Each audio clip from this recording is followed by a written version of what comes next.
Very interesting tonight, but the timer isn't showing up. Very interesting.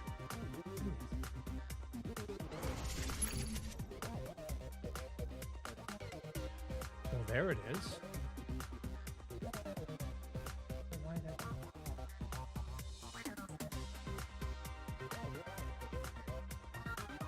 I don't know why it's not showing.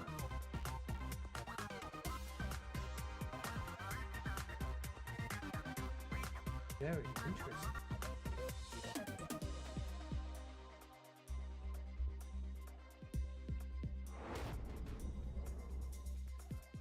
Oh, there it is. The VSK turned itself off. That's silly. My apologies. The timer's wrong, by the way. It'll turn itself off when it's time, but we'll be live here in a few minutes. It's a late night because I had work to do that I almost forgot about. But we will be back shortly to start our lovely, lovely stream. We'll see you soon.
Okay, that means 30 seconds left. How is everybody tonight? Hope everybody's doing well. Sorry about the delayed start, the very delayed start today, but that's because I had work that I totally forgot about having to do. Totally forgot. Like, utterly and totally just forgot that I had to do. And so, while this says intermission, I should probably take that intermission stuff off. Maybe. Because I might just leave it on here so that we have the chat room. One never knows.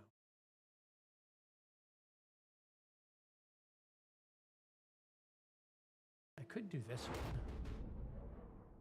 but this one doesn't look right. That looks all sorts of screwed up.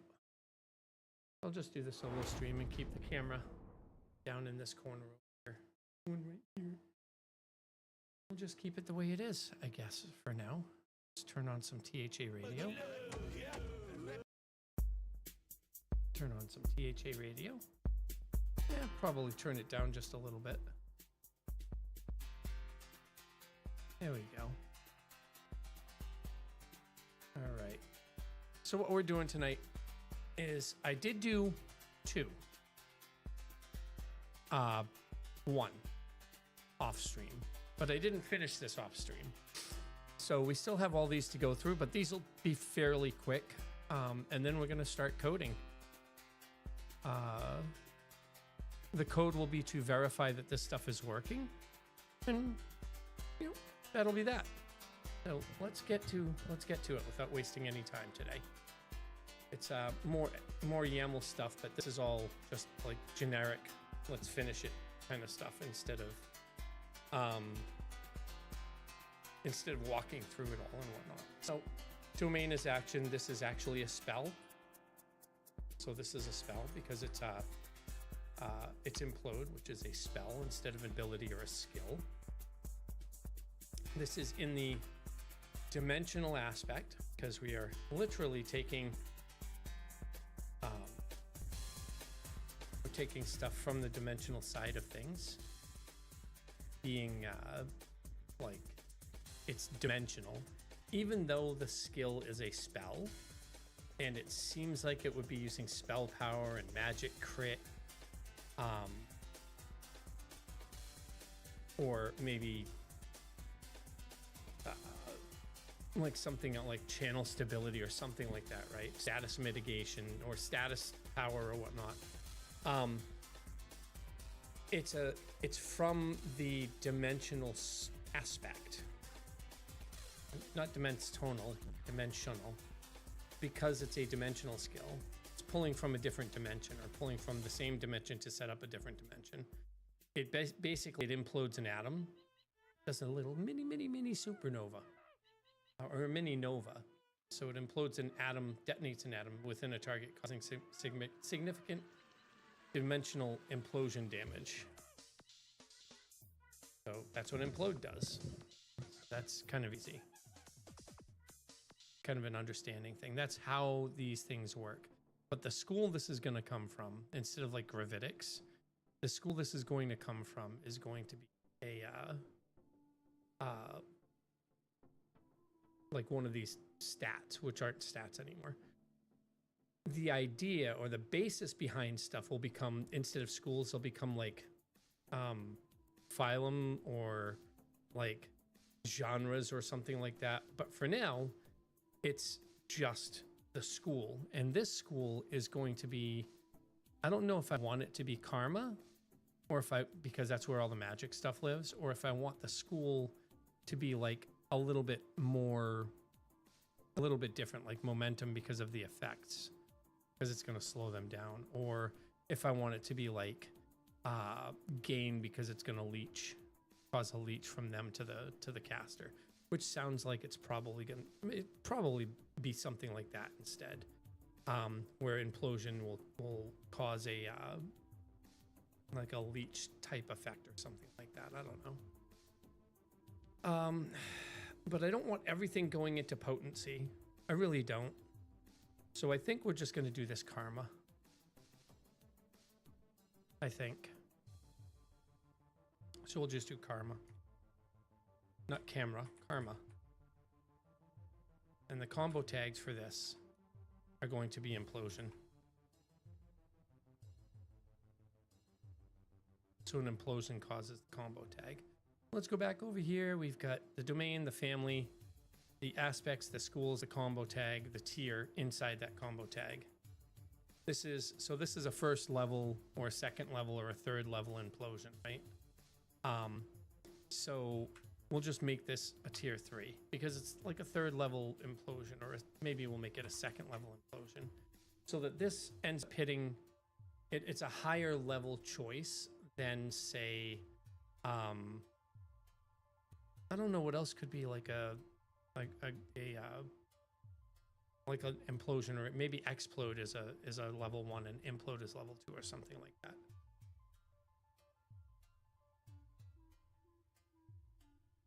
But the overall way it goes is you get not a school, but like a class of, and I can't use the word class because of the way this works. YAML Go and C++. I don't want any conflicts, so we can't use class, but like a class of spells. They're all in a specific class. So like implode pulls things in, so like a black hole or whatnot. But like maybe level 1 instead of implode, maybe level 1 is like vacuum. Level 2 is implode. Level 3 would be like nova. Level 4 would be supernova, that kind of thing. So we'll make this level 2. Pre-combat eligible is false by default, so we don't need that. The gating requires, we don't need a requires here. There's no, you can cast it. If you have it, you can cast it.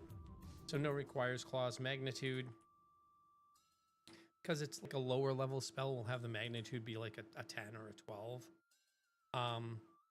And then the scaling cell for this ends up being, I want to say 2 different ones. I think I had this as 2 different scaling cells, or I want this as 2 different scaling cells. And again, I don't want to keep everything at overpower. So for this one, I think it's going to reduce the reaction window. So it'll be scaling off of off of like mechanical reflex and possibly dimensional reflex. So it doesn't scale off of arcane anything, right? Like, and it doesn't scale off of karma, but it's mechanical and dimensional. I think that's what I want to do. It's dimensional and karma, but dimensional and reflex is initiative, but I don't want it doing that. So it's going to scale off very specific. I think it's going to be, yeah, maybe it will be initiative. I want it to be a speed style thing, and initiative is like movement speed.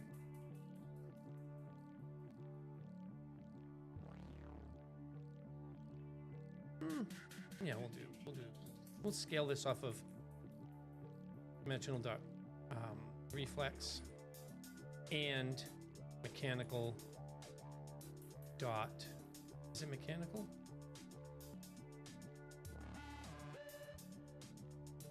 Reaction window, yeah. Mechanical dot reflex. So the aspect it comes from doesn't necessitate that that's what it scales off of, although that's usually what it's going to scale off of. And the school that it comes from doesn't mean that that's the school row that it's going to scale off. In this case, it's going to scale off of reflex instead of karma, and only one of those is going to be a scaling from that. So it's going to be the reflex side. So it's always going to hit the same. If you're going into spell power and attack power, but if you're going to initiative, if you're trying to do something that's going to slow people down, maybe I just keep it as overpower and spell power because it's a spell. Maybe I just do it off of karma, and then some minor scaling off of the other ones. So yeah, let's do it that way. Because it's spell power, we'll do karma dot arcane dot karma. So these are all going to end up being tuned and fixed, and like we'll set up rules and whatnot for where a spell needs to be in order to make it a spell versus a skill or ability in the chart here later, because I want attack power, spell power, attack crit, spell crit, attack crit damage, spell crit damage are going to be overpower. I want those basic 4 or 6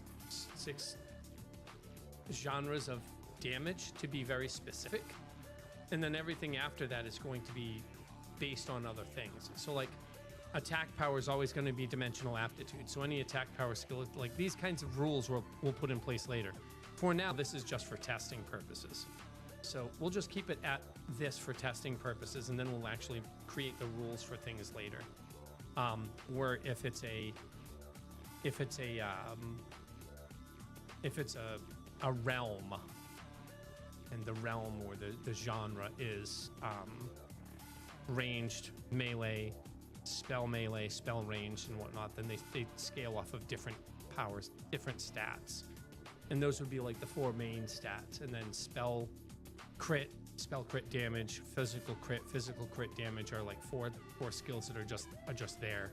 Same thing with defense. We have like physical mitigation, spell mitigation, physical crit mitigation, spell crit mitigation, and then debuff mitigation, which is like separate from that. So we'll set those rules up later. This is for testing, make sure that this works. So the YAML file and the way that this stuff is set up is definitely going to change. I can already tell it's going to change. I don't have any rules set up for this yet, so we'll be putting those rules in later. Scaling cell, tier 2 scaling cell, and then we go into cost. Oops. Cost. And then pool. In order to cast this from the attack or defense pool, it's going to cost, well, we'll say 5 because it's a tier 2 spell, not a tier 3. Resources, mana. This isn't going to be used right now. Resource dash resource is going to be mana, and the amount for that is going to be like 20% or 20. But that's the only resource that we're going to have. And then it's also going to have a cooldown.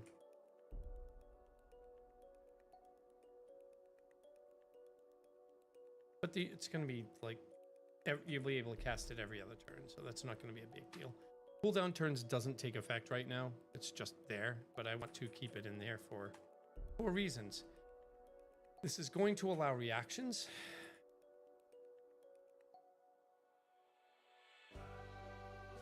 So that's true. And the reaction window is going to be slightly different than others. So it's going to be 200 milliseconds for the delay. 200 milliseconds for the delay. And then the duration of this is going to be 300 milliseconds.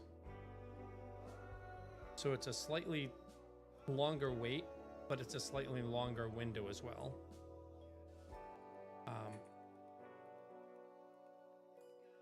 And this is 0.3 to 0.7. And it's a bigger reaction window where you can get a perfect reaction. So it's 30% of the window to 70% of the window. So after 200 milliseconds and up to 500 milliseconds, 30% of that 300 millisecond window is 90. So from 290 to 410 milliseconds, you have a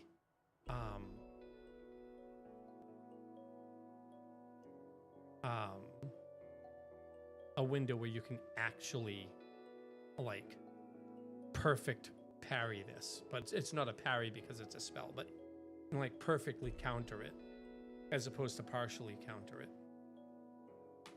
Have that. Raids, perfect is perfect, counter, and partial is a partial counter. And I think it's just gonna be spell counter.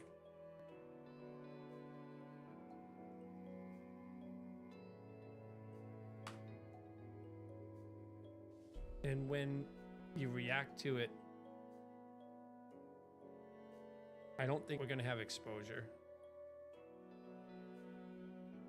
I don't think we're going to take more damage when we cast the spell. All right, so no damage, no extra damage when we do that. However, it is going to modify the arena, and that goes under payload. So payload, which is the damage and whatnot effects. Model. The model of this effect is damage. The target of this effect is a target, so it's whoever you're targeting. The coefficient for the damage part of it is it'll be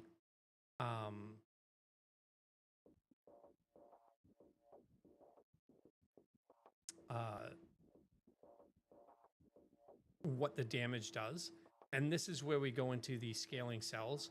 Like these don't even belong here anymore, I don't think, because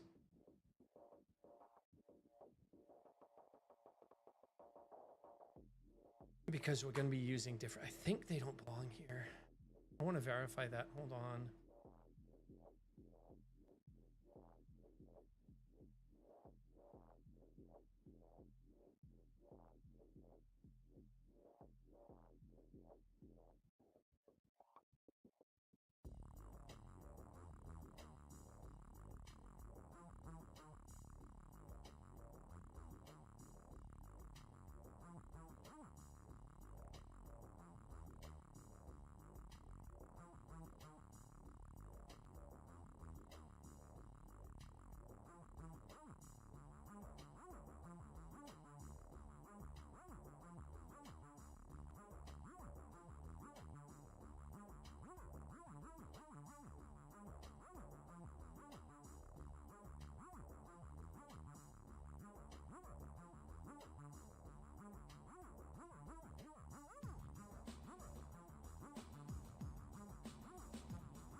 Yeah.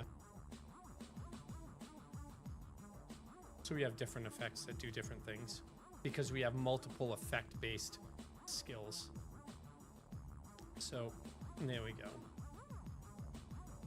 So the coefficient no longer lives up here. The magnitude does live up here, unless we have a magnitude of a skills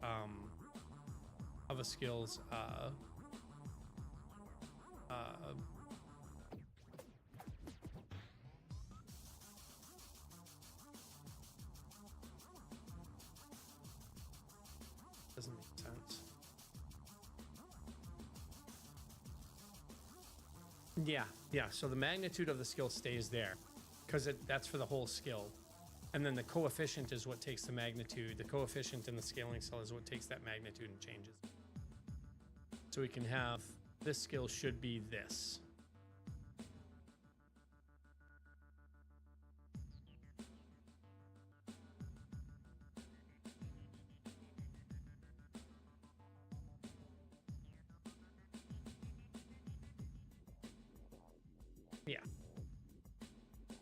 Yeah. The base number is authored once. Everything else is done based on the authored values. So the coefficient for the damage effect is we'll make this 1.2, and the damage effect scales. Scaling cell. This damage effect, just the damage, scales off of. We'll have this one scale off of Arcane Karma.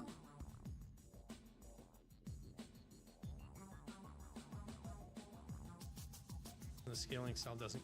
I don't think I have the scaling cell going off of.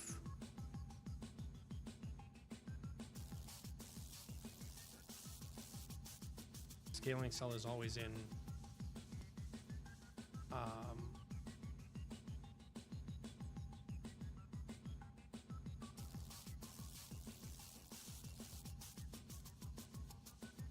Scaling cell is effect level only.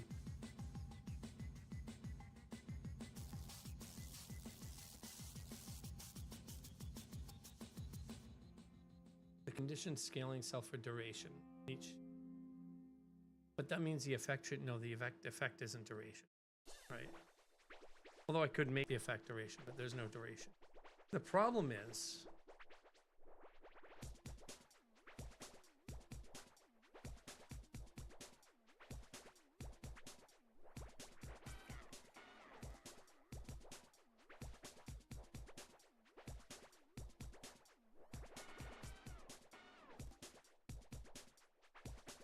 I don't remember what that was.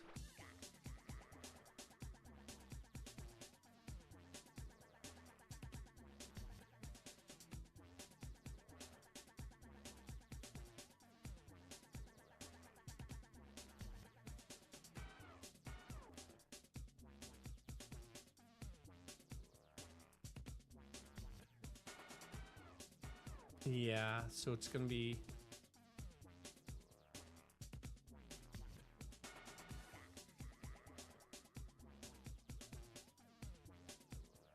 Yeah, it's going to be scaling.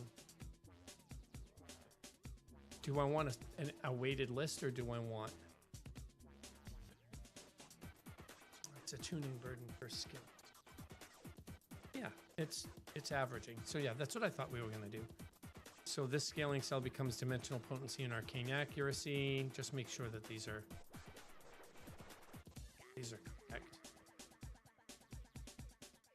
This one's just dimensional potency. That's just the default. The exemplar, which we're going to do later. I forgot to change the scaling cells, my friends. Forgot to change the scaling cells. Condition parried, which is technical engagement, but the damage for it is the damage. The scaling cell's damage isn't technical engagement. The scaling cell for the damage on this is because it's a parry, which means it's a physical. And the riposte part of it, this ends up being dimensional. Do I want it to just be the riposte part end up being spiritual acumen. Yeah, so I just screwed that up. It's all right. So the damage part of the riposte, which requires parried perfect. You parry perfect, then it gives a return damage, and that return damage is riposte. And that riposte also adds an exposed to the effect. So yeah. But the basic like how long they are parried is based on technical engagement.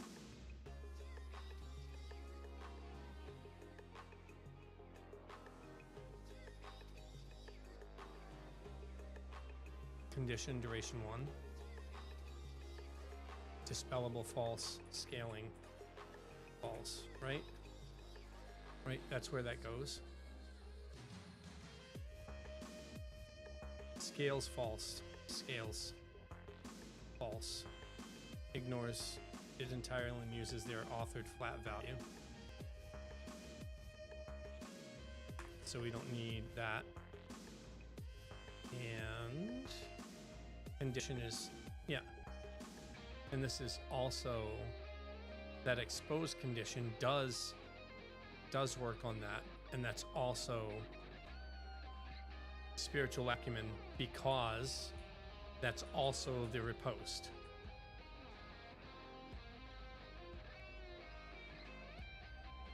So the damage does extra damage. Spiritual acumen here for the riposte. But the parry itself just lasts for this turn and does its own thing. Okay. I just forgot. Capitalize, same thing. Scaling still is arcane potency. Arcane potency being overpower. This is the riposte part. So the riposte part puts a condition on them of off balance. And so that's going to be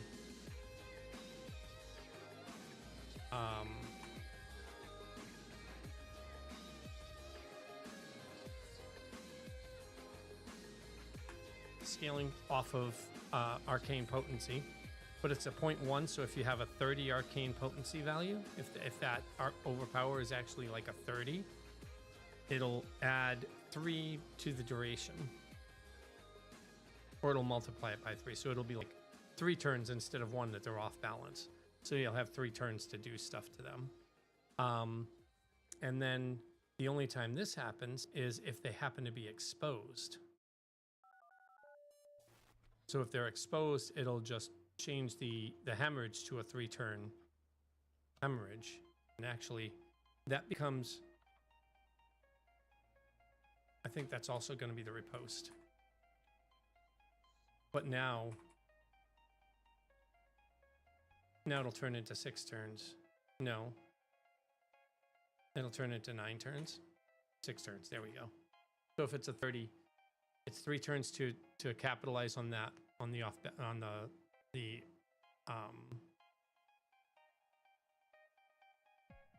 riposte, which gives them parried. No, that gives them exposed. It makes them exposed. This says if they are exposed, then it consumes the exposed and puts a hemorrhage on them instead. But it also applies an off balance to them. So the off balance is this. The hemorrhage is also going to go off of not arcane potency, but spiritual acumen, because that's a follow-up on the riposte. So it exposes them. So we can do it that way for now, but I think actually that puts the hemorrhage on there. That's effect duration. So that's going to be arcane momentum. Let's be arcane momentum. Kind of sounds like it doesn't make sense, right? Arcane being an aspect, and it's like arcane is usually spell casting, but no, this makes the effect last longer. So I mean, yeah, it could be technical, or it could be dimensional, but no, this is arcane moment. This grid might change, I will say that, but for now. All right, so capitalizes to damage and a successfully parried enemy, to damage and hemorrhage. So capitalize causes damage. If they're off balance, they get off balance if they get parried. I go back to parry. So if they get parried, if they get successfully parried, right, applies parried. Where do I get off? Where's off balance come from? Where do I apply off balance? I'm silly. Where did I apply off balance?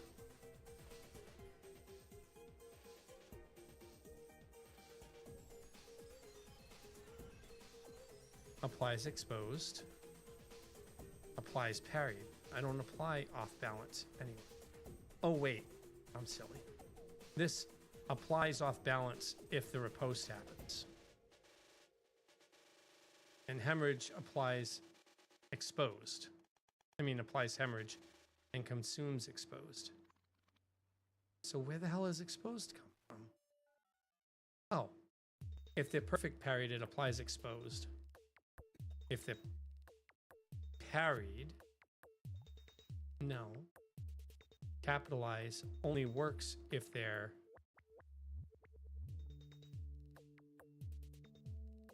I don't have, no, requires, okay, requires parried, no matter what, requires parried. So if they're parried, it, the whole thing requires parried. They have to be parried for any of this to work. So the target is parried. This capitalized then puts them off balance. And if it happens to be that the parry was a perfect parry, this will also expose them and change the damage. And change the damage from just this to this plus a hemorrhage. That hemorrhage consumes the expose, so they can't stay exposed the whole time. So that's how that works. And then if they're off balance, then this will consume the off balance and trip them. That's how it's supposed to work anyway. Embrace is just defensive. Implode, we have magnitude 12. 1 turn cooldown every turn. Every other turn you can cast it. Allows a reaction, gives you the reaction. Scales off of arcane karma. So it scales off of spell power.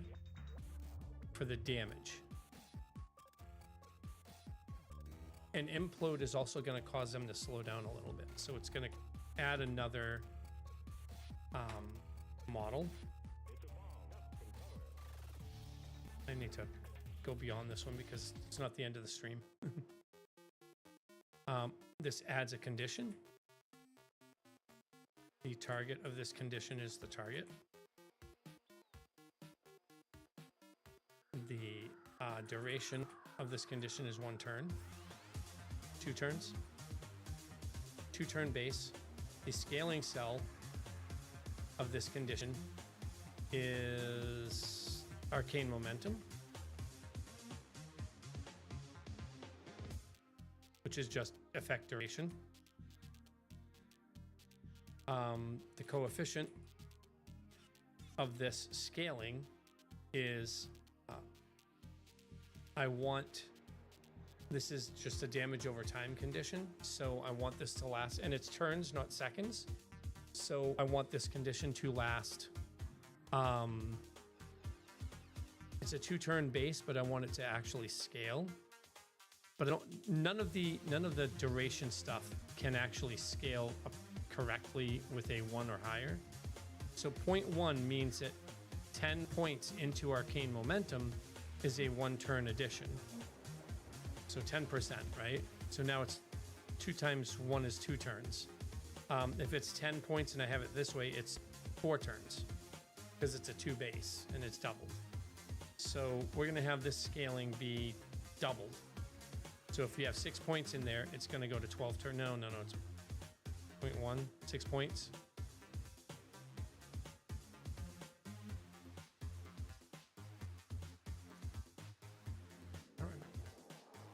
Base is duration, then it scales based on that cell times the coefficient. If that cell's at 10, that's 1 plus. So if it's 30,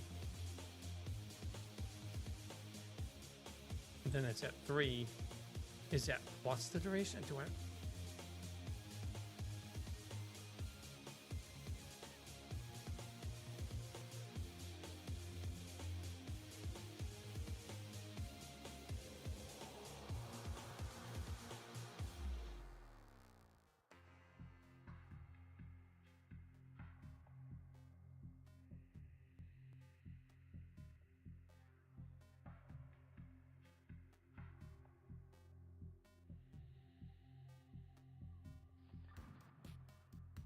I don't remember what I have. I think it's cell times coefficient times duration.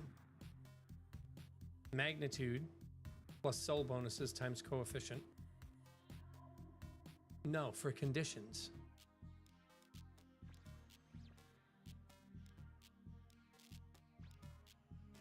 Oh, the duration is the floor. Okay, the duration is the floor. So a minimum of 2 turns. Magnitude is 12 times your momentum plus your momentum times the coefficient. So it's a minimum of 2 turns with a base of 1.2 to start. So if you have an 8 in effect duration, then that becomes a 2 magnitude. 20 times 0.1 is 2. So an 8 gives you the base. So it's a minimum up until there. Okay.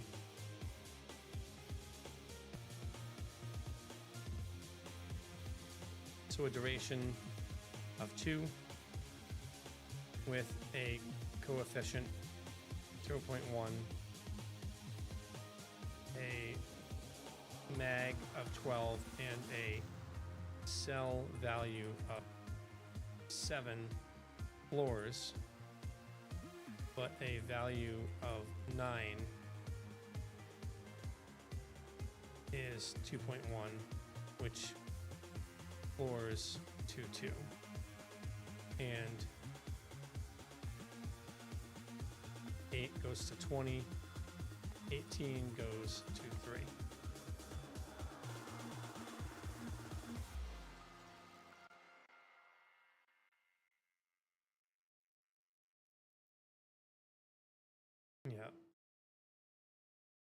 Yeah. So if a coefficient of 0.1 with the base of 12, the floor of 2 stops binding at cell 8, and every additional turn costs 10 points. That's the threshold cliff problem in practice. Cells 8 through 17 all give exactly 2 turns. That's fine. That's acceptable. Cells don't typically run 0 to 20, by the way. The way this is going to work is going to be, the cells are going to level up to, I believe, like 100 is how they're going to go up. So like, if you have effect duration at 100, that's 112 divided by, or times 0.1, so that's 11 turns. But I think I'm going to level them to, I might end up leveling them to 1,000. I don't know. That's all going to be part of the tuning stuff, but that comes later. So this is going to set a condition on the target for a minimum of 2 turns because they've been imploded. They're going to be slower. Do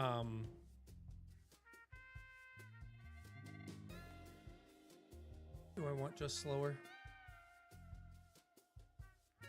I think I'm just going to make them slower. Reduce their initiative. Their dimensional reflex. Adds a condition, applies, slow, no.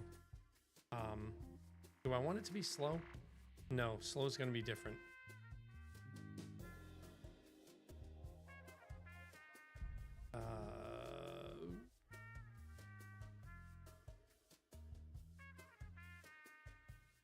Apply sluggish. That works. Sluggish becomes a condition. Let's go make sure we have the conditions right.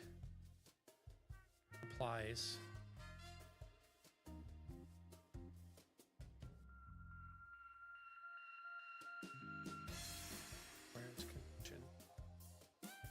applies enraged, consumes angered, applies sluggish. So the way the game is going to work is that there's always going to be a way to capitalize, or almost always going to be a way to capitalize on things that you've done to the enemy. It means that they're going to be able to capitalize on you too. But there's always going to be something that you can use to capitalize on skills that you've already used. Almost always going to be something that you can use to capitalize on skills or abilities that you or other players in your team have already used. So it doesn't end up just being attack, attack, attack.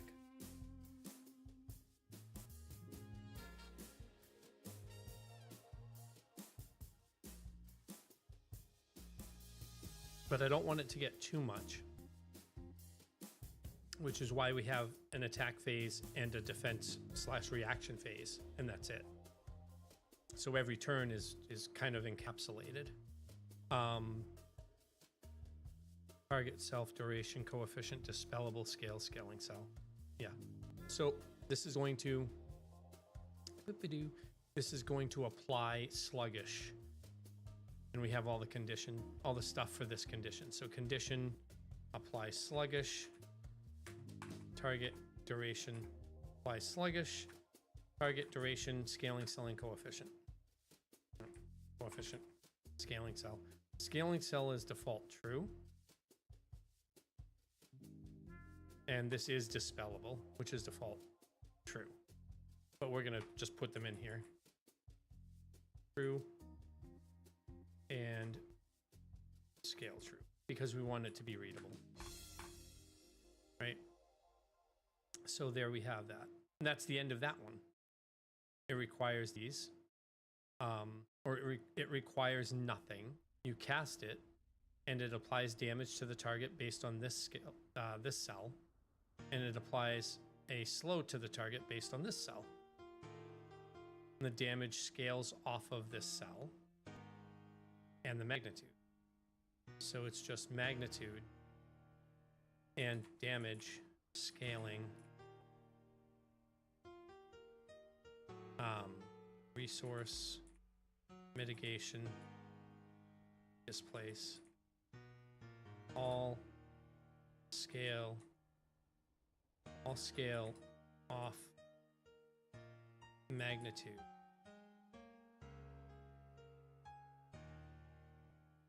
And coefficient. Refresh my memory. Because same formula for damage, heal, mitigation, and displace. Magnitude plus cell bonuses times coefficient.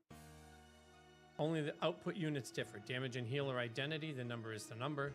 Displace transfers to integer distance, and mitigation is a reduction value. Resource modifier is the exception. Its value is a rate multiplier applied against the resource registry's base. Multiply means 150% of the registry rate. Doesn't ride magnitude at all. So it has no coefficient and no scaling cell yet. That will have one. A regen buff can't scale with investment. A scale granting plus 50 gives the same plus 50 to a fresh dip. Yeah, so they're all...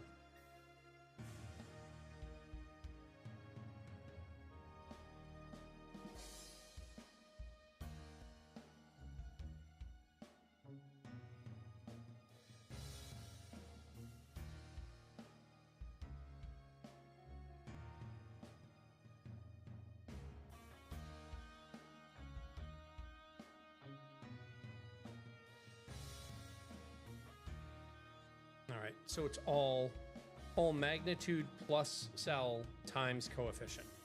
Alright, all of them are magnitude times cell plus coefficient. So that makes that really easy. Magnitude of the skill plus the cell that it scales off of times the coefficient of that effect. So for example, brace will has a magnitude of 1.5 and scales off of all three. And that becomes an average of all three. So mechanical acumen, which is here. Mechanical destiny, which is here. Meaning you get you're double dipping because of the mechanical acumen and destiny. And then also arcane destiny, which is here. So physical mitigation, magic mitigation, and brace power. So that means that you get more from your investment into mechanical than you do from arcane. But if you have say a 17 in mechanical and a 3 in arcane, that's 37 divided by 3, which is 12.1, 12.33333, which will round down to 12 when you get everything done, because it'll 12.3 plus 1.5 is 13.8, which floors to 13. All right, we'll be right back. I didn't even realize the ad was here. All right. So yeah, that all, it works-ish in mind. So now let's do Spirit Tether.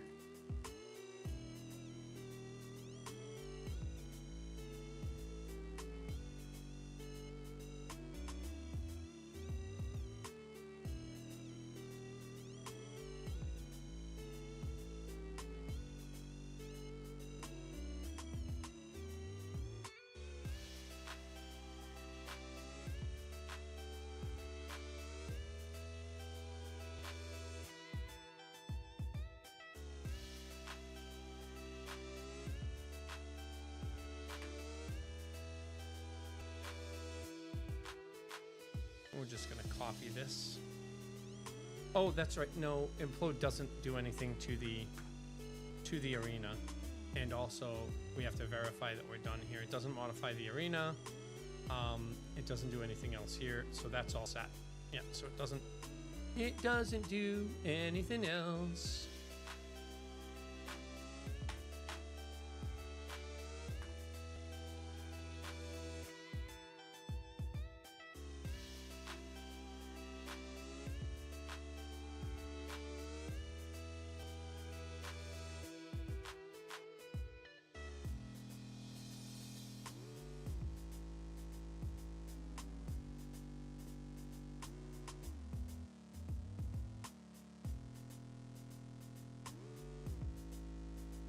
This is now Spirit Tether.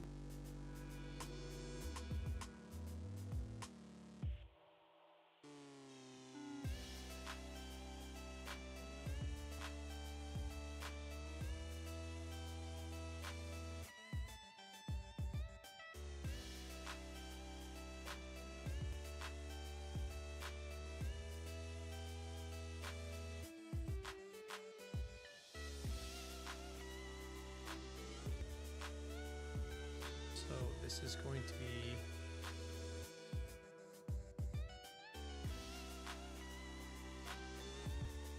and we're back.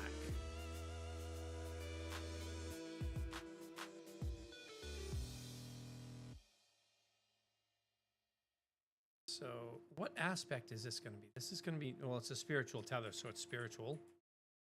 It makes that really easy. In the school, it silences spell casting. So I think it's going to be karma. Combo tags is silence and shackle. So 2 different tags for combos. The tier for this is going to be a tag 1. This is going to cost, or going to be a magnitude of 10. The cost is going to be, you're going to need 6 pool cost for this. The mana cost is going to be 25, which I don't know if it's going to be 25% or 25 or whatnot. The cooldown for this will be 2, which it, again, isn't used. It does allow a reaction. It's going to be 150 millisecond start and then a 250 millisecond total. It's going to be 0.335 to 0.65, so a smaller reaction window. Perfect spell counter, partial spell counter. The payload is going to be, there's going to be no damage in this one. There's no damage on the Spirit Shackle. It just roots and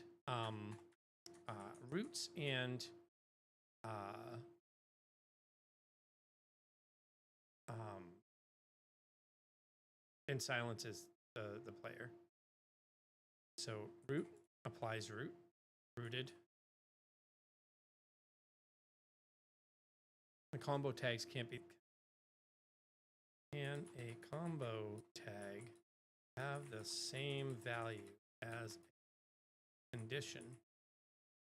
Will that cause issues? I don't think it will. I don't think it will. I think we can have the same. Yeah, namespaces, that's fine. Apply silence.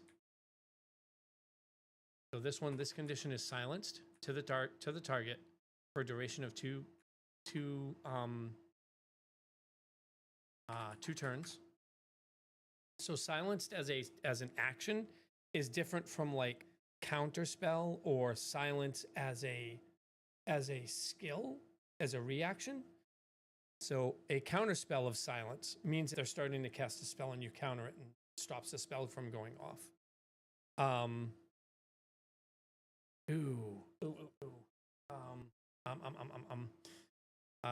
For later, if I have a spell that I want to have an effect fire if it's countered,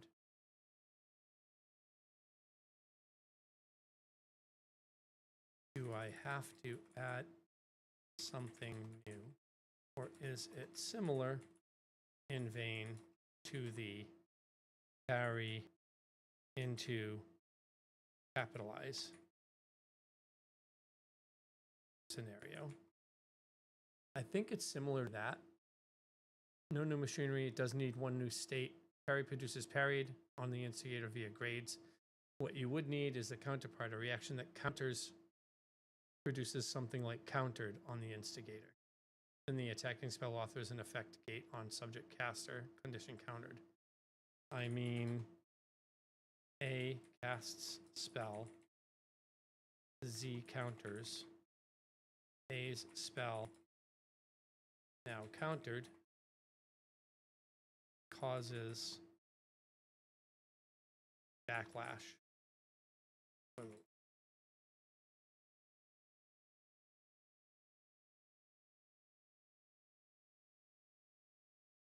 Reaction negated the spell. Yeah.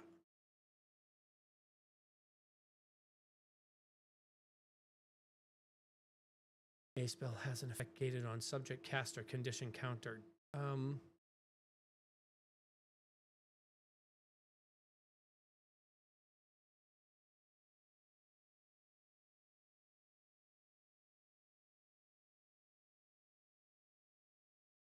Reaction negated the spell.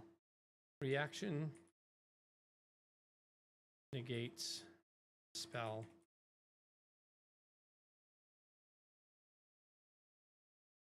Fires, but the condition and the condition can be named whatever, but like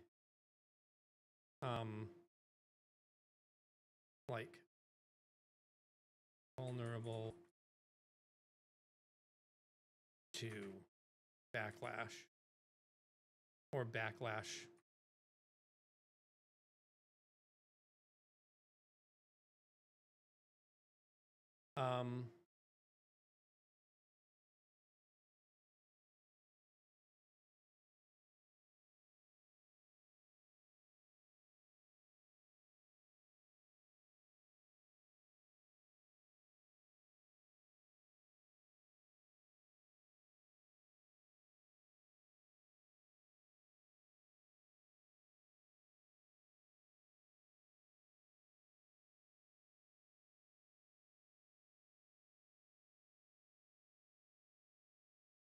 Yeah, so everything's already in place for that. The counter negates a spell and produces countered on A.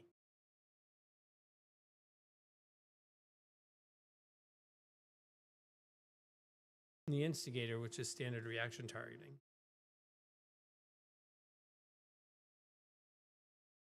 Oh, a spell then has effect gated on subject caster, condition countered. Since A is that spell's caster. Okay. Yeah, where the backlash lands is separate. Target instigator. The vulnerable on Z is the spell lashing out at whoever stopped it, which needs target instigator on that effect. Yep, an instigator means something different here. Z caused the counter. That's the second sense of instigator the resolver would need to bind, since a spell instigator would otherwise be undefined. Yeah, that's fine. All right, so it does work. Yep. Yep. So a spell can be countered and then have the ability to then screw with that counter by backlashing. That's perfectly fine.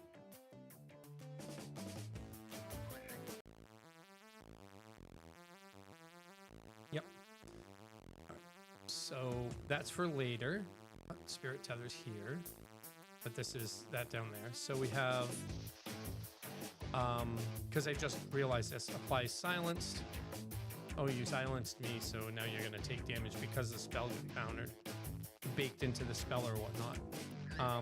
To the target, duration for 2, coefficient 1, dispellable, yes, scales, yes, off of arcane momentum. Arcane momentum is effect duration. That's fine. So I think it's going to stay on arcane momentum too. Is that too loud? I don't think, I hope that's not too loud. So now we have another model. This one needs a dash there. Another condition. This one applies shackled or rooted if I wanted it to say that.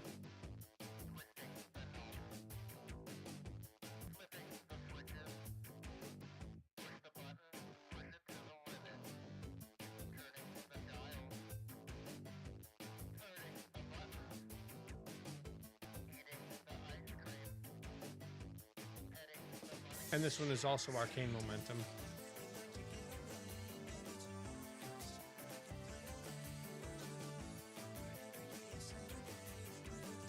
And I think that's all that Spirit Shackle needs to do, right? Or Spirit Tether needs to do. Yeah. Oh, it needs to have a spell cost. So no, it already does. Okay. Yeah. So now Spirit Tether is done. Yay. Like I said, it's not going to take as long. And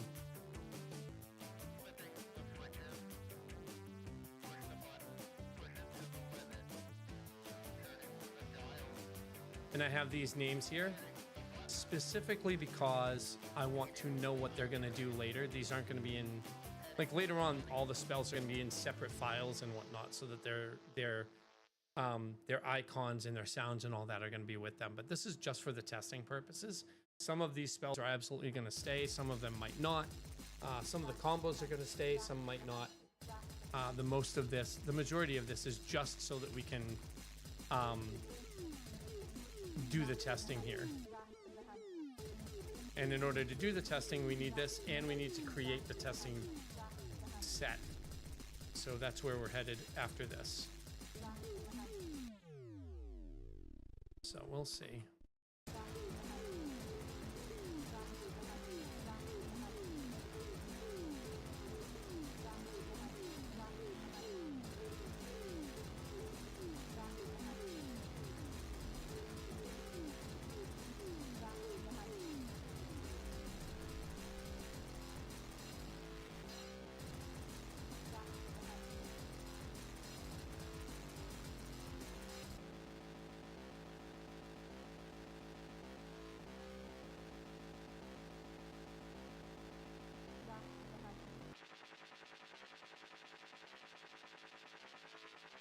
All right, so this is another spell. This one isn't going to be spiritual. This one is going to be arcane. This is going to come from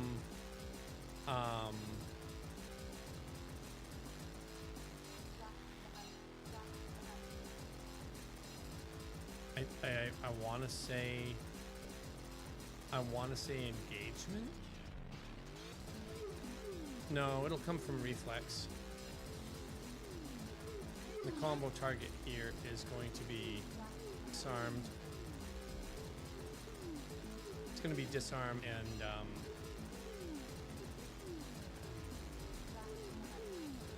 fire.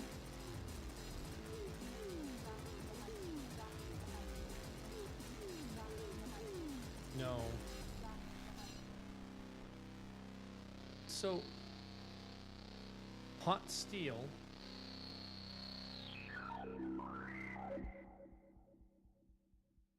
Is it magma? No. Molten. Molten.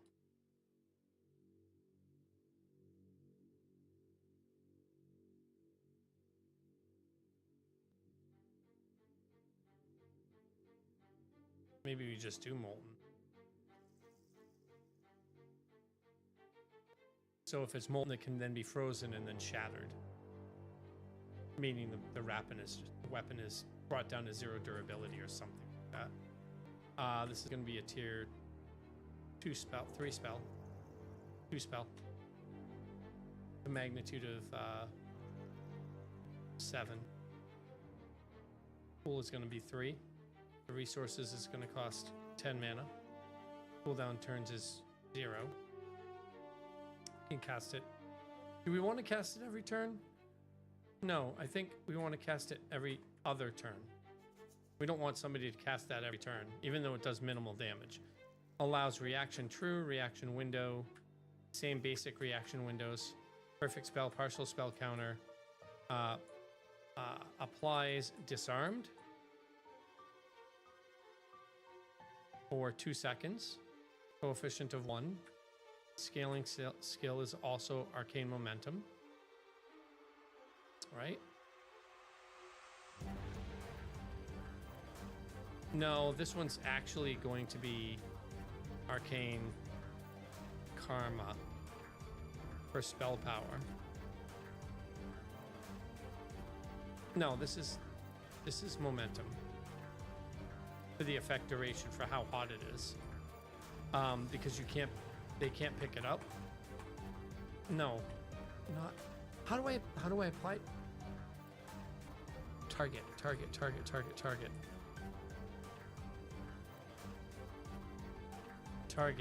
is no longer target. How would a spell target a target's weapon? Would I just use target and have over? Figure it out? It doesn't make sense.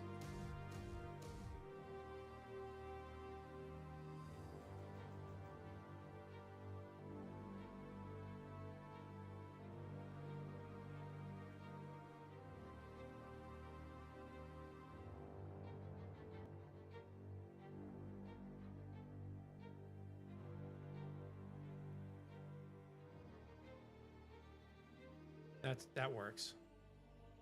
Target, slot, in, and yeah, that's fine.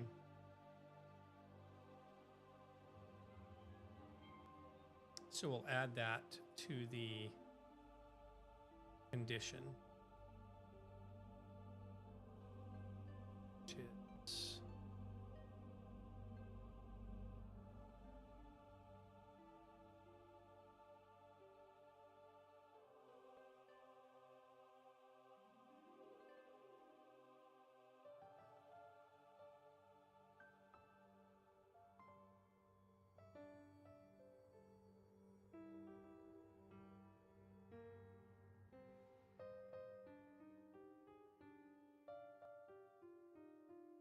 item slot. This will allow us later on, it'll allow us to actually target specific body parts, armor parts. So part of that, like later on, like I'm thinking about expansion stuff now and just making minor changes, but it's not major. Battletech and other games that allow targeting specific body armor item slots. Battletech and similar tactical games targeting specific body parts, often called shots, adds a layer of strategic depth, allowing you to dismantle enemies piece by piece, disable specific weapons, or salvage intact loot.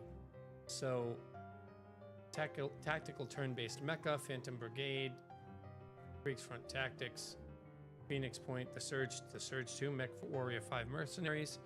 So if we do a quick search for tabletop,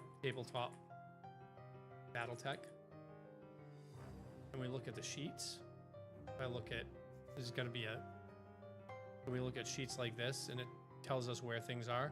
But what I'm looking for specifically, instead of something like a loadout sheet, is more of a combat sheet, like this. So if you take a look at, where did that sheet go? If you take a look at the sheet, you see how it's got point markers everywhere? So you can actually like show how many points are taken off, so you can target, like you can call a shot to the head. If you roll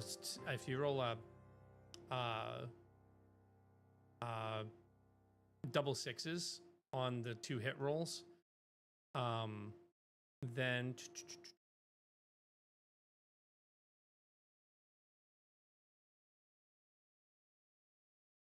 I forget what the rolls were, but basically you roll 2 dice to see where you hit, and the 2 dice gives you the value of what you hit. And if you roll double sixes, that was a headshot. And let's say you hit the head with like a Gauss cannon, that would do 20 damage to wherever you hit. So if you hit the head with the Gauss cannon, all of a sudden the back of the head and the front of the head, you hit the head in the front, you've got 3, 6, 9 damage in the front, and then the internal structure you've got 10, 11, 12. So you just blew the cockpit of the mech right off. That kind of positioning is probably, called shot positioning is probably going to be in the game. Called shots generally had a harder to hit value than others. So you'd call a shot, let's say you have a 5 to hit, you make a called shot against the head that brings it up to like a 10 or something. And so if you roll a 10 on 2 6-sided dice, you hit, and then you roll where you hit, and then you roll if you crit. So yeah. God, I wish I never stopped playing BattleTech. Anyway, yeah, and so that kind of idea is what I'm looking at is why I was looking at this. So that's why I put item slot and then character slot. If provided targets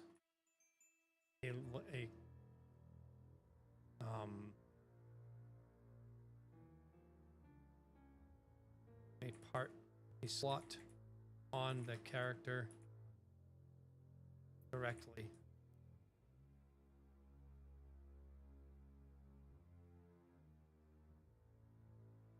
And so actually, you can do this instead. We can do something like this. Item, main hand. No, we'll do this. Item slot, and then character slot. Part. Item slot and character part, or what were they called? When hitting a character paper doll slot, like arm, leg, chest, torso, left, right, torso, etc. in an RPG or tabletop deck. What would that call?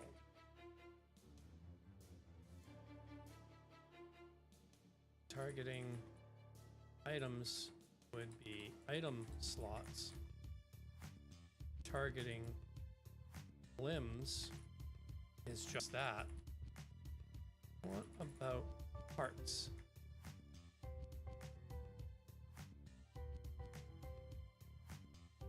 Hit locations. Hit location, sections, components. What about the actual player instead?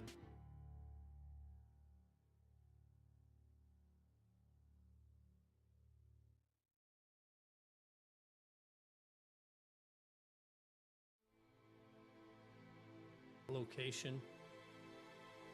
So that's what we'll do, character location.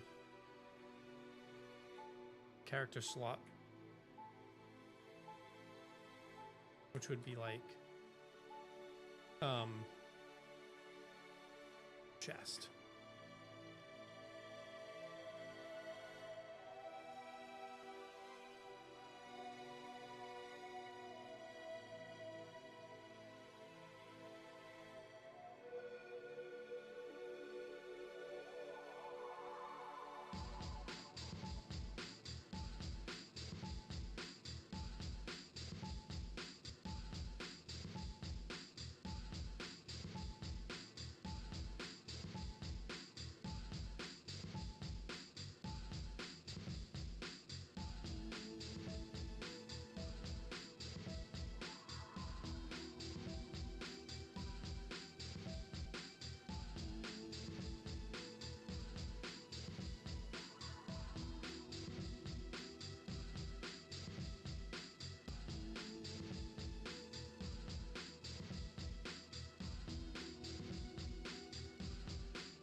Maybe I just do character slot.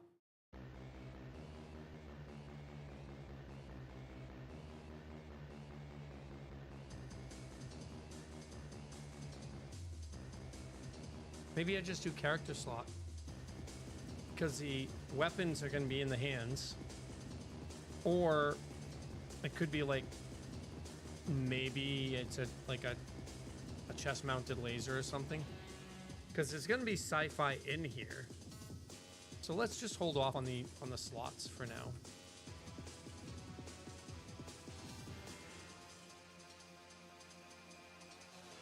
Well, let's hold off on this.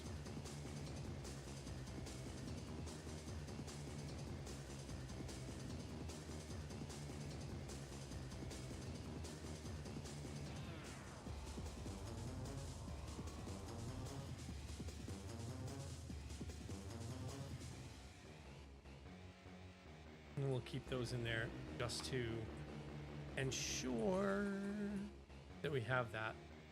I'll go back to here. Instead of targeting the actual slot,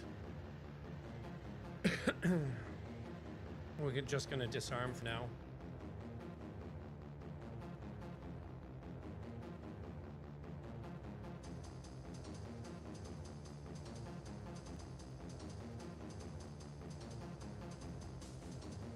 And then shackling the target. No, I don't know why I'm thinking shackling the target. I'm up here. Shackling is before. So it's going to be molten on the main hand. And then also applying disarmed. Because you're going to drop the weapon. And that's going to be for 2 turns as well. And that's also going to be off the same scaling. Why? Because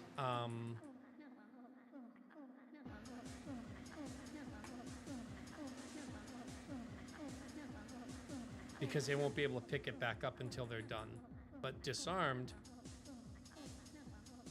if they try to pick it up before it's done, they won't be able to. Or they just re-disarm themselves or something. So these are both going to be false.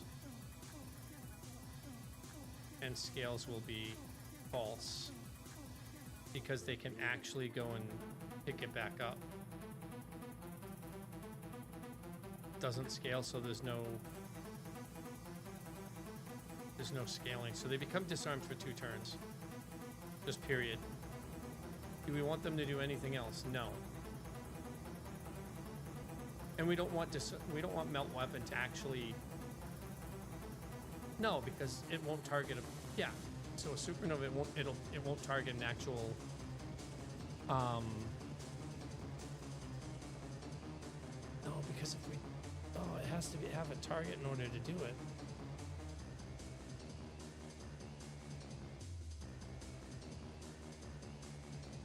Maybe we just melt the player.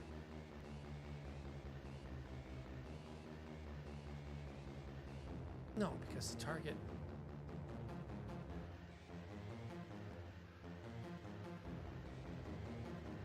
Yeah, that'll work. That'll work. Fine. So supernova will still disarm the target. Yeah, I think we can do that. That's fine. That's fine. So we have 2 conditions, but no well, we want moderate, like minor damage. So let's add one more model to this. Damage.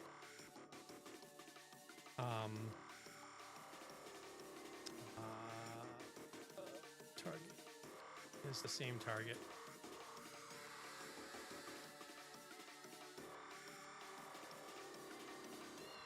Coefficient is 1.2, and the scaling cell for this is, instead of arcane momentum, this is going to be arcane karma.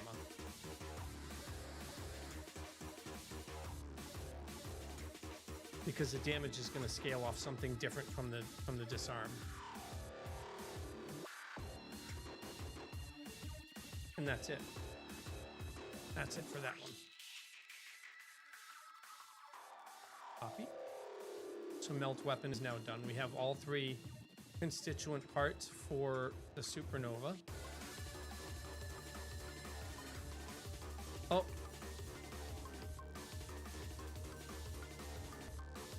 My bad. We forgot about creating the arena state.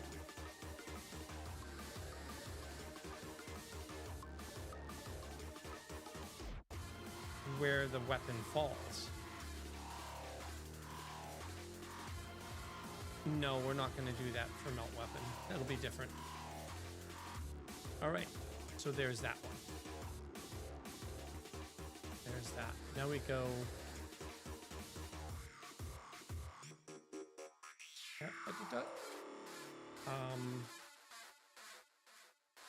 Flame bolt.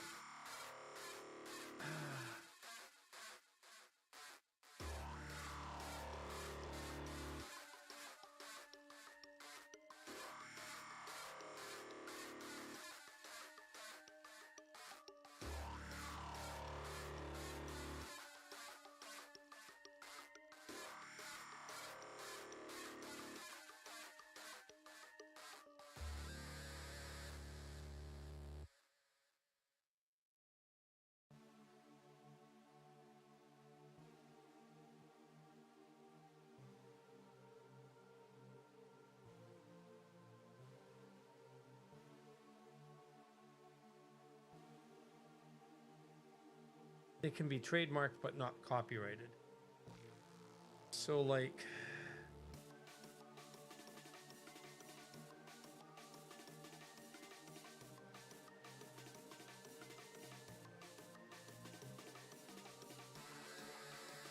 I mean, that's from 2017, but yeah.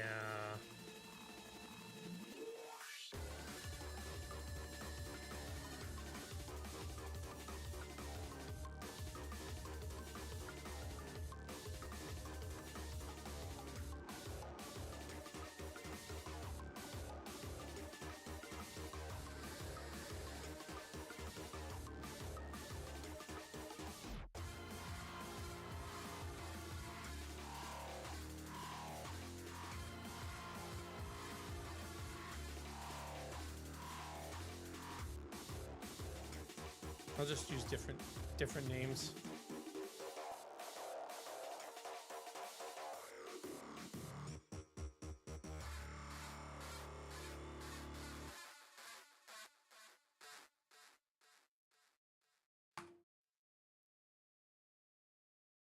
domain, description.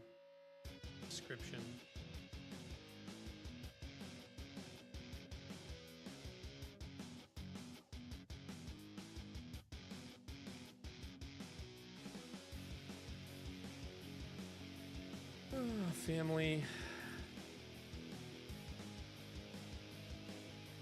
Domain and family. I think I did that backwards.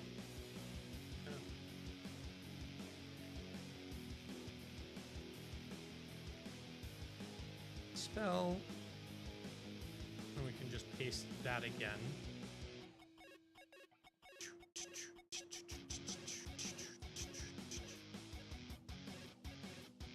And this one was in Arcane. But the school isn't going to be pyromancy because we don't have that anymore.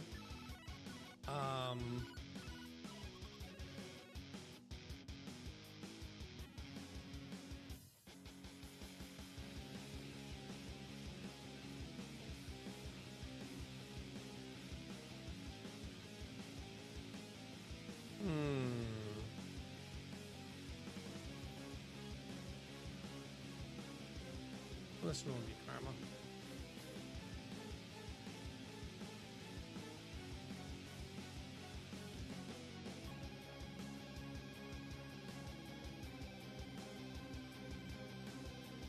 I don't even need combo tags anymore, do I?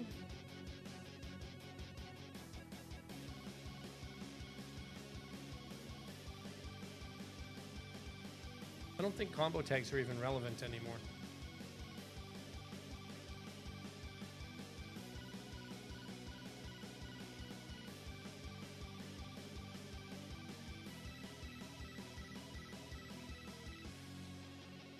Oh yeah, that's right.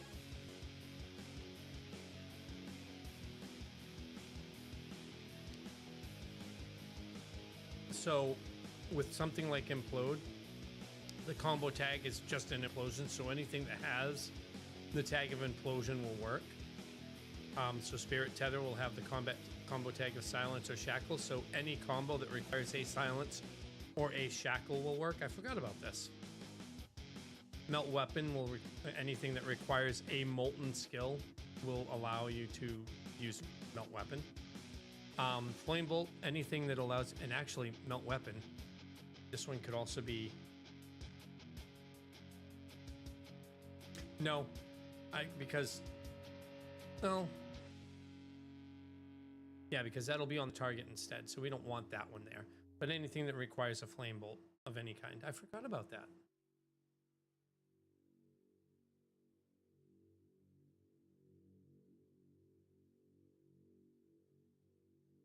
Carry the width term, Flame Typhoon, naming exact IDs, beats, Trimaster name tags. The one thing that changed is that tier got weaker. It was a family rank within a tag, and since output now comes from pool applied rather than tier.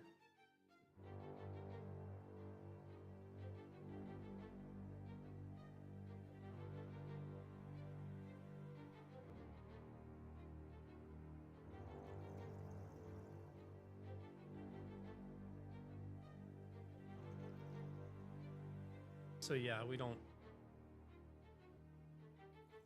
need tier anymore. We don't need tier, but we do still need the other stuff.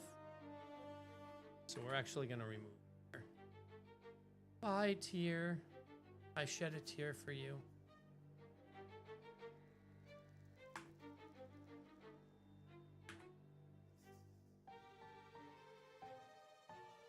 No. No, I don't.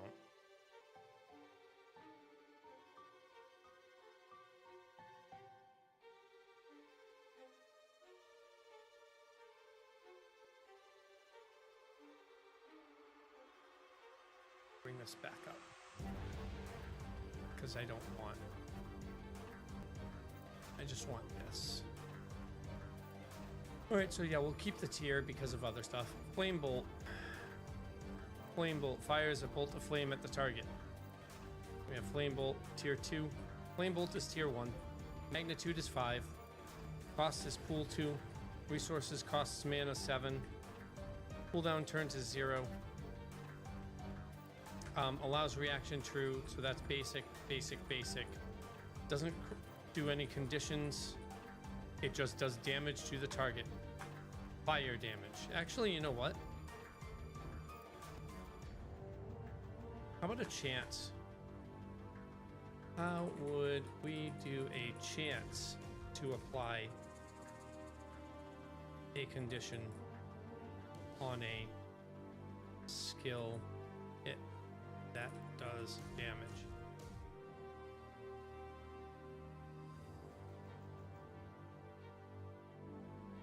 Yeah, we can do a chance. So we do a chance on the condition. Down here, condition, applies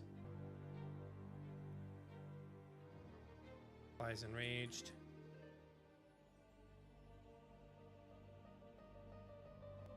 Chance 0.25.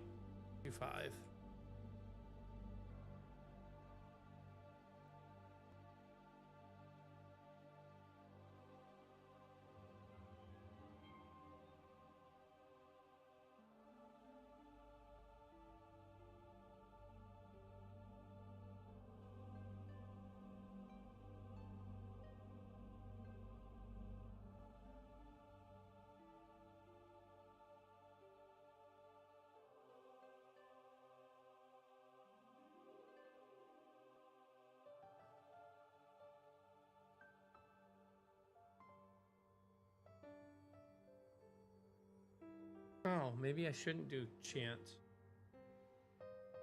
No RNG. No RNG. That's actually a good idea. No RNG. So no chance to apply it. It applies it based on a...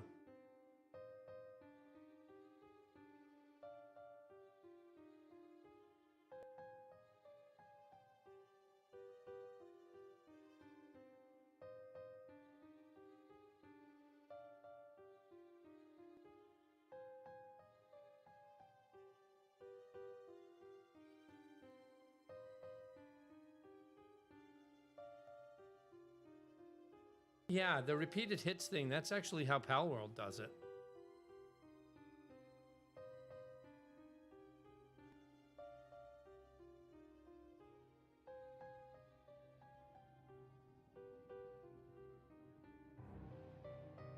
That's actually a really good idea.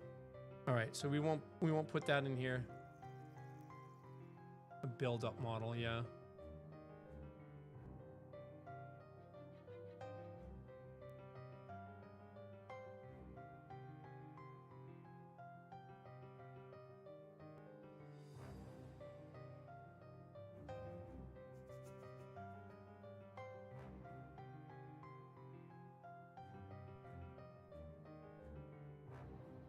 No, it doesn't mean supporting two models. It means, you know, if one that builds up to prone and one that reliably applies it, just means that if the build up value to apply it is 10, then the skill that reliably applies it is just a 10 base. So there's no need for anything there. So wow, at least it feels hot. The overhead's off. There's an ad coming in 6 minutes. I'm going to throw up an ad now so I can go to the bathroom, turn on my overhead fan, turn on the other light, and just take a quick walk. While we're on the break, please, please, please hydrate. And if you can, go ahead and get up and walk around a little bit, or, you know, take care of yourself. Okay? We'll be back in 2.5.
right, we're back.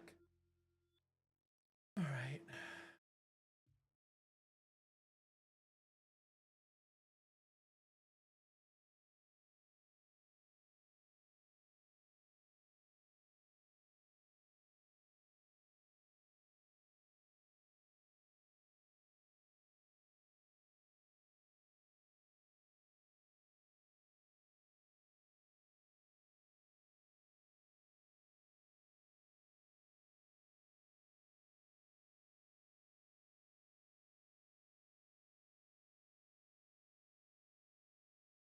Yeah, cool.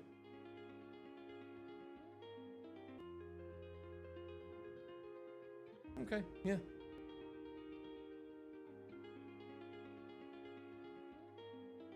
Yeah, that's fine.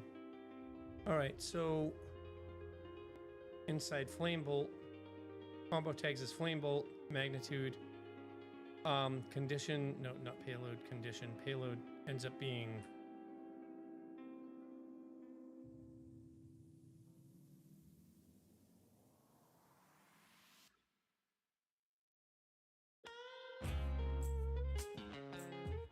applies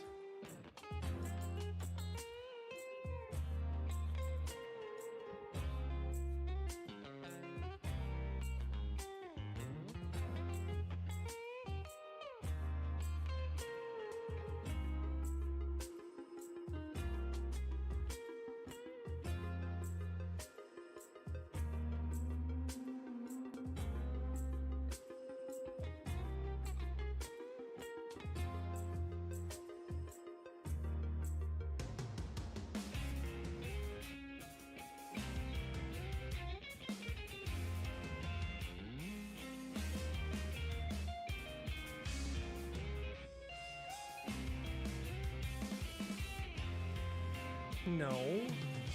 All right, we'll take care of that later. The AI is just being stupid again. What breaks is duration, which was what the value used to mean. Now it needs its own home. Either flat off the duration, no scaling, which is what it was in the first place. That's what duration is. Duration is how long it lasts.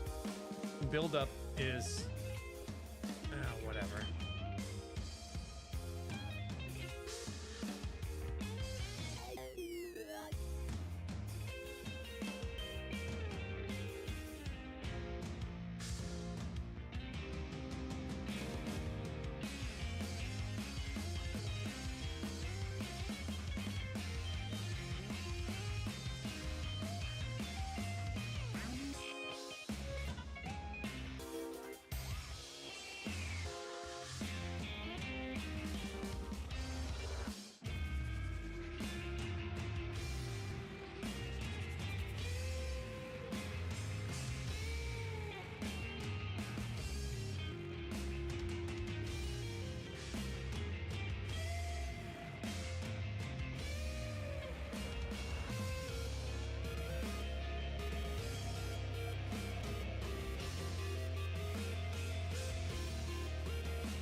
We'll figure that out later. We'll figure that out later. Fuck the build up stuff. We'll figure that out later. So it applies burning on the target. We don't care about the slot. The duration is 2 seconds. Coefficient 1, dispellable true, scaling true. Arcane momentum, is that what we wanted to use for this? Arcane momentum effect duration for burning, yeah. So it will apply burning with every firebolt attack. And then it does damage, and that scales off of arcane karma.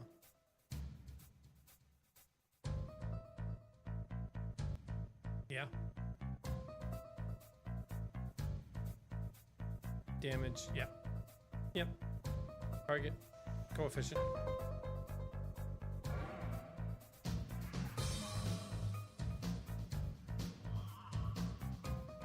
Effects. I don't know why there's no target.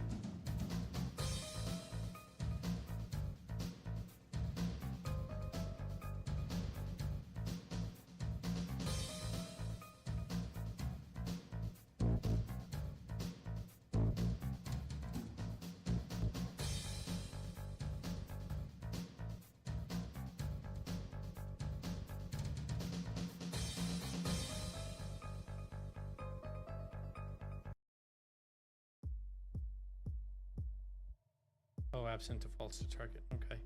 All right, so that's it for Flame Bolt. Fire Blaster.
Oh, really?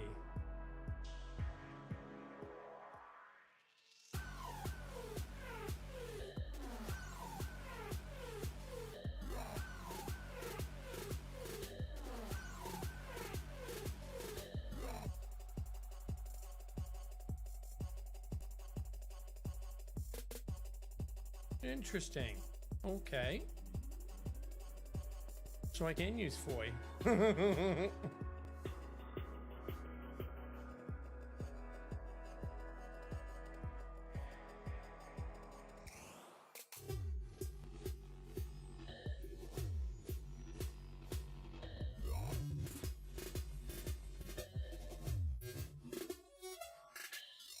Which is why Ignis can't be done. Okay.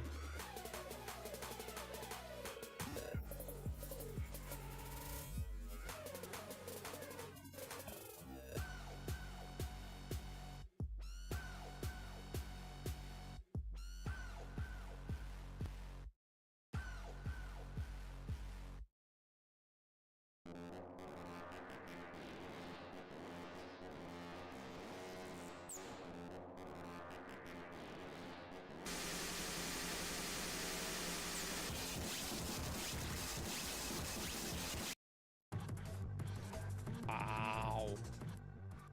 That was a bit much.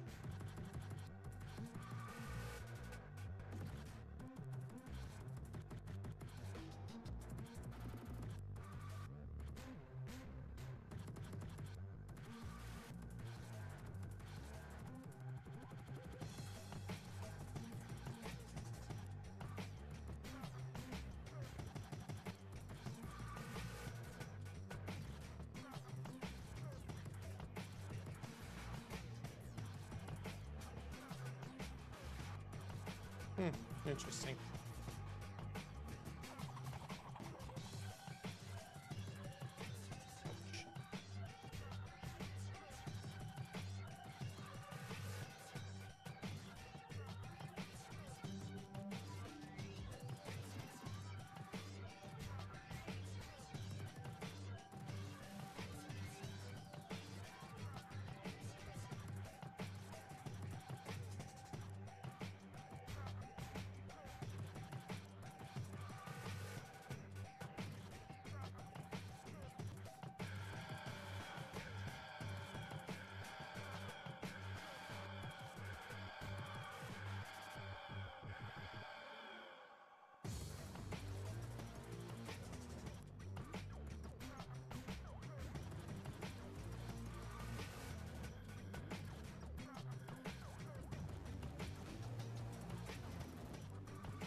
Interesting.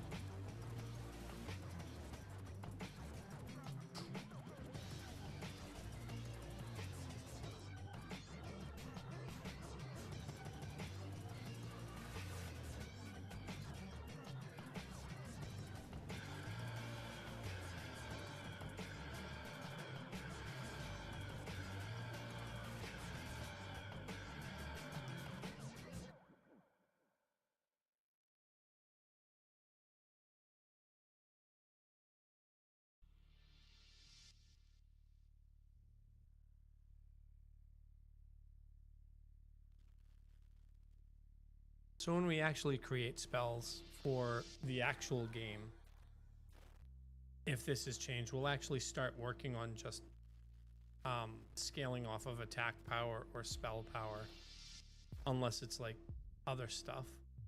But I think these will be stats that go into the character sheet. And that would be status power as opposed to status mitigation. That'll be like status duration or effect mitigation, effect power, etc., etc. But for now, I think that this one's done. So Flame Bolt looks like it's done.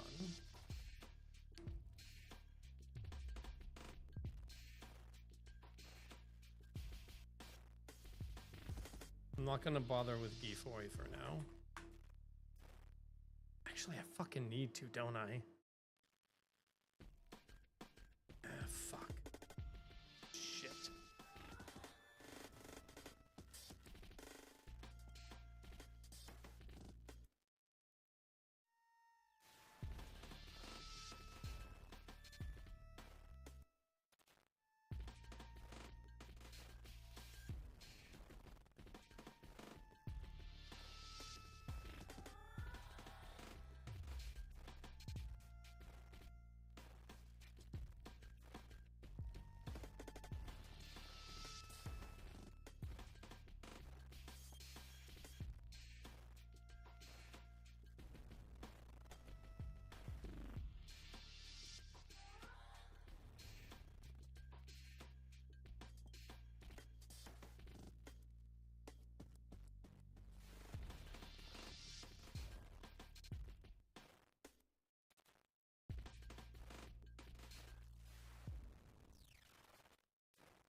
Smaller window. Applies burning. 2 turns, same coefficient. Momentum.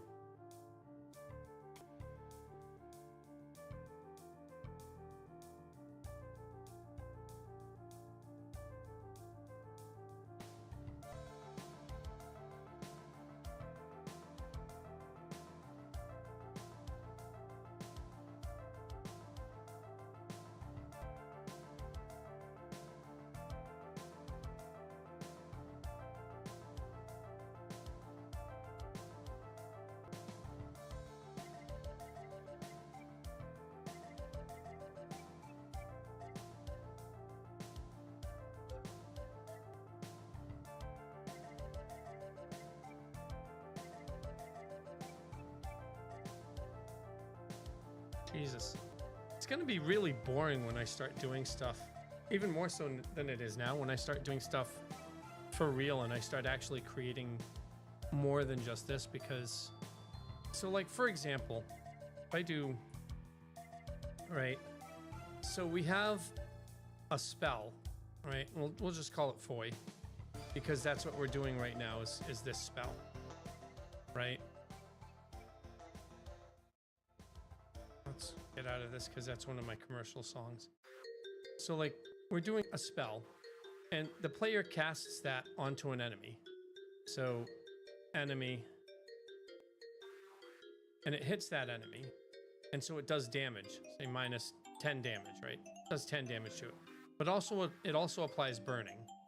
Let's say it's like a flame shock. It applies a burning state to it, right?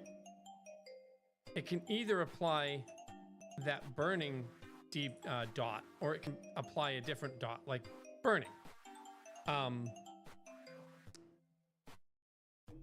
If I have that being a dot, D-O-T, and that being the damage itself, if I have the dot just tick for a static amount, then at level 70, when the damage becomes like 1,000, and this is static and it doesn't scale except for the length of time, then at that point, it'll go, right now it goes over 2 turns, but now it goes over 200 turns, which is going to be excessive for a single fight. And the burning stays at 3 damage. So the dot itself has to scale off of duration and off of damage. And the damage can scale off of one cell, and the duration can scale off of another. But if I have the damage at a base, which is what this registry thing is about, then that damage doesn't scale off of the player's stuff. It scales off of the registry. So when we get to a later phase of the game and I start actually creating the skills, then the descriptor is going to need to change.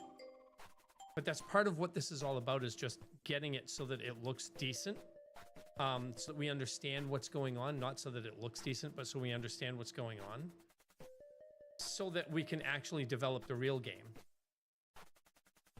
This is all design. This isn't actually development. It's just design of the game right now. But we have to make sure that we have 2 different scaling values for each debuff that does damage, and that being duration and damage. And let's say that we have that it does that now it does something like it reduces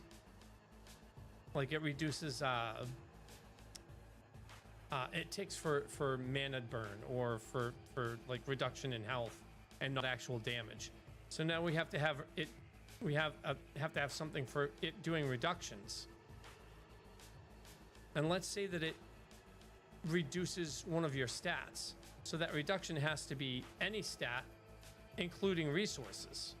So that ends up being something different.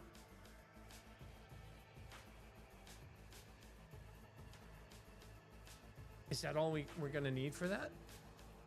Probably not. But basically what I'm pointing out here is that I'm going to need to do more than just what I have so far, which is going to mean back to design phase after we test the prototype for this, which is doing the prototype for this is just to make sure that we're not going down the wrong path with our combat, and that this is actually worthwhile. So, hold on. Explain to me the steps to develop a game like this one from a solo dev POV. Include concisely explain to me the steps from a solo dev POV. Include why I am doing the descriptor and what happens after we determine that the combat, that phase 0 is appropriate. Include what P0 actually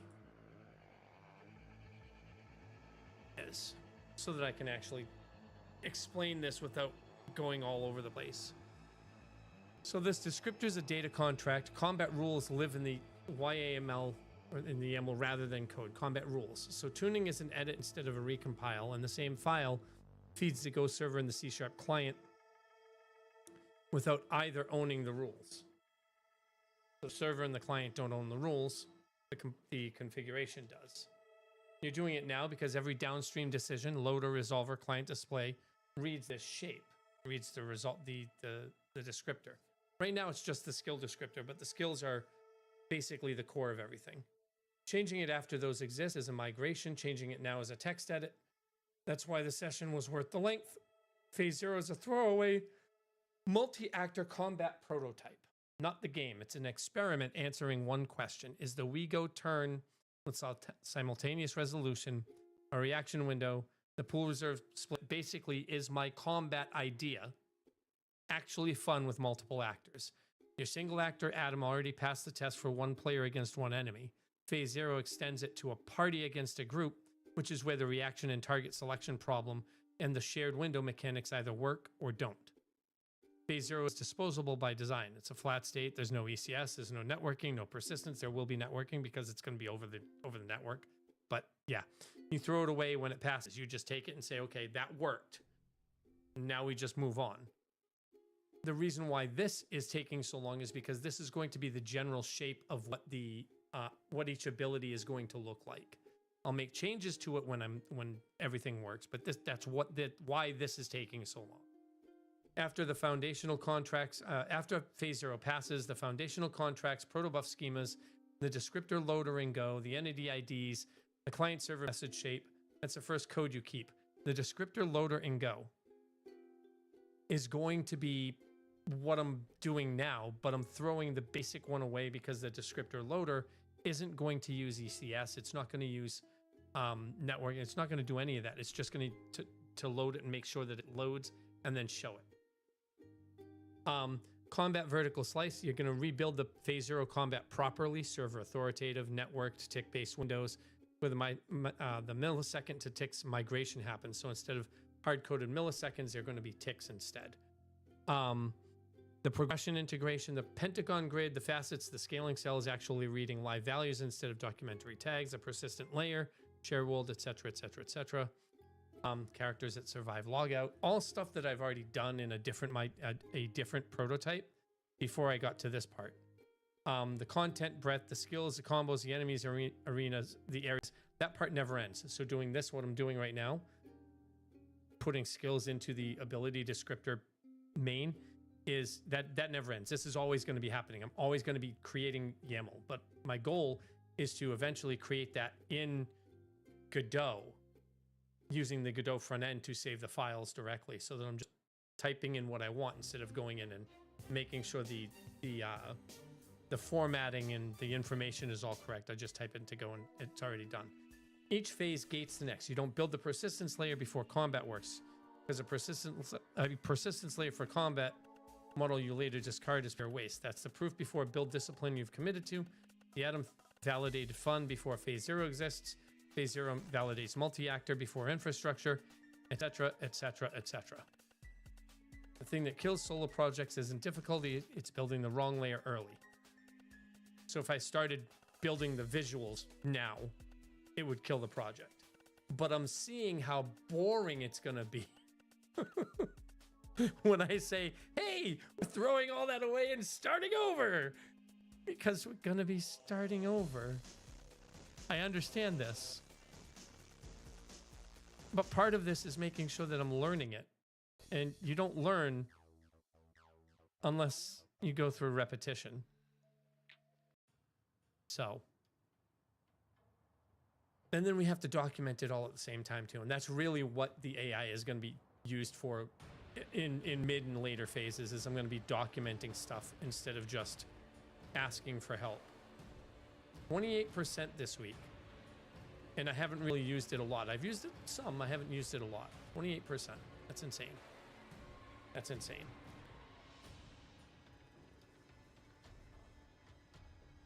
For somebody who's not vibe coding. Just asking a question every couple of minutes. All right. So we have Gifoy, which is flamethrower. I'm not going to name it Gifoy. It's just flamethrower right now. We have flame bolt, flamethrower. Flamethrower is going to do the same condition. It's going to do the same damage, but the magnitude is going to be different from flame bolt. Magnitude of 5 with flame bolt. Flamethrower is going to have a magnitude of 15. It's going to hit all the enemies. So instead of target enemy or target, it's going to be target party. Party? Target party, target enemy? Target party, right? Yeah, target party. Target party works on enemies, right? Not self, not player party.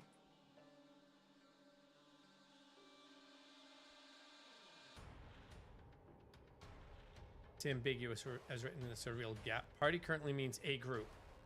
Depends on caster and the effect's intent. A mass heal wants the caster's allies. Explicit sides. Replace party with allies and enemies.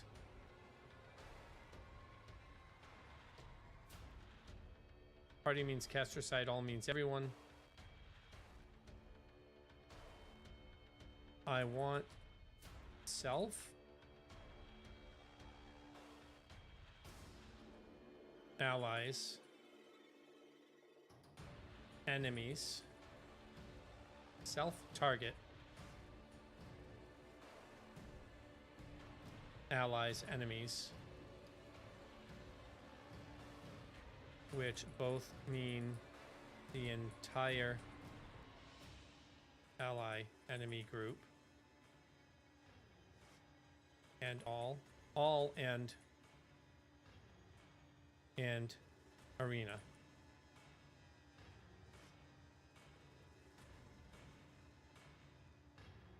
It's just an addition to the descriptor, right?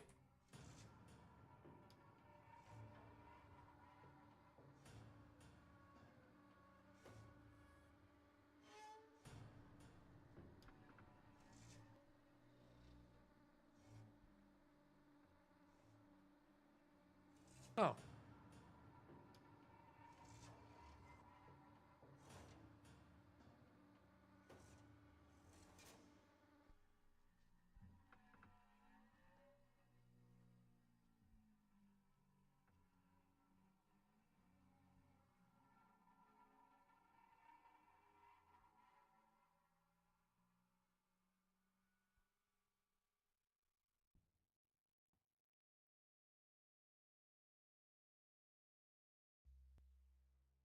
There's no scope.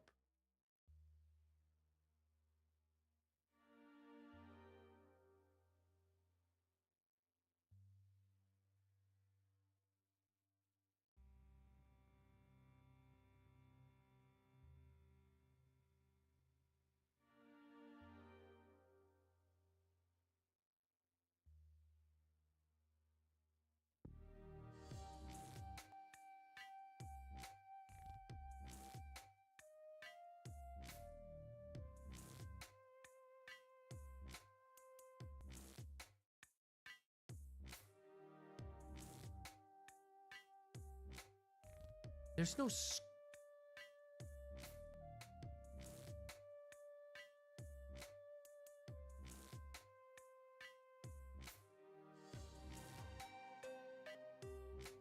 so it just doesn't have a payload.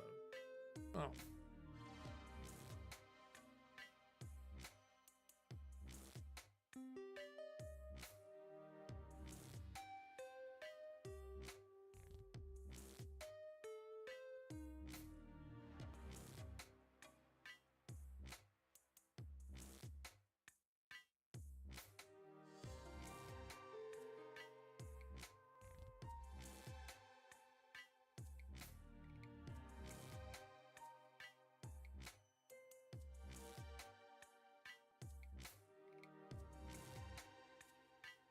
I didn't even remember it. It's like sitting right there. I didn't even remember.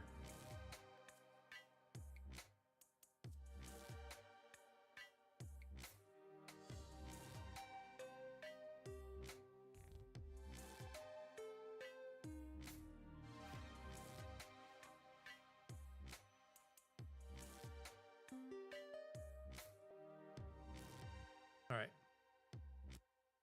Oh, shit. I'm not tired. I'm not going to bed. We're finishing this and starting code tonight. I'm up until 5 or 6 in the morning.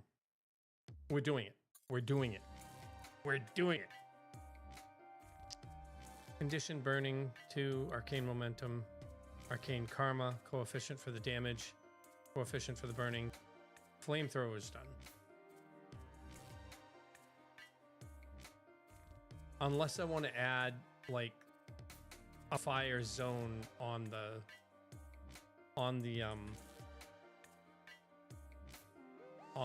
arena, and I don't.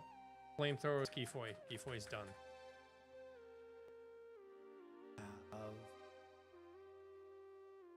Well, that was base damage of 9. We'll make it 9. We'll make it 4 instead of 5, like it has here. It costs 4, 20 mana. Well, the mana cost isn't actually there yet, so we don't even have to worry about it. And this is going to be massively changed anyway. So flamethrower's done. Done. I'm going to show you how it's done. Sorry. I've been watching. So I'm currently watching Hamilton. I'm not actually watching it right now. I paused it earlier, and I've also been watching.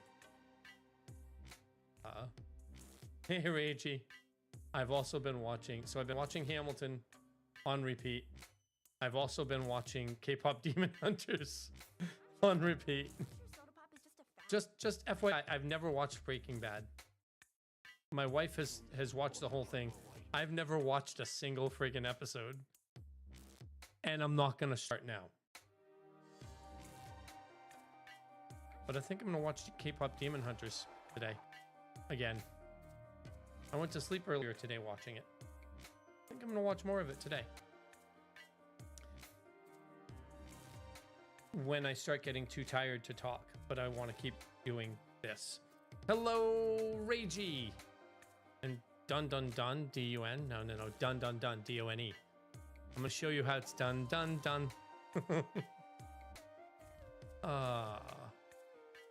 Alright, so flamethrower is done. Flamethrower, which is a tri-blaster constituent spell. The constituent spells are just there so that I know what I'm actually creating them in here for. That's not going to stay there.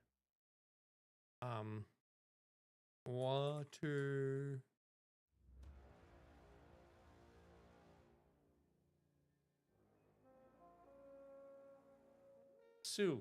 Nami.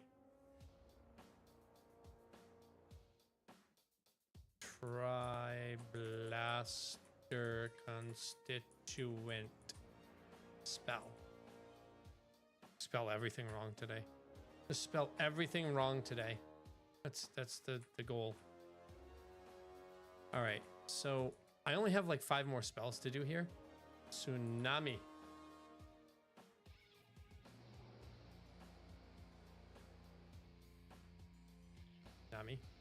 And what we do here is we're just gonna paste flamethrower in here so that we have everything here. Description creates a rising tide of water to wash away your foes.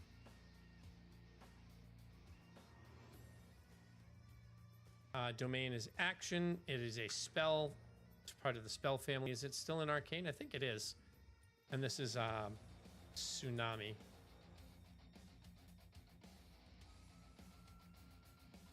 Flame bolt, flamethrower, Tsunami. I think this is still an arcane karma. Yeah.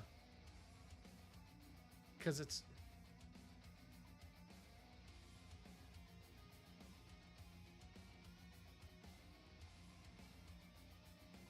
Yeah, I think what's going to end up happening is these are going to be the basis for like spell schools for what they primarily do. And so all spells that do damage are going to be arcane karma. All physical abilities or spells that do damage are going to be dimensional potency. Pushing players toward, I want to be a spellcaster, it's dimensional potency, dimensional. I want to do spell damage, it's arcane. But that goes against what I want the overall to do. Unless I want to have a 5-way this beats this style thing. I'm gonna have to really write down how how the pentagon actually works, more so than just these two counter this one, or these more than what I currently have. So like more than just this. Oh, dimensional happens to fight with mechanical and spiritual and happens to have a good relationship with arcane and technical. So dimensional and arcane is really good, right? So I'm going to be a spellcasting fighter. Spellcasting from arcane and physical from here. I'm going to have to make something so that each one of these is a little bit different, so that the opposing, like, I might end up moving some of the facets around, some of the aspects around, just to make it work. Because if I want to be a spellcasting tank that does damage but also does a lot of like conditional things, like debuffs and stuns and whatnot, that's dimensional, arcane, and technical. That's a race. That's the arcane and technical. Like that's a dimensional, arcane, or dimensional technical creature. So that's the race. And so I'm gonna have to write down actual rules for how all of that's gonna work, so that I know exactly where different archetypes are going to live, unless I just blow away the archetypes and go with my own thing, which is going to take a lot of like mental fortitude in breaking away from that whole tank, healer, DPS meta, the Holy Trinity.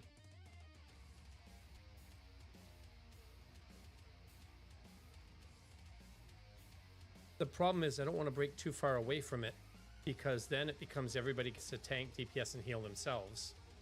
And I don't want to lean too far into it, because then you have a tank that can't heal or a healer that can't DPS.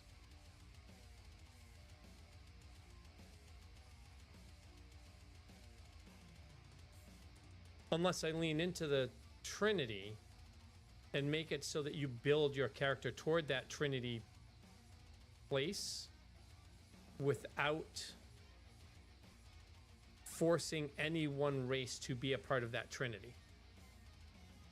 So if you want to be a tank that does a lot of damage, can heal themselves well, then you can do it, but that tank won't be able to do a lot of debuffs or buffing. Reiji, what do you think? As I continue working on this, what do you think? Should I lean into the Trinity? Lean away from the Trinity? Lean toward making my own archetypes, or lean into archetypes that are already out there? Because I like, let me show you what I mean by this.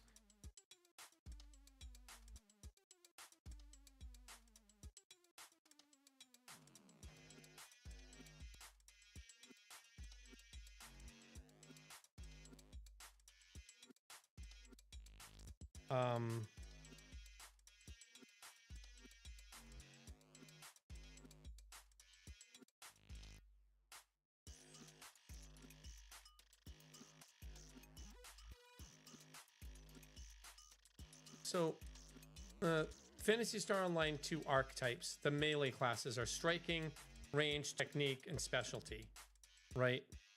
Which kind of okay, but I don't like. So you have the striking, which are melee. So you have a hunter, a braver, which is like sword and mobility, a fighter, and a bouncer. A bouncer is aerial, right? And then the range classes, you have a ranger and a gunner. In technique classes, you have a force and attacker. And then you have a slayer and a waker, which are pet-based classes or highly mobile classes.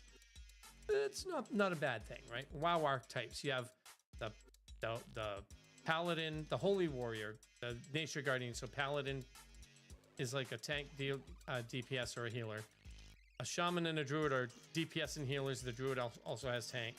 You get the archetypes. So holy warrior, the nature guardian, the sneak, the ranged marksman, the arcane master, the martial artist, and the fallen champion, right? So like,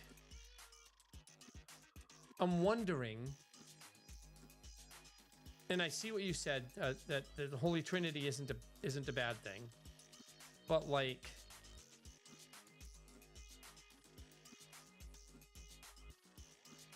what I don't want to have happen in this game is I don't want it to go to the place where Death Knights went, where they could just solo everything long before anybody else could.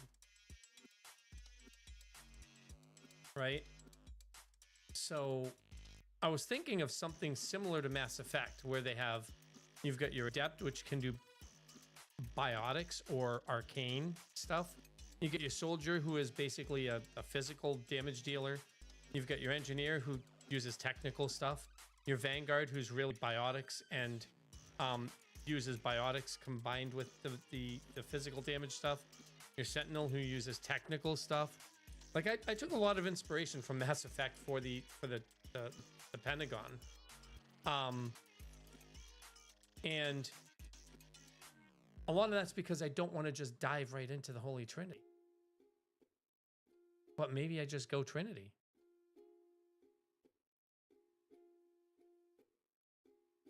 I don't know. We'll figure it out. That'll be something that comes up after this. As long as this works, all the other stuff can like, it's all there, but I said that the Pentagon's not going away, because the Pentagon's not going away. That's the center of things that I have planned for the far future, for the distant future. The races aren't going away, and I don't think the +5, -5 stuff is going away. I think what needs to be dealt with is, I've been talking about classless, and this model kind of leans into the classless idea, but like, I don't know. We'll figure it out. Let's just finish this and get to coding the actual test state. So Tsunami creates a rising tide of water to wash away your foes. It's going to be Arcane Karma. Arcane Karma being spell power. I'll create schools. I'll create like the general schools. Hold on.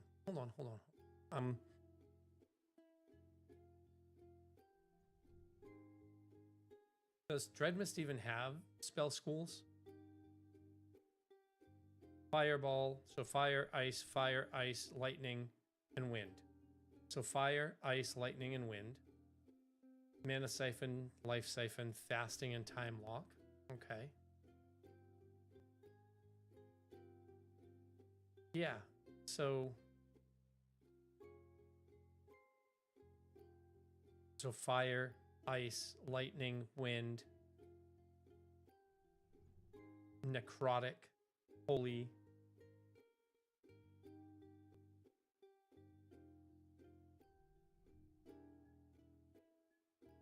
Yeah. Yeah. I'll actually create schools, and we'll put these into schools, and each school will pull from something different, or two things. I don't think I'll have any spell in one school pull from 3. But if it's in a school,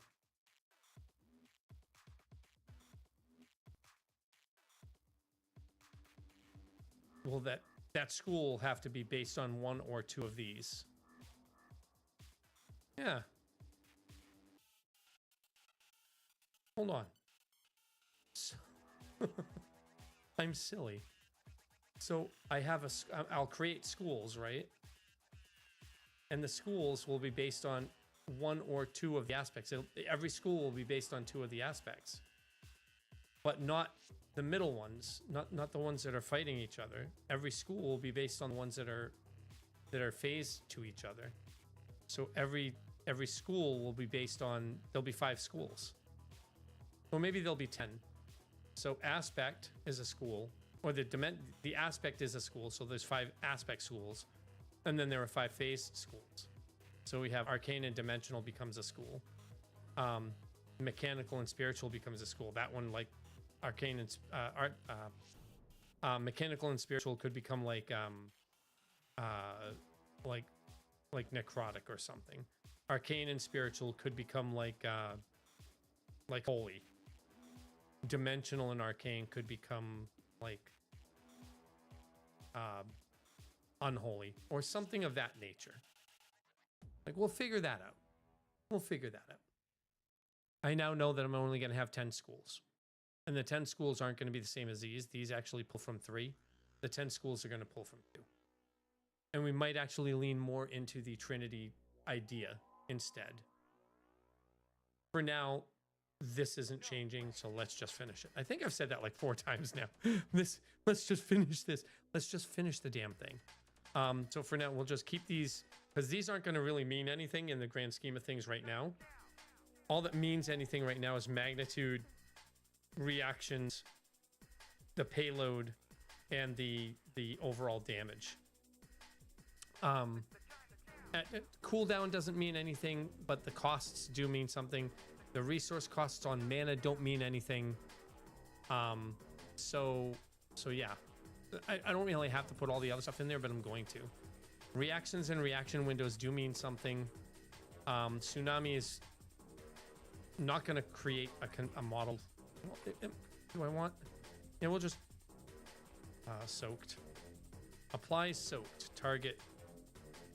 Party.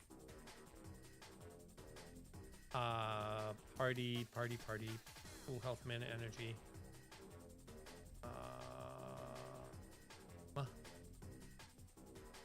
Go.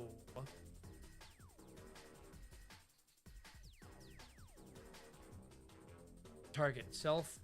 Target allies. Enemies. All an instigator.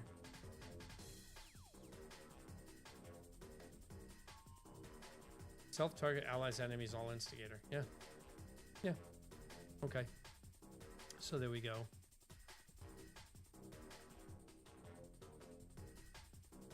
All right. So do target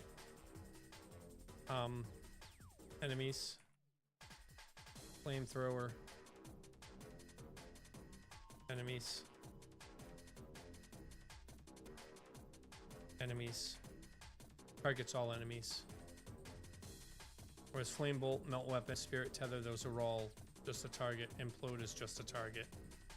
So Tsunamis, Flamethrower and Tsunami are the first that target actual enemies, like the whole group. Magnitude 15, Pool of 5, Mana of 20, allows reactions. A small, actually, this is going to be a bigger reaction time because it's going to take longer to cast. So 350. Okay.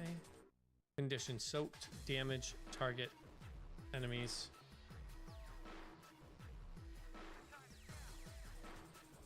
And these are going to be ranges. They're not going to be ranges now, but they're going to be ranges later. But they're going to be very small ranges so that you don't get dunked by an RNG hitting, like, even lightning is going to have a small range. Most lightning skills in other games are like 1 to the cap. And in this game, when I do a lightning based skill, it's going to have a smaller range. It's going to be a larger range than other skills, but it's still going to be a smaller range. So you don't get fucking RNG gibbed by getting a 1 3 times in a row or whatever. Arcane Karma and Arcane Momentum. Momentum is effect duration, and that's for that. Arcane Karma is this. And the effect is going to be soaked. Combo tags is Tsunami. Soak.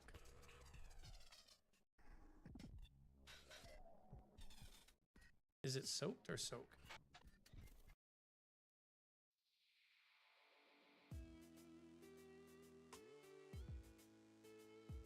It's molten, so soaked.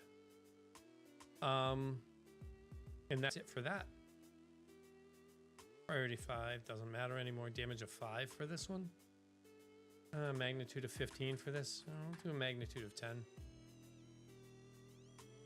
Oh, different song.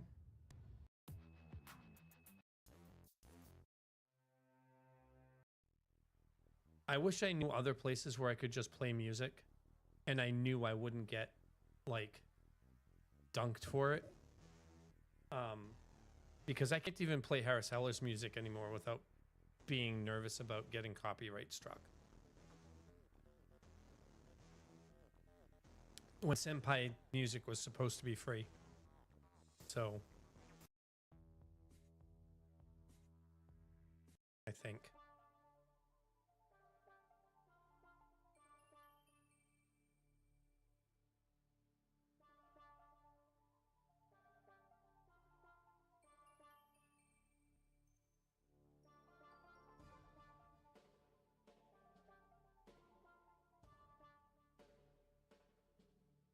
Oh.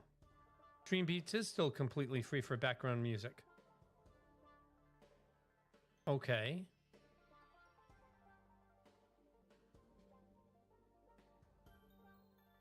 Is it really?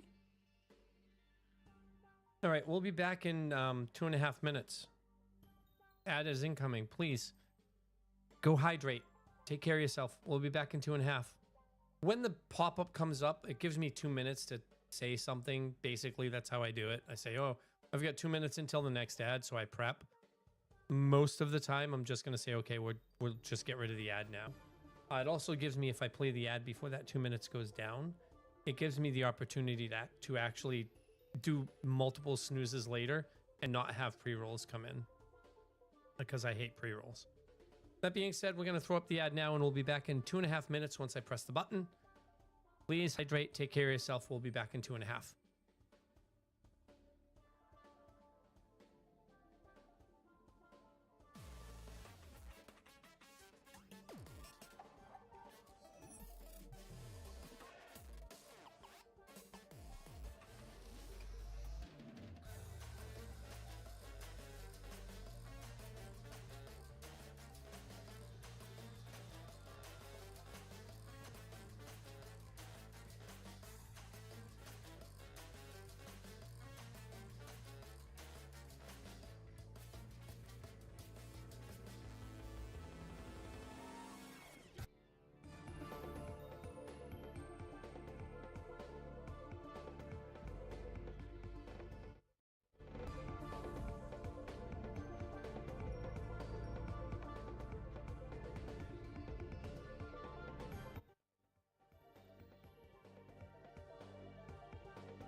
All right, that's not bad. Yeah, we can do chiptune. Stream beats. Stream beats it is. Because we can bring it back, because it actually isn't bad. All right. Let's finish this. So magnitude of 10, tier 2. We don't need to really worry about anything else here. That's tsunami. Watt is like water, but Su is tsunami. Watt is actually inside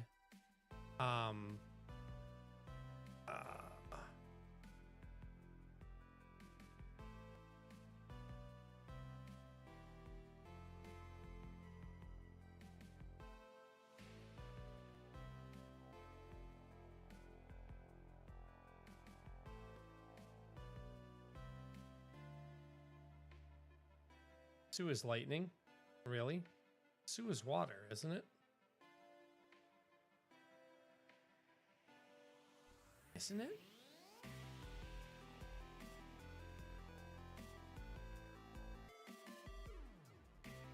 Oh, big thunder. Just with an S instead.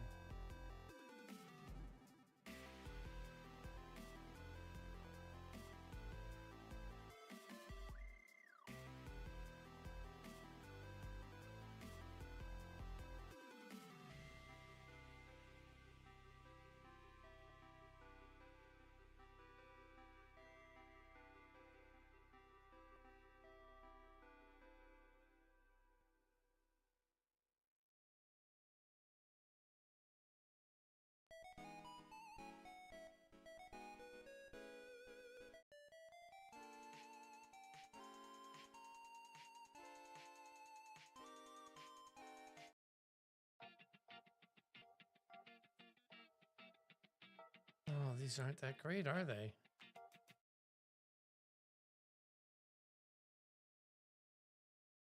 All right, so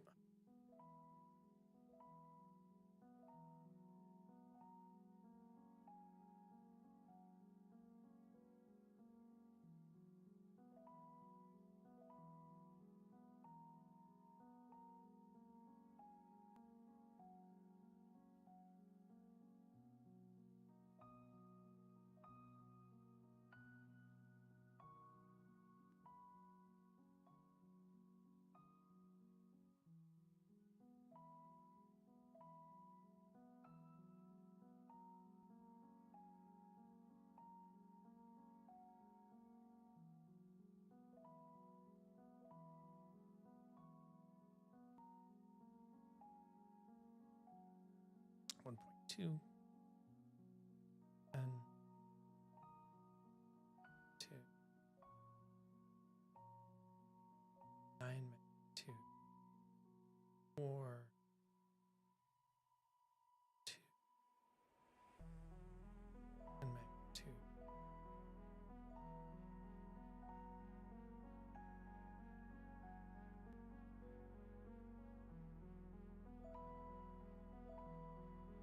Just copy that to water.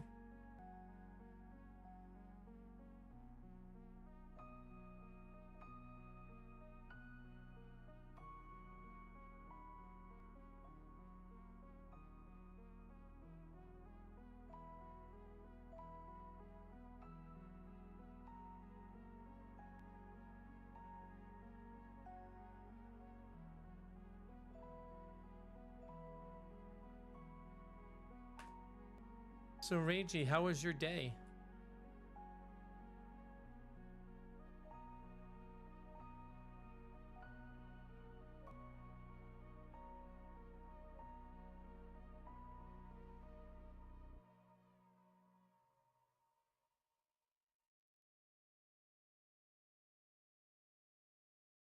That's great to hear. I like that. What'd you do, if you don't mind my asking?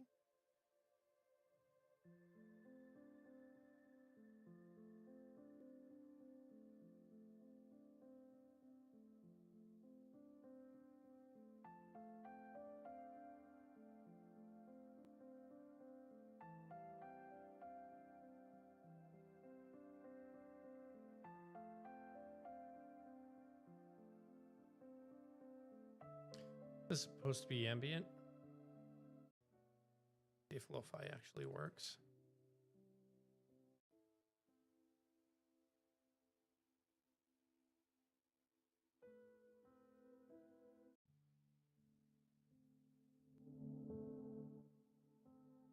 Oh, shit.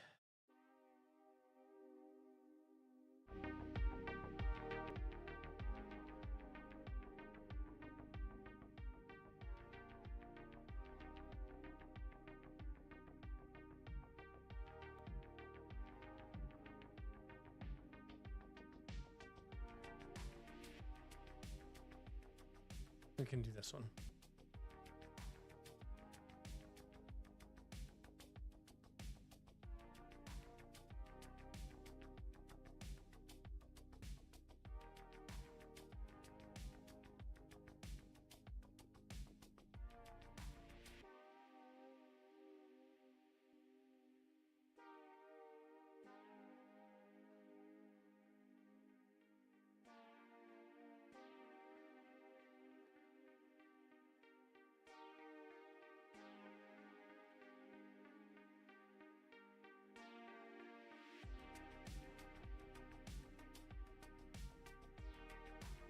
Tsunami. Tsunami. Now Watt doesn't do anything. Okay.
There's no cost to a Rift Lance because players can't cast it.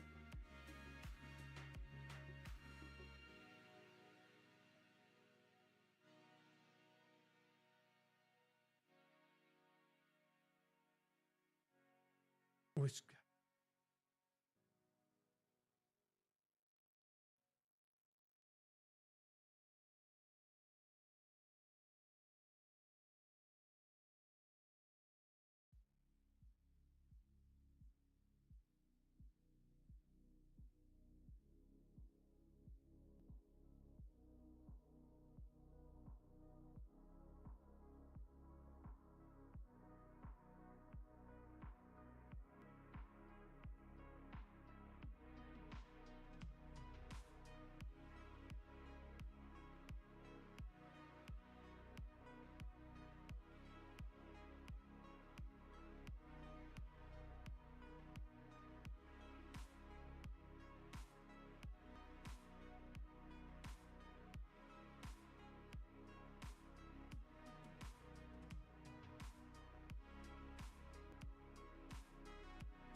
yeah, that's how that's gonna work.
don't remember where that is.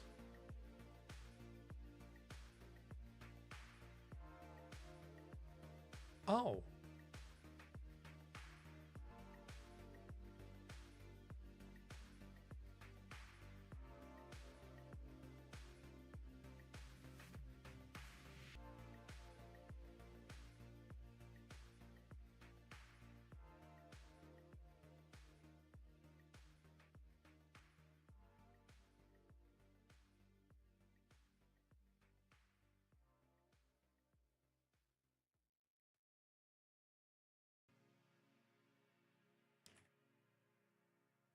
Yeah, that's right.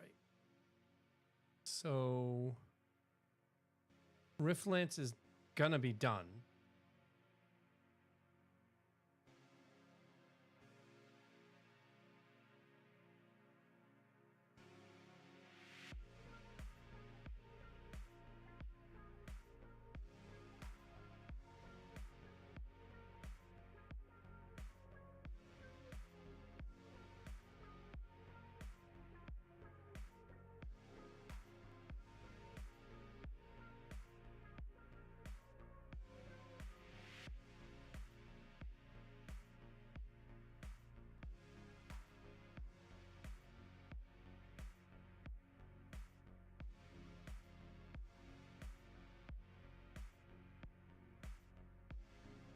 Is it?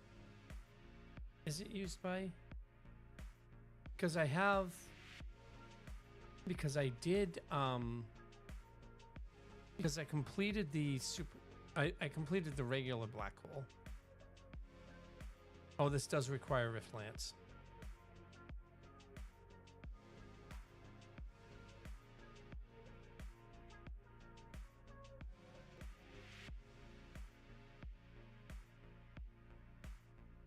Yeah, okay.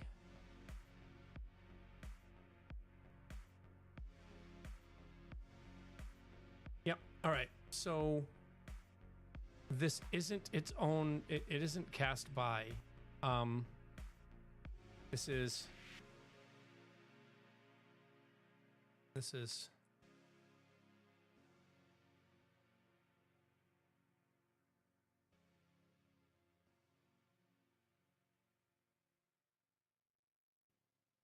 supermassive black hole constituent spell. Rift Lance, supermassive black hole constituent spell.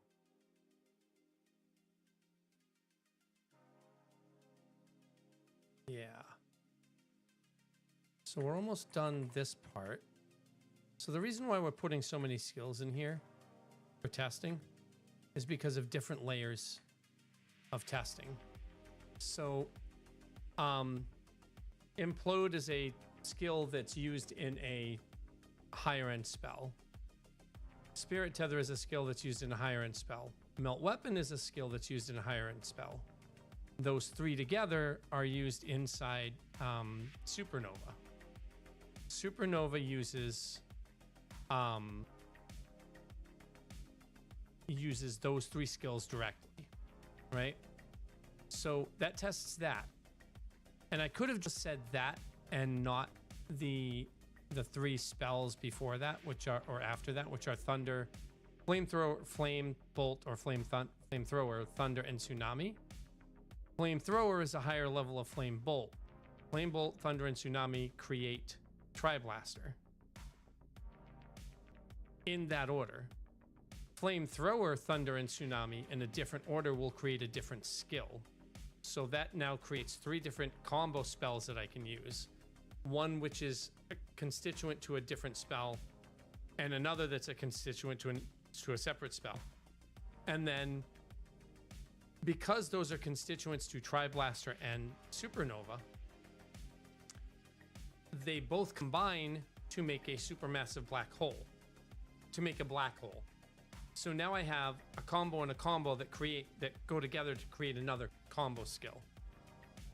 And the way it's going to work is, if you know this combo and you know this combo, but you don't know the combo above it, you can cast those spells and all of a sudden you discover another combo.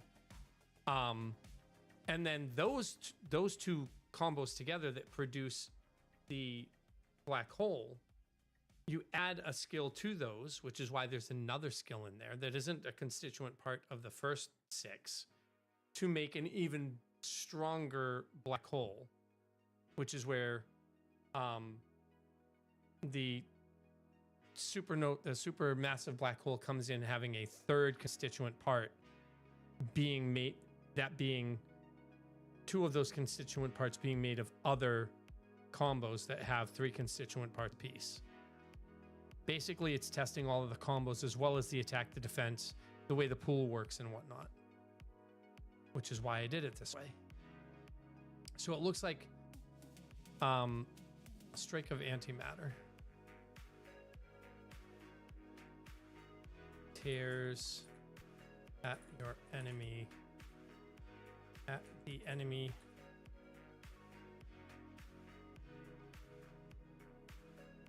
Spirit. Dimensional gain, so it's not actually dimensional gain. This is also arcane. Actually, this could be dimensional because it's antimatter. We'll just leave it dimensional. And instead of dimensional gain, we'll just leave it dimensional, yeah, gain, because it's multi-strike.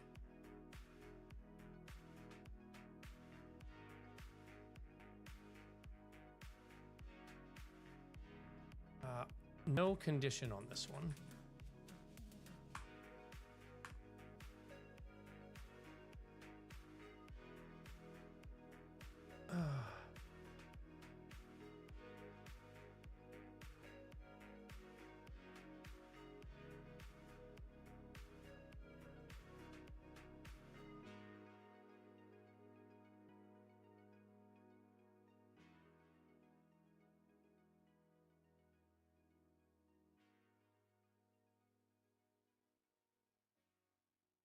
Yeah.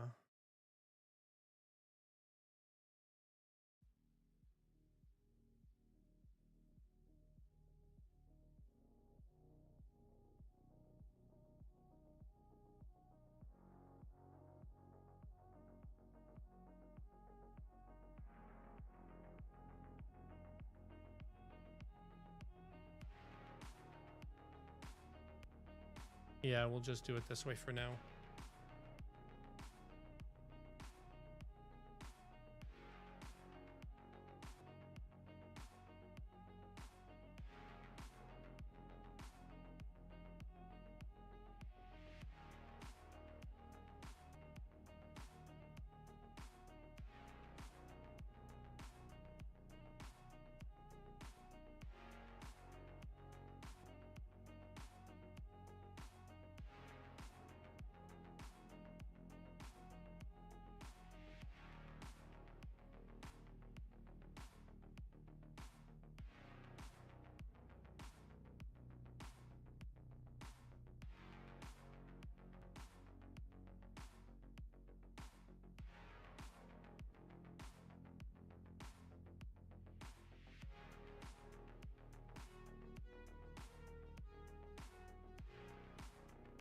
Yeah, you don't get to actually combo off of Rift Lance, I don't think. It won't create its own combo.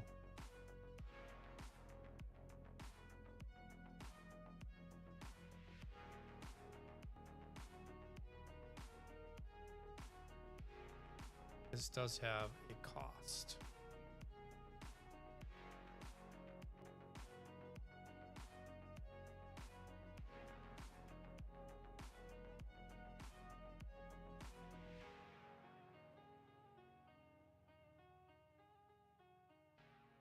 I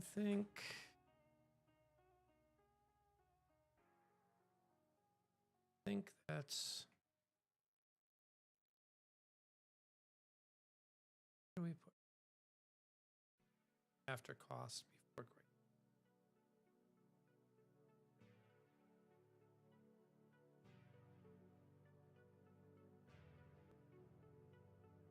The hell?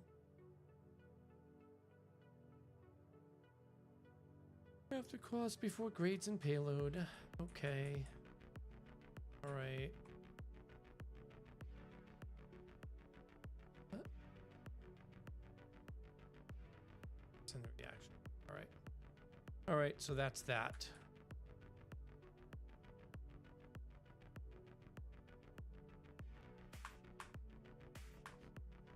And that takes care of all of those.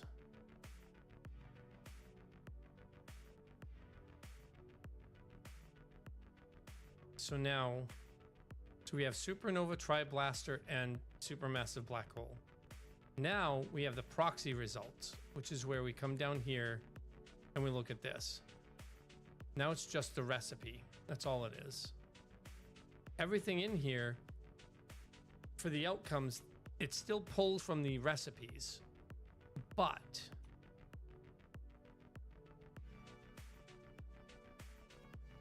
this is tri-blaster.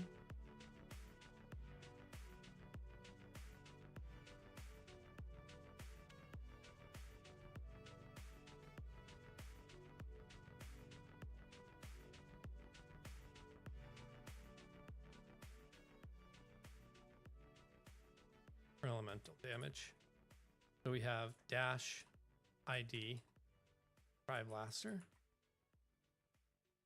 name, tri-blaster,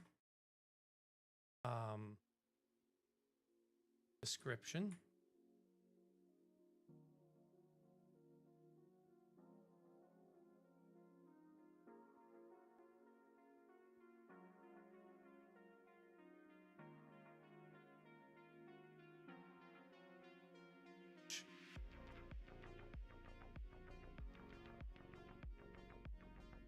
castable is false.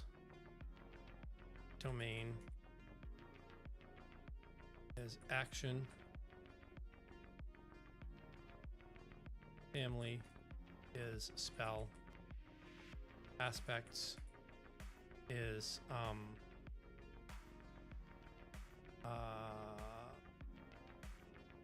this will happen later because of what we have, so we're just going to put it in arcane right now. Schools, and again, this will actually happen later, so we're just going to put it in karma for now, just for now, because the aspects in schools for combo are going to be significantly different. Not always necessarily taking from the aspects that put it together. Combo skills are going to use more than just the two skills that are from a school or the one aspect that is from a spell to begin with. Combo tags.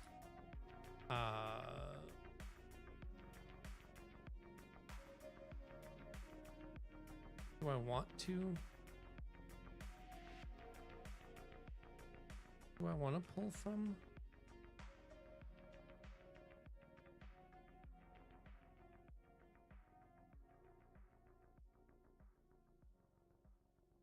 Do I want to pull from?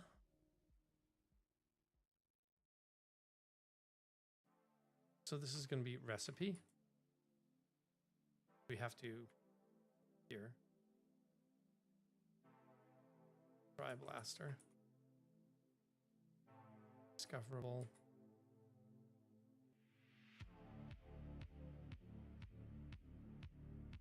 True.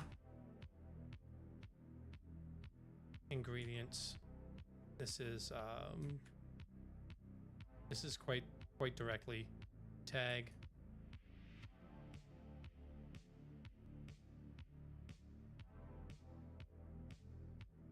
Firebolt, comma, ID,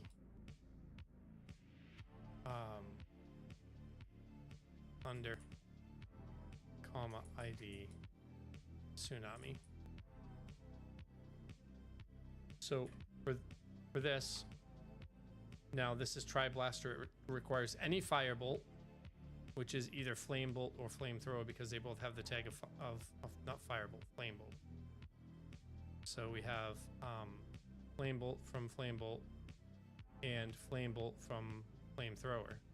So flame bolt. We're actually gonna make that firebolt.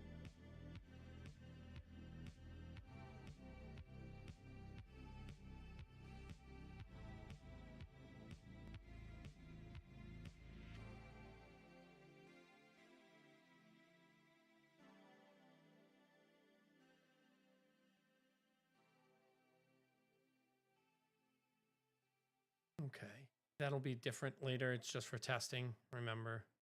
So firebolt, said fire, right? Fire bolt. Yeah. Bolt. Fire bolt. Fire bolt. Okay. Firebolt, thunder, and tsunami. So the tag is firebolt from either of those. The ID is thunder and the ID is tsunami. We don't care about schools, aspects, or combos, but we can use them. And we don't care about states because we're not going to use states at the moment. That's not coming until later. States being like there's a fire pool on the board, you can use that to cast Dry Blaster, allowing for a single player to do damage, leave stuff on the board, and then use that to create a spell that they would need 3 people or 4 people or 5 people to do. Still going to take multiple turns, but they'll be able to do damage instead of just, you know, waiting to cast all of them at the same time. So there's Tri-Blaster. And this now, ingredients, this will now cast Outcomes. This will now cast the actual skill. Domain, family, aspects, schools.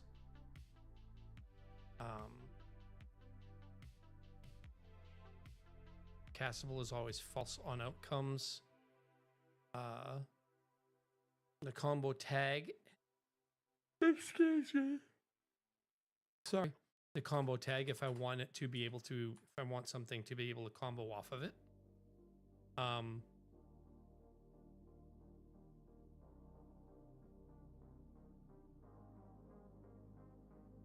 If it's being used and can be used with something else. Like let's say Tri-Blaster is there, but then I have Trinity.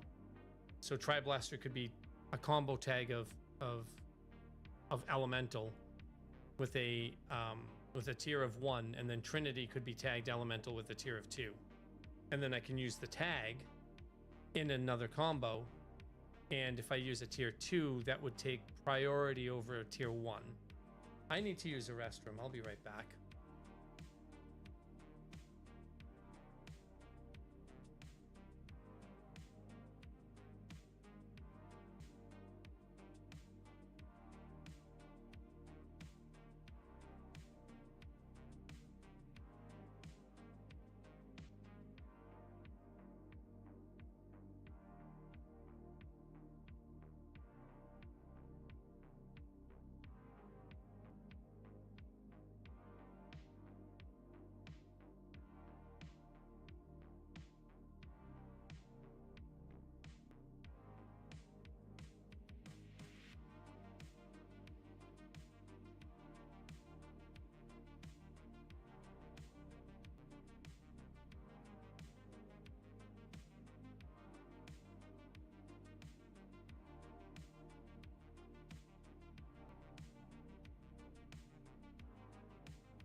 decided to open my window.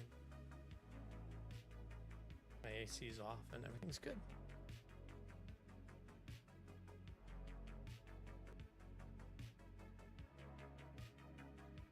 Yeah, my AC's off. All right.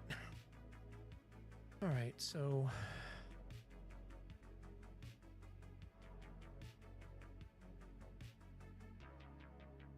now we have magnitude, which will wind up later. It'll be based on the constituent parts, and instead of their magnitude, it'll be based on the actual pre-coefficient values. So a base magnitude plus the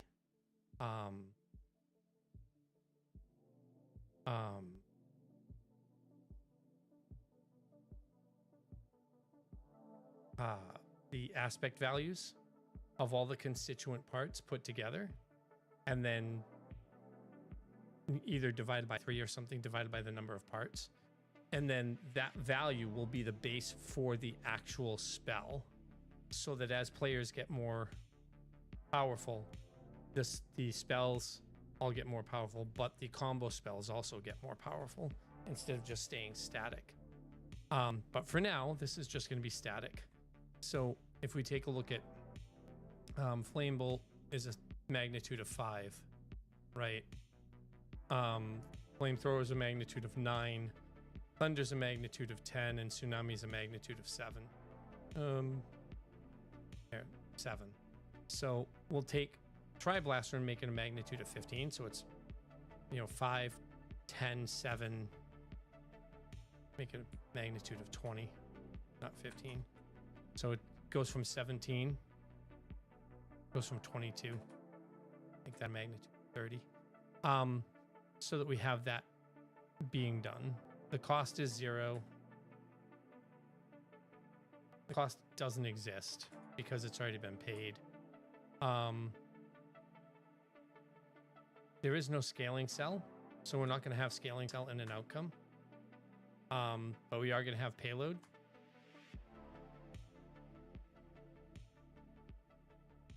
All versus affected.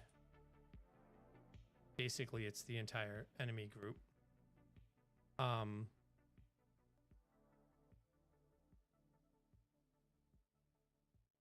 minute, what?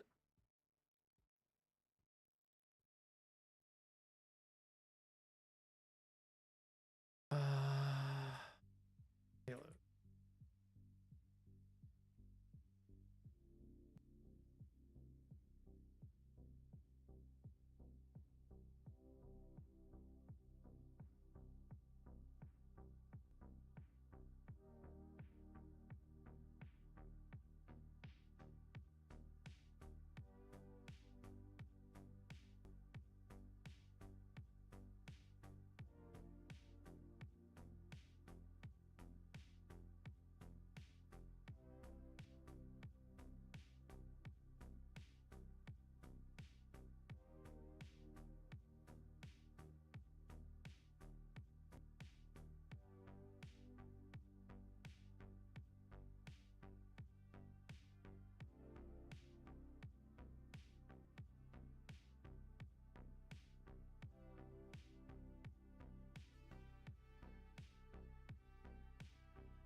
I think it was a choice from the players who knew the skill on random otherwise.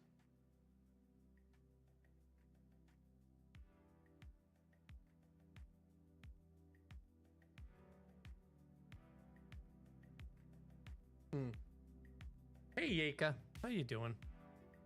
All right, so yeah, that's what it was. So the payload for Tri-Blaster ends up being effects, effect, model, damage, coefficient, 2, which I don't think is going to work.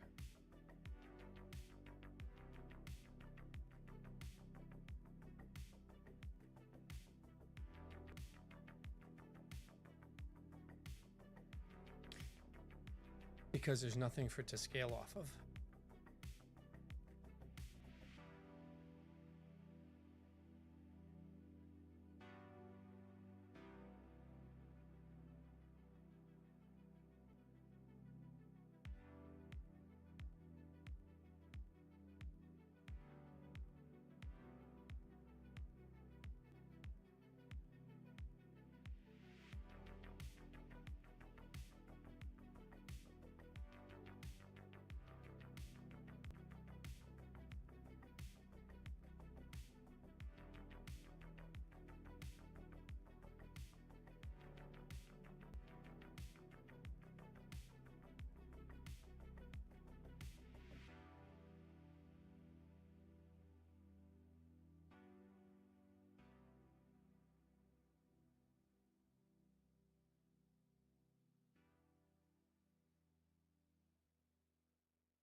Okay, we're purely on the magnitude.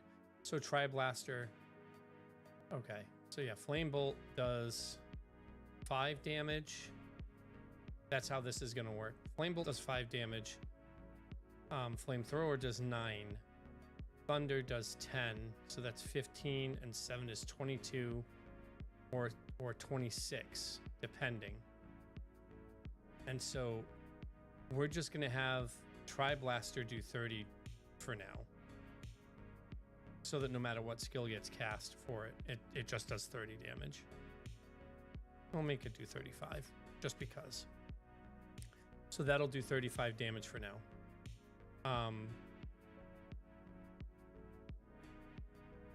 Actually, it'll do 35 times 1.2, so it'll be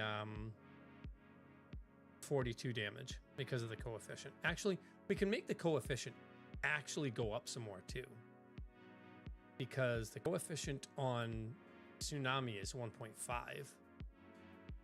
Thunder's 1.25,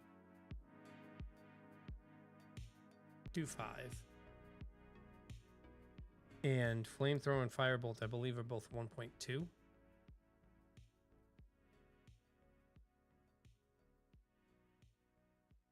Yeah, they're both 1.2. So we can actually make the Tri-Blaster feel like it hits harder by going to 2.0. Right? So now it hits harder than those. So no matter what the skill level was, this will actually do 70 damage. So it'll always hit harder than any one of those, than all 3 of those spells combined separately. So we have that. And that's just the testing. I just didn't even realize this. All right, so Tri-Blaster is done.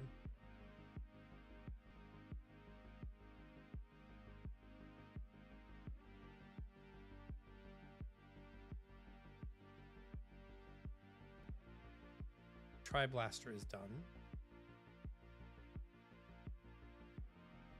Then we have Hi Erebus. How you doing, buddy? Here. Okay. Okay. Hey.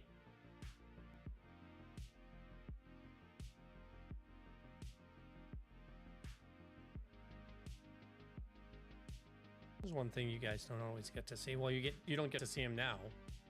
Well, you don't get to see him now. He's black, the black background. That's my boy. Erebus, you little jerk. Didn't want to be that. All right, so Tri-Blaster is done. We need Supernova, Black Hole, and Supermassive Black Hole.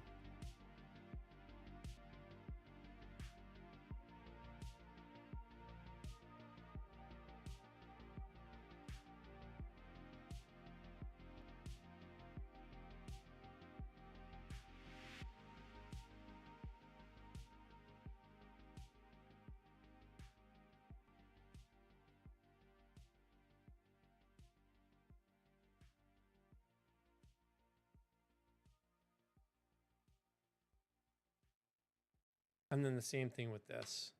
This ends up being discoverable. True. So the thing with discoverable is later on, it's going to be, can you discover it by research, or do you have to find the recipe for it or be taught it? That's why that's there. And for this, for ingredients, this is all going to be ID based. Supernova requires you to know implode, spirit, tether, and melt weapon. And so this is ID, not OD, ID, implode, comma,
it's a list of maps, not a map of lists.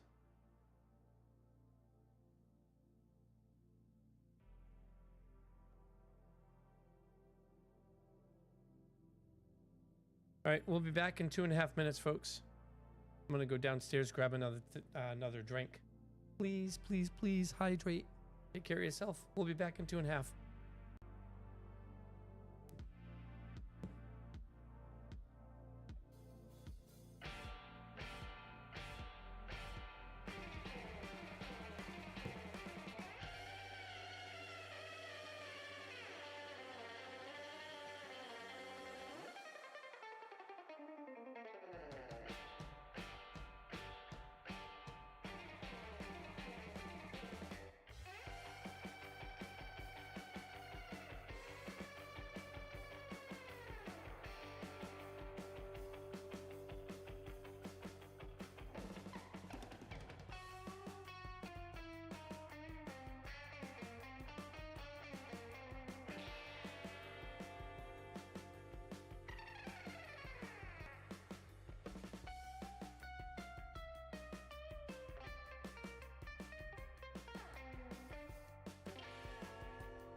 Okay.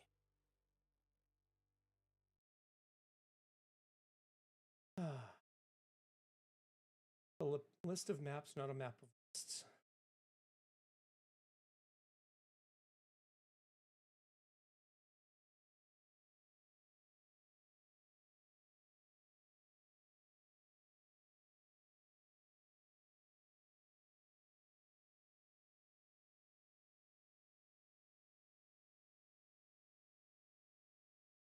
So we have implode, spirit tether,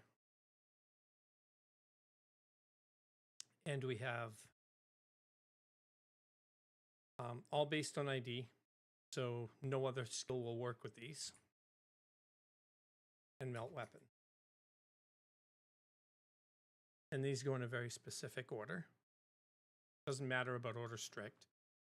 They don't go in a specific order. They just go. And if we want them to do something else, those same 3 skills, then we set it up so that there's a secondary outcome, and players who know it can choose between the 2 outcomes.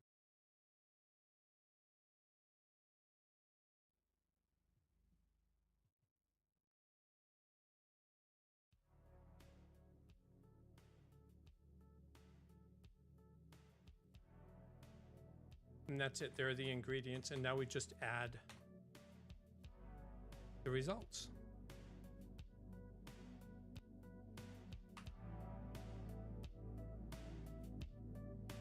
And the outcome for this is supernova.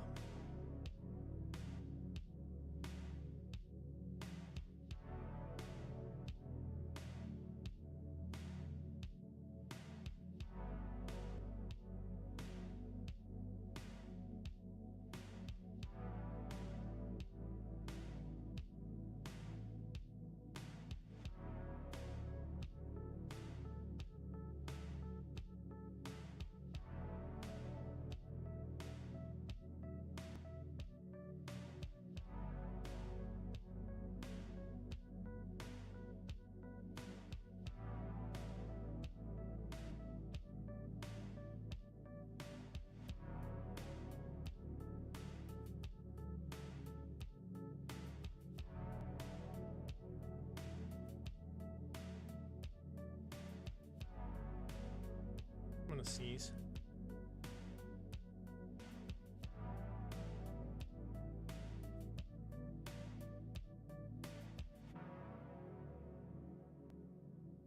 All right. So now we have this. We go back into TriBlaster and we can see what's going on here. Now we have the outcomes of the recipe. This is actually different because I'm silly and thought it was different than what it is. So there's this one. Bag of Firebolt and then 2 IDs. But the outcomes, as you can see here, castable is false. Castable is always false. So we can go into here. And castable being false is because these are not allowed to be cast directly. You cast the constituent parts and then they come together during resolution to cast this instead. So this is domain action. Because it's a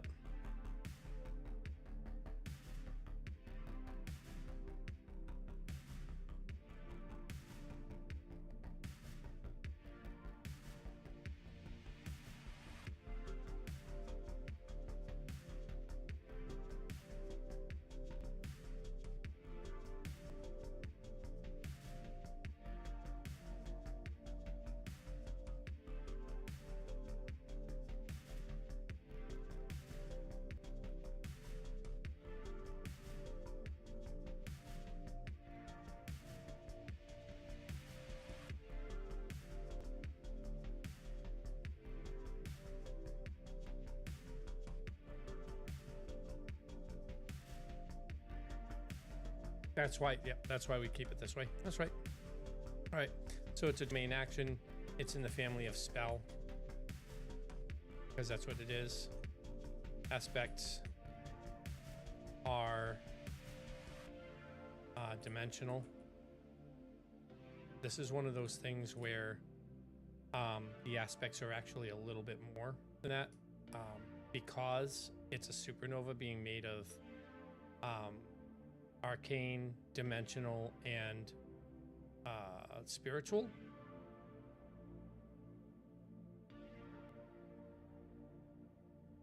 Reason being, implode is dimensional, melt weapon is arcane, and spirit tether is spiritual.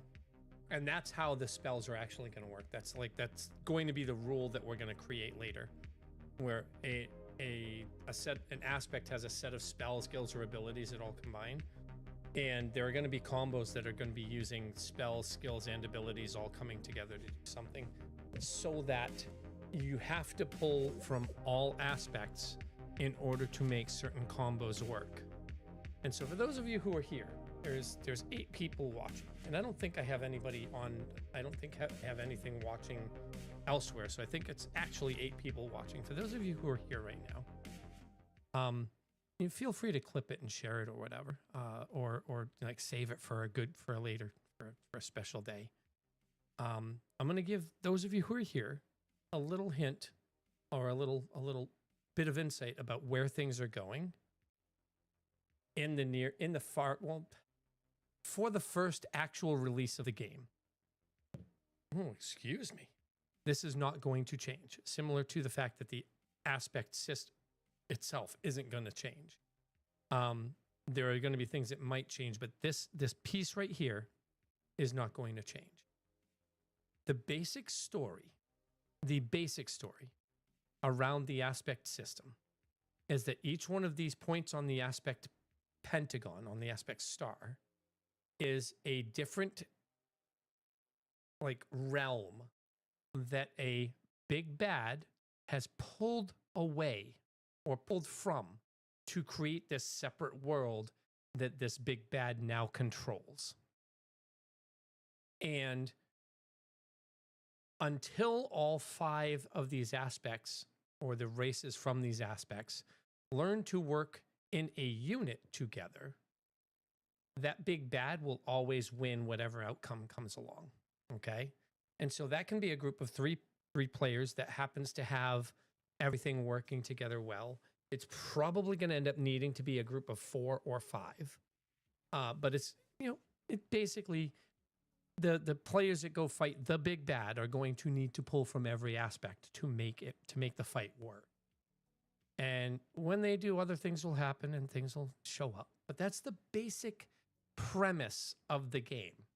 This big bad ripped things away from other realms, other dimensions, however you want to look at that, and used them to create its own pocket dimension where everything here is and that's why there's constant fighting between them, because they don't want to be here and they're all struggling to get away. That's why the opposites are actually working together, because they're trying to get into, they're basically trying to implode the Pentagon. And so that's the general idea. That's the general, that's where the story comes from. You might have seen some stuff earlier about the background that I've done and some of the story that I've actually kind of prepped for what's going on. If you've seen the novel that I'm in the middle of writing and stopped writing to do this, to start developing a story for this, that novel, the prologue has information, the prologue is very specific about what is happening in terms of what the big bad is. So if you've seen that and clipped that and have a clip of that somewhere, or recorded it yourself, you have a more insight into where this is all going.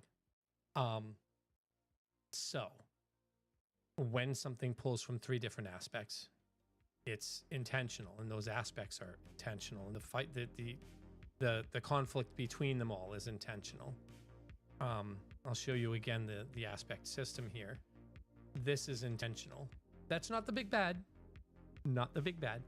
but that red dot is intentional. I'm probably not going to say anything about that again until I actually get to a working multiplayer. Hey, this is a pre-alpha like let's test it style phase instead of just the stuff that I'm doing right now. But yeah, so there you have it. You heard it here first, so yeah, we'll see. Anyway, aspects are going to be dimensional, spiritual, and arcane. There are no combo tags for this. It's not going to provide anything to a combo that it uses. It's always going to be supernova into supermassive, into black hole, into supermassive black hole. They're always, you're not going to be able to change the constituent parts here. So the there's going to be no scaling cell on this at the moment. Aspects, schools are also going to be something a bit different. So these schools aren't going to be just karma. These schools are going to be karma, destiny, because it's going to pull away from those mitigation stats. Potency, because the dimensional fate part of this is actually going to create physical damage. And there's one more, but I don't remember what it was. Was it flow? I think it was flow. We'll just put flow in there now. All right, so we have the schools. Now we have combo tags, which is empty. We have magnitude. So this is going to be a 75 magnitude spell. So it's going to do 75 damage base. The cost is going to be empty. The resolves versus.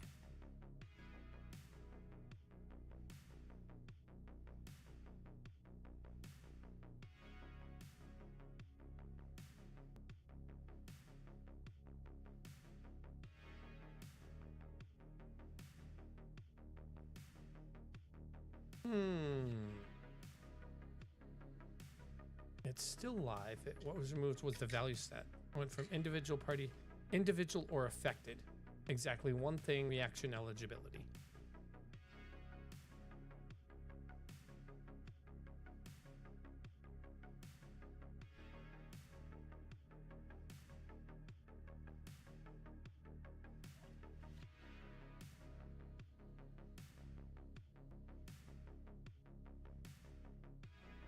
Resolves versus alongside reaction false is dead data.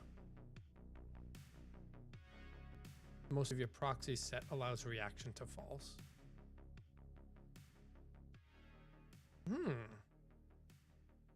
I don't see allows reaction. Yes, I do. I missed it. I missed it. So I think combos still have to allow reactions. They absolutely still have to allow reactions in some way, shape, or form. And why I say that is because if you set it so that combos don't allow reactions, then PvP will turn into just combo attack after combo attack after combo attack forever. And we don't want that to happen.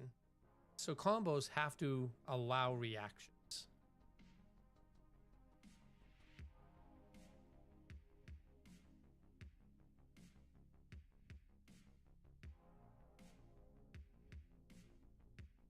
So resolves versus affected.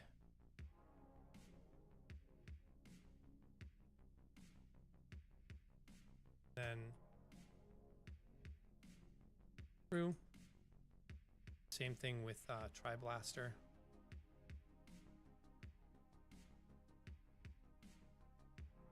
Allows reaction. True. And then the allows reaction is the same structure as these. So we'll just go into the allows reaction. This. Reactions on some of them will be like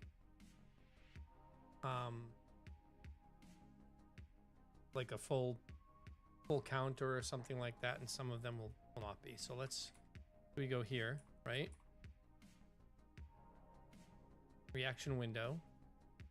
Delay. Make that like 75, and the timing is like 225. So it's a 225 millisecond reaction time, but this is like you have a very specific timing window.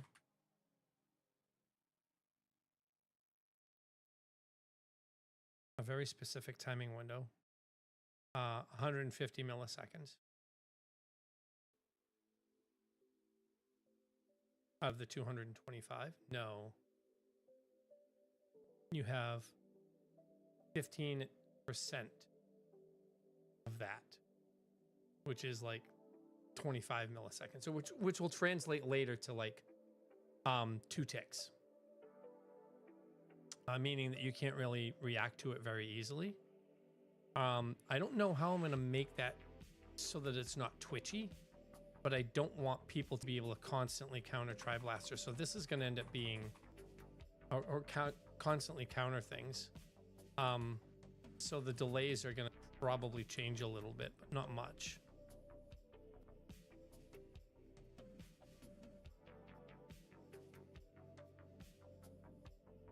Anyway, perfect is going to be a partial spell counter. So you don't actually, even if you counter it, you still take damage. Then partial will be a partial grade will be none if you don't actually counter it correctly.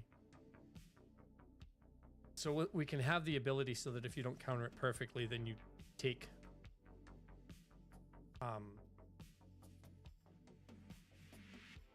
yeah, we'll have different grades. It'll be fine. Resolves versus affected. Damage is 2.0 on that, so it ends up being 70 damage for the Tri-Blaster. Similar thing down here.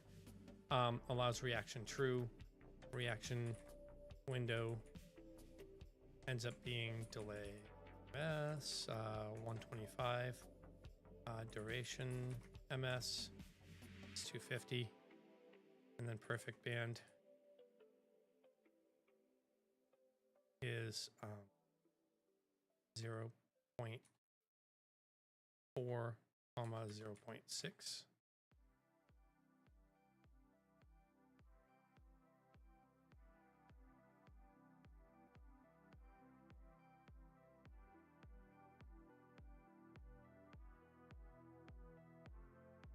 Go. Grades.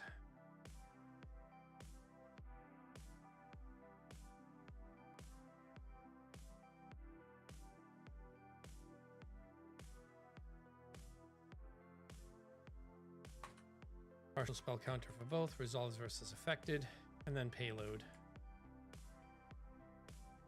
is, oh my god.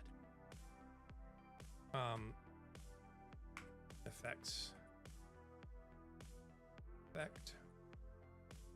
No, effect. It's model. Damage. And coefficient. 3.0. So now that does 150. We'll do 2.0 here too. 2.0. So that does 150. Whereas the Tri-Blaster does 70. Oh, we'll make this 3.0. It just means that we're going to have like 225. We're going to have things with 1,000 hit points to test stuff. All right, so Supernova is there. Now we have to do Black Hole. And then Supermassive Black Hole. The other thing is, when Supernova is cast, see how I have creates arena state? We're going to create arena state in here as well. So the outcome outside of payload modifies arena, which doesn't actually take place at the moment, but we want to make sure that we remember these things. Flag, fire zone, and we don't need that. The modifies state here for the Supernova is, yeah, fire zone. Comma, lifetime turns, or basically the duration.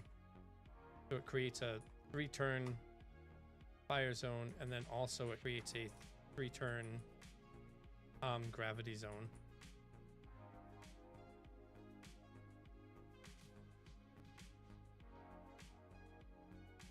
So we have that.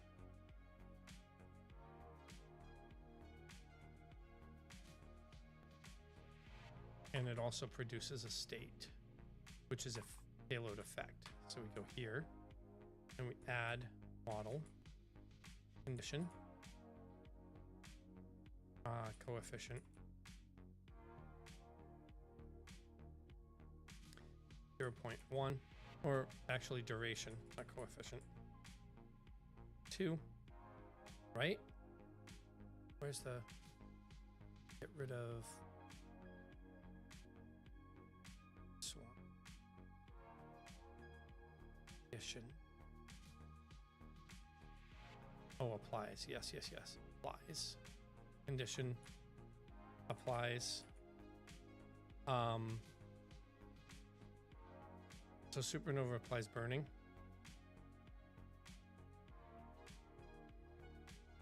And it applies crushed. No. Just burning. Just burning? Just burning. And the duration that is there is 2 turns with a coefficient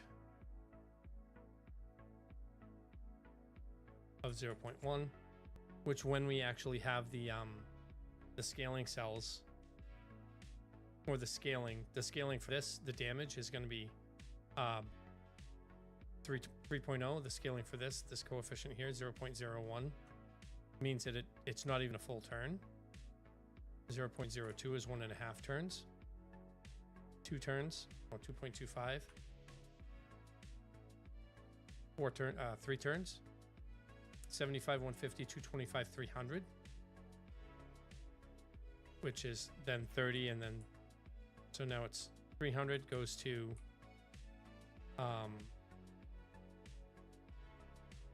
wait a minute, hold on. If I have a coefficient of 1, then that's 7.75 turns. 0.1 is 7.5 turns. 0.01 is 0.75 turns. 1.5 turns, 2.25 turns, 3 turns. So because we go 75 times this, and that's the duration. So it's 3 turns with a minimum of 2 turns. So if we did 0.01, it ends up being 2 turns. 3 is a minimum of 2 turns, but 0.04 means that it'll be a minimum of 3 turns because the coefficient times the magnitude is higher than the duration. The duration is a floor. It'll never go below 2. I don't think I need anything else from that. Is it dispellable? Does it scale? No and no. Same thing here. False. And does it scale? False.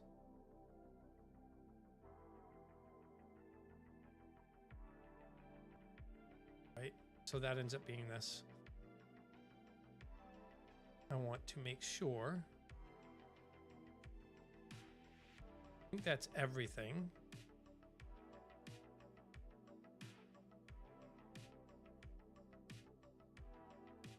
Yep.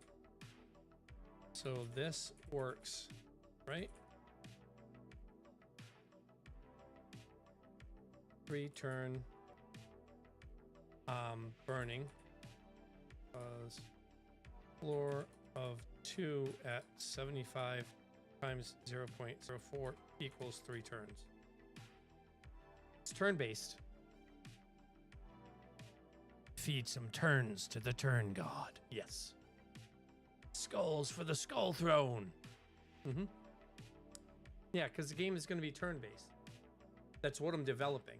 So, or what I'm trying to develop. So, like, the idea is we have this bar. So right now I'm calling it a defense pool, right? Where you have 0 to 10, and you basically say, I want to put 8 points into my defense. And so now I only have 2 points left for the attack. And so your attack is only 20% as much as it could actually be, but your defense is 80% as high as it could be, right? So this is a general, and this isn't the way it's going to stay. I don't know how I'm going to implement it when we get there, but this is a general idea for going all out and just wanting, like, let's say that you're almost going to kill something, right? Let's say you're like fighting Ragnaros or something in the original release of the game, and you get it down to 1%. This idea, this pool idea for how hard you're going to go means that if everybody's dying and it's at like 30%, you have the ability to put more into your defense capability. Oh, if we only could survive longer, then we could have killed him, because it's not a DPS race anymore. Now it's an attrition race. So now you're putting more to your defense, and you're defending more. You're holding back on the attacks because you're defending more. Because a player in real life, and I'm trying to apply some real life thought to this, but the general idea is in any combat, real life thinking, but any combat, you're not going to be able to go balls to the wall on your attack and still be able to defend appropriately. Most RPGs in general today have a defense skill so that you can go balls to the wall and you're just going to passively take less damage based on your defense skill. I'm taking that away. I'm saying, yeah, you're going to have a defense skill, but you still have to decide whether or not you're going balls to the wall all the time, or holding back all the time, or somewhere in the middle. And so that ends up being not really a multiplier, but kind of a multiplier on your attacks and on the incoming damage. And I'm hoping that people don't just stay here all the time, right in the dead center. And I think people aren't going to stay there. And I'm hoping people don't end up staying at, a 1 defense and, leave 8 for attack all the time. But that's the basic idea for, balls to the wall, skulls for the skull throne stuff that we're doing, which is why the turns are there. Like there's the whole 9 yards it's all based around this idea that I'm making an MMO. I'm making a game that I want to play, that has the like that has the mechanics that I started finding in other games, but couldn't actually have them work appropriately. So they couldn't have them work appropriately, so they never actually played more or developed more of those games. But I'm thinking that I can actually make it. And if I can't, well, as I said before, I'll die trying.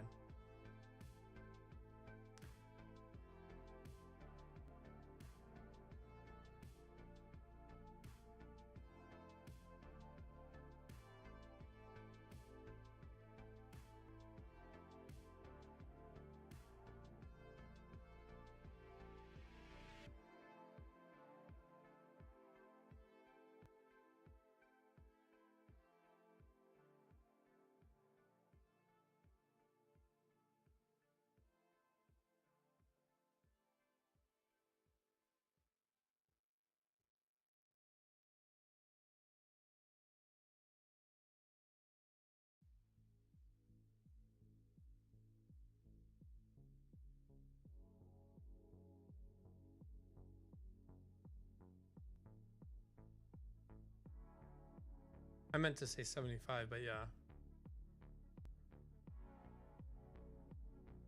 Mm-hmm.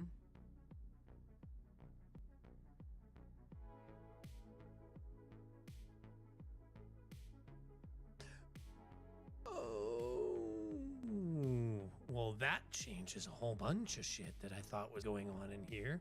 Applies, does not use.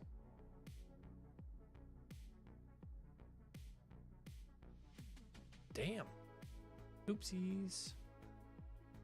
High risk attack applies. Nothing. Riposte applies. Exposed. Why did I start making it a list again instead of just a scalar? Why did I do that? Just dumb, that's why.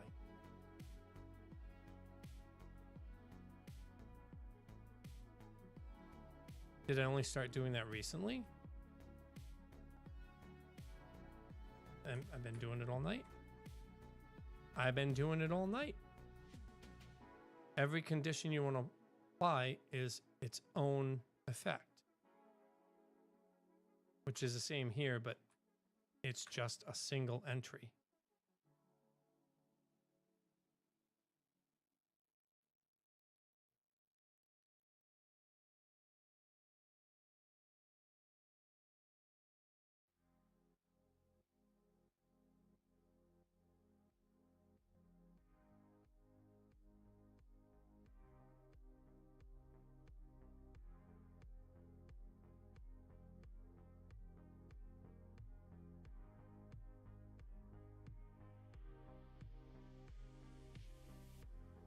Yeah, okay.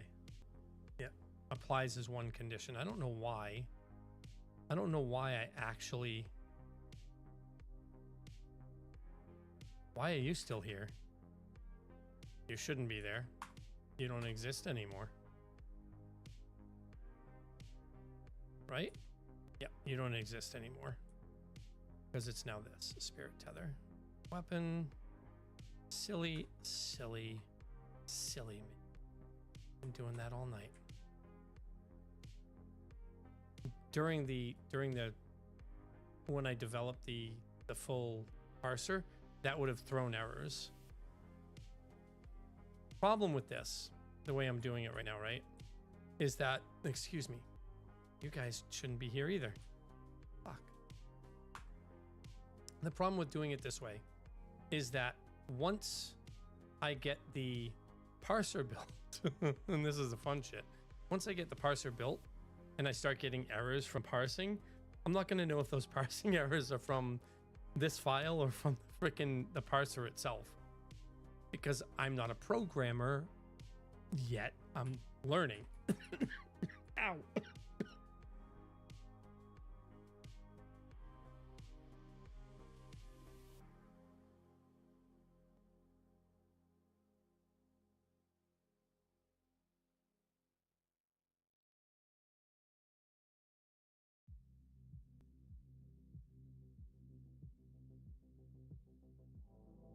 Something went down my throat and just stopped in the middle of it and like hurt.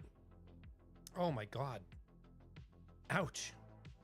As I was saying, because I'm not a programmer yet, I'm still learning how to program. So if an error pops up here instead of in or in the actual parser, I'm not going to know where the source of that error is because, well, because I'm a dummy, that's why. So yeah, it's gonna be interesting. But I said we're gonna get there tonight, and we are gonna get there tonight.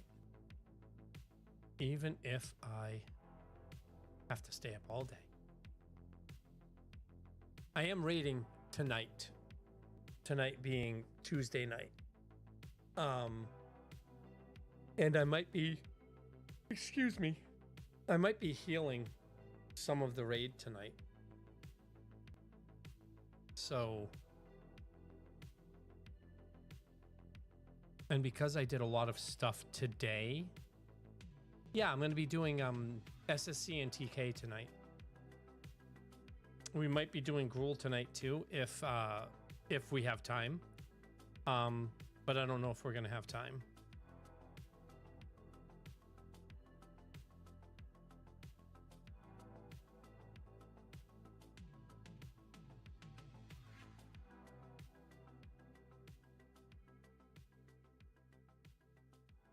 Anyway, I'm going to be doing this until I get at least part of a prototype done tonight. Tomorrow, not Tuesday, but Wednesday, Kayloon is flying to New England. I wanted her to be here for testing the prototype, but she's not going to be here, so it's unfortunate. So I have Tri-Blasters done. I have Supernova is now done. Scales is true, so that it scales off of this. the duration becomes 3. You drop scales false and let it compute. 75 times 0.04 is 3 turns. That works, and the floor of 2 doesn't bind.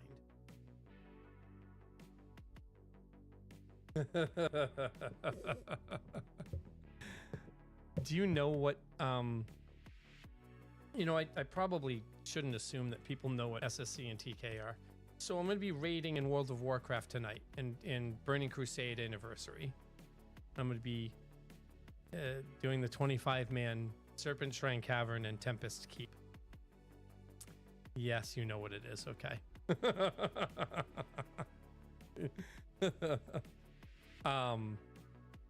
Yeah. So yeah. And I might be healing tonight. So I think scales false gets removed so that it can scale off the condition can scale off the duration, and the magnitude, which is up. Magnitude up here. The damage scales off the magnitude with a 3 times coefficient, 3x coefficient. We don't have any scaling cell here because these aren't going to use them yet, and we're not going to take the time to try and wire one in. And then it's going to modify the arena, and there's nothing after that. There's nothing you can do after that. Tri-Blaster is already done. Firestorm uses Flame Gust and uses Wind Bolt and Firebolt to determine which one does what. And so we're going to go ahead and put that in here as well. So let's grab these, because this one is the one that determines, that shows us whether or not the, hey, you know, this skill works or not. Firestorm.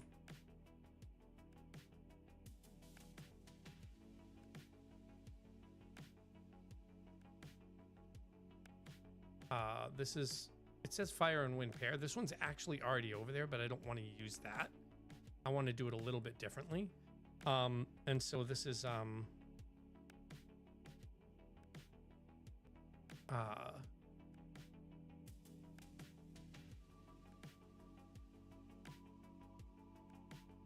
Firestorm and Flame Gust.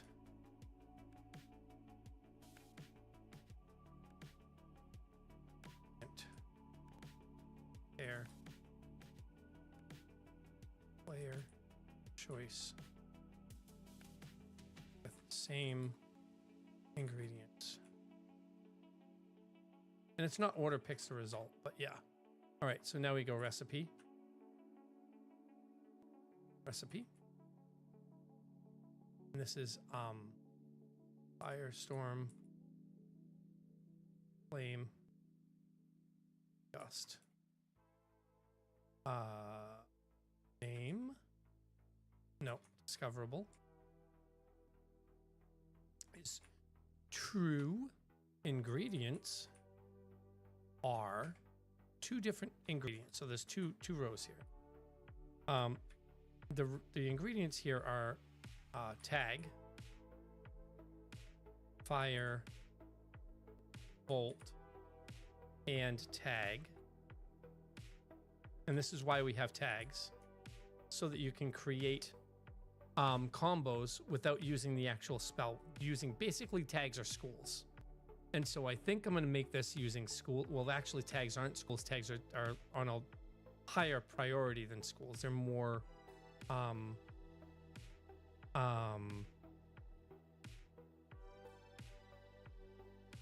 actually,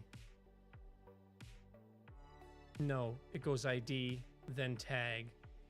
So are they more? No, they're less. No, they're more refined. They're more direct.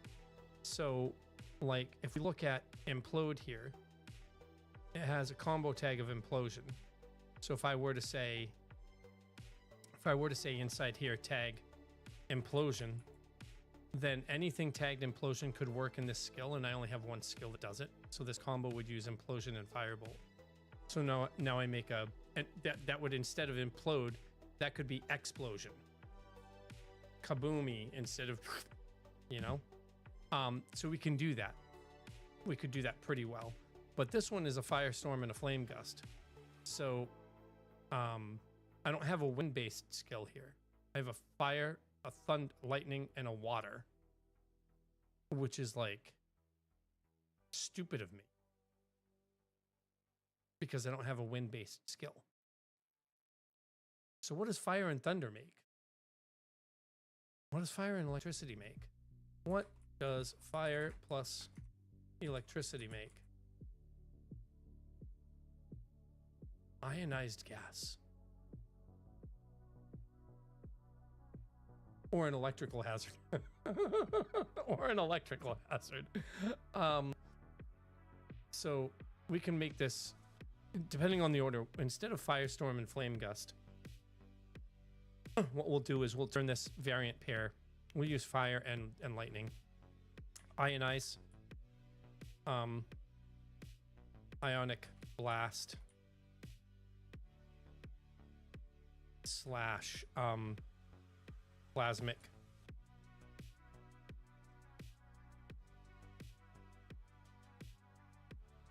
No, fuck it. Ionic blast and plasma torpedo.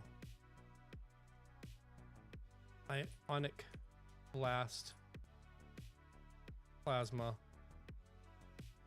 torp. Right? And so now we have firebolt for the fire part of it, because it's going to use fire and electricity. But now we also have thunder. But this thunder, the tag for thunder is electrify. So we have a tag for thunder being electrify. We have a tag for fire being firebolt. And the way this works is actually, if it uses flamethrower instead of flame bolt, because flamethrower is tier 2, it'll do more damage. It won't do that now, but it'll do more damage when everything is said and done. So we have firebolt and electrify. Discoverable true.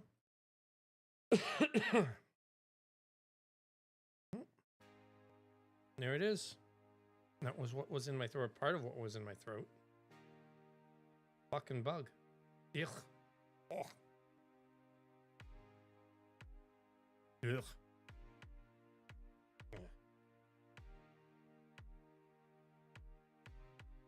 Ugh.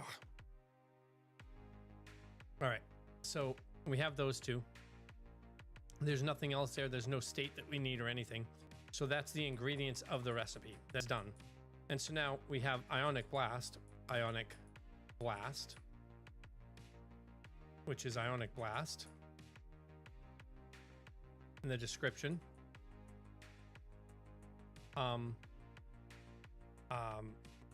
Heated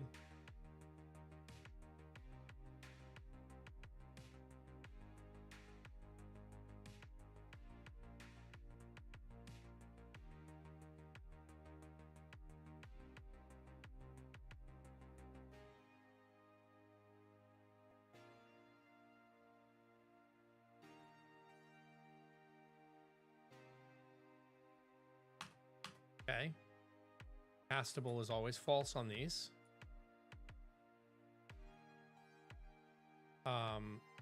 Then we go to domain and family. So these are spells. Even though they're combos, they're spells. Not spell casting. The hell? They're spells. The aspect for these is arcane. And I think for like electrify, I think it's going to be arcane and mechanical, right? And the schools for this are going to be something else. And now we could use this as a combo for something else. Like, oh, you can use that as either, like, let's say electrify or firebolt. So now I can do this spell, and when this spell is used, I can use a tag of electrify. And now ionic blast actually works for it. I don't know how that will work later, but that's the general idea. I think that the actually, let me ask the AI if there's anything that I can, if I use tags, if I create a recipe that the combo has tags, then have another recipe with those tags in it, would that be similar, exactly the same, or wildly different than the way we have it now?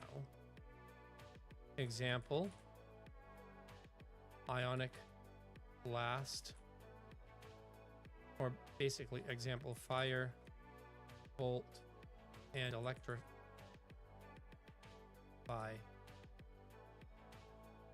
tags combine to form an ionic blast that has both electrify and fire bolt on it, which, and I then use that twice in once, twice, whatever, in a tri-blaster.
So technically it does.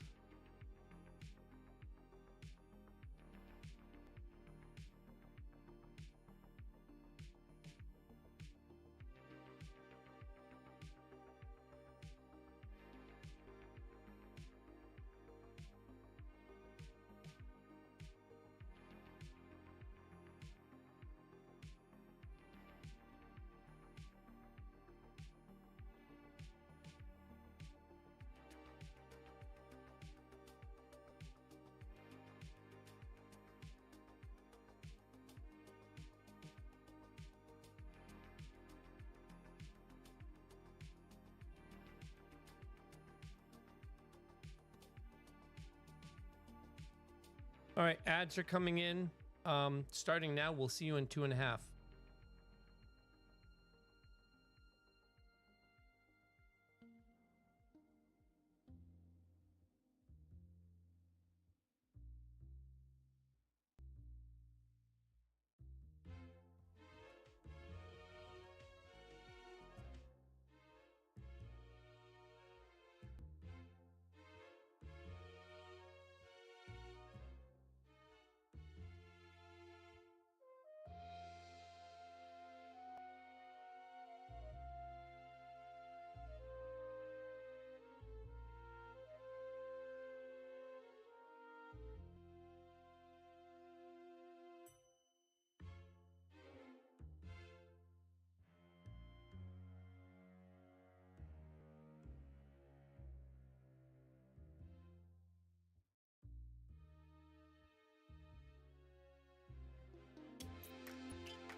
Okay.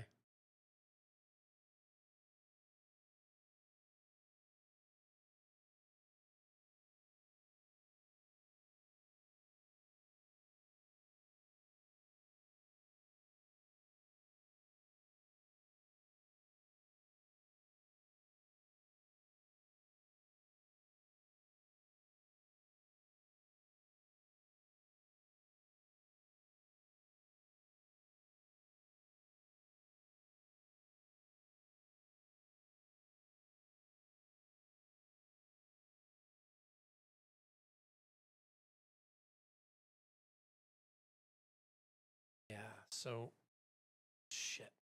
We'll figure it out later. Let's just finish this. Let's finish it.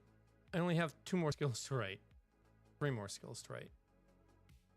3 more skills to write. So,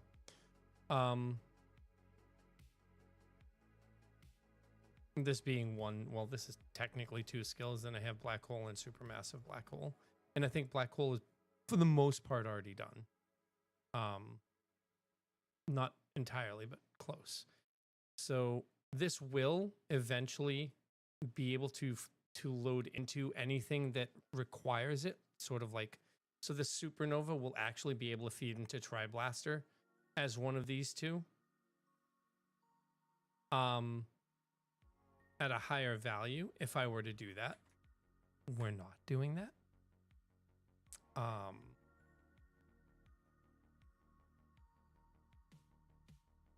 Because we don't want Triblaster to beat out actually no.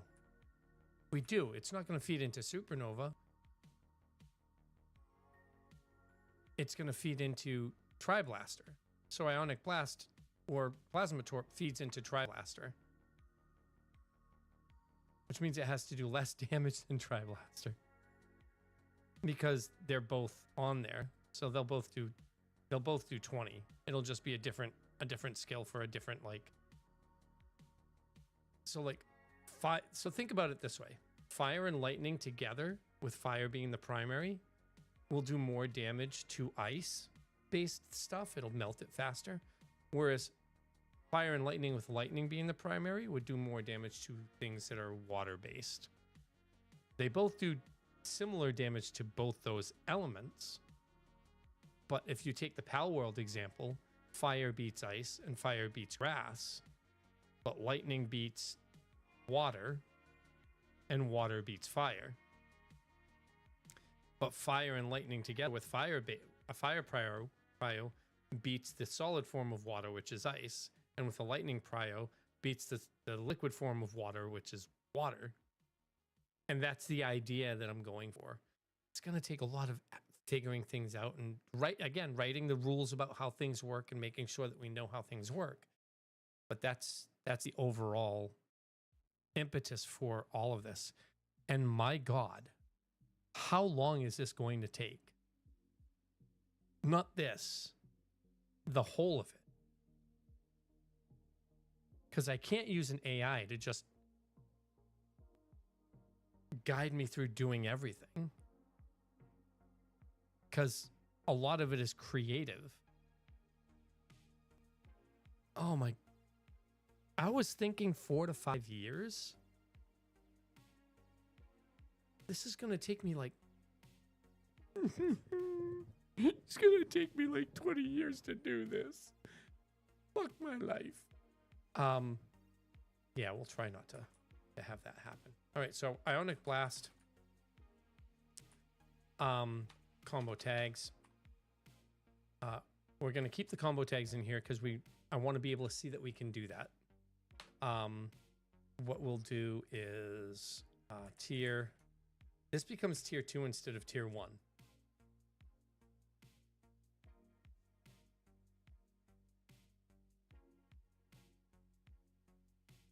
Yeah, tier 2 instead of tier 1. And this has a magnitude of 15.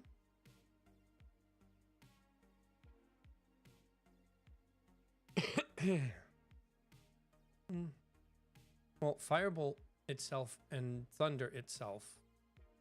Thunder is magnitude 10 and Firebolt is magnitude 5 or magnitude 9. So we'll make this magnitude 20, just because, which is 20, 40, 45. So we'll make Tri Blaster magnitude 50, which means nope. That means it. Oh god, that's gonna be like that's gonna be tuning so hard. Holy shit! All right, magnitude 20, tier 2, magnitude 20.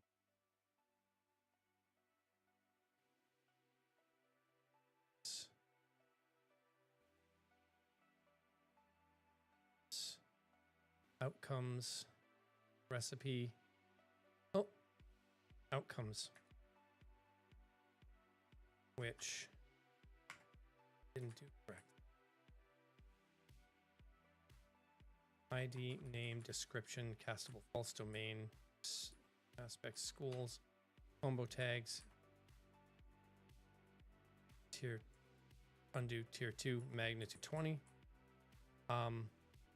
Cost, nothing, allows reaction, false, just because I don't want to do the reactions.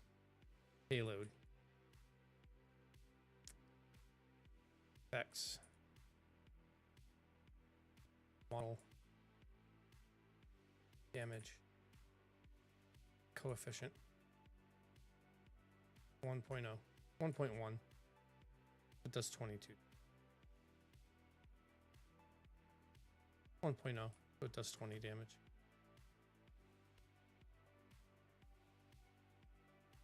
And that's the end of that. But then we have another outcome, which is the plasma torp. And this one, instead of arcane mechanical for the lightning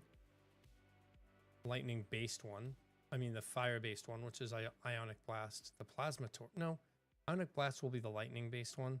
So that'll be arcane mechanical, and the fire based one will be shit.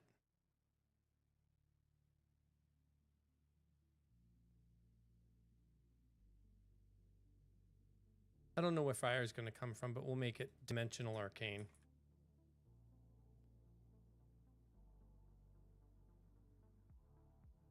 Meaning that it does more damage to, like, it uses different aspects to do more damage, and those are the general rules. I'm going to have to find a way to figure out what goes where. Applying elements of our world to the aspects of this, like, this game. All right, so schools are going to be, do I even care about the schools? Karma. I'll just use karma. Is it karma? Karma. I'm gonna use karma and potency. We're not scaling at this moment, so I don't think we need the schools either. I don't think those matter. But this is now plasma. Torpedo.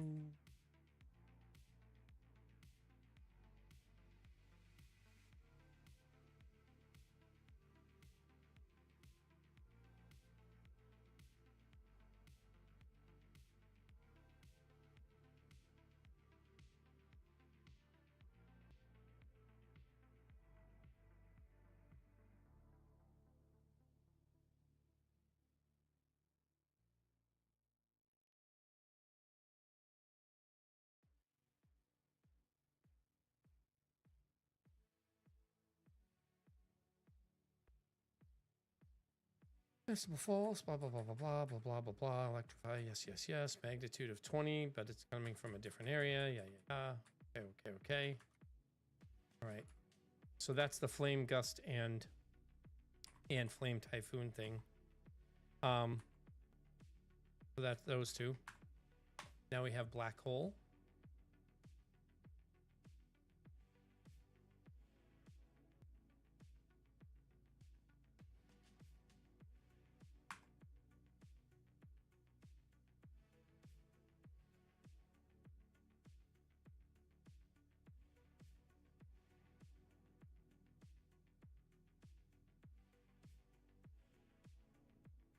All right. Yeah. So now we have black hole and supermassive black hole to do.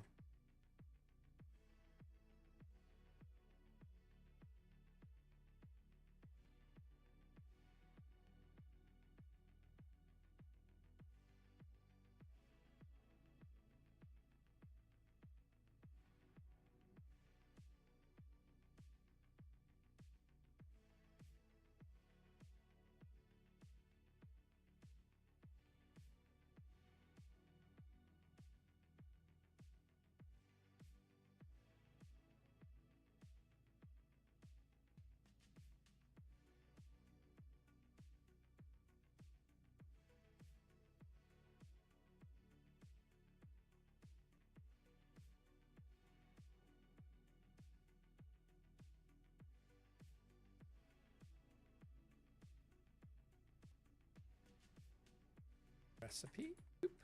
Recipe. Black hole. Discoverable. True. And this requires Dry Blaster. This is an ID. And it requires supernova. Right?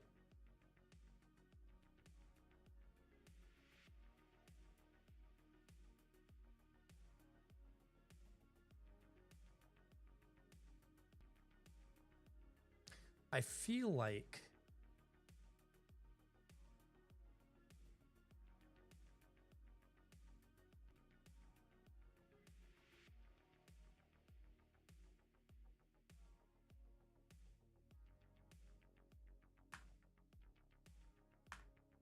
posed cataclysm. I feel like we have supernova, which is an ID, but it's a recipe. So, okay. So how would I write the recipe?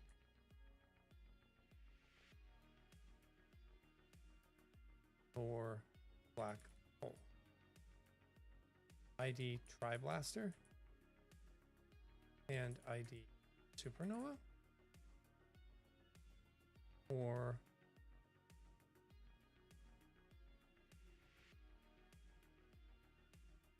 recipe Triblaster.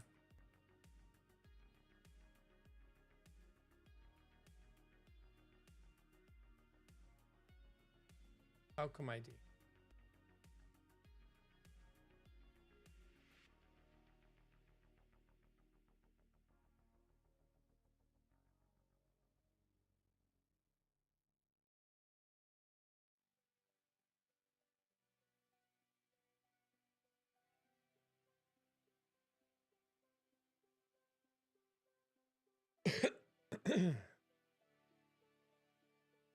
Okay.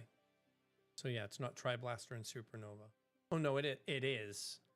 It is, but the idea of this is Triblaster. So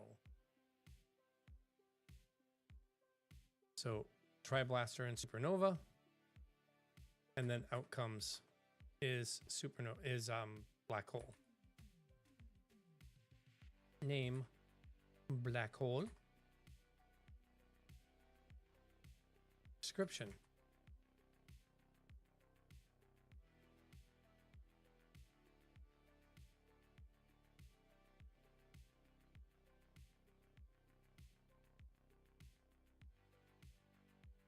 At the atomic level. And now because this is black hole, it uses Triblaster and Supernova, which we're going to pull from 3, the arcane, dimensional, spiritual, and technical.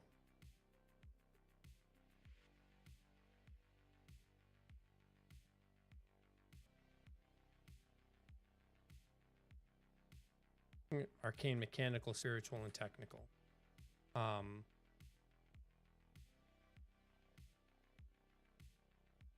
Karma, potency, and reflex. And we're doing it this way because the next one is going to actually introduce dimensional into it, but later that's not going to matter. This is going to use Tri-Blasters. So Tri-Blaster and Supernova don't have tags, right? Tri-Blaster doesn't have a tag. Supernova doesn't have a tag.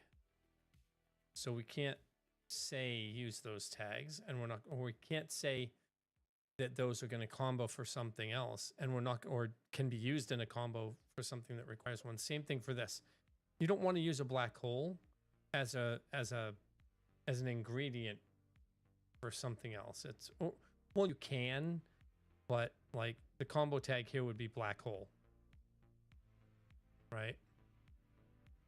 So the combo tag here is black hole, right? And it ends up being a tier 4 with a magnitude of 200. And a coefficient of 1.5. It'll let these things, again, tuning stuff, but that's all that it is. And then we have the payloads, which is just the damage. But we also have additional payloads. So the damage is there. We'll do the coefficient of 2.2 like it was. But we also have this applies burning, right? So now we have a 3-turn burning, or rather 0, 1, 2-turn burning, 4-turn burning. I'm sorry, 40 turns of burning, 222, yeah, 4 turns of burning. Same thing with this one. They'll be crushed for 3 turns, 4 turns because of the coefficient, because the coefficient right now just works on the magnitude. So that ends up being 2 turns of burning, so it doesn't happen. I mean, of being crushed, so it doesn't happen. The singularity is going to stay there because it's going to create the arena state, and it's going to be a lifetime, you know, set of 4 turns by base. But what we're going to do is we'll keep both of those at 2. Actually, we'll put that at 3. So that ends up being 6 turns instead of the 3 turns. And then the singularity pull is going to give us the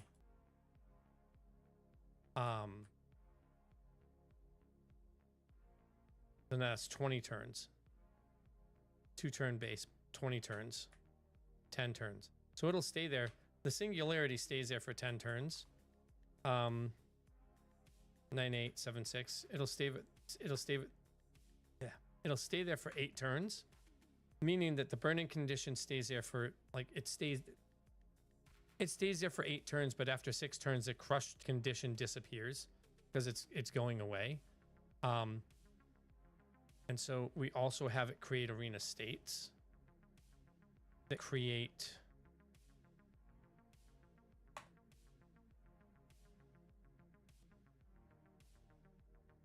under payload.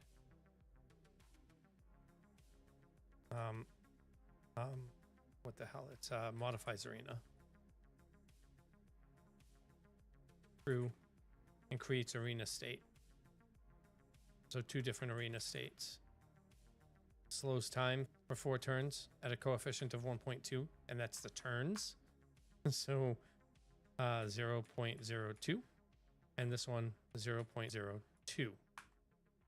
4 turns apiece. And we want them to stay at 4 turns. So we could just say, no, it's 200 turns by just getting rid of both of those. Now it's 200 turns. Or it's just lifetime turns is 4, period. That's a floor, and it's just 4 turns. Or we could have it scale. So we're going to keep it this way for now. And we don't need those. And now black hole is done. Should be done. And then we can go into supermassive black hole.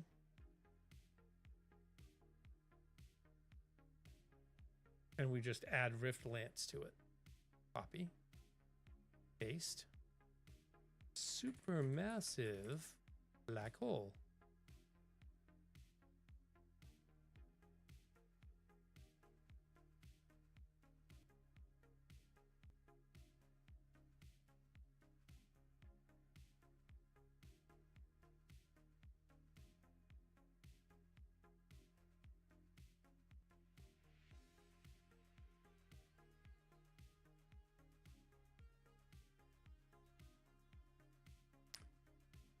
Supermassive. Discoverable true. Tri-blaster dash oop ID rift lance and supernova. Black hole. This is supermassive hole.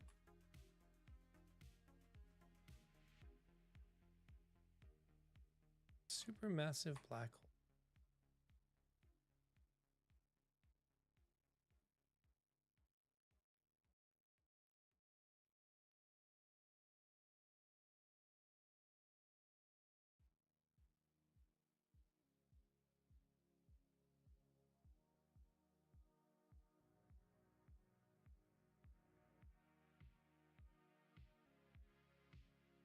And now this actually adds dimensional. Just for fun. This goes karma, potency, reflex, right? So we have potency, reflex, and karma. But what else do we have on here? We have momentum, maybe?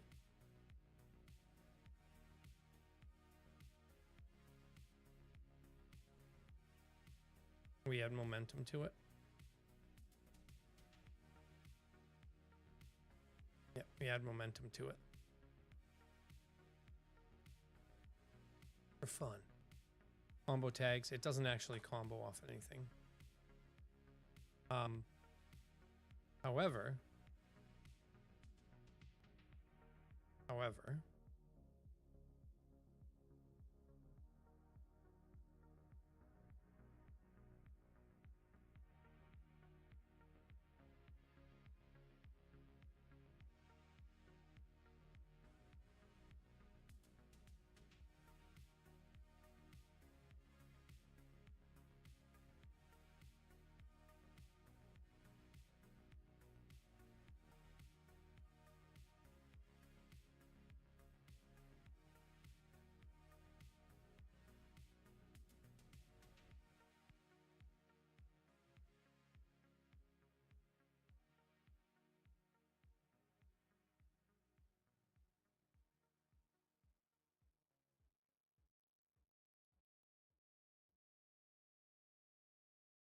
that's not what I want. I just want to know if I can do dash ID X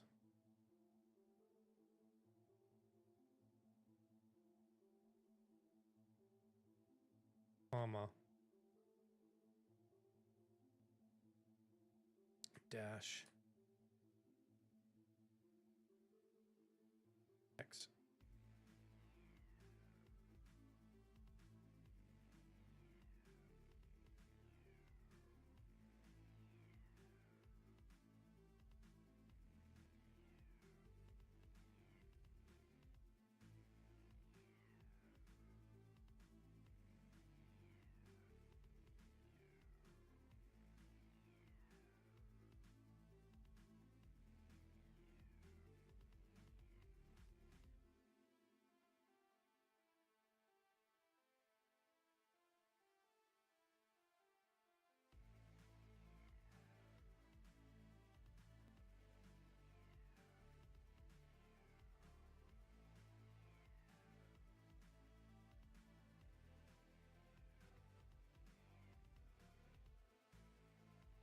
All right, so I can't do that. So I have to just do it this way. So supermassive black hole isn't a black hole with rift lance. It's the same thing here.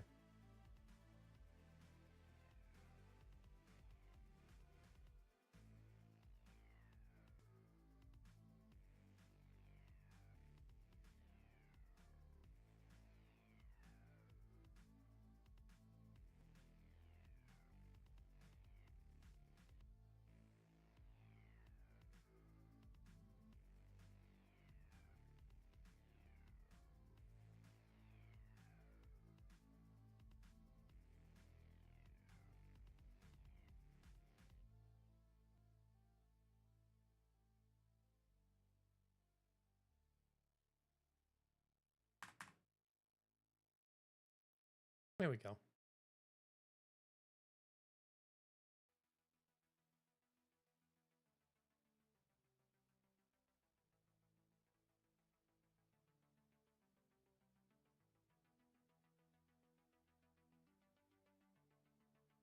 Yeah, I get it. I get it.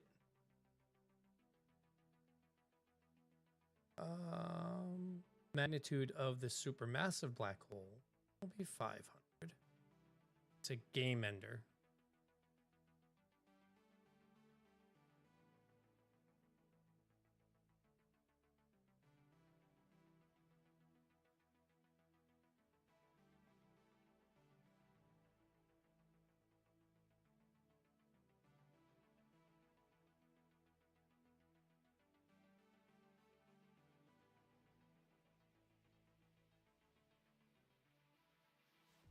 And then we have this one.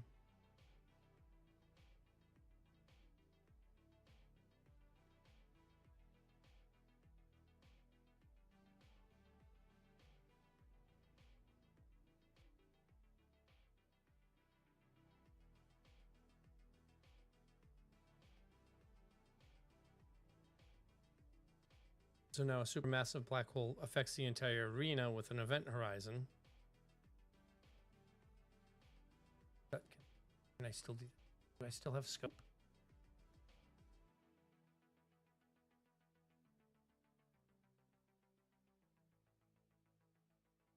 I don't still have scope. Or do I?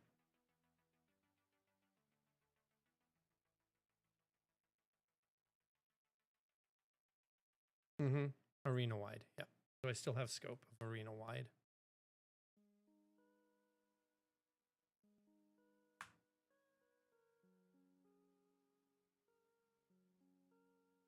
And there we have it. There we have it.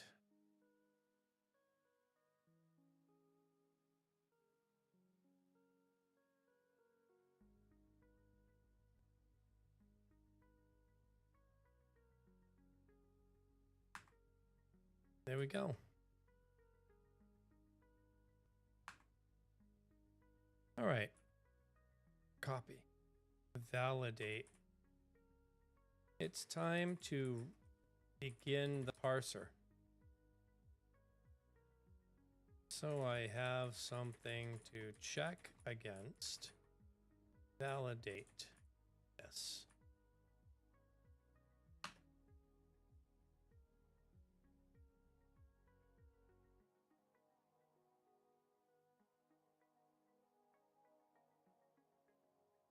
Stale header block. Lines 1 to 80.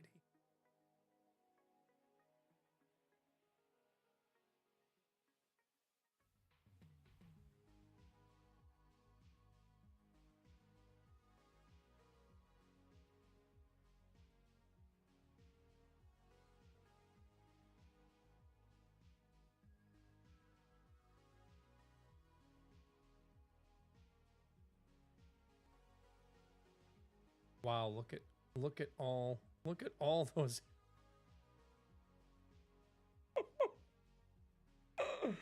Oh, shit.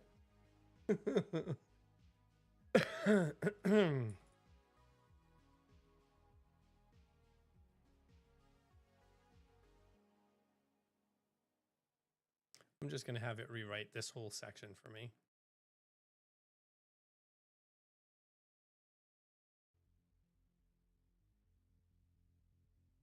Makes it easier to make sure that we have something written where I'm not writing this stuff. This isn't coming from my mind. This isn't like I'm thinking it up right now or whatever. These are rules that we've already gone over.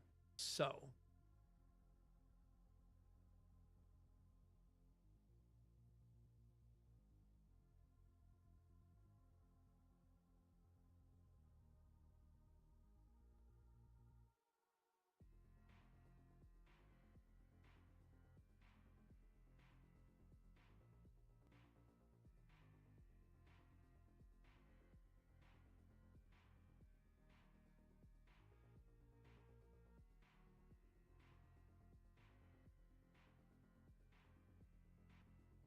The header now says combo takes an outcome ID.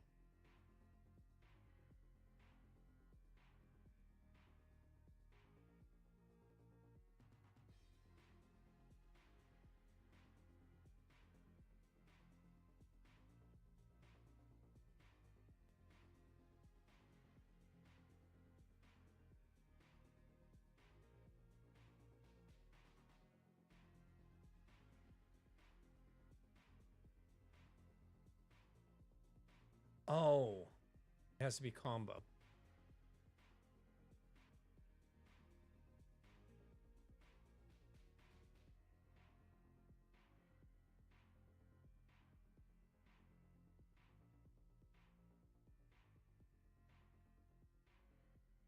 Hmm.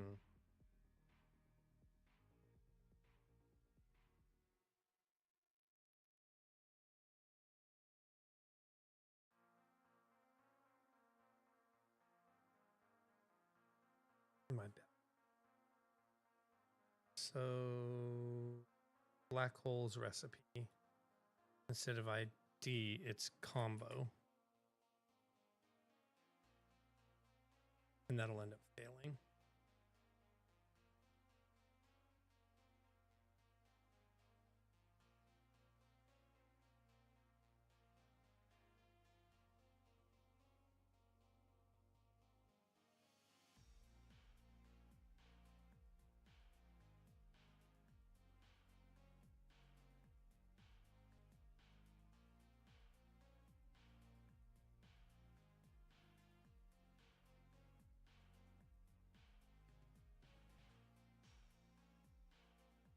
No, we're not going to make that happen.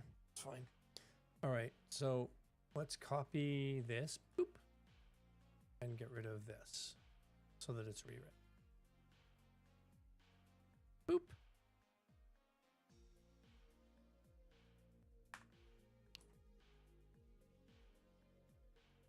Go. That's set. Number 1 is done. Numero dos. Flamethrower has a duplicate second body. Flamethrower has a duplicate second body. Another one that I forgot to remove. How nice. Flamethrower has a duplicate second body. Right here. I just forgot to remove it. Save. High risk attack. Payload effect should be effects. Payload parse is empty. High risk attack should be effects.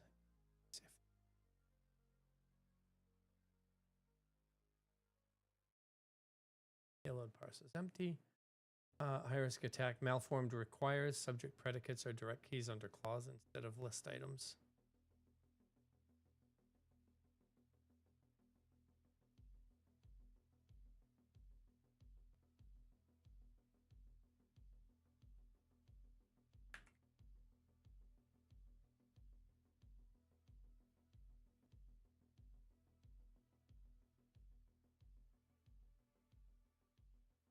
Is that how that works? Is that how that's supposed to work?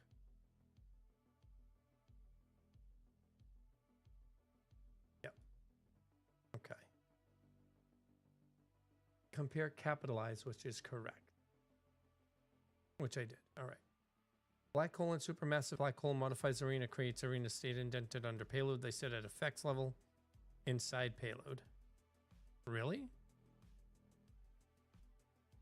My bad.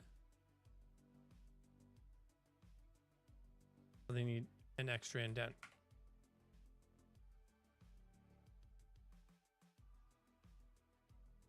Must be siblings of payload.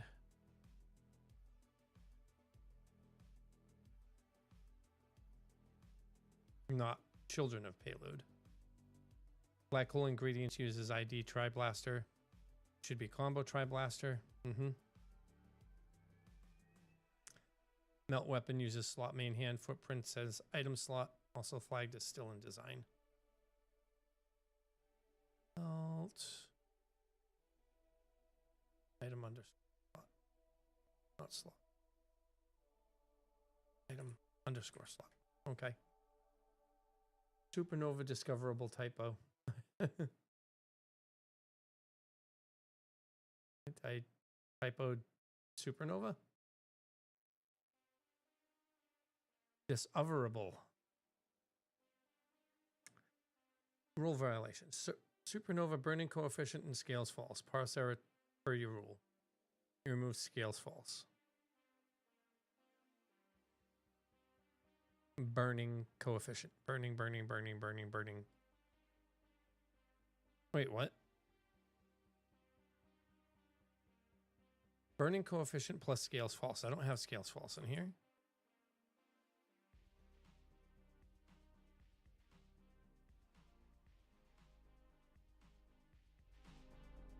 I don't have scales false.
Silly me. All right, so that's all set.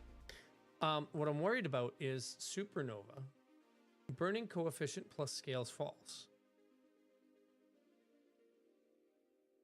But burning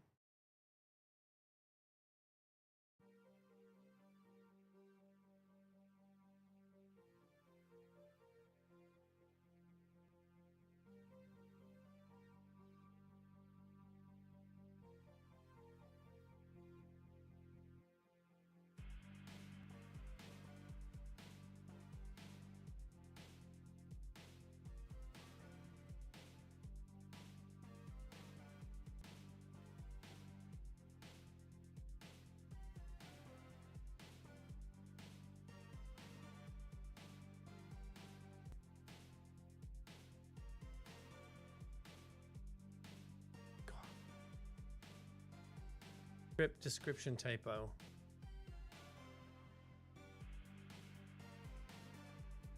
Decryption description. Also try blaster outcome decryption.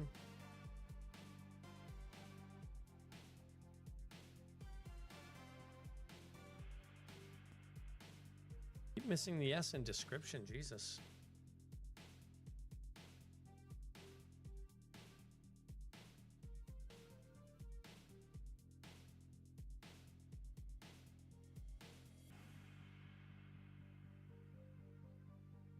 Schools are stat rows throughout.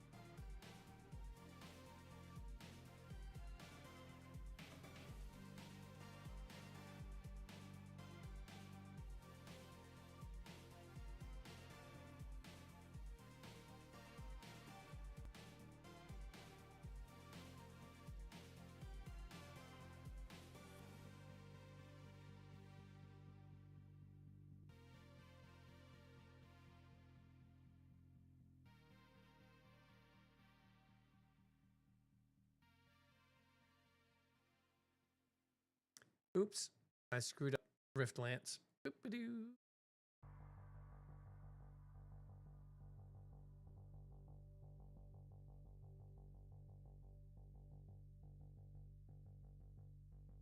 Carrier post has this, but not a near full gate. I thought I had a near full gate on this.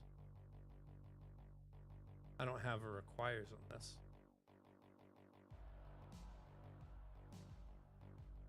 I don't have a requires.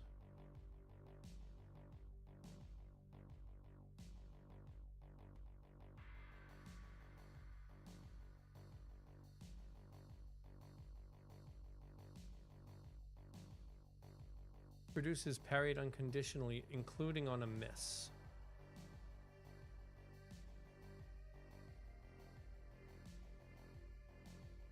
Needs a requires on that effect.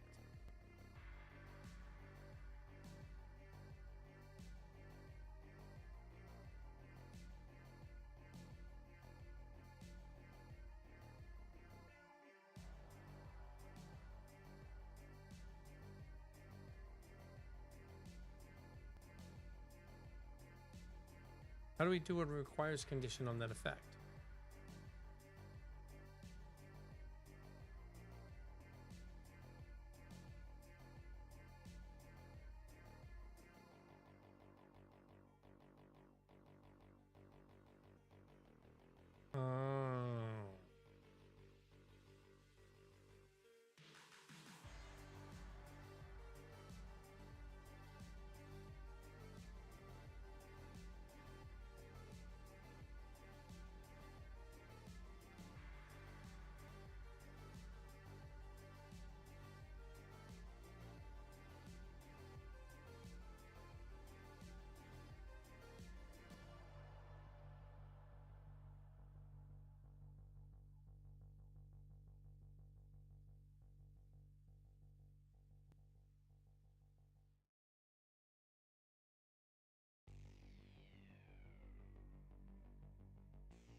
Yeah, nothing, absolutely nothing counter spells yet. Absolutely.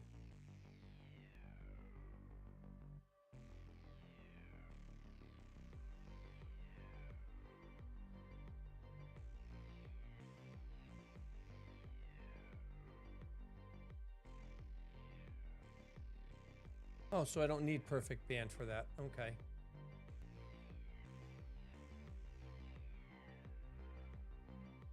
Okay.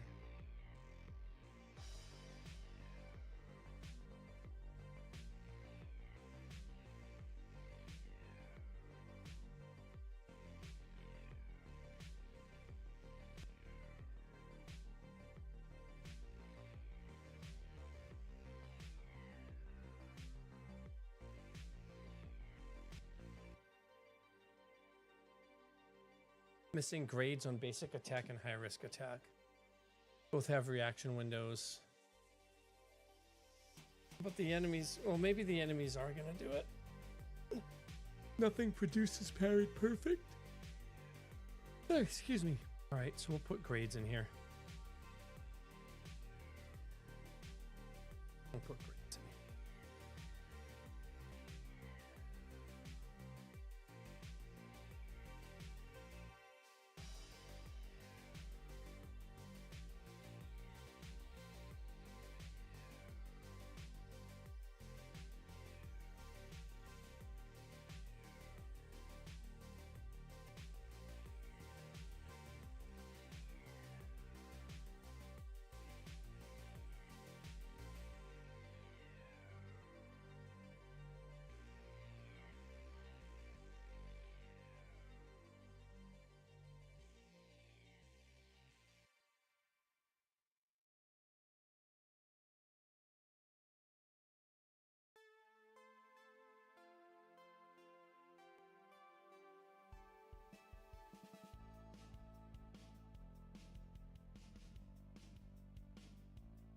All right, ad coming in. We'll see you in 2.5.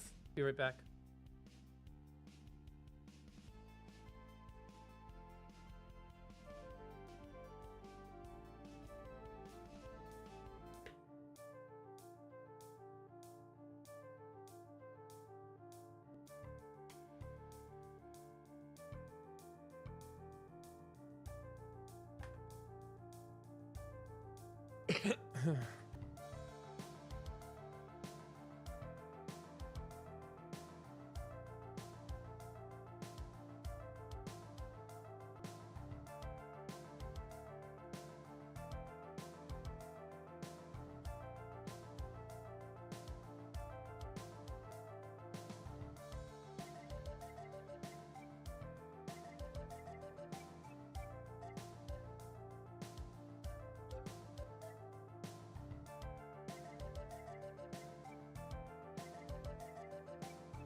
Reduces parried even on a miss.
Supernova and Tri-Blaster.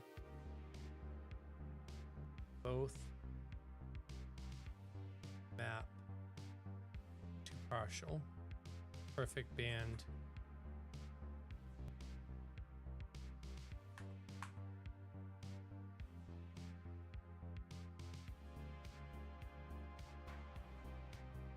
Is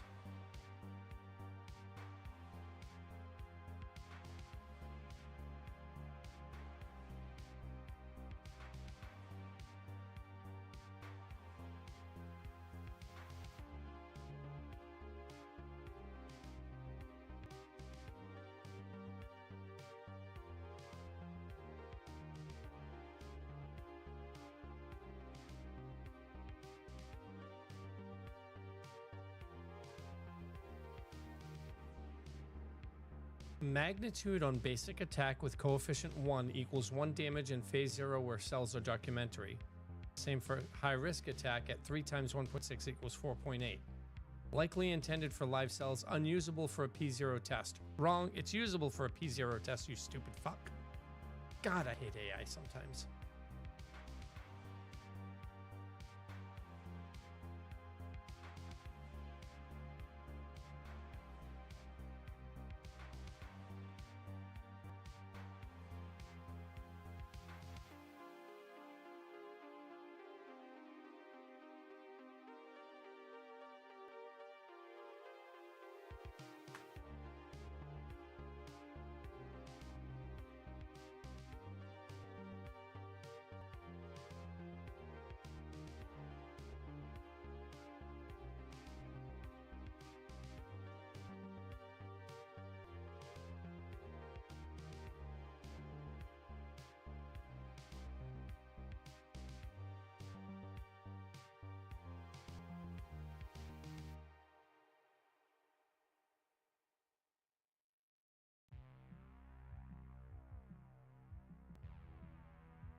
Okay.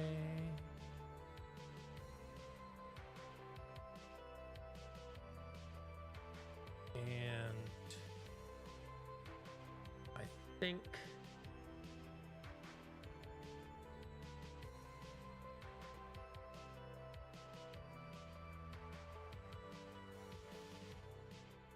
I think a normal party's going to be 8 players.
Forgot that clauses requires clauses are ORed.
I think that's everything.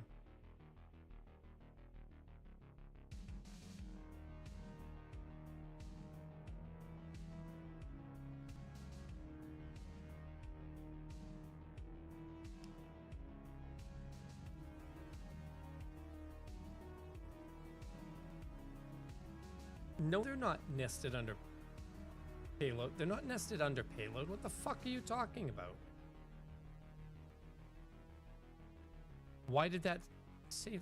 I changed that. What the hell? Those were supposed, like, I don't know why they were nested underneath. High risk attack. I thought I already did that too.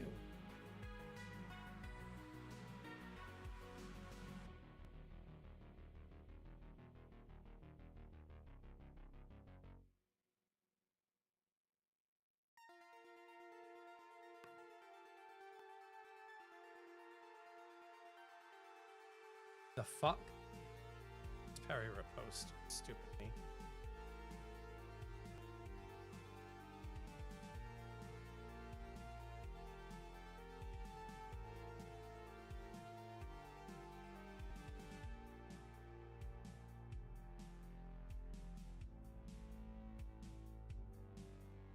Typos is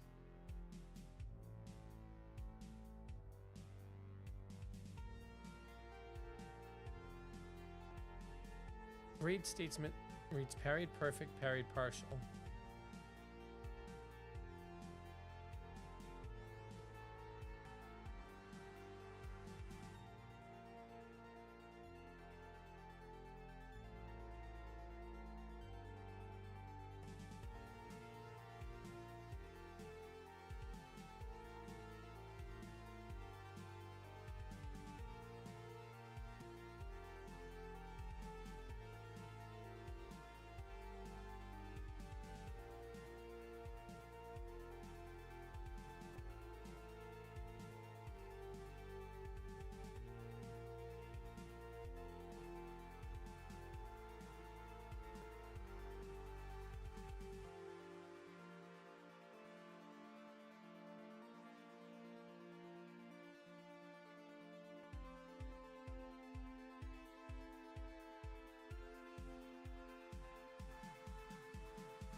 just doesn't make any sense why it's...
so much time.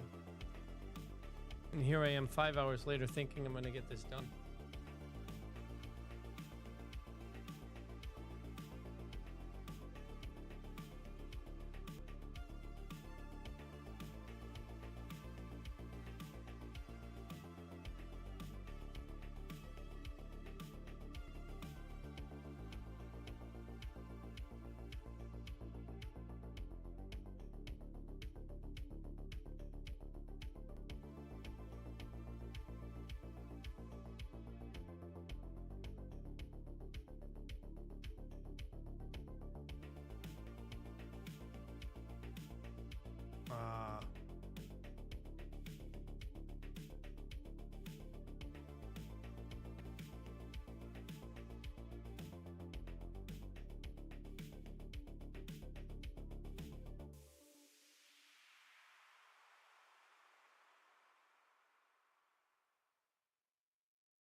All right, I think we can actually start working on other stuff.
Why?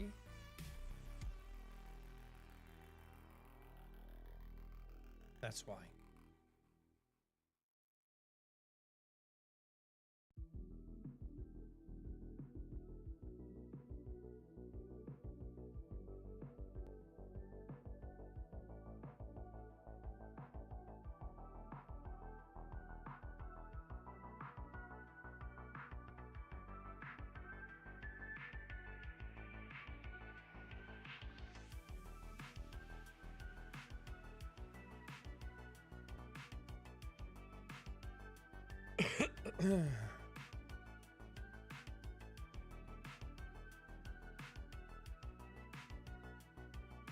There. And I have the descriptor footprint. And now actually we can do the data. Folder data.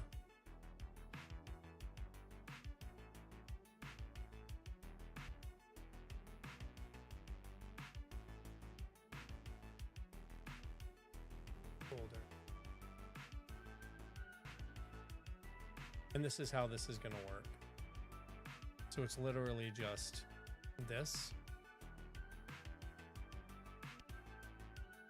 inside here.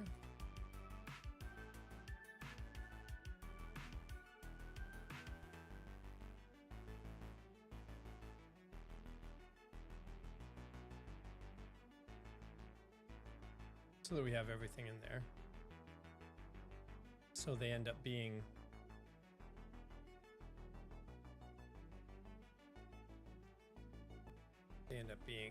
like this.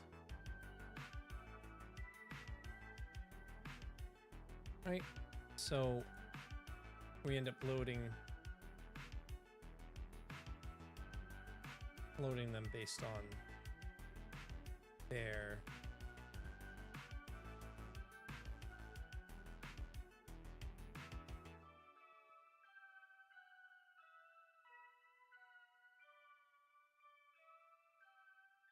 parts, and allows us to put stuff inside the folder too.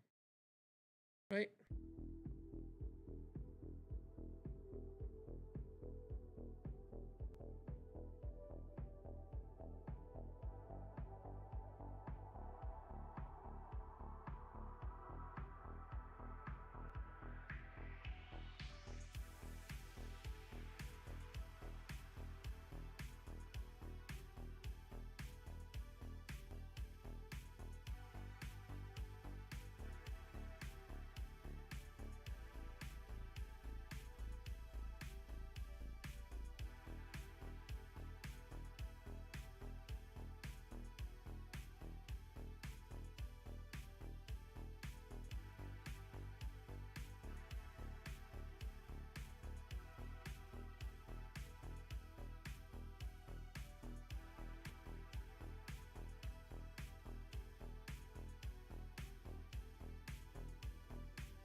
Yeah, that'll be better.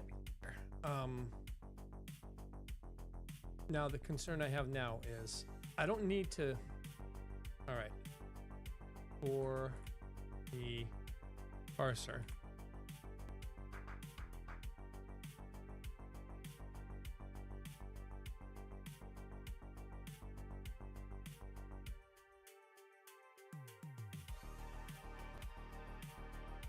I think we're at the P0, the parser part of P0. Two things worth noting since I shipped the code. How much of the schema does a P loader implement? The full parse gives you type safety across everything and no rework later, but it's a lot of structs. Or fields P0 never reads. Arena state, resource modifier. No, all P0 is going to have, all we're going to be doing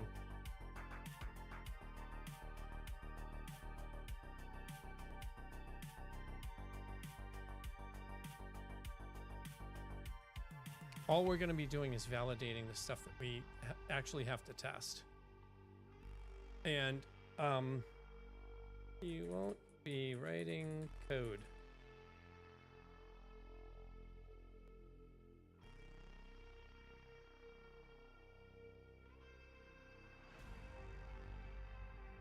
I think the guiding is over here. All right, there's an ad coming. I'm going to put it up now so I can go to the bathroom. We'll be back in 2.5 minutes. After we're back, it's code time instead of YAML time. See you in 2.5. Hydrate.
All right. We back. All right. So,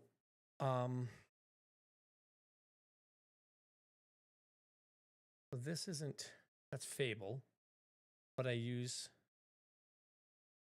says it uses my usage credits. But Fable actually uses the money that I've been given from them.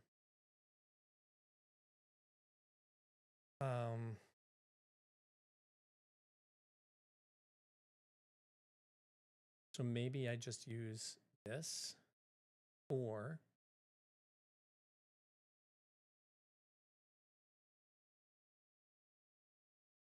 So I'm actually going to swap to Fable over in this one and do that setup, because I'm pretty sure if I go to the project,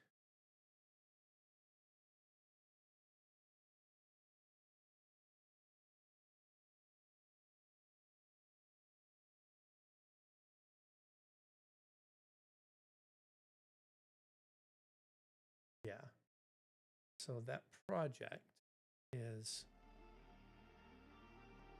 this one here, is the one I used 2 days ago. I started all this a week ago. Sweet Jesus. I started all this a week ago, and I'm just now getting to actually code because of the descriptor. So what I think I'm going to do is, first though, should I separate all the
Okay, so this is going to be easy. Split them now. You have 16 entries. That's an hour of mechanical work. It's not going to take me an hour.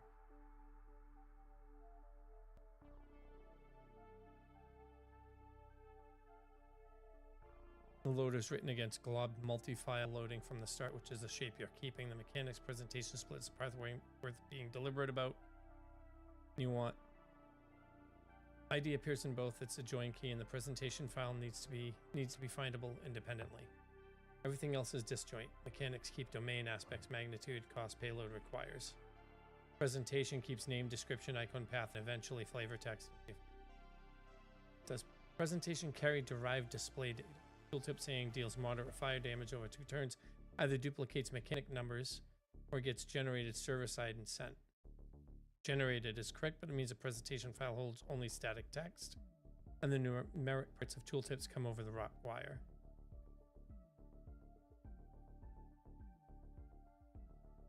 Fuck. Am I gonna have to do more fucking YAML work? Like a lot more? Shit. Shit.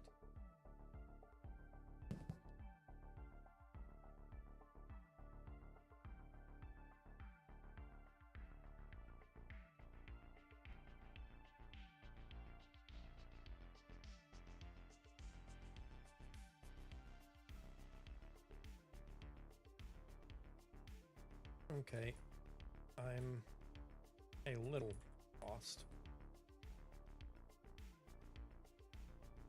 because right now my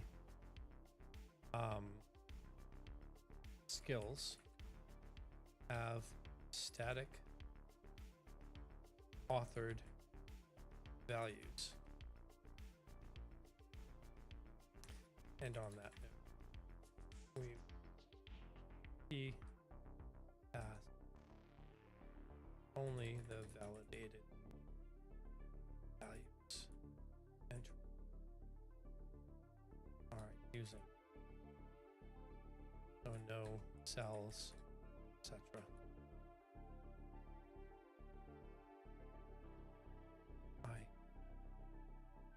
File.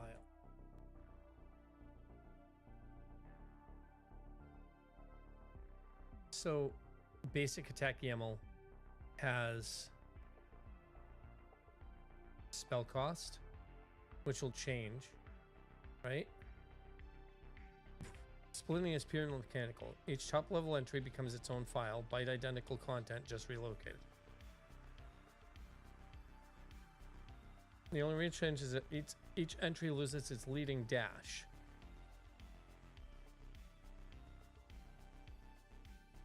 Why?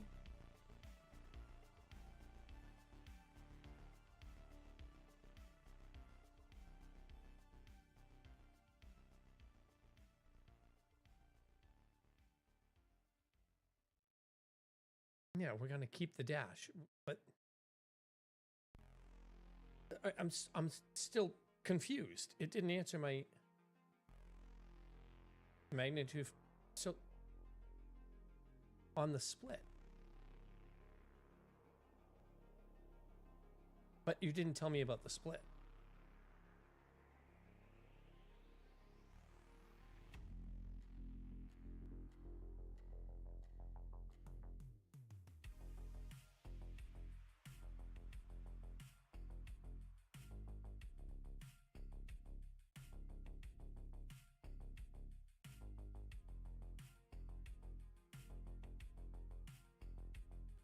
Flamebolt is one entry with everything in it. Comes two files, Flamebolt YAML, everything the server needs to resolve combat, ID, domain, family, right?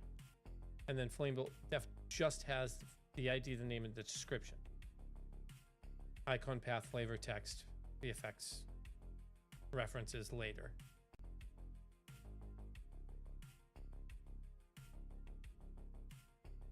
That's it? Okay, yeah, that's easy. All right, so ID, name, and description come out of this file and go into the def file. Yeah, so we do this.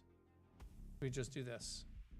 Copy and new file, basic attack.def.yaml. And this has this. Save. And this removes this. Copy.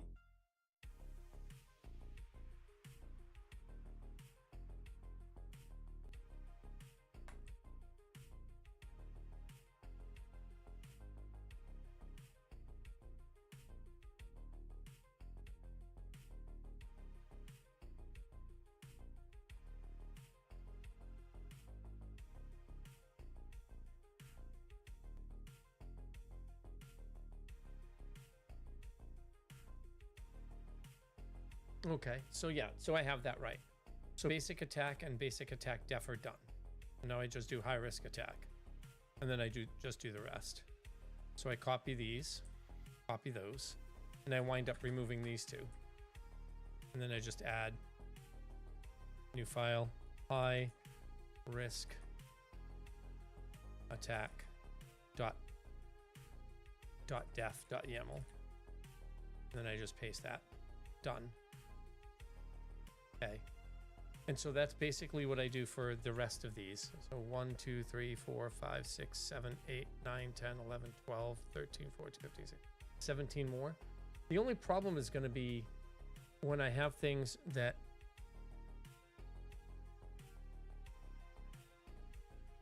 because it said something up here.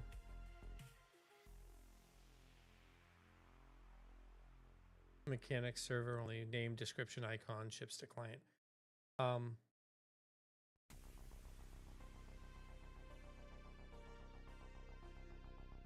Everything else is disjoint. Mechanics keeps domain, aspects, magnitude, cost, payload, name, description, icon, path. Yeah, so that's literally all. Yeah, that's fine. So parry and riposte gets copy. We go abilities, new folder, parry, riposte, new file, parry, riposte.yaml, and new file, parry, riposte.def.yaml. Put that in here for the def, and I delete all this because that's all this needs. Save, and the YAML file itself has everything except those two.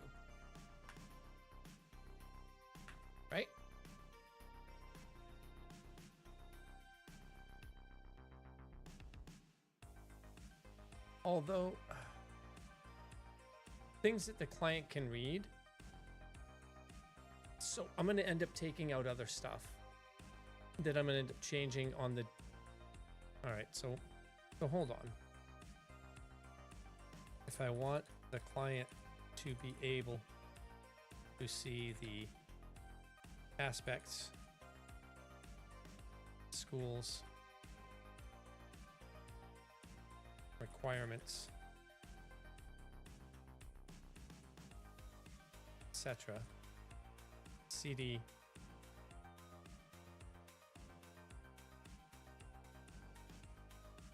pool cost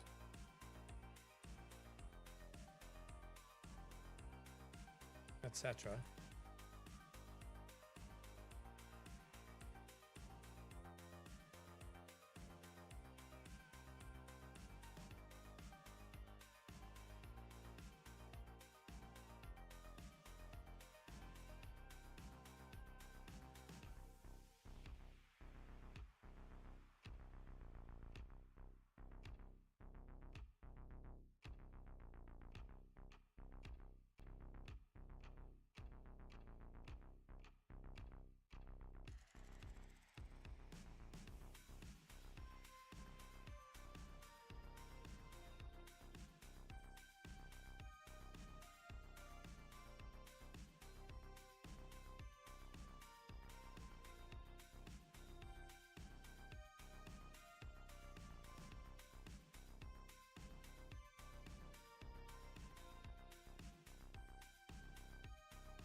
Tooltip is derived from mechanics, not parallel to it.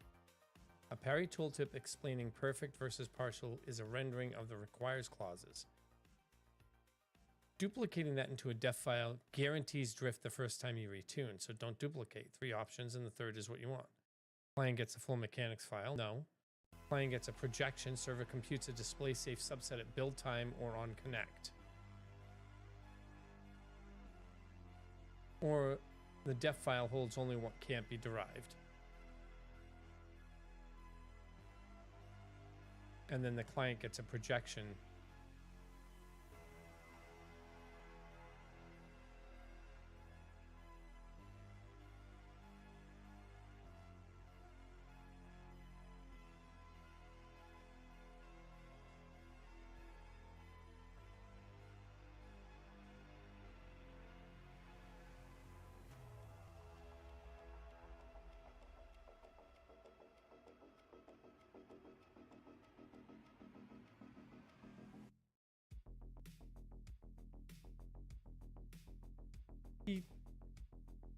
Full mechanics file, so I could just put the full mechanics file in there, or I could just separate them. That's not going to take too long for just the top part, the ID and whatnot. Okay, so projection, but with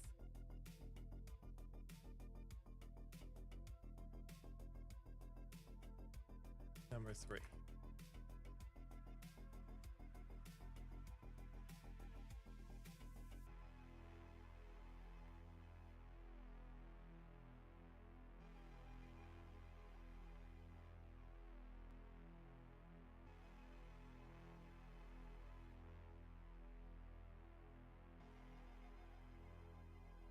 Okay, so I think the client always has the projection, has the defs file, the ID, the name, the description.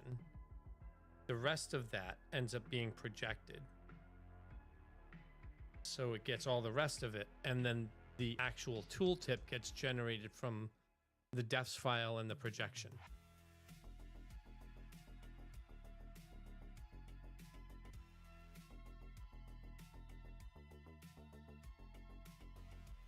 build time artifact or on connect. I think it's going to be a build time artifact. Client merges them by ID at load time. Name and flavor from the def, numbers and structure from the projection. Reason to keep both rather than folding defs into the projection. Defs are localizable and artist owned. Projections are generated and engineer owned. Different change cadence, different review path, different people touching them. Merging them means a translator's edit lands in a generated file that gets overwritten. One thing to decide when you get there, whether the projection is built at deploy time and shipped as a file or sent on connect. File is faster and cacheable. On connect lets a server tune without a client patch, which matters more once the game is live. Probably on connects with a version hash so the client caches it. Not phase 0. Back to the loader when you're ready. All right. So I have parry riposte and that, so that's set. So I am going to split these. I'm going to split these and get rid of this stuff and just turn it into its own thing, because that way there I can create a new one and copy it and all the nifty shit. And I'm not looking through a 70,000 freaking line file or whatever. This was like 1,000 lines already. So this is now capitalize, abilities, new folder, capitalize, and we have file, def.yaml, and copy this here, put this in here,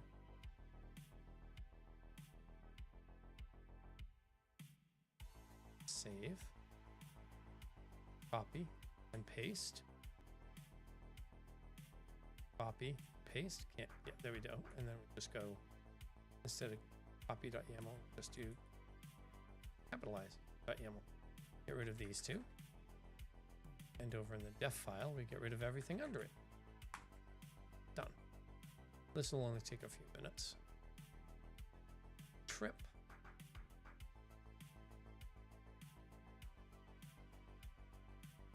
Folder trip. File.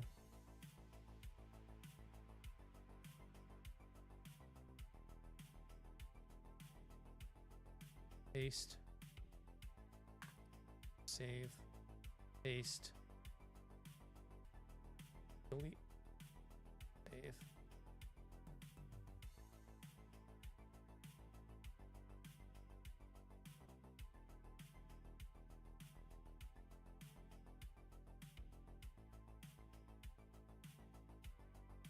Erase, cut, abilities, erase. File brace.f.yaml, file brace.yaml,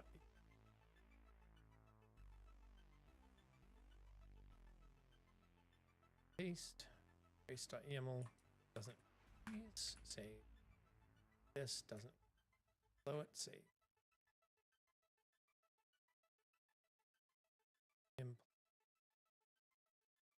cut,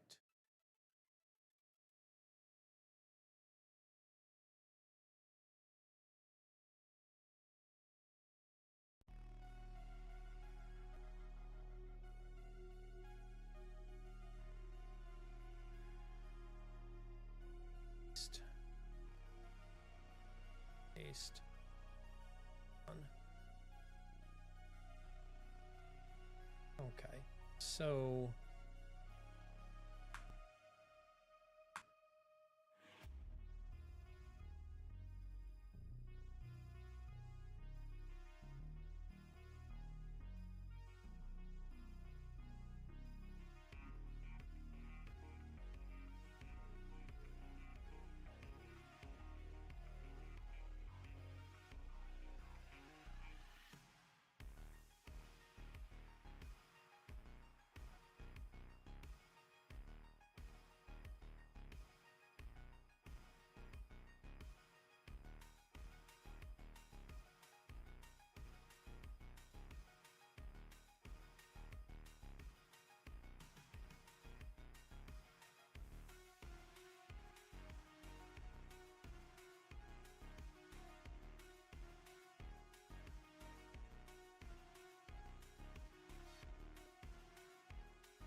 Nope. Okay, so yeah, that'll be fine.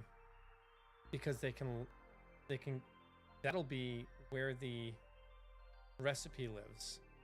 But the, the, the defs are going to be elsewhere with a comment in them. So that works. Did I already do implode? I did. Now I have spirit tether. Cut.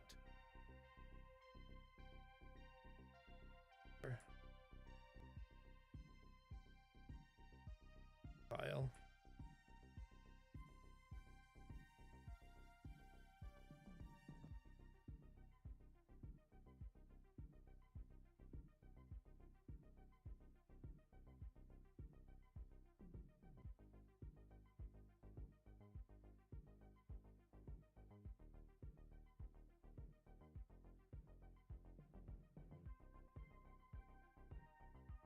Mount weapon.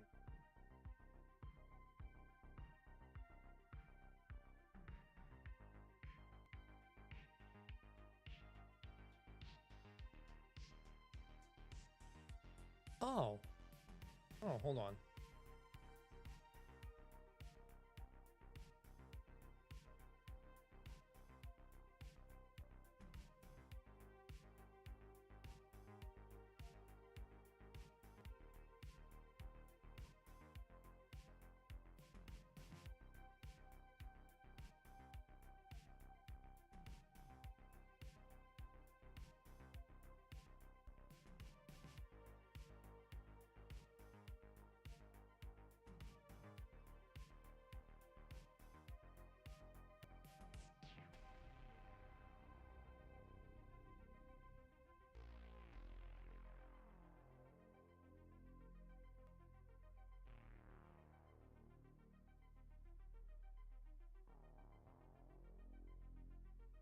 Yeah, there we go. Exactly.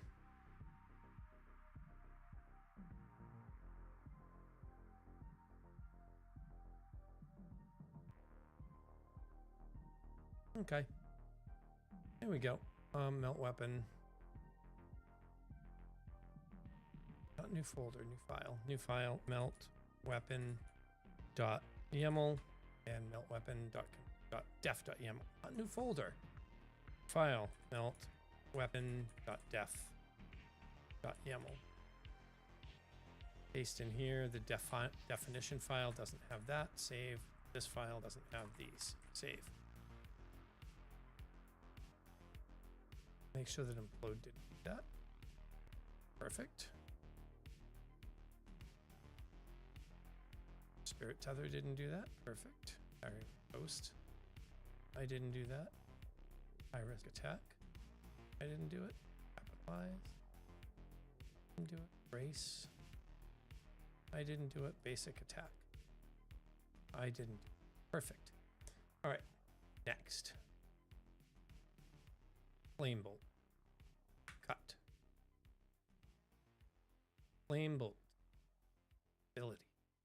New folder. I could do recipes instead.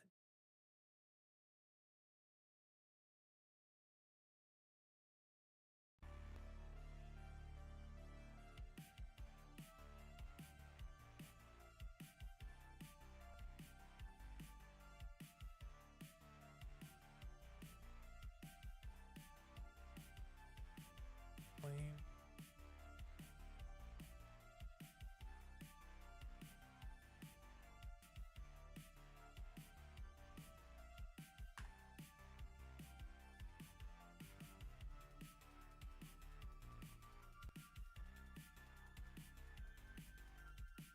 Flamethrower.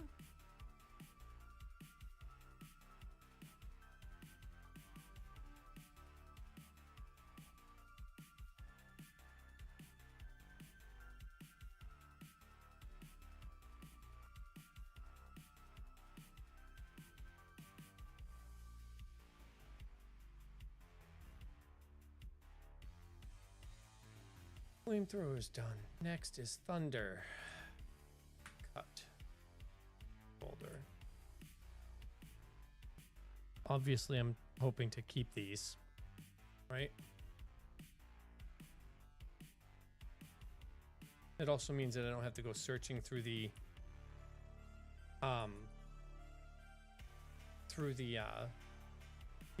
that singular file to find all the friggin' all the skills that I want to lose. I just take them and throw them into an archived directory or something. This is Tsunami. It's a new folder. File.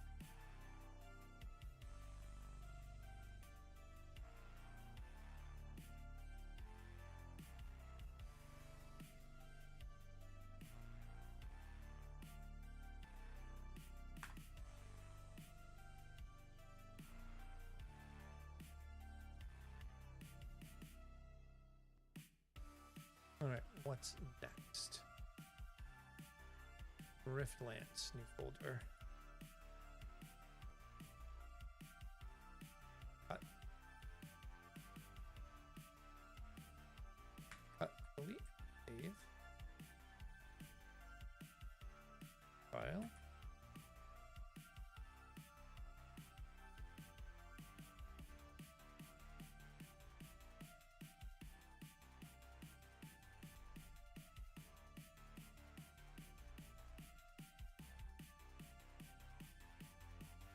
And now we're at the recipes. The recipes are going to be different, a little bit different. We're going to have a new folder, Dry Blaster, which is only going to have, if it has multiple, if the recipe has multiple outcomes,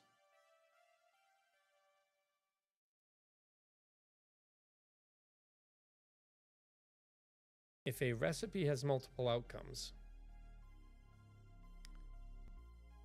so clarify, if a recipe has multiple outcomes, this is way.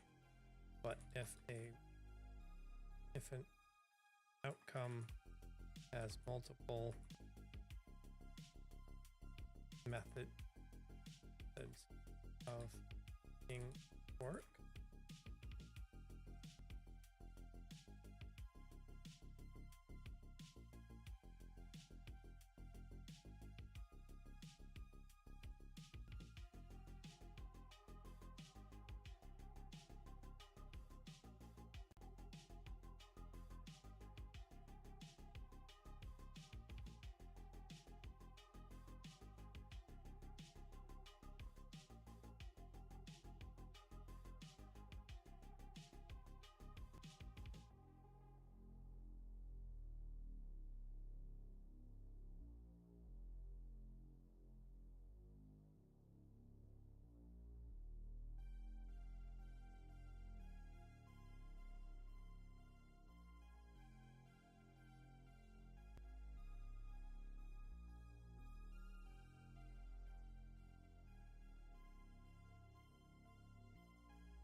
Yep. Yep. We're good. We're good. We're good. We're good. So now recipe and... So now we have recipes. So Tri-Blaster is the recipe, which has the recipe itself. But because we don't have multiple outcomes, we just have Tri-Blaster.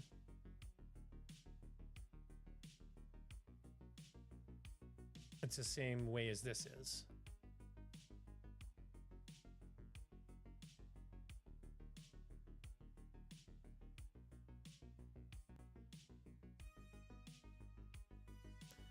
So this is just cut, new file, and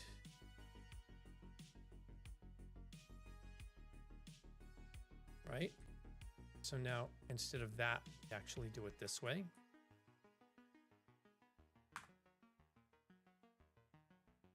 This way. I actually just did backwards.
Okay.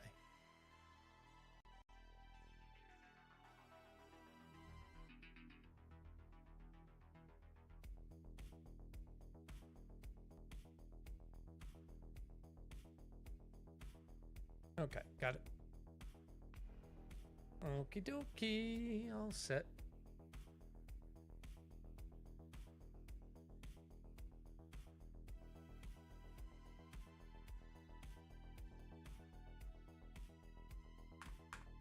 Can do that.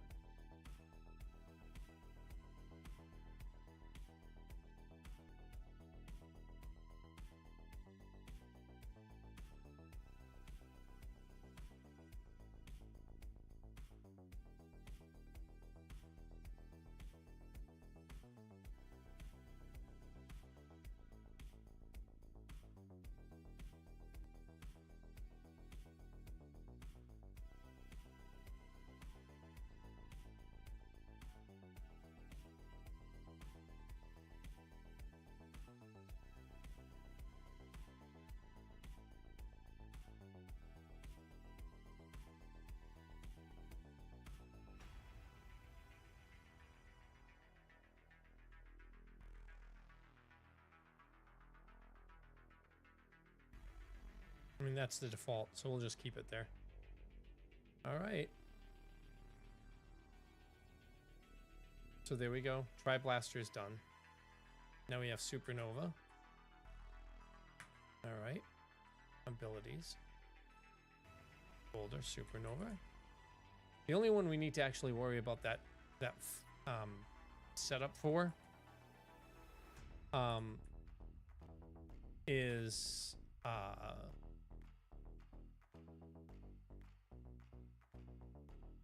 the ionic versus plasma. So we're fine there.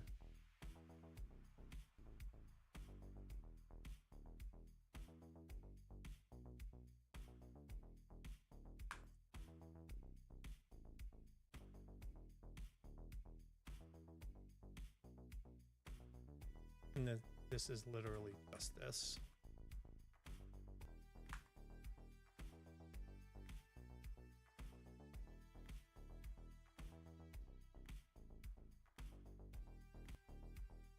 double check that with Tri Blaster. Yep. That with Tri Blaster.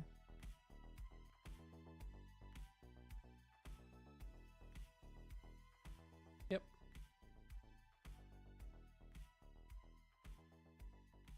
Nope. Let's do black hole first. Folder black hole. Supermassive black hole.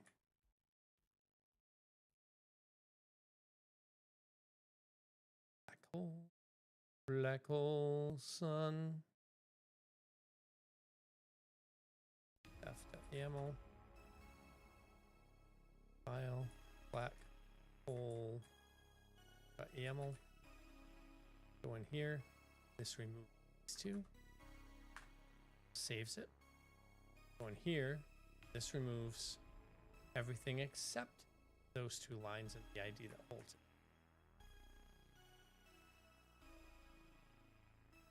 A singularity. A singularity.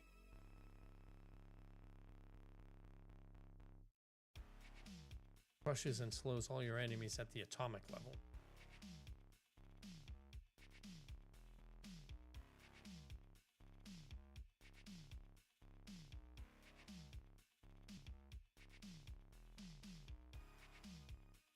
Crushes, burns, and slows. Right, so I need to actually add a slow.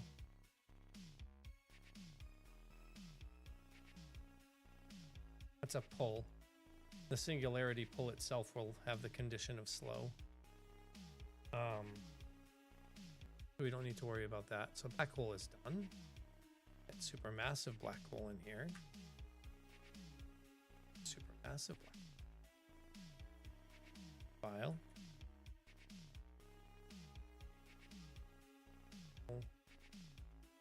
Dot def dot YAML file supermassive underscore black underscore hole dot YAML. Make sure those are the same.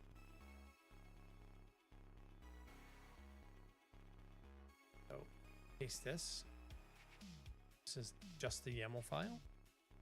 So get rid of these two. Save. And then this, get rid of everything before and after that. There. Right, the only thing we have left now is this, which has two separate outcomes. So that we go folder, ionic blast, plasma, torp. There are two ways to cast it. And in here, we have new folder, ionic blast, and we have plasma torp.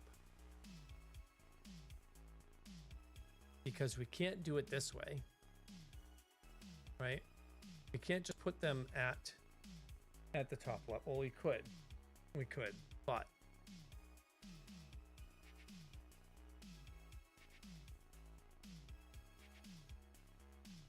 but so what we do here, we just take that whole thing and copy it, and in here we put a new new file, ionic blast plasma torp.yaml, which has this, but doesn't have that nor this. Save. And then inside plasma torp, we have plasma torp.def.yaml. And inside here we have plasma torp.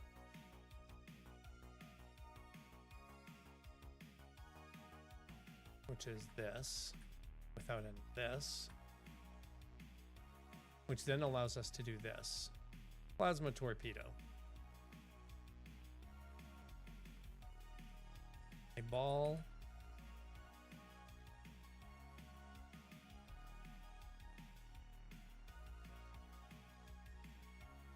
And we can do this. New file. Ionic blast.yaml. Same thing here.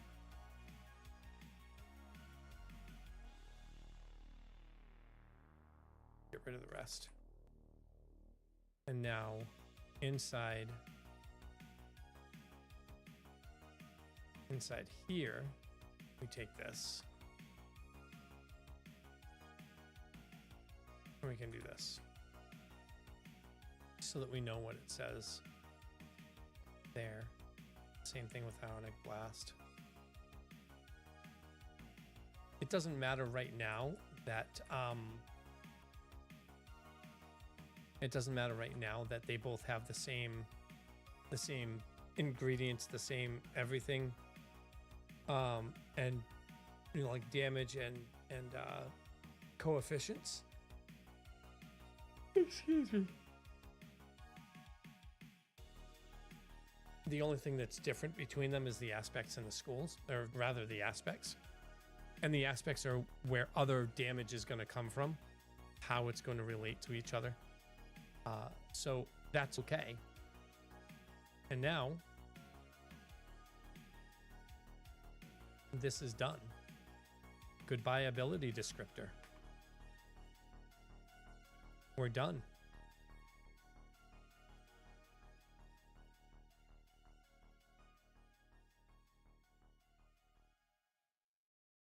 Abilities. We now know we have 20 abilities. If I look at the abilities file, I just like literally go cd data / abilities. We can see it says 84. It says 21. It says 21. So we have 20 plus this, right? In a directory in LL, the first number is the number of files, folders in a directory. Just make sure I know what I'm talking about. Okay.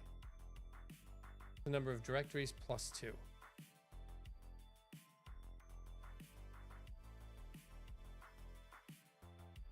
So I have 19. Thought I had 20. 1, 2, 3, 4, 5, 6. Oh, I have 19 plus this one is 2. Okay. Yeah, I'm silly. Yeah, I have 20 skills. 20 skills. Now we get to work on the parser. Or we can do ls -1.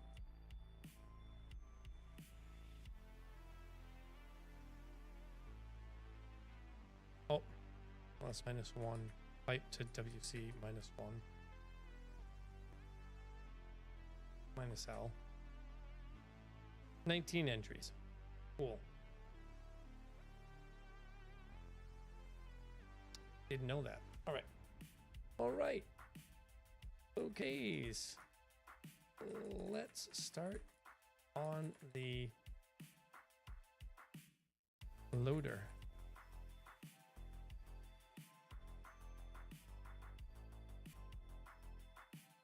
The percent type first. Cause stop boolean requires min-max both except 2 or 20%. That's a custom type implementing YAML on marshaller. A struct with a numeric value and an is% bool.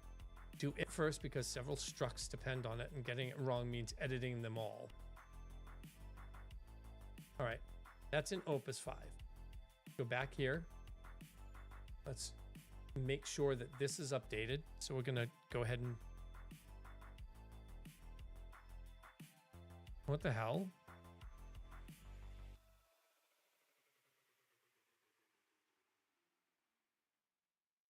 The what? Wait, what the fuck? File X.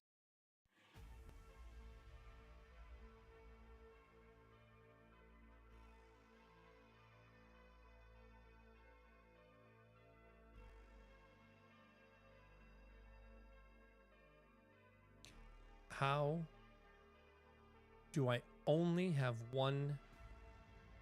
Oh, because I need to commit from here because this is the This is the authoritative. So I need to commit from here and then download onto the local machine instead of just copying things over. So lots of config file changes here. So let's go ahead and commit.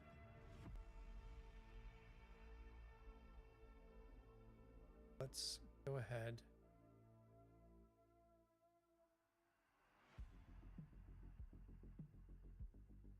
How do I commit? Oh, there it is. All right. Phase 0. YAML ability.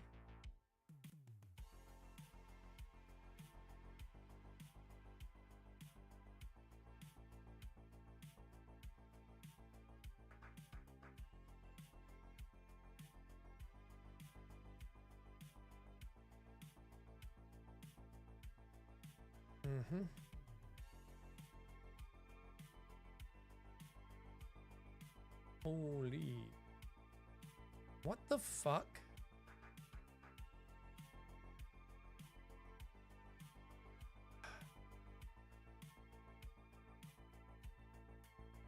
What? Why? I've been committing before. Why? What the hell? File exit. File exit. Why can't I exit? Fuck. It's not letting me. It's not letting me open. Let's exit. Minimize that. We'll open this back up. Let's do it. Come on, I just want to start coding. It's so late.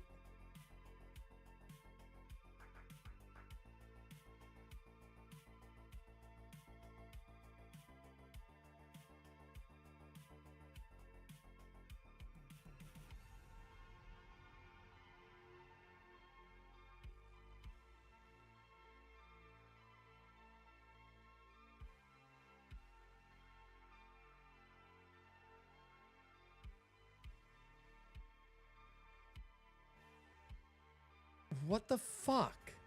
Oh my god. Did you see how I committed before? Like, what the hell? VS Code. Claiming.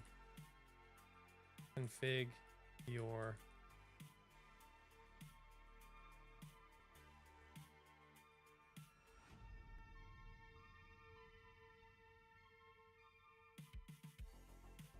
Oh my god.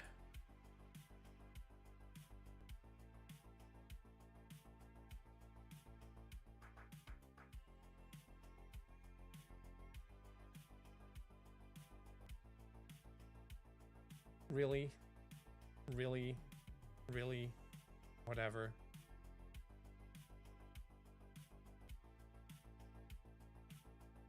Can't find your username and email on that specific machine. Oh, that's because I'm logged in as Altanan, that's why. Because I swapped that. Okay, my bad. What? Open you. Hello? Oh, okay. So git config -- global user.name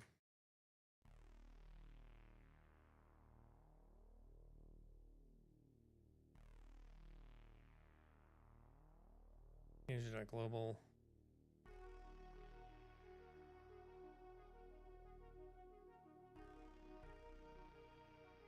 that's it's it's user.email is the next one.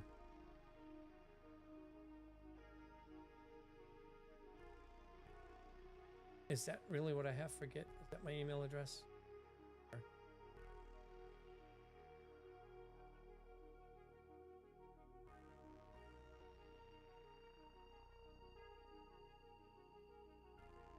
Yeah. Okay. Yeah, it is.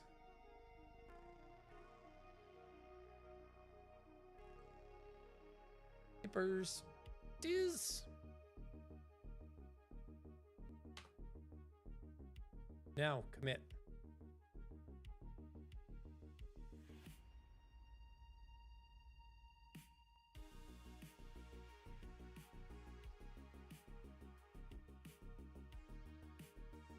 Left in an MMO. 9 seconds ago. 2 commits ahead of main. Everything is here.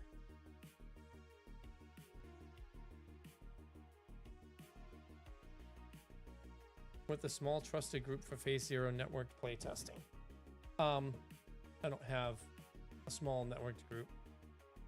I have me for playtesting, but we'll be back to do that later. All right, we'll see you in 2.5 minutes. Please, please, please take some time to hydrate. Take care of yourself. I'm gonna go grab a drink of water. I'm gonna go grab a whole bottle of water. So we'll be back in 2.5 minutes. See you soon.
Dokily dokily.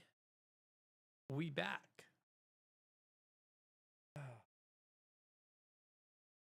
All right, we back.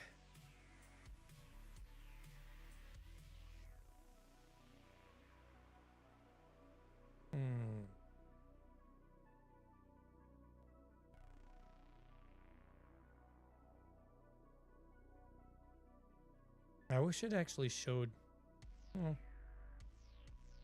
Whoa, no, that's not what I want.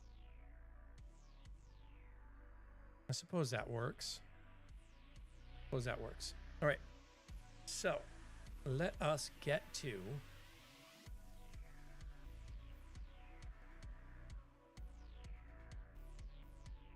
let's get to work here.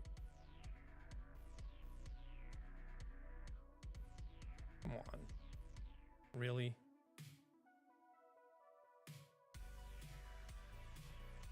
Really? And it's doing that again? Jesus H.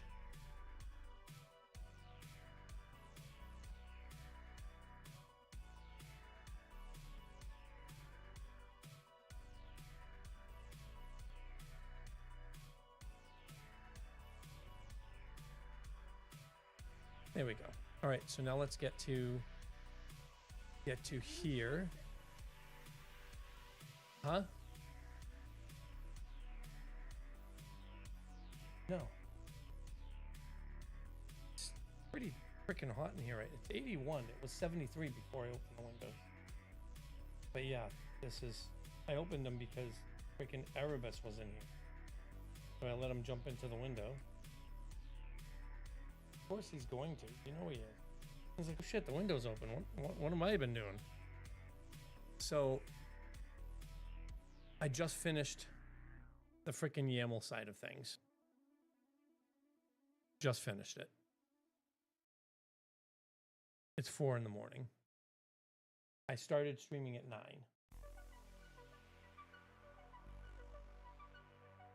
I started streaming at 8:15. Because in 15 minutes, it'll be 7 hours. And 4:15 minus 7 is... No, I'm sorry. I started streaming at 9:50. So, yeah, it's silly. I haven't been able to do any of this, but what I have done, is here's all the abilities I made. And this one is actually 2 different abilities. But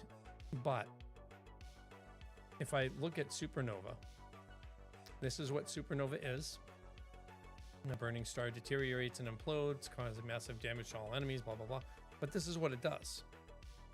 So now I have an actual setup to be able to create any new skill fairly easily, based on either a recipe that has skills inside of it, which is a combo, or the exemplar, which is the basic setup for all the entries that you can put into a skill. So basically these are my descriptor files so that I know how to create things. These are the way they are now. And these are the basis for every single skill in here. Black hole. So black hole uses Tri-Blaster and Supernova to create it. Those 2 are each combos themselves. So it uses 3 skills from Supernova and 3 skills from Tri-Blaster, so 6 total skills. It has these aspects as what it does. Black hole creates itself.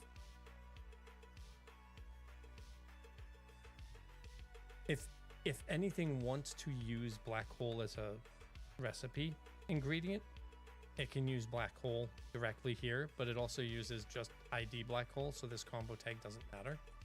But let's say I wanted to use black hole as a recipe ingredient for say Annihilation, and Annihilation requires just a dimensional skill, right?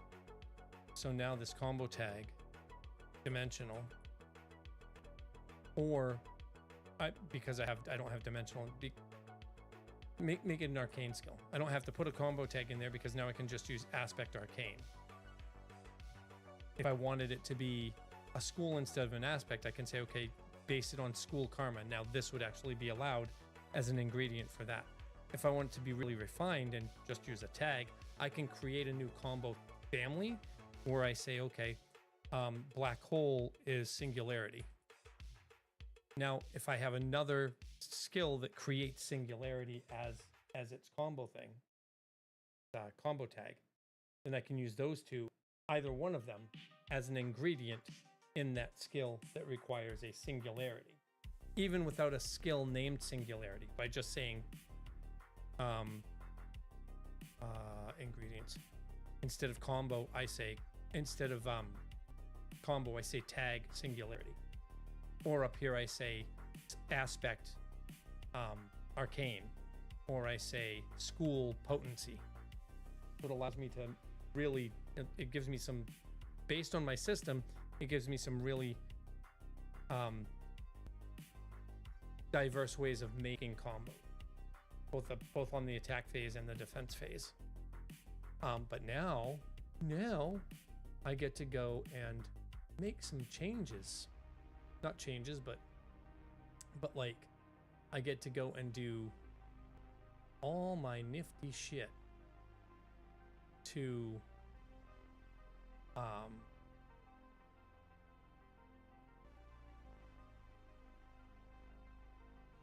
start working on the actual code. So now I get to take all this and I get to turn it into Go code that actually parses that and follows some rules for parsing that. This is where I get to learn how to code Go. And I literally told Codex, no, you're not gonna, or Claude rather, no, you're not going to tell me what to do. You're not going to tell me how to do it. You're going to tell me, you're going to guide me through what to do. So it's like, okay, cool. Percent type first. You need to create a type. Type is, you know, this, that, the other thing. And I'm like,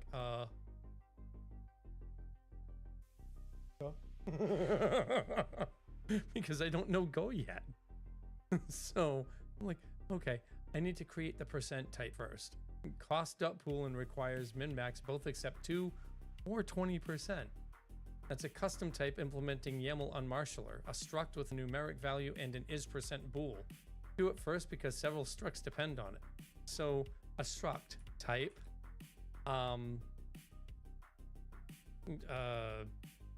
costs, or type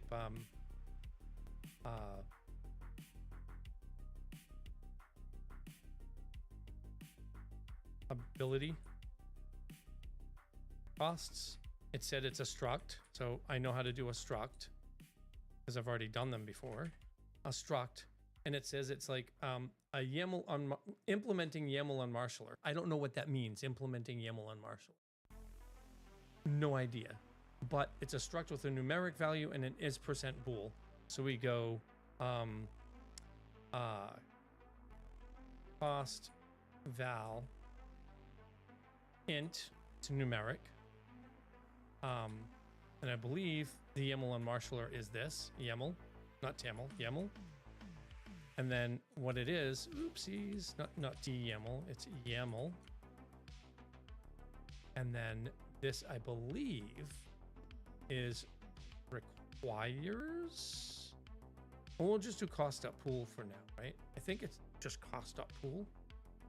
Or actually, I have to do additional structs for this. So now I get to look at the we'll look at the YAML file for black hole. Actually, we don't even need to do that. We can just get rid of the, like, close off the abilities entirely, because this is where we're going to be having some. I'm actually gonna, because this is like this. Give me a second. Dot collapse the documentation, so I can easily see, instead of just looking at the documentation, I can easily all this other shit. So it requires clause, subject, predicates, resource.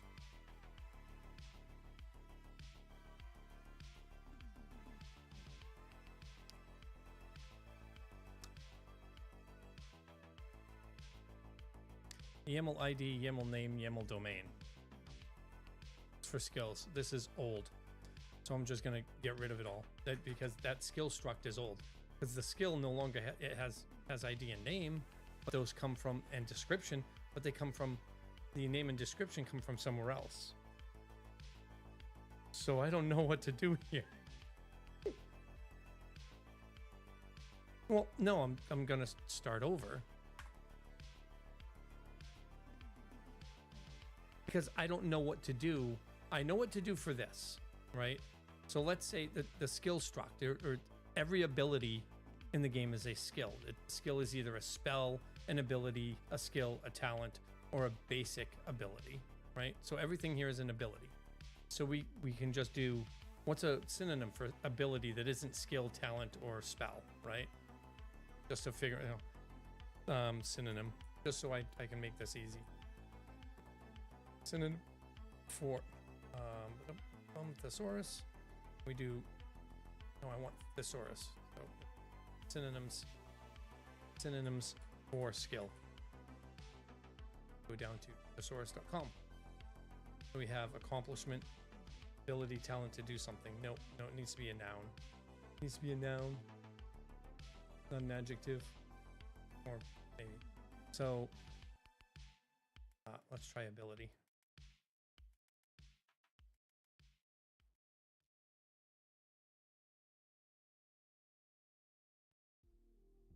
An ability is not a capability. Not a.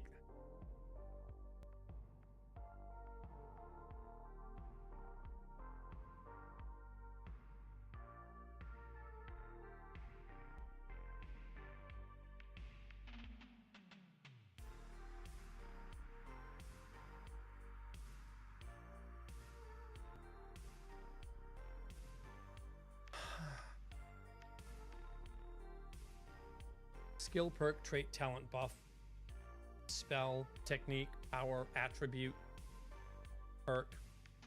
I don't want to use perks, but like talents, I'm already going to have talents, so we can't use that.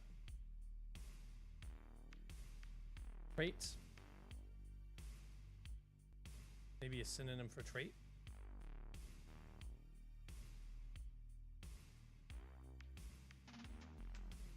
A virtue. Call them all virtues. Call everything a virtue. You can have a trait virtue, you can have a talent virtue, everything's a virtue. Or everything's a quirk. Everything is a quirk.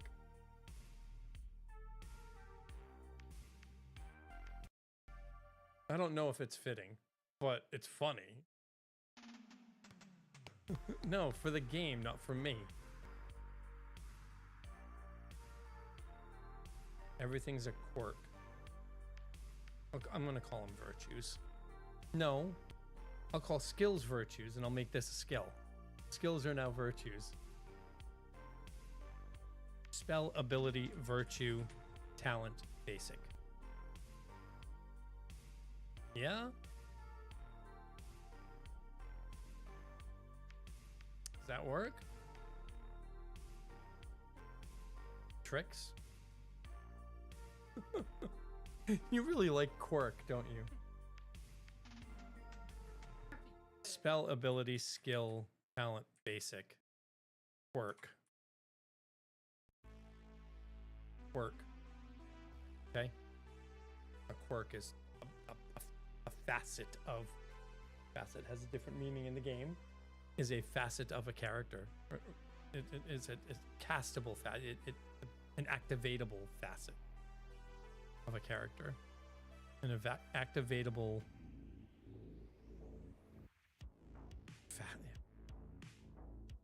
Ugh.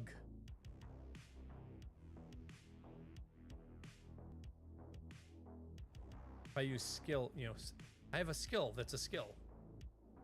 It's like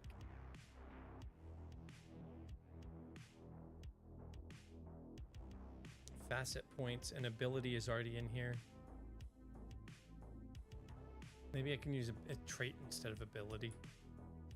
We'll use trait instead of ability. Spell, trait, skill, talent, and basic. And they are all abilities. But now, so I have the ID, I have the name, I have the domain, right? I have the aspects, schools, and combo tags. But immediately after that, requires doesn't exist. Pool cost doesn't exist. Payload doesn't exist because all of that, well, payload might exist. But negate counter doesn't exist. Magnitude does exist. Scaling cell does exist. Change from doesn't exist. Produces state doesn't exist. Allows reaction. These are all secondary, right? So cooldown turns kind of does exist, but I don't think it's like not a part of the cost. It's the cooldown. So like shit. Right. So what I want to do is make sure that this has everything in it. And it does. And just create the new setup.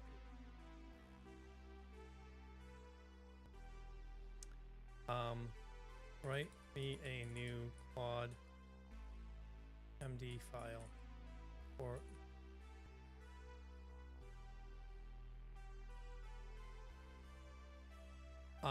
but I don't know, like requires power min, power max. So now this structure is actually that's how I do it.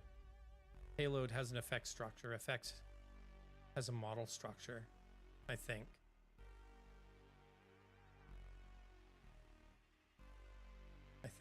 But anyway, this is where I'm at. Fun shit, right?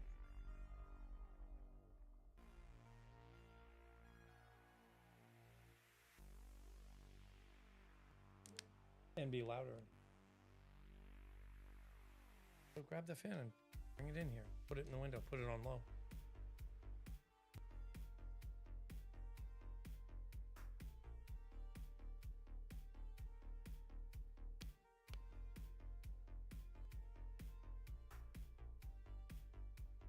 Yeah, they can't see him on the stream when he's walking, but you can't see him because it's so dark. Like the background, the outside is so dark, even the light. Like you can't see him. You can't see him on stream. I tried to show him. I went to pet him. I went and see, you can't see him, and I'm like reaching for him and to show his face on stream, and he jumped down.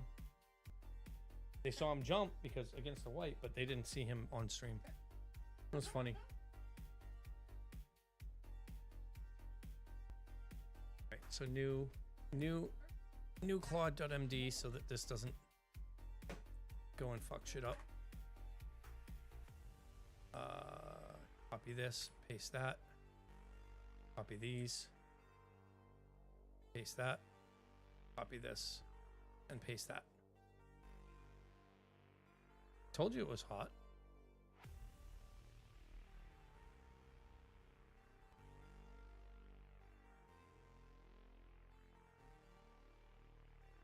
Save.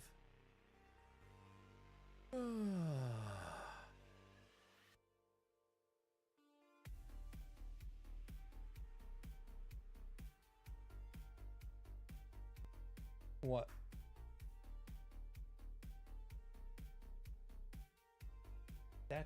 That takes the air in here. Just cleans it. It doesn't circulate.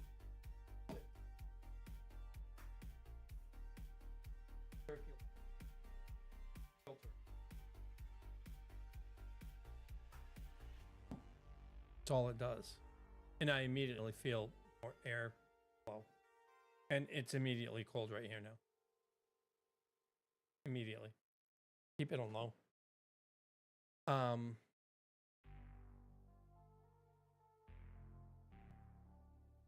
Why did this? Oh.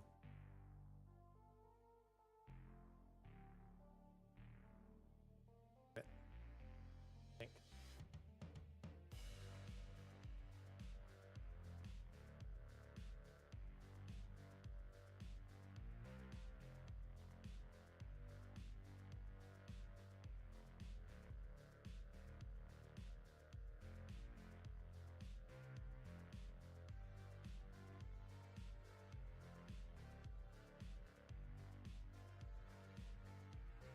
All right, so that is kind of off.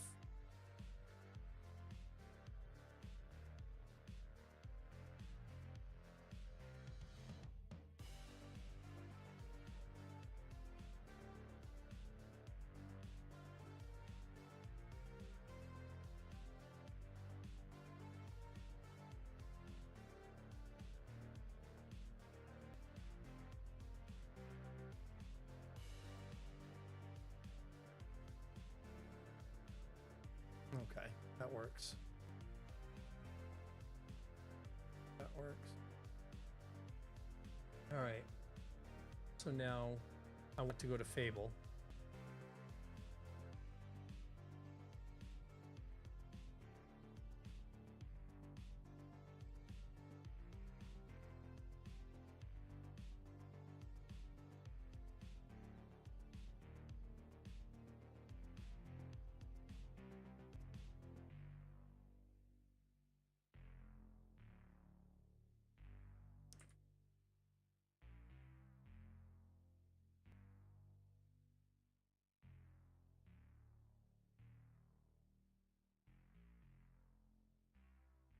It's just different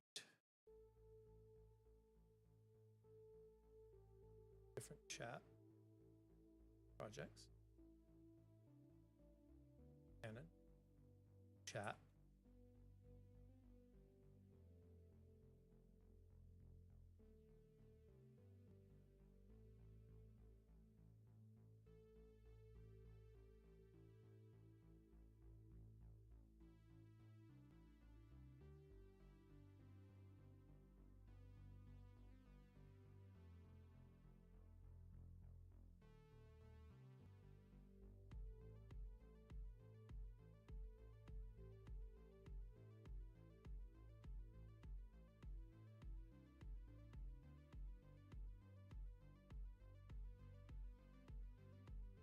So I have usage credits. I'm hoping that this actually just works. I don't have a lot of usage credits. They were all given to me by Anthropic, by AI, by the company. It's so much.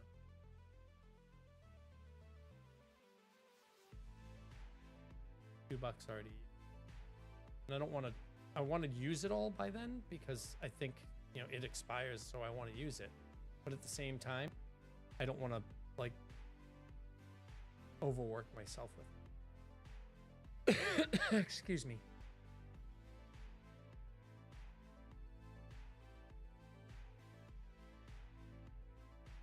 This should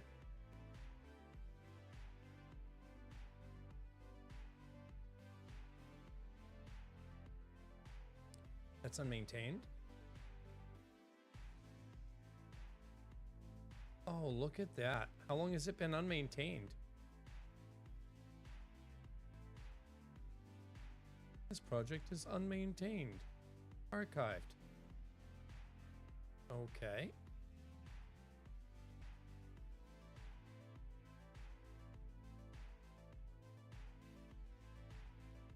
Come on, buddy.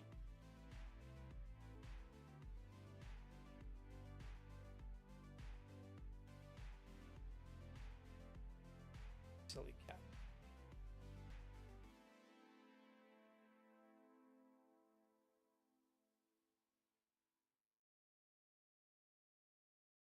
Ouch.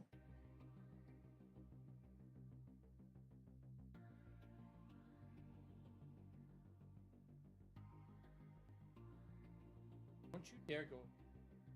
Are you really? Are you really?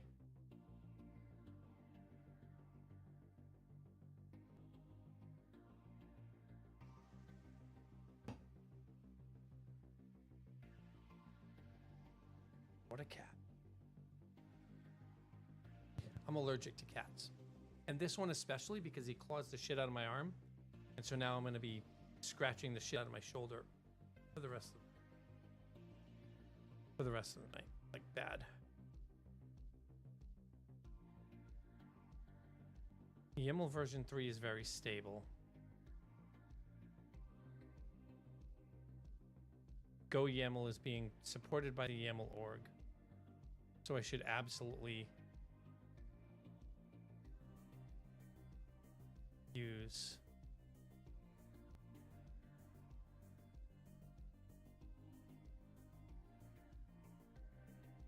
this one.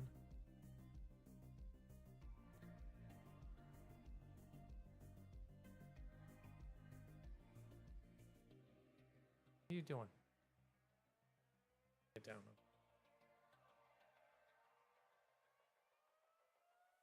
All right, so that's being maintained by that. All right.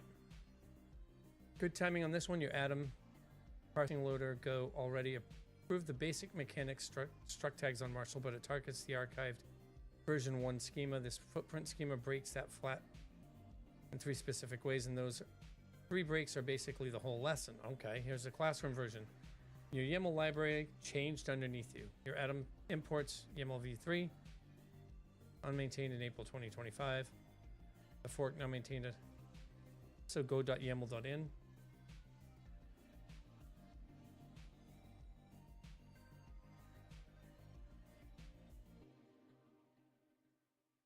All right, so yeah, I'm just going to use go YAML.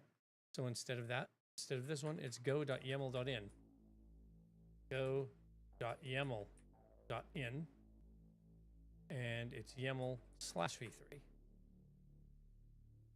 So there's that.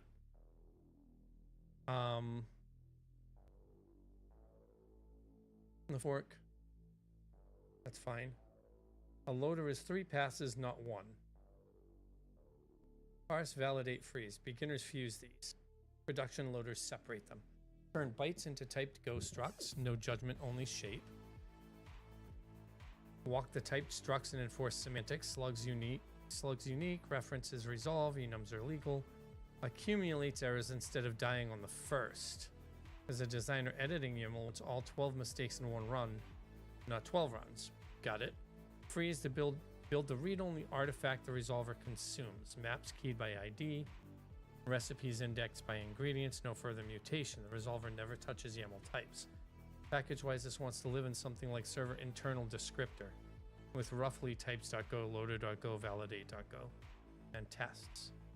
The resolver imports the frozen registry, nothing else. So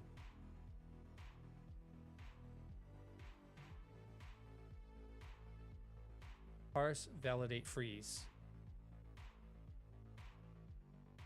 But if the resolver imports the frozen registry, so I need to write a parser and a validator.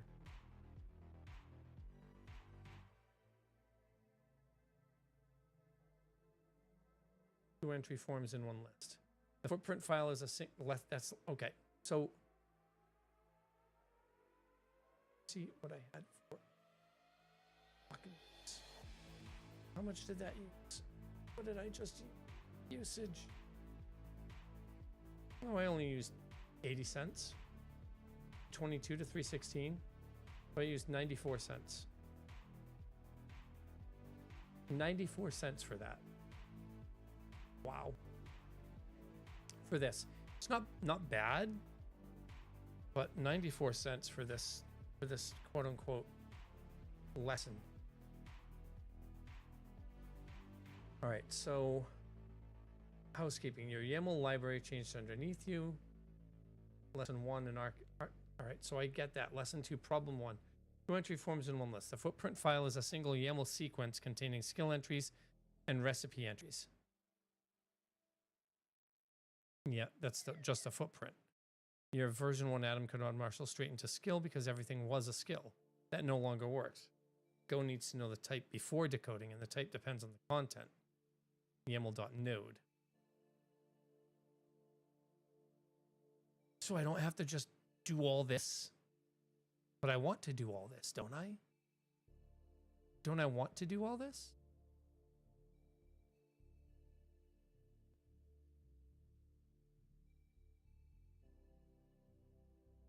Do I want to do this instead of YAML node? Because I want to know where everything is?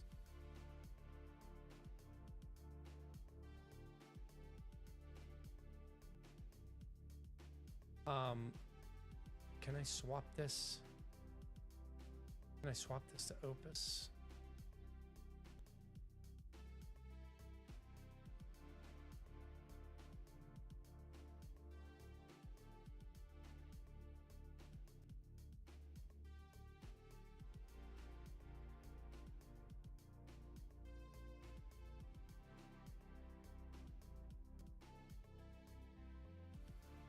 Because I want to learn this.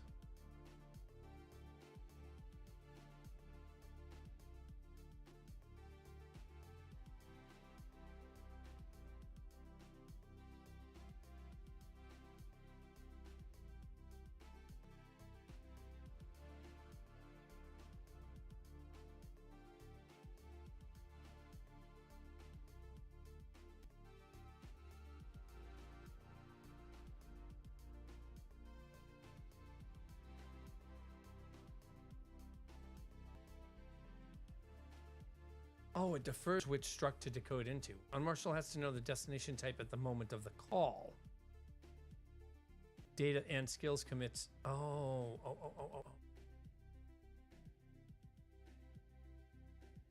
But this is and entries.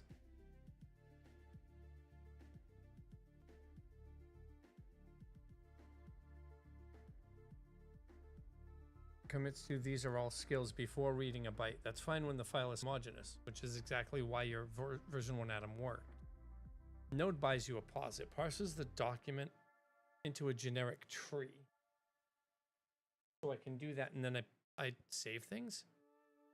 But it makes it harder for me to look at, doesn't it?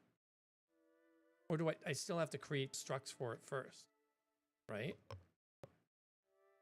And then I just save them to those structs. So I still have to save them. I still have to create the...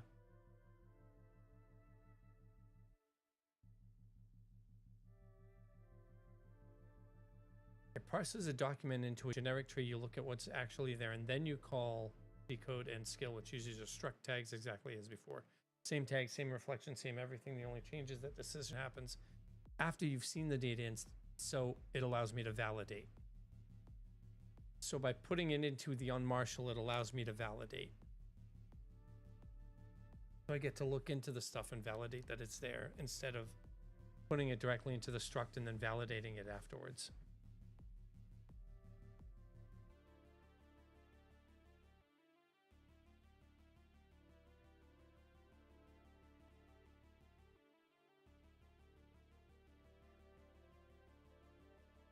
Right. So if I understand correctly, I unmarshal into a temp variable, validate that data, confirm that data is valid,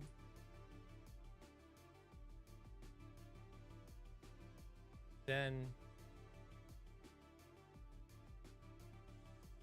pass it into structs.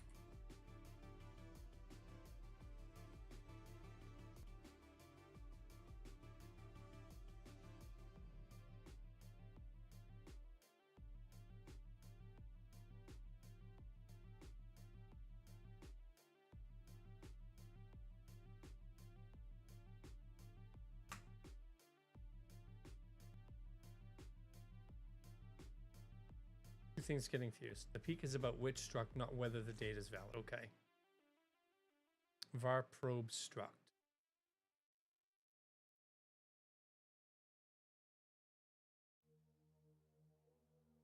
Wait, what?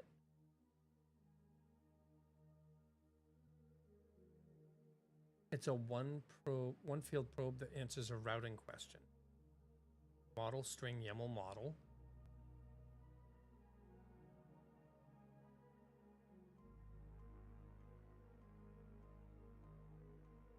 Now you know it's oh. And then you decode the same node again into damage effect.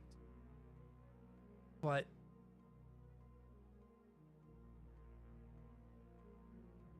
why would I read it twice?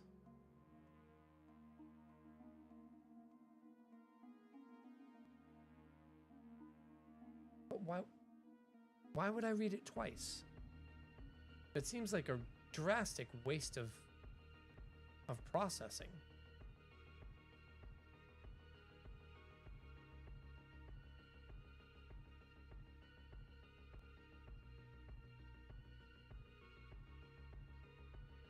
So hold on, going back up here, the very first step, a loader is 3 passes, not 1. Parse, validate, freeze. So I parse it.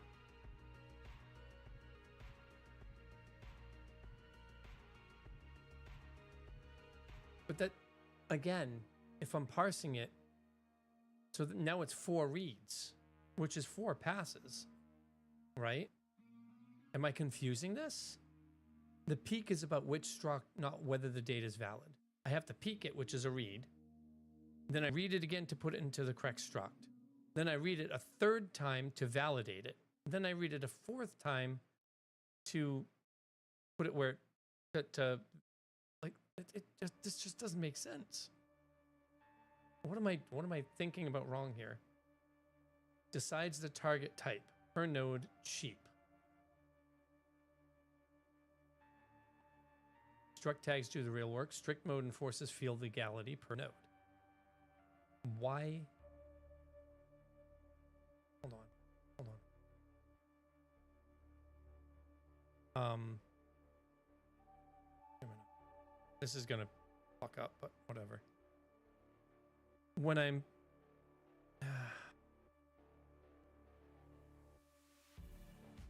pulling data into Go from YAML, I'm being told that I should be doing a peek first to decide the target type. That confuses me. Why wouldn't I just do the decode right away? Because I know what the YAML file is going to look like.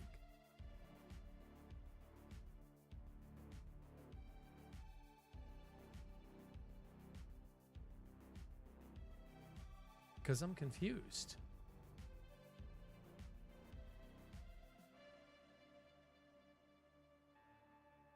Polymorphic dynamic YAML. When peaking is actually needed, if the YAML structure is unpredictable and changes based on a type identifier.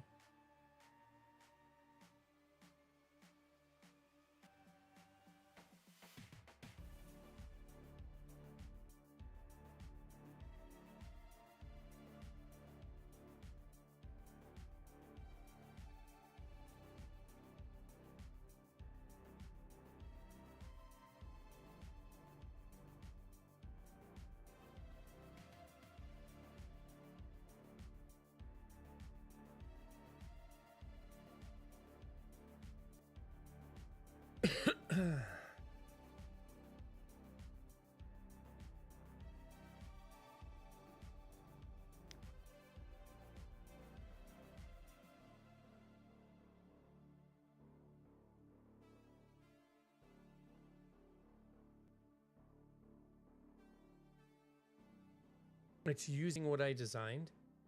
Predictable isn't the same thing as one shape.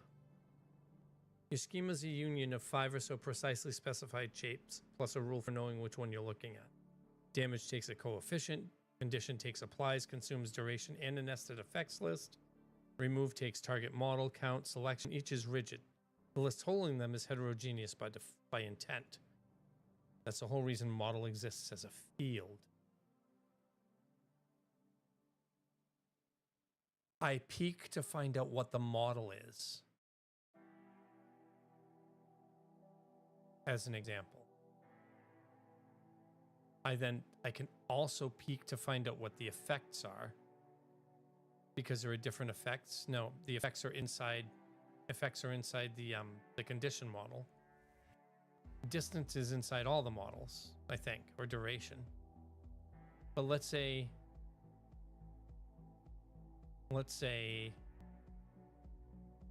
I think I understand it now. Requires is a different peak because the clauses could be different. Because the subjects of the clauses could be different. Requires clause subject. This subject is different. The subject of this requires clause is different than the subject of this requires clause. And so target and caster are different. Pool, health, mana, energy, etc. for predicates, the resources, are going to have different values. Well, maybe.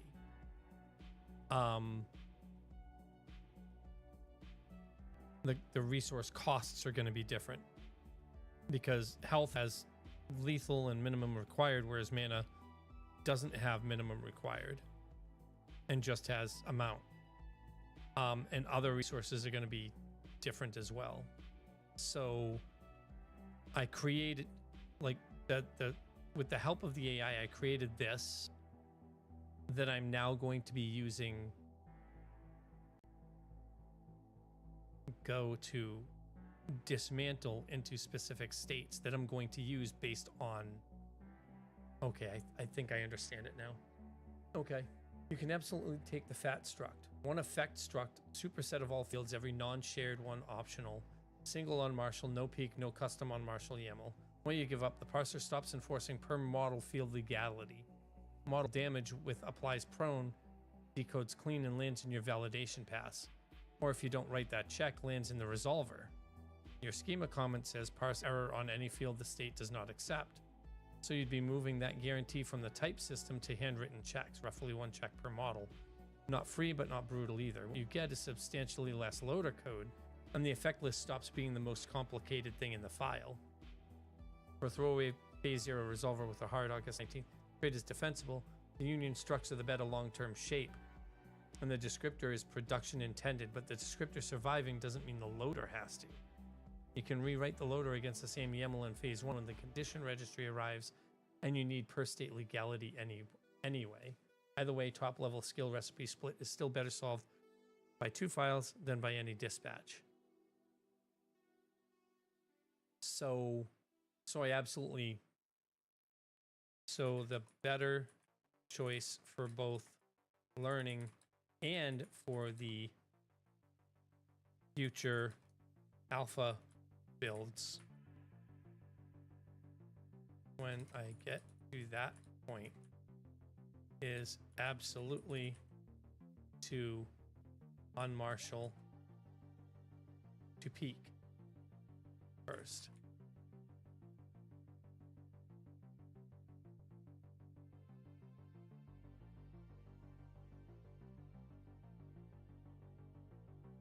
Shows up everywhere once you know it. JSON APIs with a type field, event streams, protocol messages, plugin configs, unmarshal YAML, unmarshal JSON as a dispatch point is the same pattern in both libraries. And I know unmarshal JSON because I've been using it in C# with fucking StreamerBot. My God, it now makes sense. I'm going to throw up an ad because there's one coming in 5 minutes anyway. But I'm not going anywhere. I'm going to keep doing this. Because I understand what the hell is going on now. And I absolutely do. I still need these, but the overall structure of basically every one of them is changed. So there they go. I'll be right back. 2.5 minutes.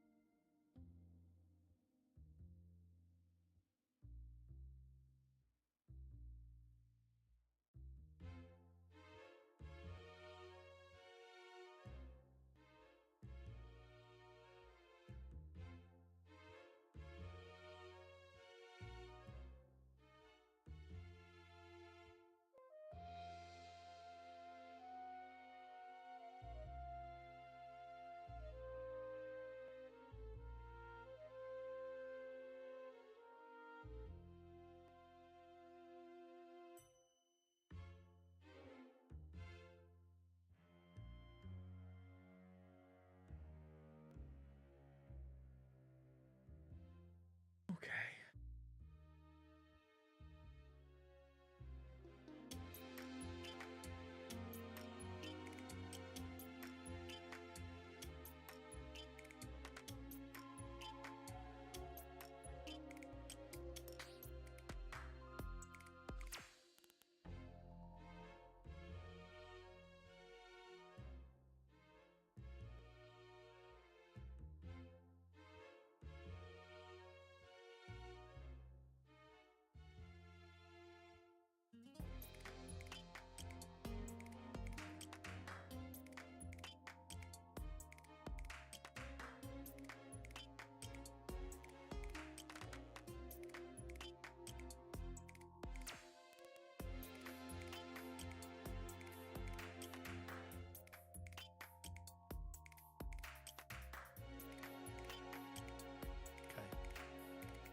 All right.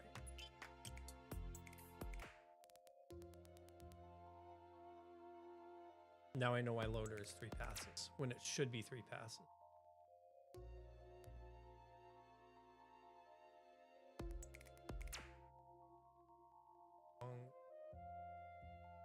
Get rid of that one.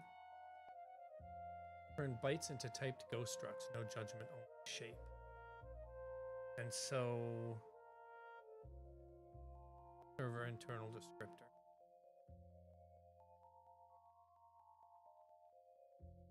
Folder in file.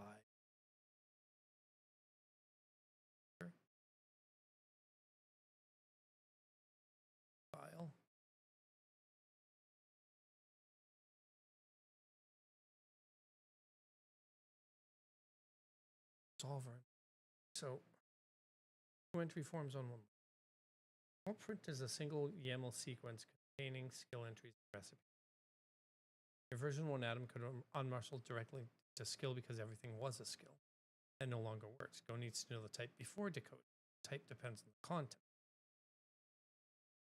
That's the key that I didn't see before I started asking all this other stuff. The type depends on the content. So if I go from top down, if I go from top down, right? The parsing loader types. This is the atom, which I suppose I can do this and just leave it like this. That's the old one. And now we go here. Archived atoms parsing loader. Right? Atoms combat atom.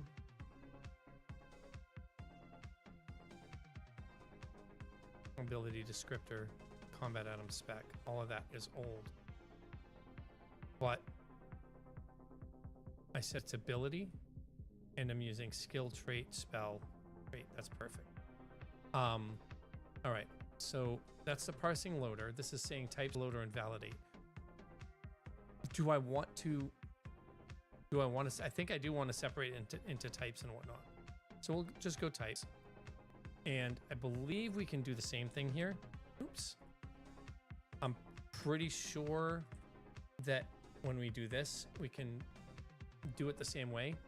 So if we go into, let's move this over a little bit. We go in here. So I'm currently in runes. Runes? Oh, characters are runes. Wait a minute. Strings are just sequences of bytes. They can hold arbitrary data. However, Go has a special type rune, which is an alias for int32. This means that a rune is a 32-bit integer, which is large enough to hold any Unicode code point. When you're working with strings, you need to be aware of the encoding. Bytes to representation. Go uses UTF-8, which is a variable length encoding. The type text to see its code, points, and bytes.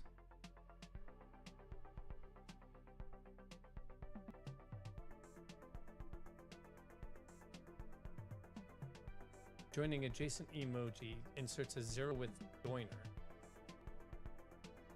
which is 0x plus 200D, but I don't see the 0x 200D here. Oh, it's 0 width. Okay.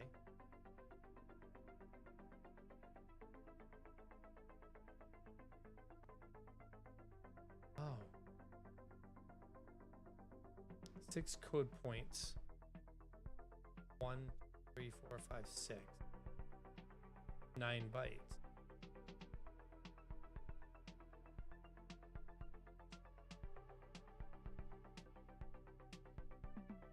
Six code points for 6 characters, right? Code point. 2 main takeaways. When you need to work with individual characters in a string, you should use the rune type. It brings strings up into their individual characters, which can be more than 1 byte. Oh shit. Okay. I did formatting. Okay. We can include a wide variety of Unicode characters in our strings, such as emojis and Chinese characters, and Go will handle them just fine. Oh, this is so good. Okay. All right. Boots is a bear, not a dog, haters. Run the code as is. Notice that the simple string boots has 5 bytes and 5 runes. Yup. Update the name constant to be the bear emoji instead of the word boots. The bear emoji instead of the word boots. You've got it right. You should notice that the emoji is only 1 rune, but it takes up 4 bytes. That's like literally all I did. That's all it said to do. Okay. I get the boots aura. Woo! What's this? Boss event started. Join the battle against Lucretia. Whatever. Streak lost. But I was here yesterday. Shit. Alright. Hold on. Lesson 5. So that was lesson 5. Runes are fucking awesome.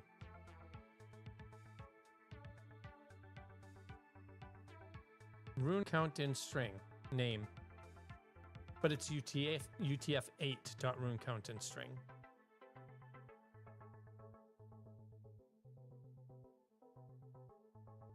But that's still...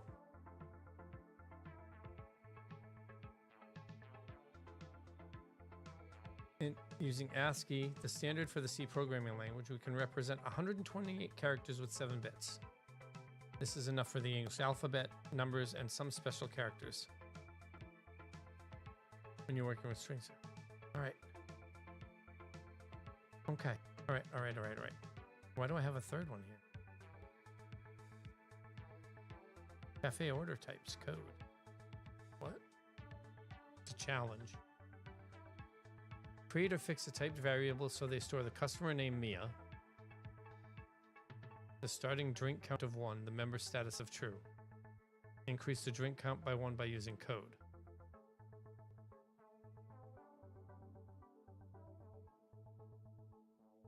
Print the results. Okay. Create or fix a typed variable so they store the customer name Mia. Mia.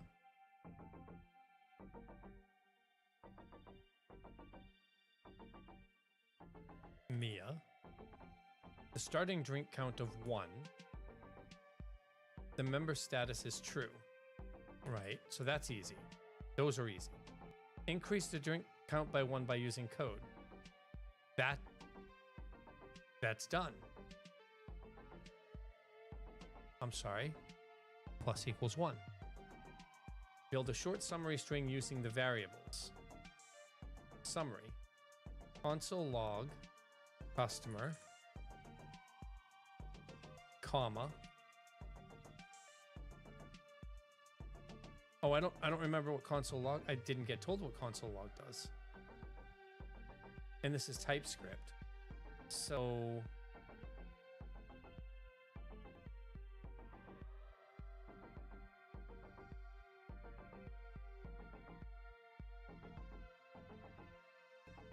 customer name. Console log in TypeScript. Shit. Console log in TypeScript.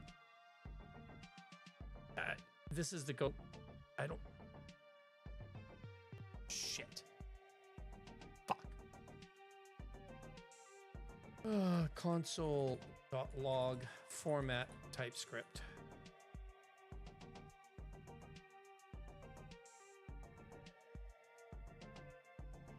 It's backticks.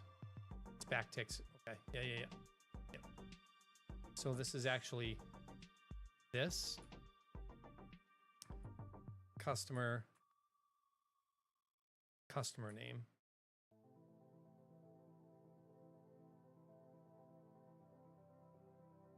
And then same thing here. This is drinks. And then drink count. Not quite like that. And then member.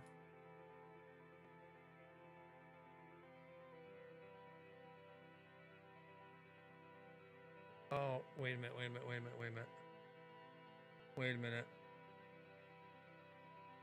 Will this say true or will it say 1 or 0? Is member. I think it'll say true. And then console log, the string is string is, we can do the same thing here. Customer name ordered, same thing here, right? Drink out drinks. And then the log here is just, I don't know if I have to do backticks with just a value.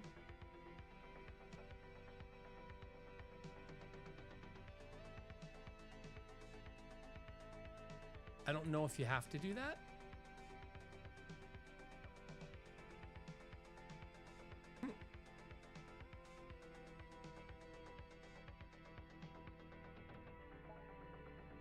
Try again.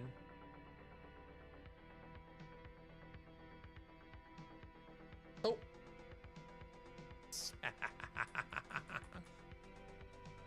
summary.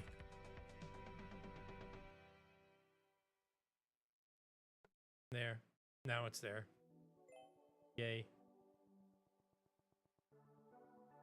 Yay. That was easy. Wait, this is...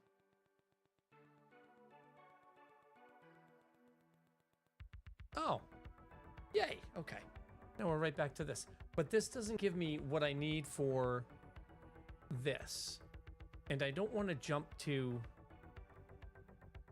Because there's no YAML here. There's no YAML here, right? Now, mind you, I already did all of chapter 1. I'm in chapter 2. Type inferences. Chapter 3 is conditionals,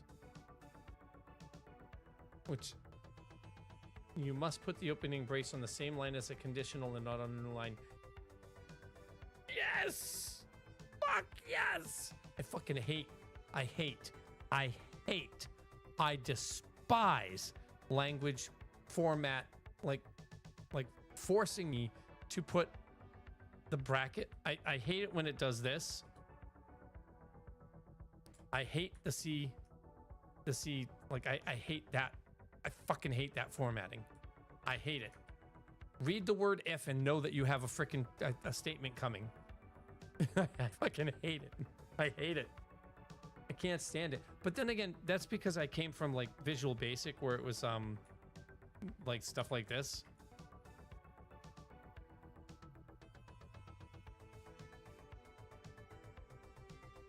Right? Like Z as string, right? And then end property. So I had things like this, Visual Basic, if, and if. So I never actually had brackets when I was learning the first code that I ever really learned. So brackets, I learned to read the words instead of looking for brackets, which is why I can't stand having brackets on separate lines. I understand that it's easier to see where code blocks start and end, but Jesus, I can't stand it. So we don't need conditionals. I need them, but I want to learn what is an interface. Focus on what a type does rather than how it's built. They help you write more flexible and reusable code by defining behaviors like methods that different types can share. This makes it easy to swap out or update parts of your code without changing everything else. Interfaces are just collections of method signatures. Oh, so an interface is just like a module.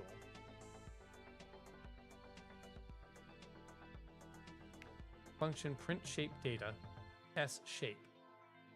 And if this is, that's the interface. So that's area and perimeter is the shape. And perimeter is the rectangle. The rectangle is a struct with, oh wow, width and height. To get the area of the rectangle, you return that, wow, of the rectangle. A circle is a struct. Oh wow, okay. That's interesting. I have to go through all of this. I have to go through all of it. Now the problem is, do I go through all of it while I'm on stream and learning it on stream?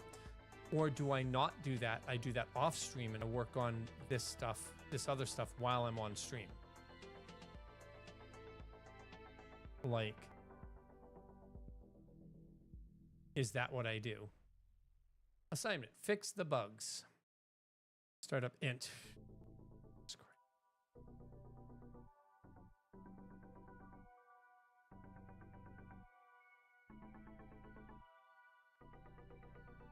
That's so much easier.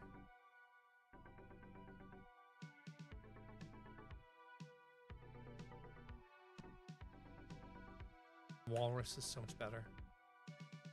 The bug there. Is that really it?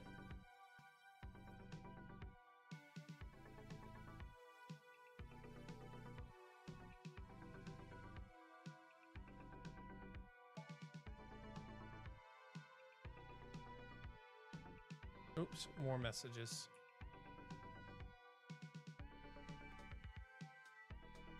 Startup message, confirmation, print line. Well, it doesn't say don't touch below, it says don't touch below the line, so yeah, I think now it's good. Next. Fix the bugs on line 6, 7, and 8. 6, 7, and 8. So it doesn't say don't touch below this line, but the words, Kaladin, you have to speak the words. So that doesn't actually define it. That doesn't actually define it. That doesn't actually define it. %S to %S. So sender name, Sil to Kaladin. Message. The words, Kaladin, you have to speak the words. Make sure that that's also there. So these are, once again, being easy. Type inferences. Our current price decimals matter when it comes to inferring to... Ooh. Decimals matter. So right now, this is an int. And it could just be an int or an int 8 or 16 or 32 or 64. My machine's a 64-bit system, so that's probably an int 64. No, it's just an int. But then if I do 2.0, now it's a float 64.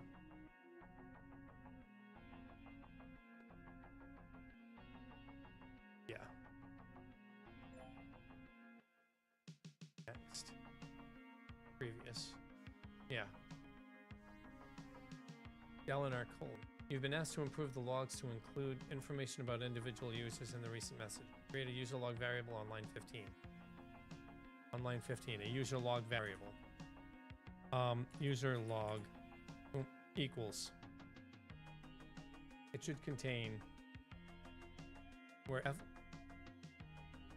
Oh, shit.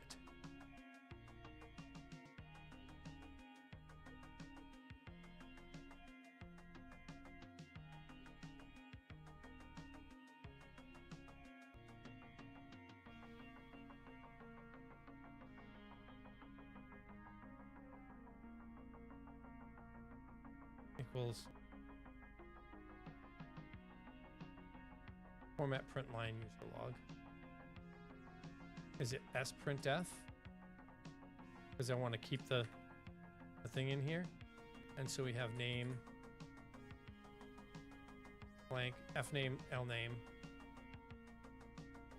%string, %string, comma, age, %. Is it D for digit? I need format. Format strings in Go FMT. Format package. %D is base 10 for an integer. Put this over here. And %S is just a string, right?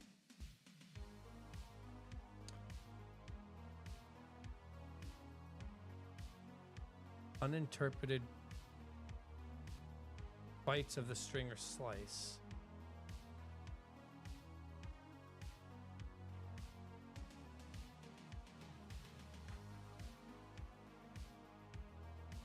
Sometimes a hypocrite is nothing more than a man in the process of changing. That's interesting.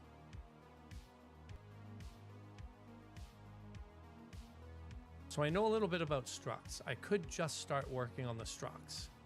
And I could do this in my off time.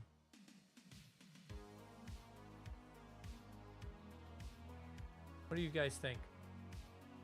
Should I work on this in my off time and just try and get this other stuff going? Or should I learn this and then do the other stuff as I go?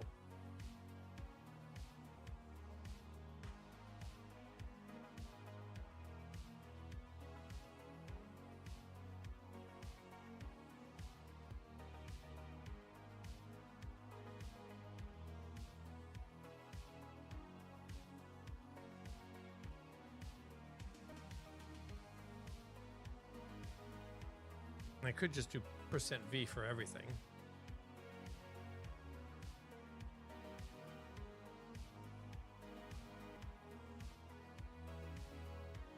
I could just do %v for everything, but I'm not going to.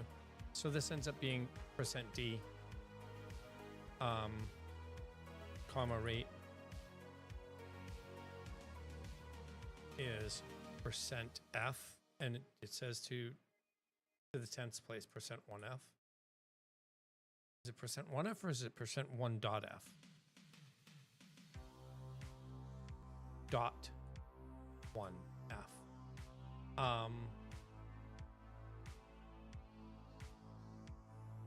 Is subscribed message, comma, is subscribed %b for Boolean, %t, t for Boolean, and then message %s again because it's a string.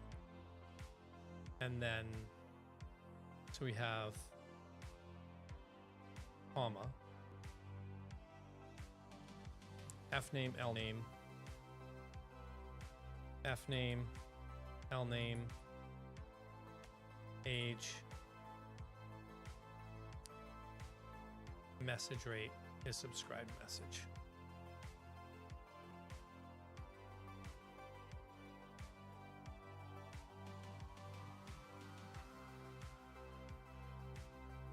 So that should work.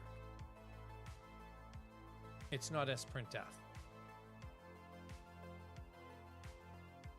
Is it printf?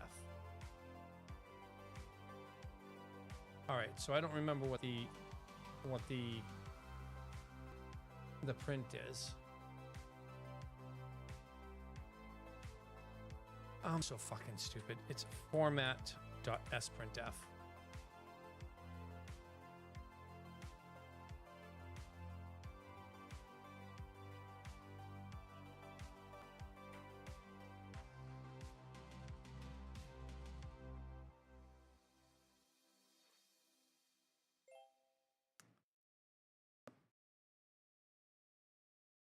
Format fmt dot. In other languages, unlike on okay, so height is greater than or equal. If height is greater than 4, print blah blah blah. Else if and else are supported as you might expect. Assignment: fix the bug on line 12.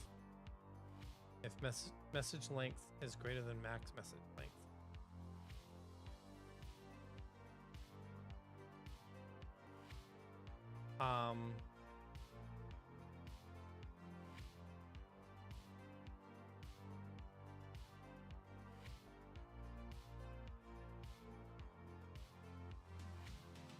It'll never send if it's greater than max. Well, it'll send if it's 20 or larger characters, but now it's if it's less than or equal 20 or less characters. Message length is 10. So it would never say, it would say message not sent the whole time. But now, super easy. Super easy.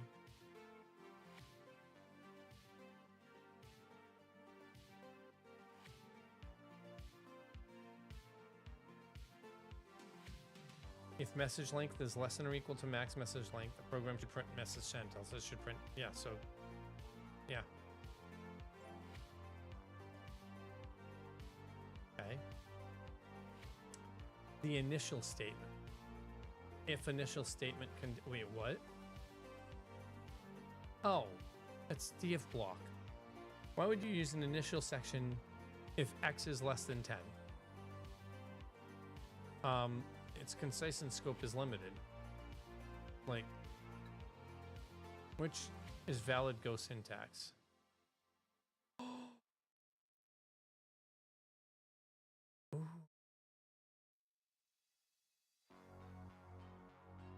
Why?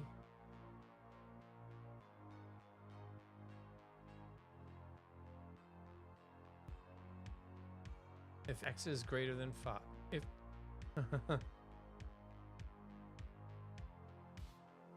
wow, that's short.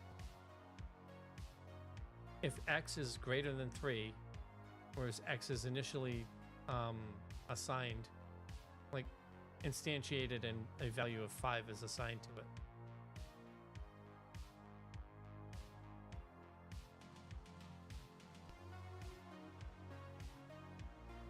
so, okay.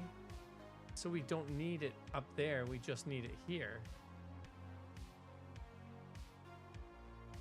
Length equals get length. And so you can use it down there, but you can't use it in the parent or after this. Okay.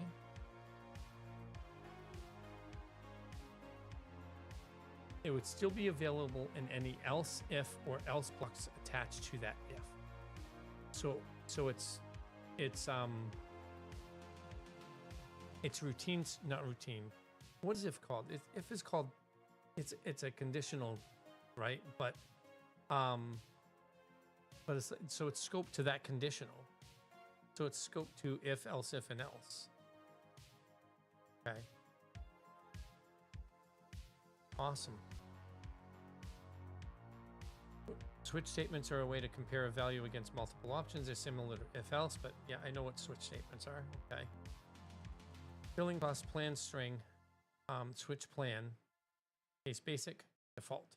So before I even look at anything else, this right here should return, it's not a string. This isn't a string. It's going to return a float 64. So return 10 if this is basic. And so what it wants me to do, plan basic, the cost for a %s plan is %2f. Plan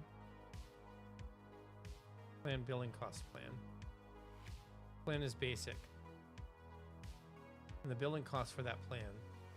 So this is going to return 10.00. This is going to return 0.00, 0.00, 0.00, and 0.00. Right? But there's going to be a bug here. What's the bug going to be? The break statement is not required at the end of a case to stop it from falling through. The break statement is implicit. If you do want a case to fall through to the next, you can use the fall through keyword. Fall through. Okay. So Mac OS, Mac OS X, and Mac are all a Steve. Okay. The case it runs if nothing else. Function syntax in depth, but bear with me. Fix the bug in the billing cost function. The basic plan is we need matches for the Pro and Enterprise plans too. All right, so case Pro and also case Enterprise. So I understand that part. Return 50.0 and return 20.0. Submit. Like I said, 0, 0 because they didn't exist, but we've got that. Okay. Switch statements are like one of my favorite things from Visual Basic. String equals insufficient funds, purchase successful, account balance, float, boolean, float, final cost, float 64, not set to anything. Don't edit above this line. Don't edit below this line. Print account balance. All right. Set the final cost to the bulk message cost. Final cost equals bulk message cost. If the user is a premium user, if is premium, then I shouldn't have to use the things here because this is going to be a single statement.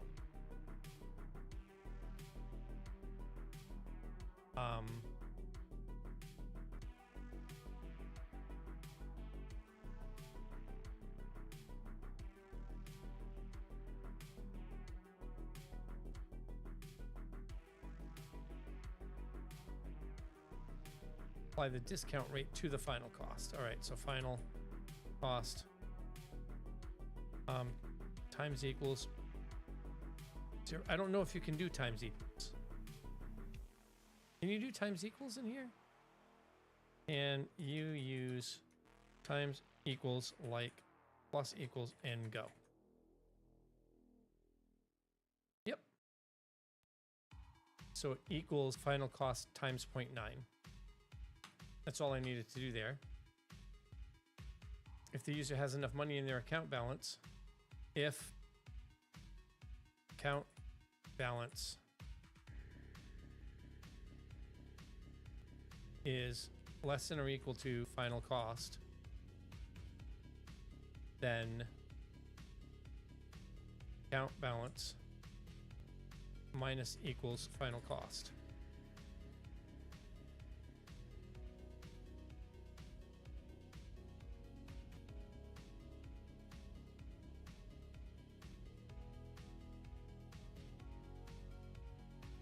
This one I have to do this. Print format dot print line.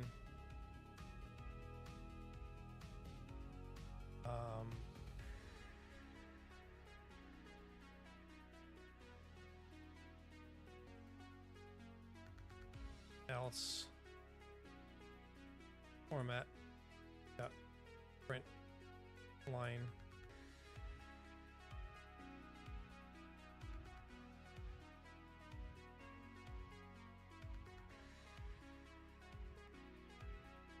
Insufficient fund message. Purchase success message. That should be it.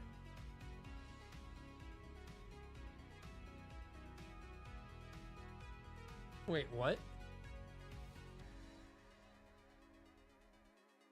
Yes, I can. I just checked it. Why can't they do that? Cannot use final cost as a value.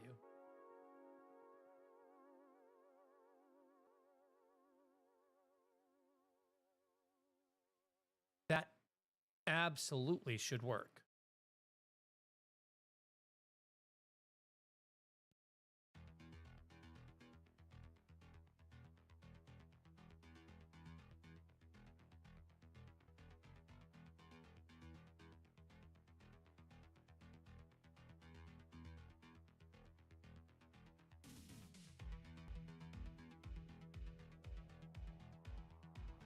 That absolutely should work. Why isn't that working? Did it just tell me something wrong?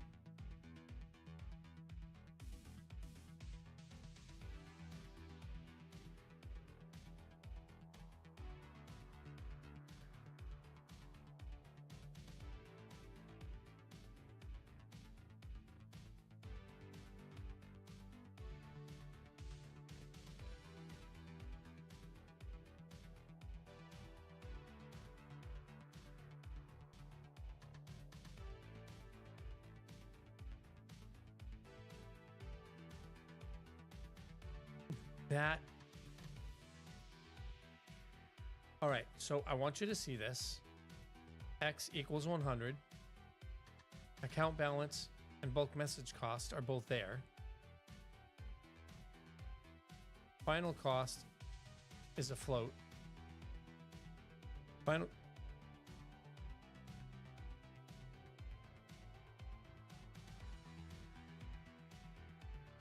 No, because it's already defined.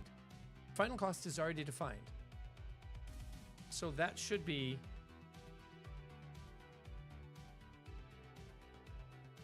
Am I wrong here?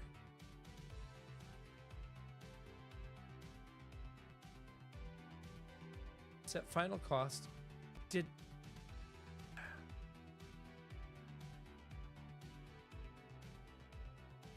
No, that's right. Why is this not working?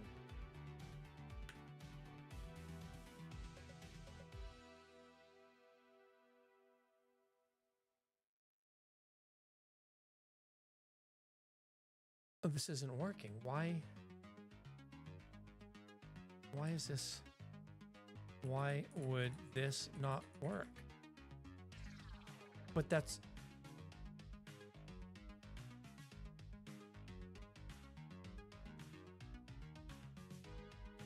I can't use shorthand.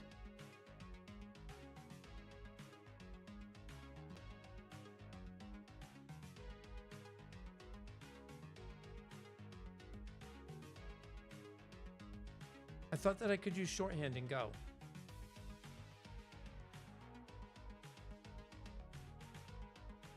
Oh, I got that mixed up with a different. I thought that you could use shorthand and Go. My bad. Declared not used discount rate.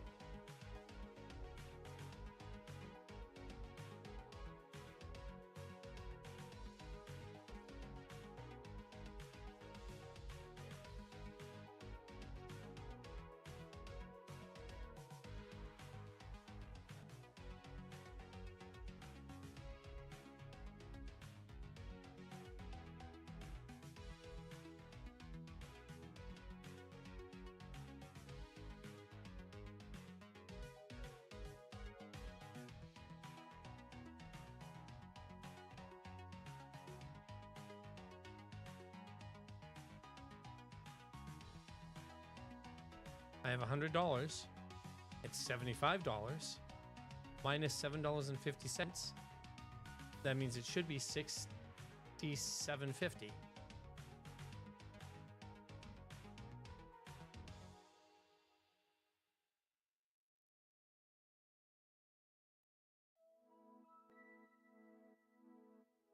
Oh my God.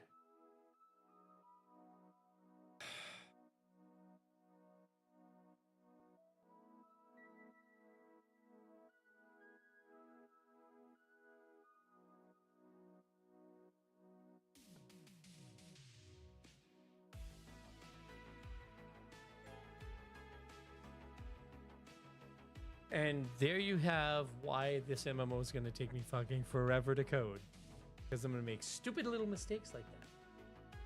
Stupid little mistakes. Like that. All the time.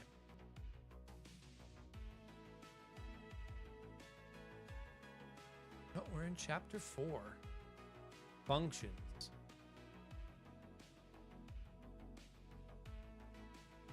Functions in Go can take 0 or more arguments to make code easier to read. The variable type comes after the variable name. So in Visual Basic, I learned it like this.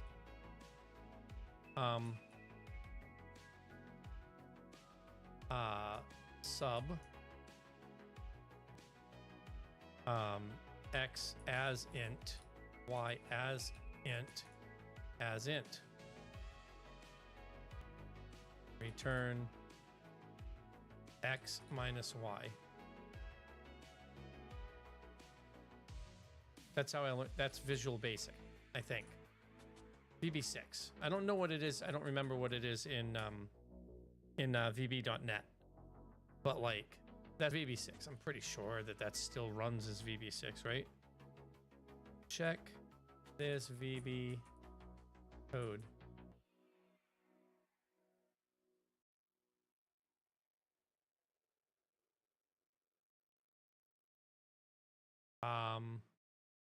Oh, as integer. My apology. Let me just verify. In VB6 not .net. Consider I used option explicit and int was actually integer.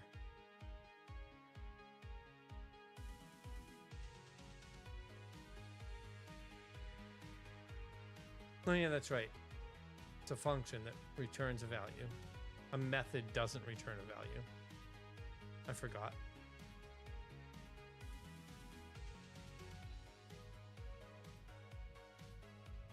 Yeah. So, yeah. I forgot, but it hasn't been there for very long. So like, not return, but sub, and we'll just do subtract equals subtract. And then these are integers. Okay, as integer. But that's basically what I learned. I wish I had some of the code from way back. I learned that 97, 96. So I learned Visual Basics 5. 4 and 5. I started when 4. When did Visual Basic 5? When did VB 5 come out? Yeah. So I started using VB5 while I was in the classes for VB4. That's how fucking long ago that was. That's when I started learning coding. I went to school for that specifically. And then the school closed. Fucking jerks. Stole all my money. All right, so I kind of want to continue with this, but I don't want to bore you all.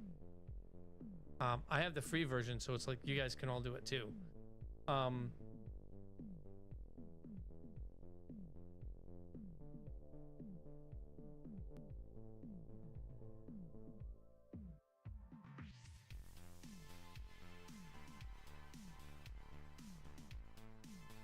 Concat.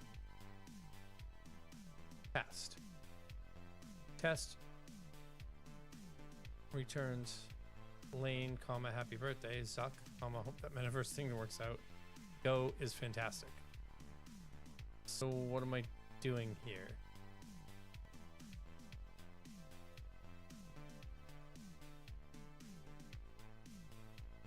We often will need to manipulate strings in our messaging app. For example, adding some personalization by using a customer's name within a template. The concat function should take two strings and smash them together. Fix the function signature of concat.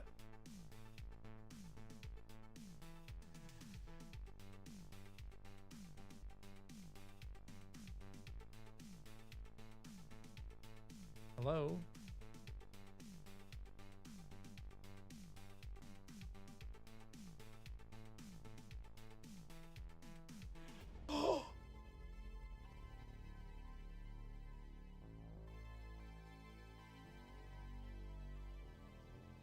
I thought that you could do the non-fun stuff. Motherfucker, you can only go to chapter 4. Ah, I thought you could. Hold on. Hold the phone. So I can't actually do this. I can do it. I can see them, but I want to see what the free version gives you, because I thought the free version you're in free mode. What you cannot do in free mode: run your code, submit lessons. You can read the lessons and watch the videos, but you can't submit the lessons, save your progress, view the solutions, get help, or unlock the game mechanics during the first 3 chapters. So I'm not going to be able to continue here. Oh, not the way I'm doing it now. But this is like to fix the function signature here. It's just concat open parentheses s1 add or int not int string s2 string, and then it works. The whole thing works. So like this here. If I were to do like, let's get rid of these two because I already have format. So this, instead of that, this is just string. And then string, and then this function works by pulling this, which then grabs that, pulls this, and returns them. And this is here to show you what you need to do. Like, they put that down there to show you what you need to do up here, because all it does is like pass things over. Like, you need to do this. Yeah. All right. All right, so I guess I can't continue with that. I don't have money to upgrade. I really, like, I don't even have, like, I wish I had $49 this month. But I don't. And what I will say is that we're going to go ahead and we will, like, I'm going to get a boot.dev sub. I'm going to. eventually. But now we have to start working on this directly, and we have to figure out by looking at the stuff here, right? By looking at these. So I want to do structs in Go, nested structs in Go, a struct that has a struct as a member, anonymous structs in Go. What are anonymous structs? An anonymous struct is like a normal struct, but it's defined without a name and therefore cannot be referenced elsewhere in the code. Oh. So now my car is Toyota Camry, but I can't set something else to my to the struct that my car is. Oh. I wonder, like, why would you want to do that? Why? Prefer named structs. Named structs make it easier to read and understand, have the nice side effect of being reusable. Sometimes use anonymous structs when I know I won't ever need to use the struct again. For example, I'll use one to create the shape of some JSON data in HTTP handlers, which you would then use again, but whatever. The struct is only meant to be used once, and it makes sense to declare it in a way that developers down the road won't be tempted to accidentally use it again. That makes sense. Need help? I, Boots the Connoisseur, can assist. For a price. So anonymous structs are interesting. Embedded structs. Car is embedded. So the definition of a truck now accidentally contains all of the fields of the car struct. So you would do something like vehicle. Additionally, not accidentally. So car, a truck is a car. So a truck has a brand, a model, and also optionally has a bed size. That's what I was starting to do here. That makes sense. Embedded structs. Struct methods. Wait, you can have a method in a struct?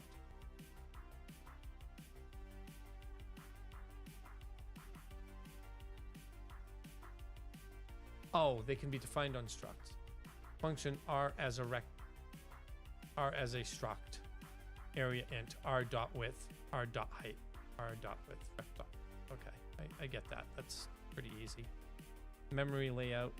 Oh shit. Reach is a uint.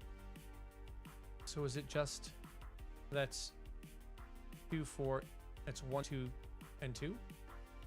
So it's 1, 1, and 2. So it's 1, 2, 4. And there's no overhead. There's no overhead?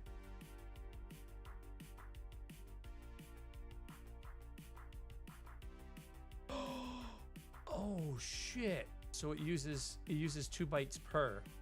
So you have to have the struct done using 16 bits.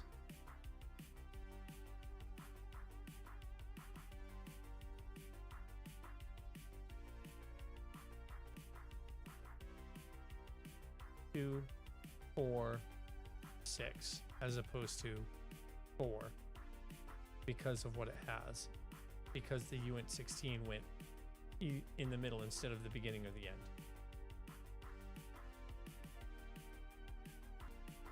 To make up for the size difference between the uint 8 and 16, because okay, so because the 2 uint 8s aren't next to each other, the uint 16, yeah. Because these 2 bytes. So what does that mean? It doesn't split a 2 byte variable into 2 single byte variables or memory. Okay.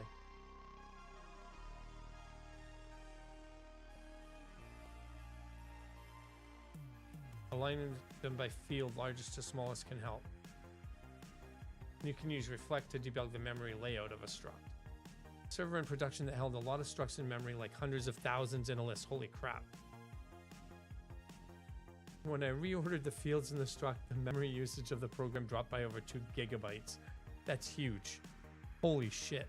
And because I'm going to be doing something like that, I need to make sure that I have structs organized appropriately. Fuck. All right. 2.5 minutes. I'll be right back. I'm going to get another drink. See you in 2.5. Hydrate.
Grabbed a little leftovers. Yeah. Have a little bite to eat. Didn't even heat it up. Just like steady.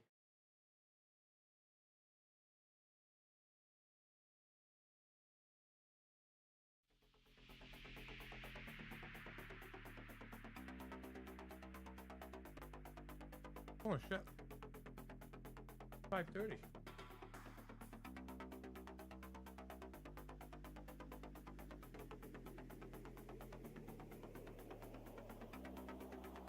Oh, double shit. That tastes weird.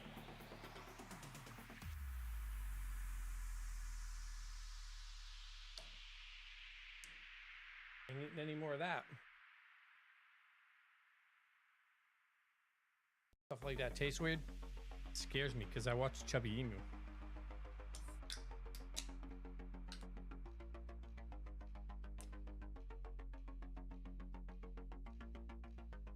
All right. So.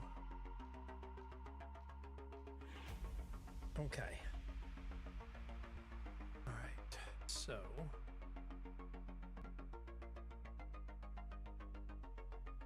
I'm going to use Gemini real quick.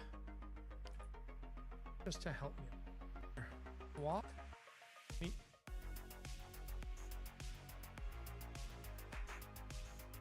Walk me through creating a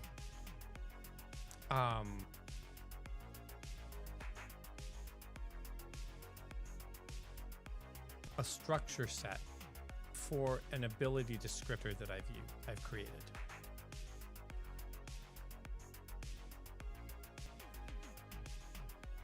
I'm gonna say and go.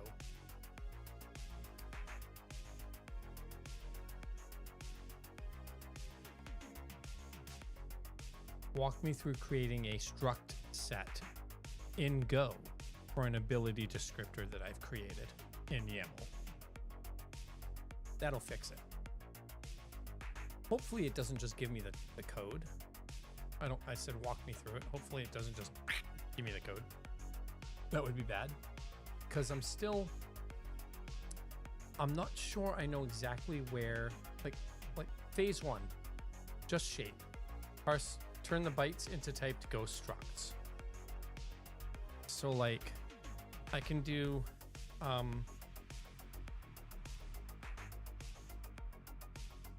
type, skill, struct. Right?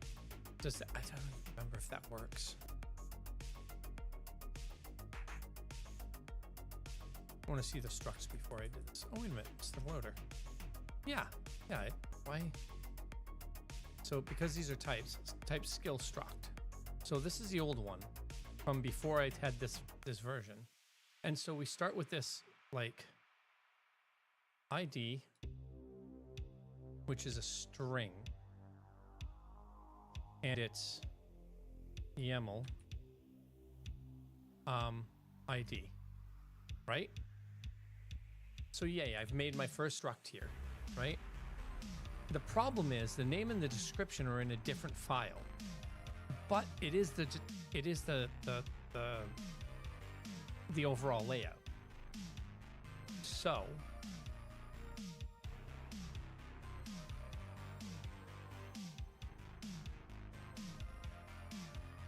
name, string, move this over so that it's there.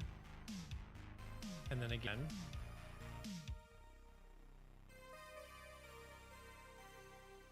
YAML, name, description, string, move all this over a little bit more. And YAML, description.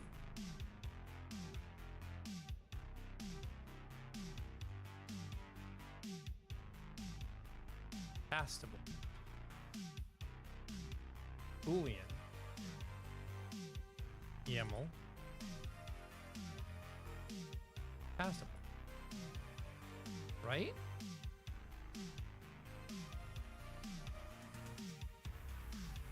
domain,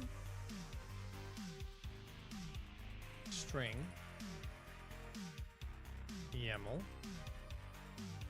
domain, family, string, YAML, family. Aspects is an array. Aspects. It's an array of strings. Now we get to move these over a bit more. Right. YAML. Aspects. This one I'm not so sure about. That I'm not so sure about. What did you do? So if the name is Fireball and the cooldown effects type burn, yeah, but what about?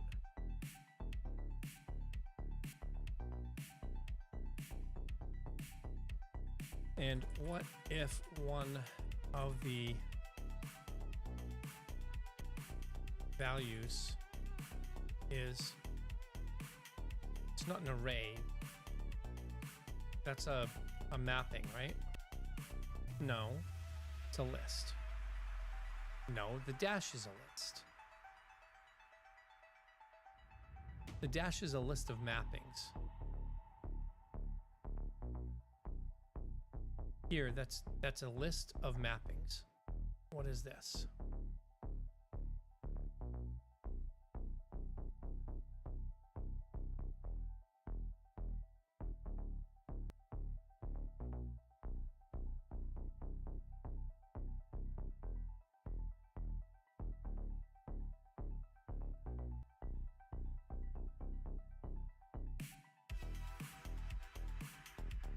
Oh, that is a list.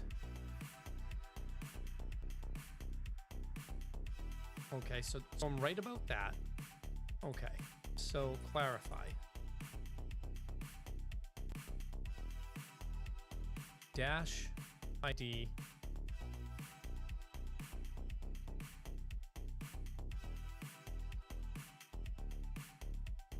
aspects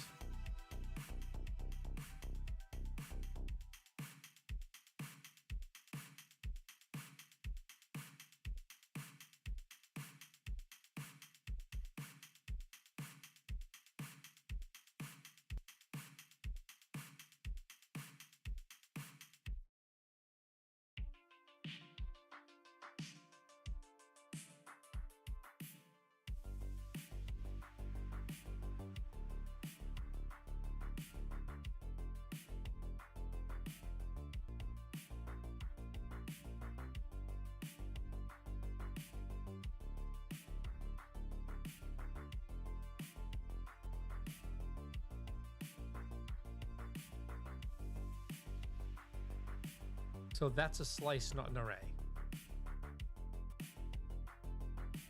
That's a slice, not an array.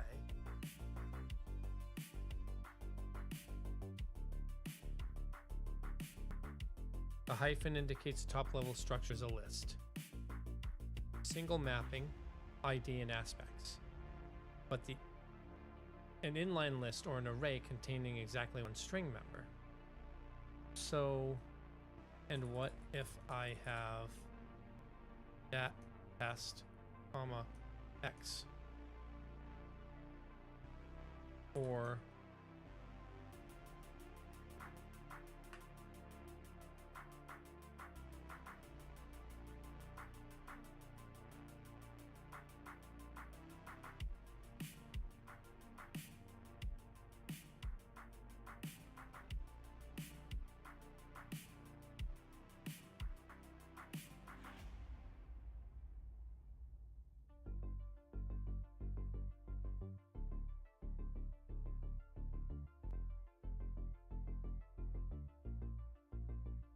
trying to understand. Standard inline list containing two strings. Result of string test and X. Okay. Case 2. This is invalid. YAML is written. The inline lists in YAML require commas to separate elements. So with a comma there, those are strings. But what if it's use brackets and braces?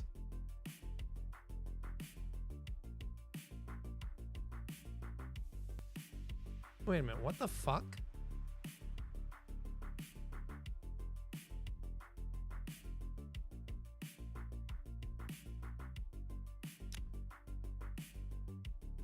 This is where I'm gonna be confused. That's where I'm absolutely gonna get confused.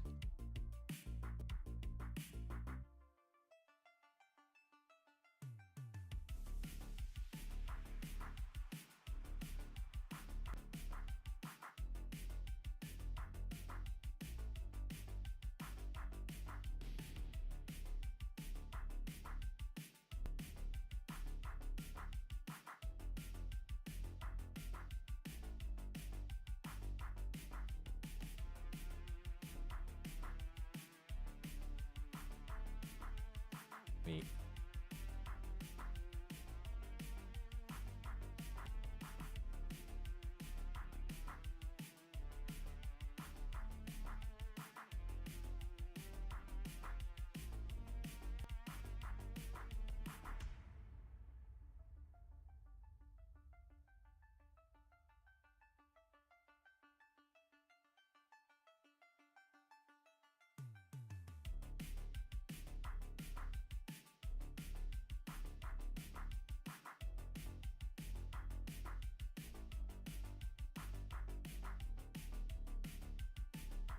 So that's a mapping of lists of mappings.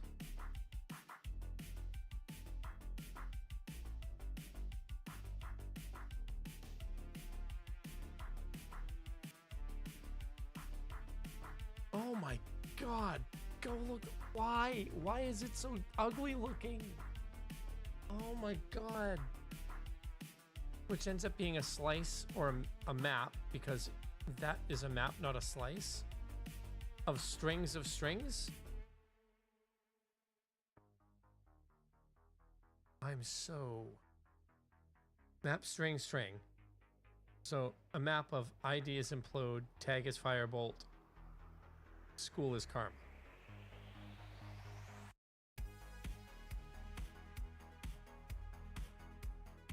So ingredients now has ID is implode.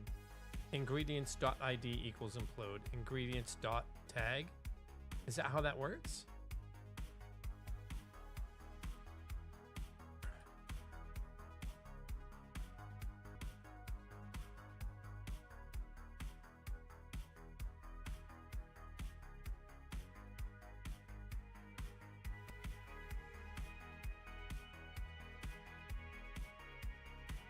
Is that how that works? It's going to tell me that that's not how you reference them, but basically yes. Ingredients is a slice of maps. You must use an index to... Okay, so it's...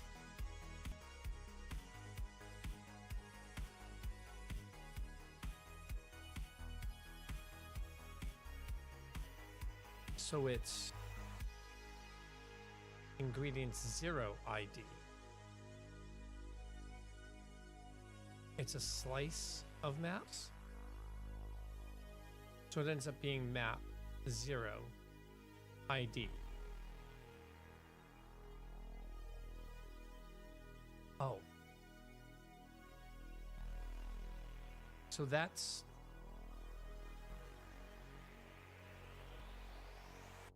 And there's no way to...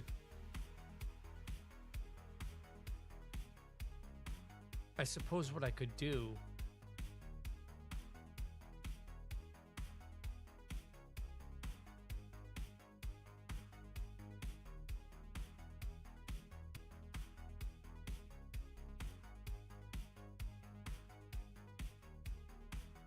map it to a struct instead of a map, but that's what I'm going to do. Oh,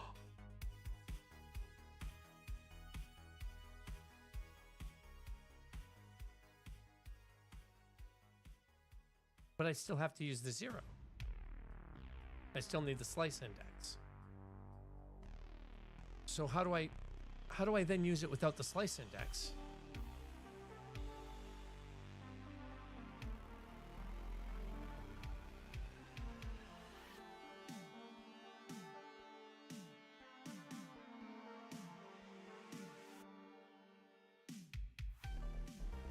I mean, that makes sense, but using slice indexes just makes it more memory. Change your YAML from a list of mappings to a single mapping. You can eliminate so ingredients.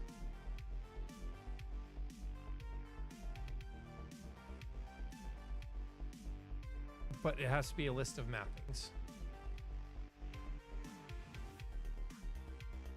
Because I could have... Wait a minute. Wait a second.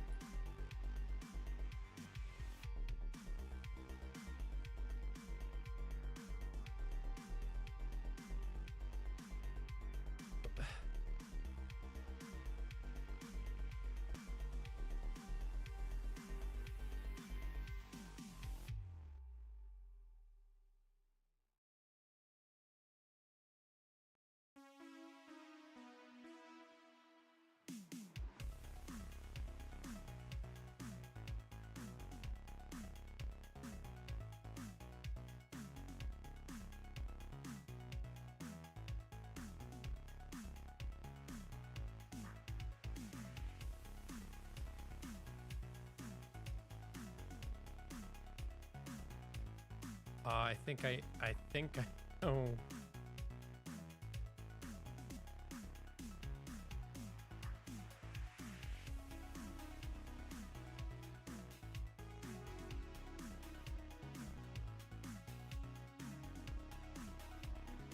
So that prevents me, each one has to be on its own line.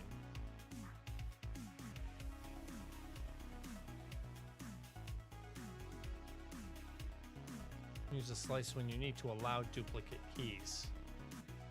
So if I want to use two ID values, that requires the list.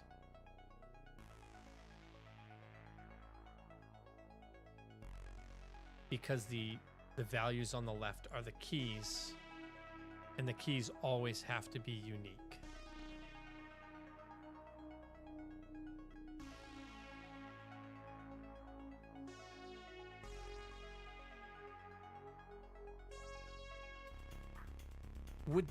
Wouldn't that be better?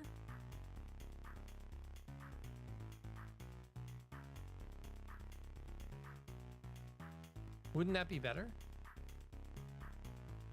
Using an array instead of doing it this way? No, it's more readable if I do it the other way in the YAML file, right?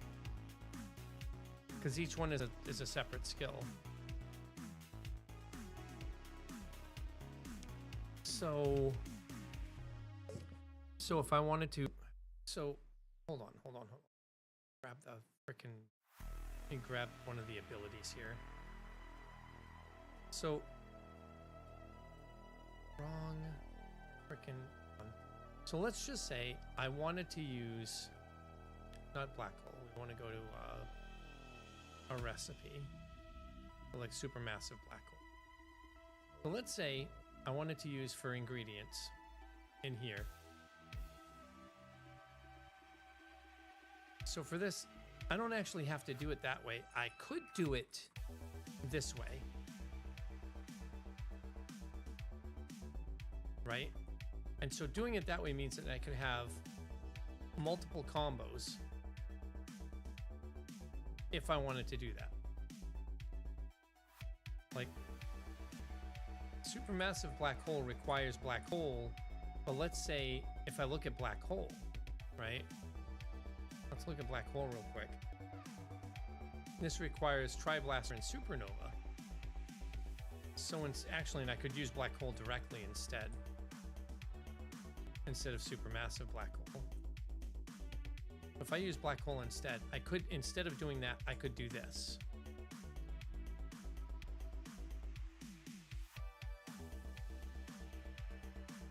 And so those are functionally equivalent.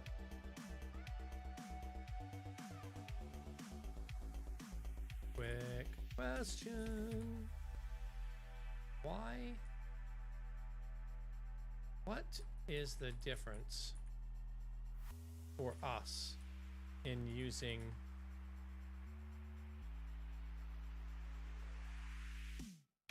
between the two styles in the ingredients block below?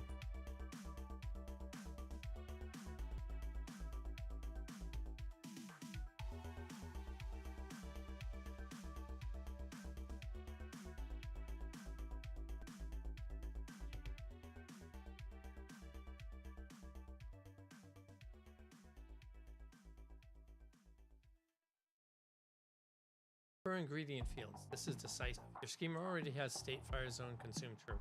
An ingredient cap carrying an option alongside its matcher. Style A has nowhere to put that. The value slot is a bare scalar in a list. You'd need a second parallel structure or a special case.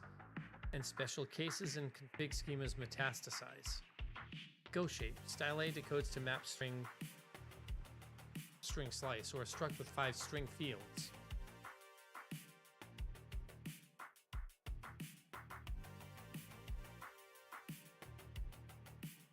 And either way, you've lost the ability to say this ingredient with these properties. Style B decodes to ingredient, one struct with the 5 optional matcher fields plus consume. Validate as exactly one matcher set.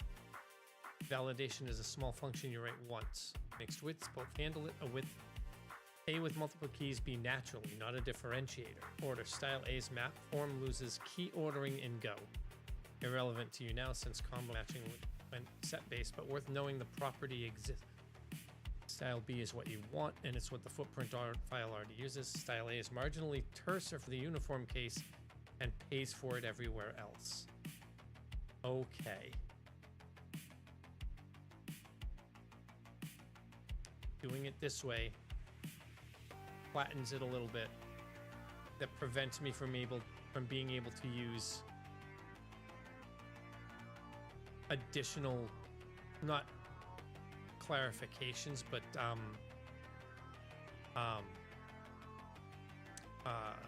properties on that specific ingredient set.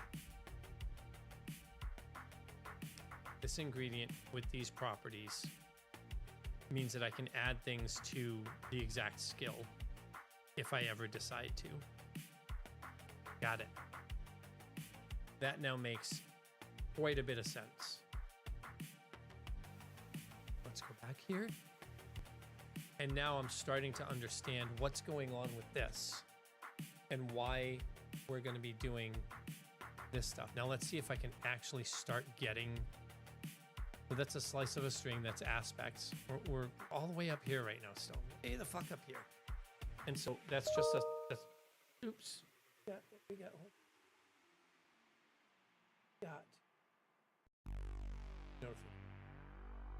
Okay. All right. I have a lot of work to do this week.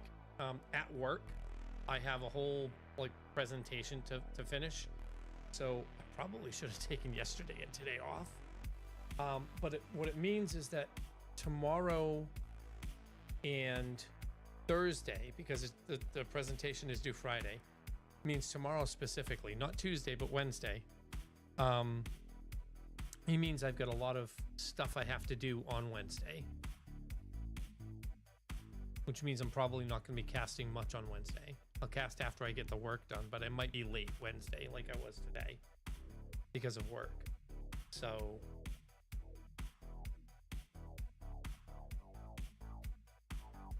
all right. So that's a slice. So schools is also going to be a slice. So this is also a slice. And this is also a string slice. YAML schools.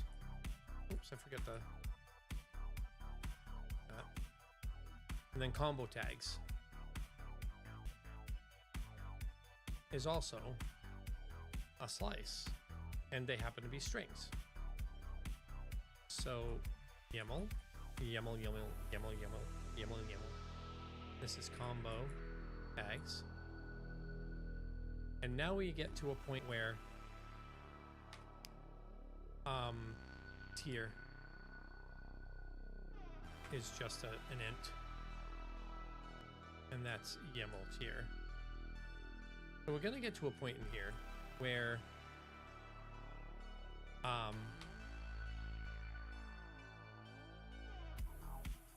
when we get to requires, that's going to cause us to use another struct, because that's a mapping of lists to blah blah blah, right?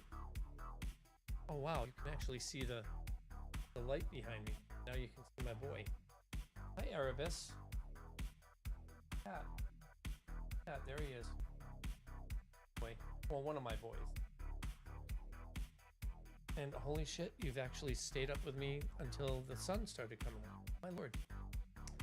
It's late or early, depending on how you look at it. I have work in 4 hours. No, I'm not going to bed. Do I have today? I need to do something no matter what, but do I have like sick time? I might have sick time, I might not.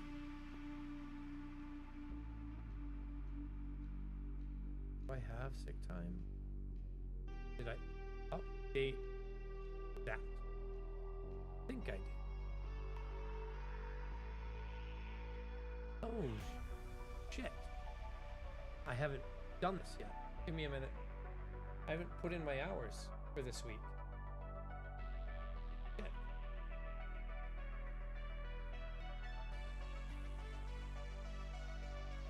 Oh. Didn't I say that I was sick last week? Did I?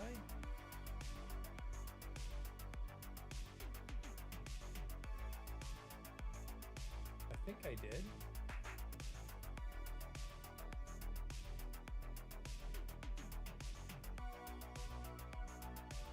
Nope, I didn't. I have to fix that.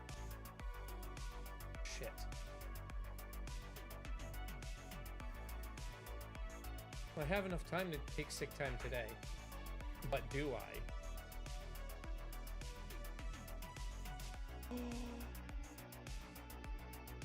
What the shit?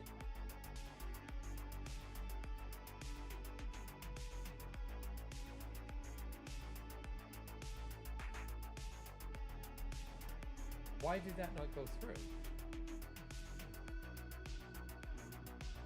Hold up. What the fuck?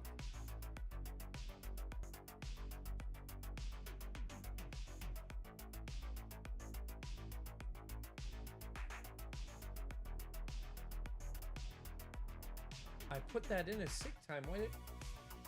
Son of a bitch.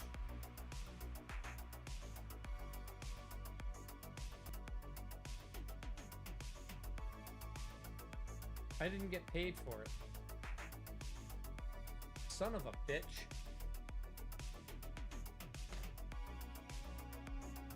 I didn't get paid for my sick time last week. Oh no. Oh fuck no.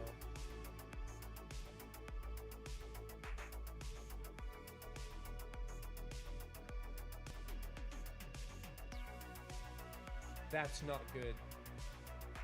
I'll be right back. I might actually have to log off.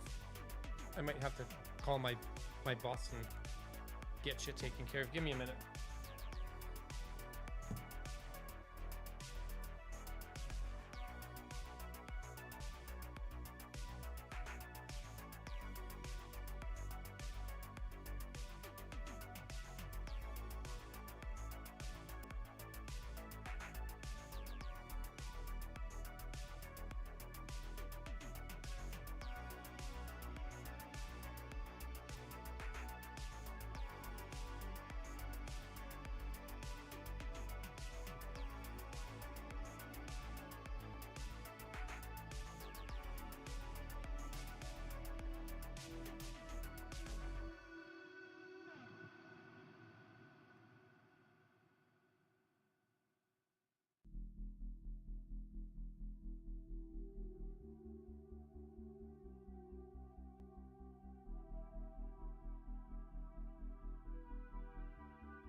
Be back.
Well, I have to wait for a call back. I don't know how long it'll take or if it's even gonna happen today, but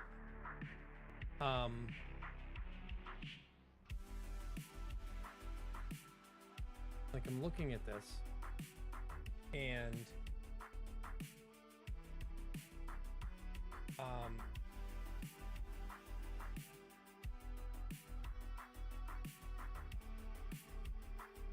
yeah.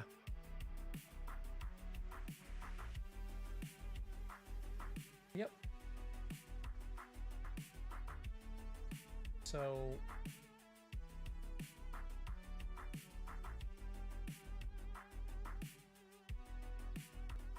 yeah, it's something screwed up. So like, I don't know.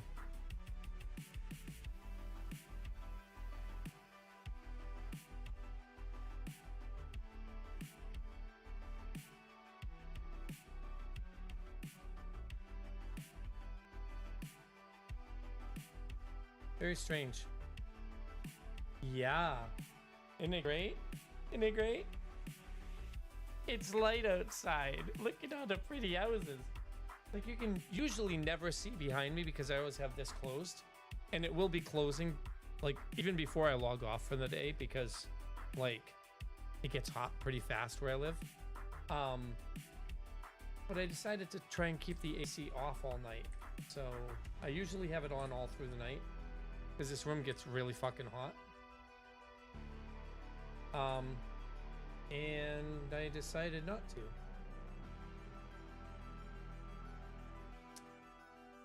So, yeah. He's here, right?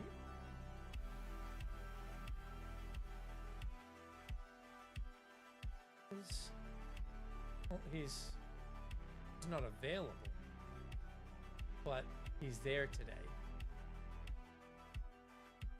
So yeah.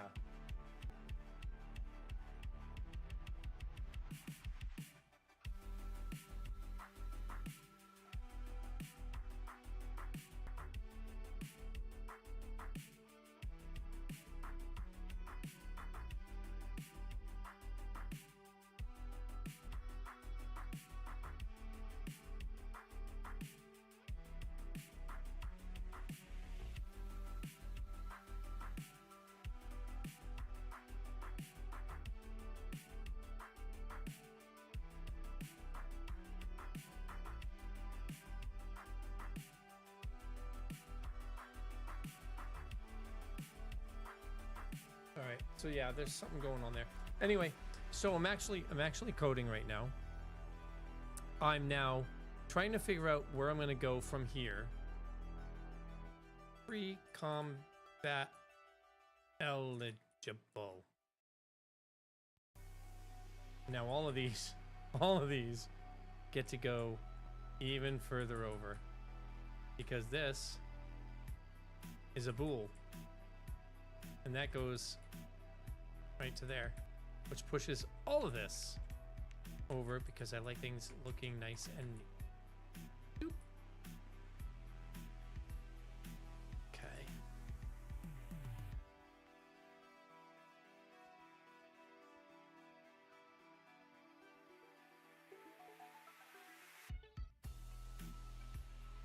Okay. And this Boolean is a YAML entry that is pre-combat eligibility eligible. And now we get to a point where we have to create a struct for the requires struct. Type requires. The problem with this is I don't know how to create this one. And the way that this is telling me to do things is it's telling me way up here to create 2 entry forms in one list. The footprint file is a single YAML sequence containing skill entries and recipe entries. Your version 1 Atom could unmarshal this straight into this because everything was a skill. That no longer works. Go needs to know the type before decoding, and the type depends on the content. The tool for this is YAML node. Normally, unmarshal binds YAML directly to structs in one shot. YAML node instead gives you the parsed document as a tree you can inspect before committing to a struct, a 2-pass decode.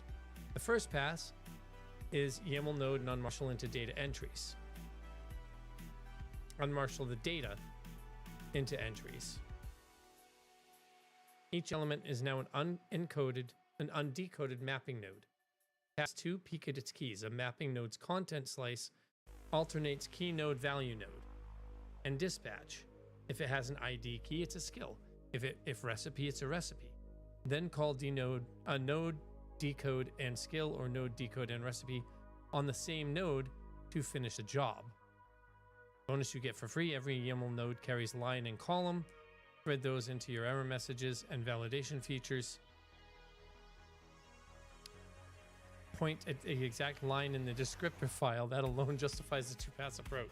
Wish I had read more of this beforehand.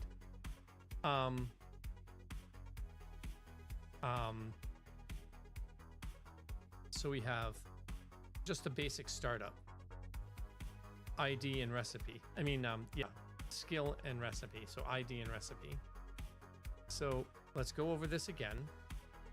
An architecture loader is 3 passes, not 1. The parse, the validate, and the freeze. Lesson 2. Problem 1. 2 entry forms in one list. 2 entry forms in one list. The footprint is a single YAML sequence containing skill entries and recipe entries. It has 3 now because of the doc collapse, but the doc collapse is basically empty. So you could unmarshal it in the first one because everything was a skill. If I look at the original setup for the parsing loader, here it was going and grabbing everything. Everything was just a skill because everything here was just a skill. Everything in this was just an ID. Everything was just a skill. And this is the original skill descriptor file. That doesn't work anymore because now the skill descriptor file is this stuff. So it's this instead. That's the same file I just had open. So instead of doing this, now we have to do something slightly different because we have ID, we have doc collapse, ID, and recipe. We just throw away doc collapse. That's just not going to work. But the first pass is you put all the entries into here, which is just 2 of them. The problem with this is the descriptor doesn't take into account skills, which are in the abilities file, but it creates a, so hold on. All right, so hold on. Because the descriptor is different from the abilities files. Hold on. The descriptor is meant to help authors of skills and recipes.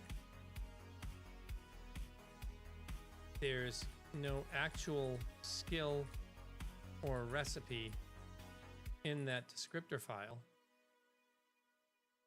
for parsing into a structure. But those abilities and recipes now exist in a data abilities folder structure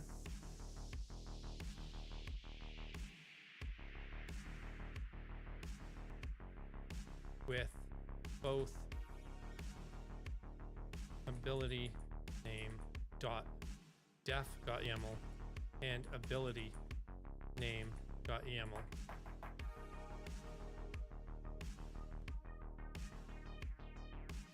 How do I do lesson 2 and with this in mind? Hold on. But before I start doing that, I can literally do something like this. Type recipe struct, because we have skills and recipes, and the recipes are slightly different. The recipe has the recipe name instead of the ID.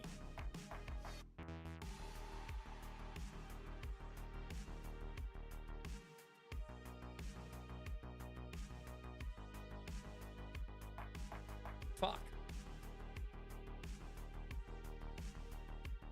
Can I have a struct named XYZ and an element in that struct named XYZ?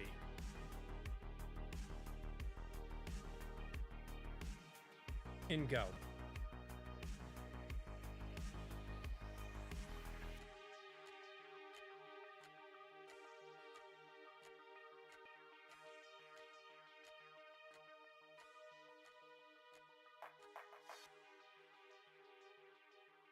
And go.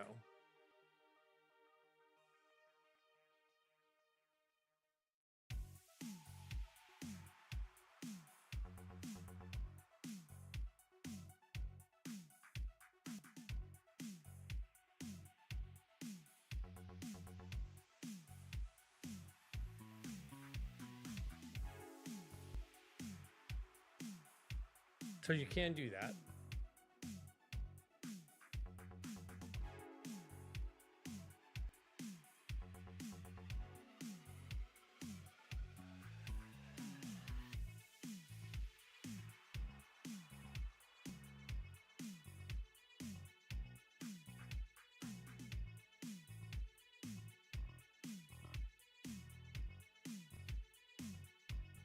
Okay, so I can do that.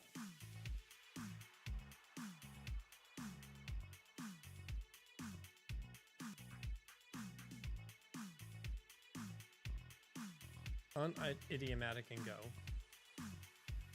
So I don't want...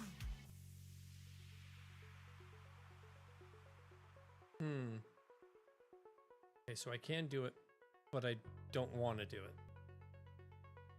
So instead of recipe, skill, combo. Combo recipe.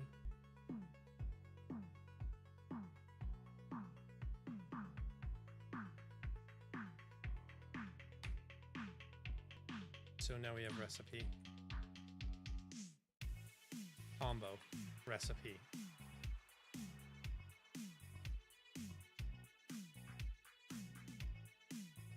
Skill combo recipe.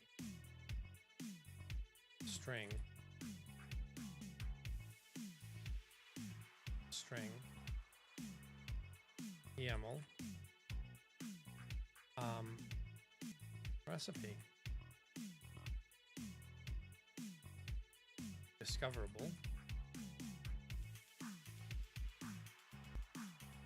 Tool. YAML. Discoverable. So I can do it this way.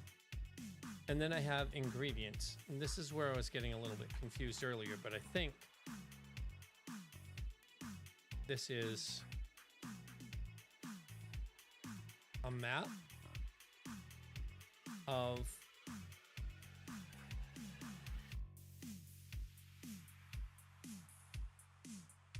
I think that's how it is, right?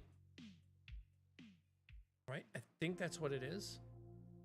So I have ingredients this and that into Go becomes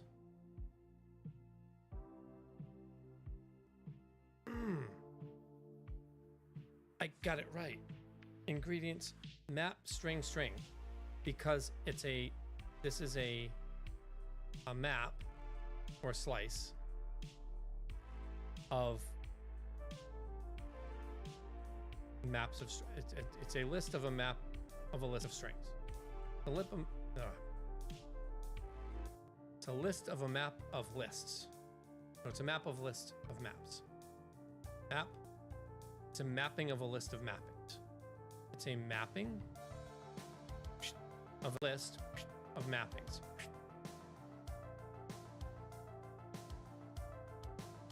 A mapping of a list of mapping. And this is a slice of a mapping of a list of mappings.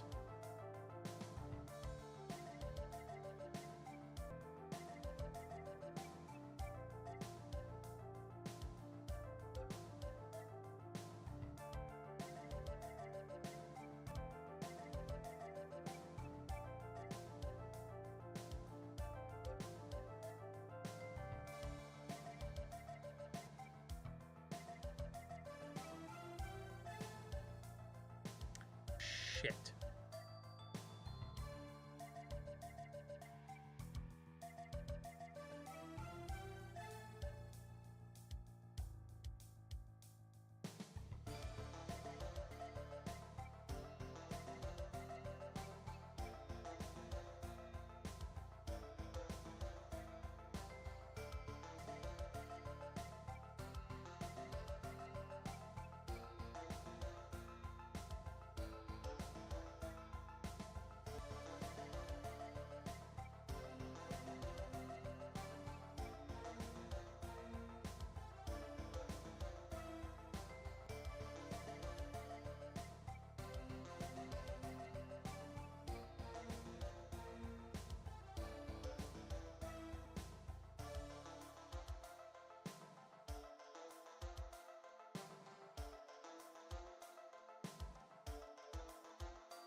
All right, we're back.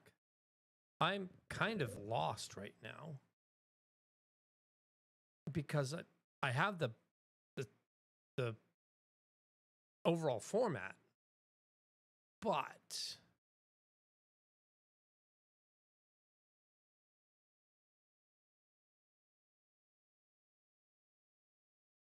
it's trying to load these,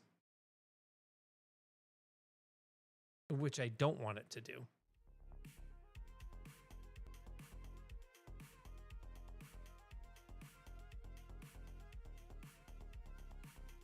It never ships to the resolver. Okay. The file system changes lesson 2 in your favor.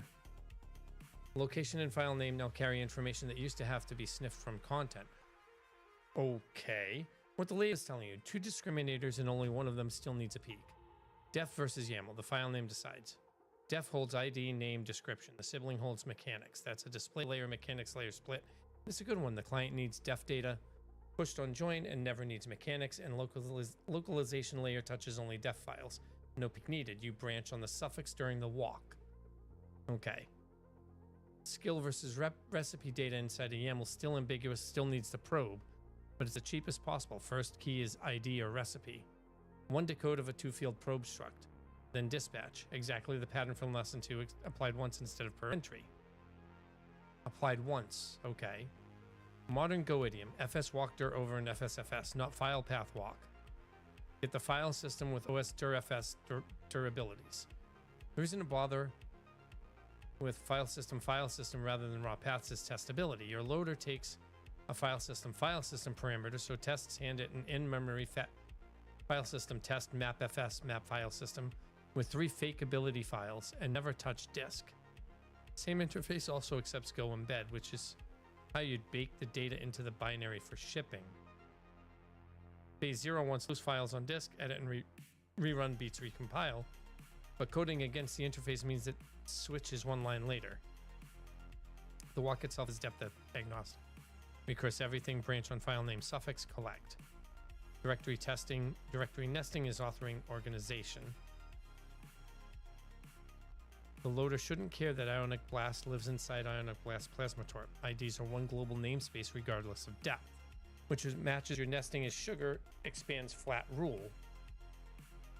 One thing to decide before you write the walk, then that nesting raises a question your design docs don't answer.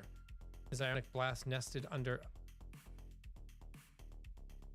the definition of Ionic Blast, or a second copy of a definition that also lives elsewhere?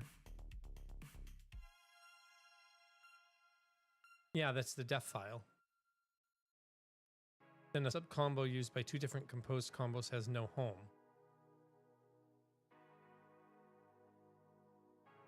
You duplicate it. A sub-combo used by 2 different composed combos. A sub-combo used by 2 different composed combos. It's the definition.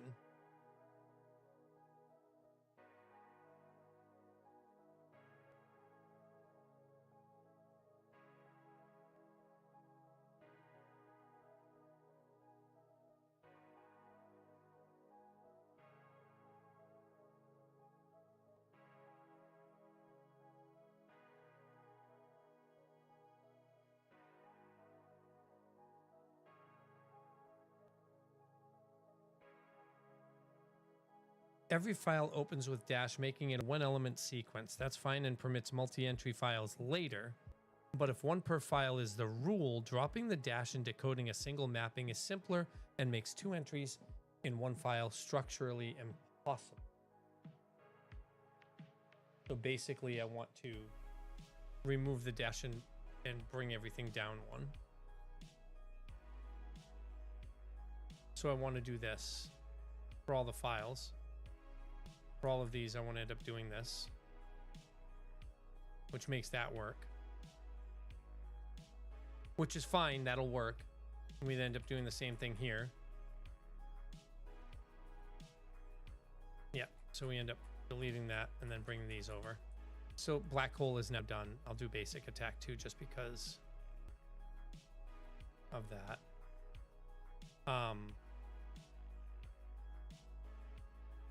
It just makes it easier to see what's going on. This is the basic attack, the ID, like it makes it a little bit easier to read. So instead of a single element sequence, it's now just a single mapping. The whole file is a single mapping. So we have these. We need to make sure that the rest of these are done. So we're going to open them all up.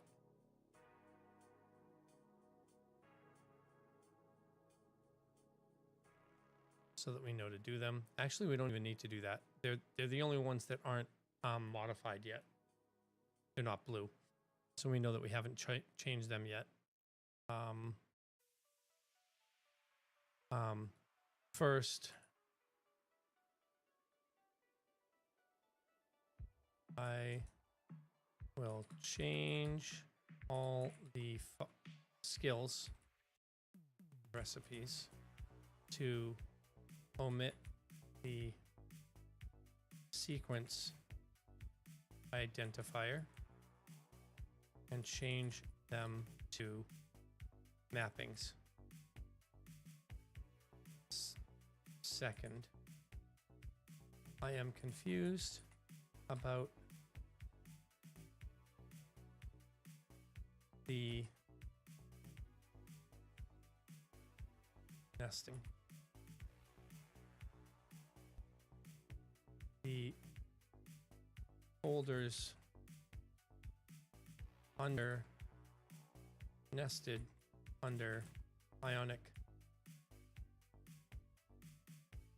IBPT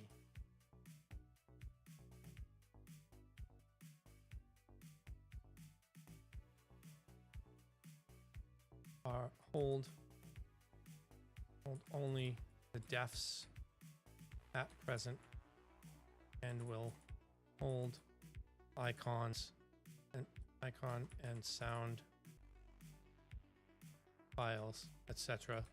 later.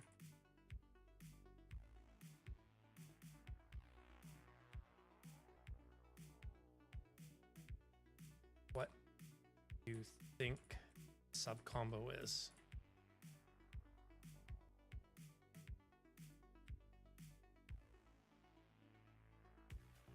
All skills, abilities, combos, etc. are authored. Some can compose into higher ingredient ones.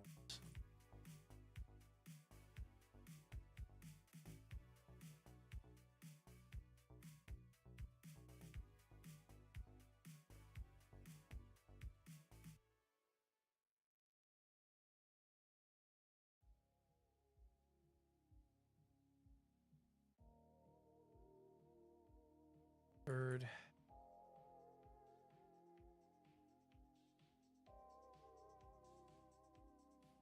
only one of them still needs a peak.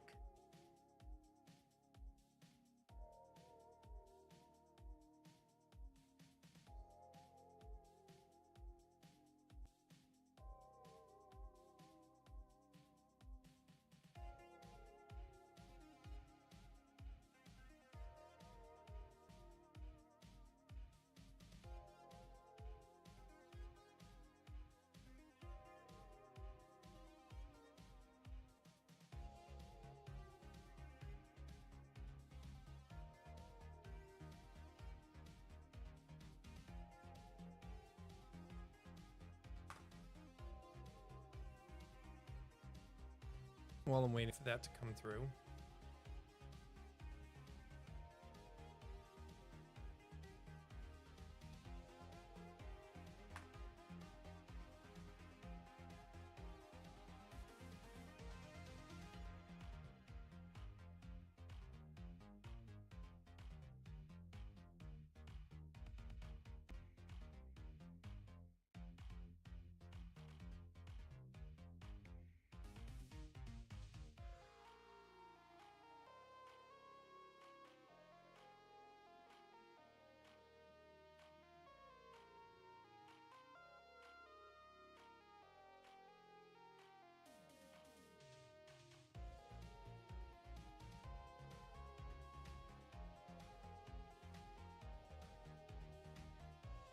Two things, one retraction and one clarification. Given the nested folders hold only defs plus future icons, assets, etc.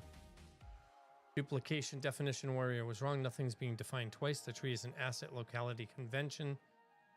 And that's perfectly good reason to nest. The loader just walks recursively and ignores depth entirely.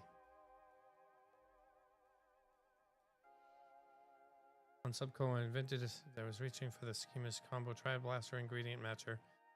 A recipe naming another recipe as an ingredient. Your black hole is exactly that. Triplaster plus supernova. Both themselves recipes. No. Tri-blaster and supernova are indeed recipes, but the combo denotes the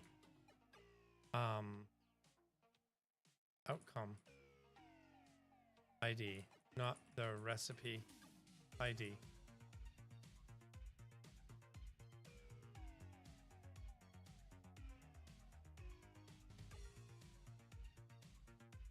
For ionic and plasma,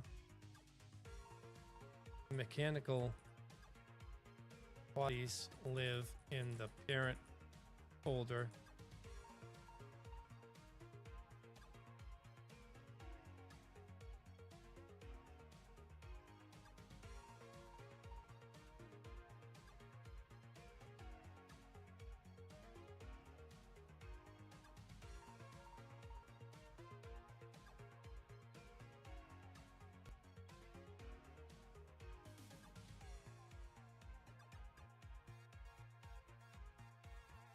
All right, I have my phone call back. I'll be back.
Sorry about that. I still have one more thing I have to check, but we're okay outside of that.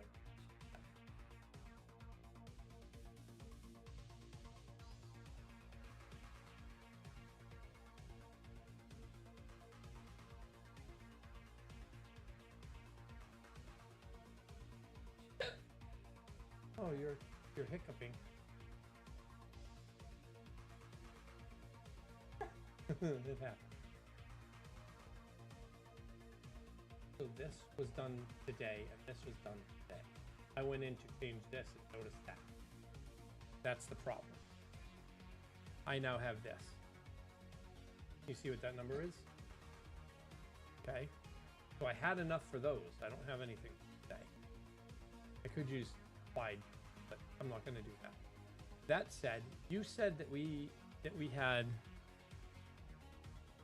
this.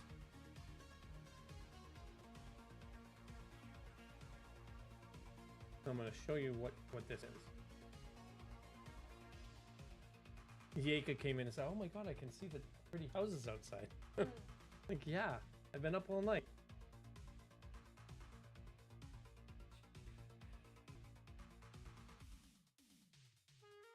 Yeah, so not... Yeah, so not what we thought. Okay? But not what I thought either. Because I thought it was higher. But we didn't do... No, we did.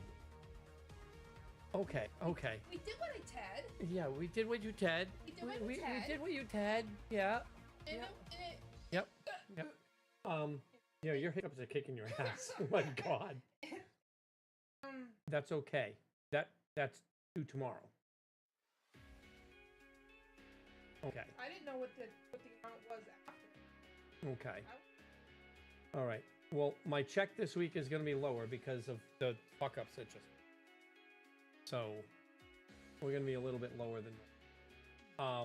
And I'm not getting anything from the other places until Friday or Saturday. But those places are. Those places are, if I look at this, I go to this, and I go with you where? I'm literally showing you something here. No, can't do it without that. So, you have to go to the bathroom. You're dancing. You be dancing, baby. So that was then, and now it's only 2 months later. But it doesn't show me what any of that is. That's weird. Why is that not showing that? Why is it not showing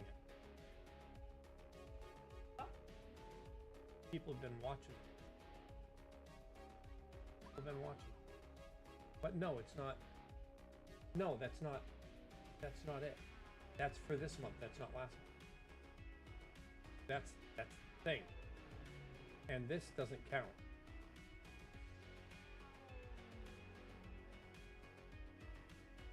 That only shows what this was. And so that money that I had gets tossed in, but it's not showing me where what that was. This is showing me this, not the other one. Right? You see what I'm saying? So it's not showing me what I'm expecting to see. No. Maybe it's in here. I mean, I suppose I can look at it this way. Because right now, that's from that day. But if I do this, and go there, that shows me that amount, plus the amount you just saw. Should be all set. But if I go here, that's why I said I should be getting one. But it's not showing that here. So, like, where is it? I don't know. I don't know. Oh no, I dropped it. So anyway, that's what I was like pointing out. And I don't have anything here. But I have a report I'm bringing you in. You said to. I'll be right back, folks.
Cool, right there.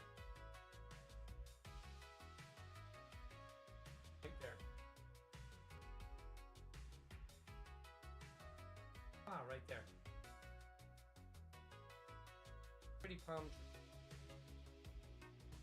And houses. Very quiet area too.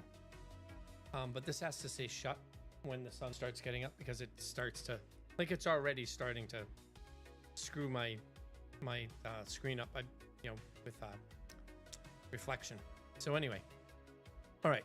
Try Blaster and Supernova are indeed recipes, but the combo denotes the outcome ID, not the recipe ID.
So capitalize has already been done. Flame bolt has not been done.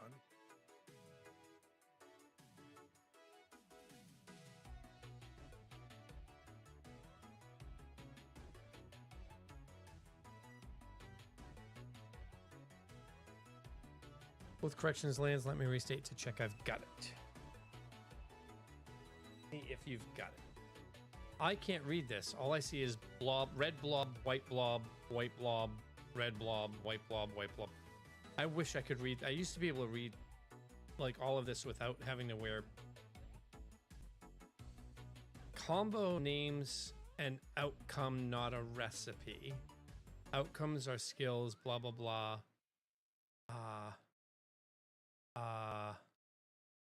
Shit. Just have to wait till I get off my... Sucks. Outcomes are skills. Proxy skills, castable false. So the 4 matcher wits all point at skills. Combo is just ID aimed at the proxy namespace. So which means there's no expansion step. A combo Triblaster ingredient is satisfied when the Triblaster proxy exists this turn, produced by whatever recipe makes it. Footprint expands to its ingredients. Comment is stale and should be corrected in the doc.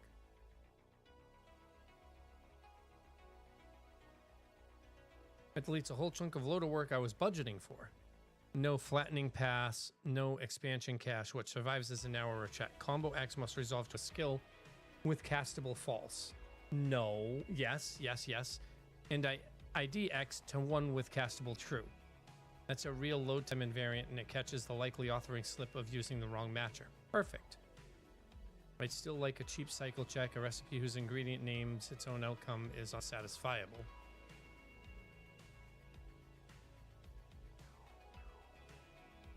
And detecting it at load beats discovering it as a combo that never fires. Small graph walk worth the 20 lines. Okay. Def body collocation is not a rule. Ionic blast definition sits in ionic blast. Its body in the parent's ionic blast. Okay, so the loader cannot join by path. It collects defs and bodies into 2 flat maps, keyed by ID, walks the whole tree, then joins at the end. Simple than path relative joining, and it makes the directory tree purely an asset locality convention with 0 semantic load. Good separation. Perfect. Don't have to worry about it trying to do stuff based on the directory name, which also explains the nesting properly. Ionic Blast Plasma Torp is one recipe with multiple outcomes, and each outcome gets a subfolder for its def and future icon, etc. That recipe owns outcomes expressed in the file system. If that's right, the def body join has a natural completeness check. Every outcome ID declared in a recipe should have exactly 1 def somewhere in the corpus, and every def should have exactly 1 body. Perfect. Swap the import, put your structs to the current skill entry, known fields true. And I don't know what known fields true means. I have to actually close this now.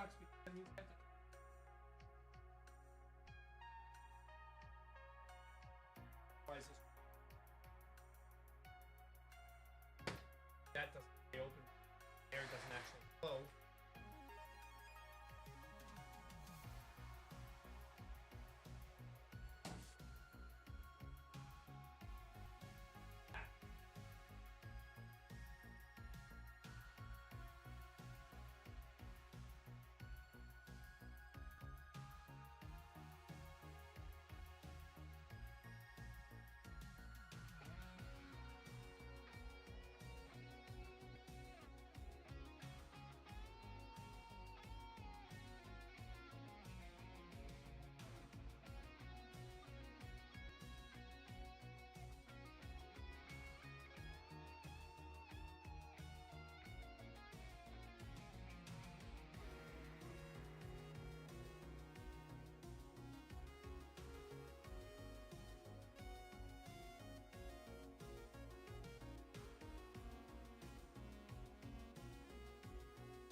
maybe now we'll be able to actually get back to work now. Everyone's set.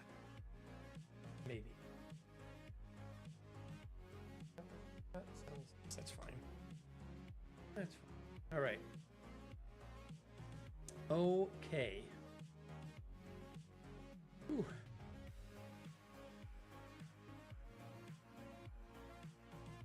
All right. All right. So where were we? Okay. God, that is so loud. Why I don't like it on. Definition body collocation is not a rule, so we're good. We're good.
Ads incoming. I'm gonna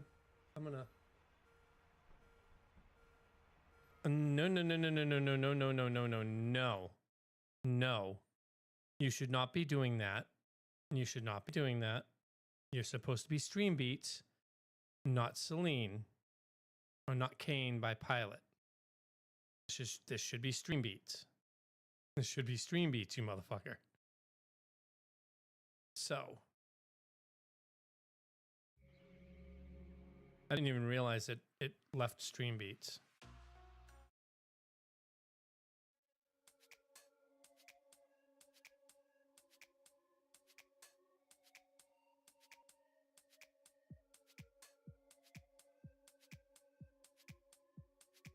It should have gone through all of these. I should have gone through this whole thing and shuffled.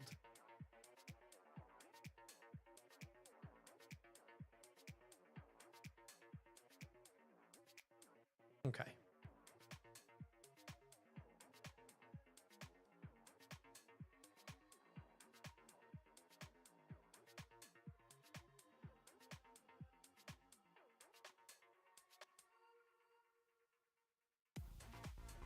Gotta get rid of these.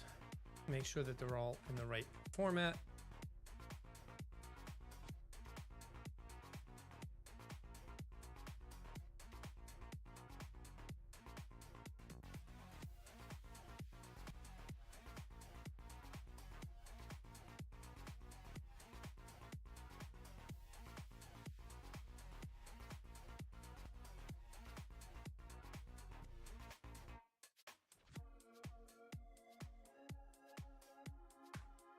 I feel like this is a song that was the most recent song before I found out, so I'm just gonna go to the next one.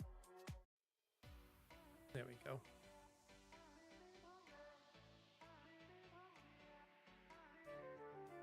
Oh, how's that? Sorry about the ads.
this done.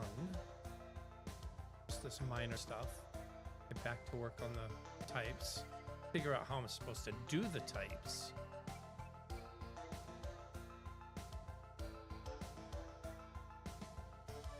Maybe in the future, I'll have somebody giving advice that isn't trying to screw me. Or I'll just learn. I wonder.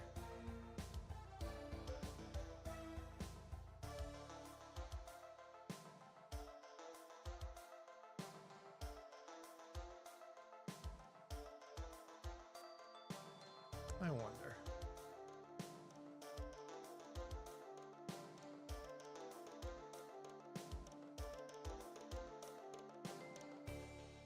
I don't want to take an actual catalog. See, programming. Let's see, visualbasic.net. Don't really want to do that. Programming with C. Concepts and methodology requires 012. 012. Don't want that. Methodology 1. Engineering, I don't care about. Object-oriented with C++. Early childhood education is freaking programming. VisualBasic.net 2. Web programming with game programming. And before it tells me Unity and the like, right? Same thing with this. I don't want Colorado. Fuck. At Los Rios Community College, and it shows me CSU. Los Rios. And then I can do Sac State too. Programs. I just want.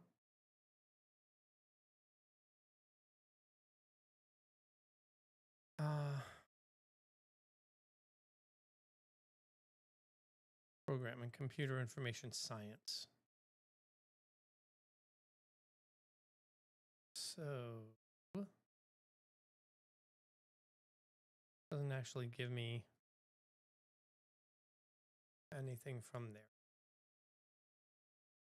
Courses, basics to Outlook, tools, programming, electronic spreadsheets, DBMS, desktop database, desktop publishing, presentation graphics, marketing, social media, exploration.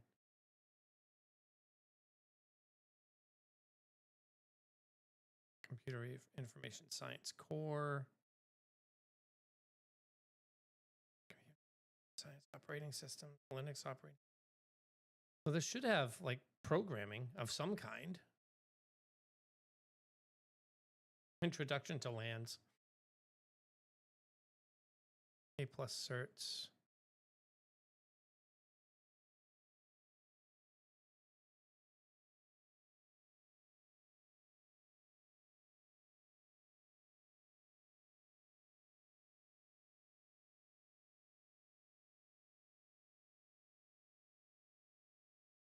Red Hat Linux. Red Hat Linux, that's funny.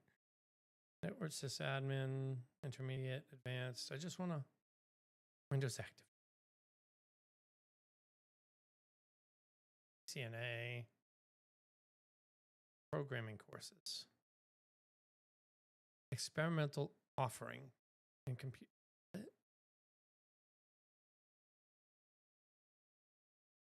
Introduction to Rex. Are you kidding?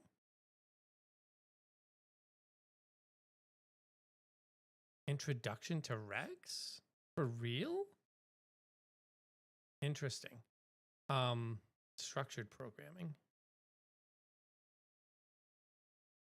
300 or 370.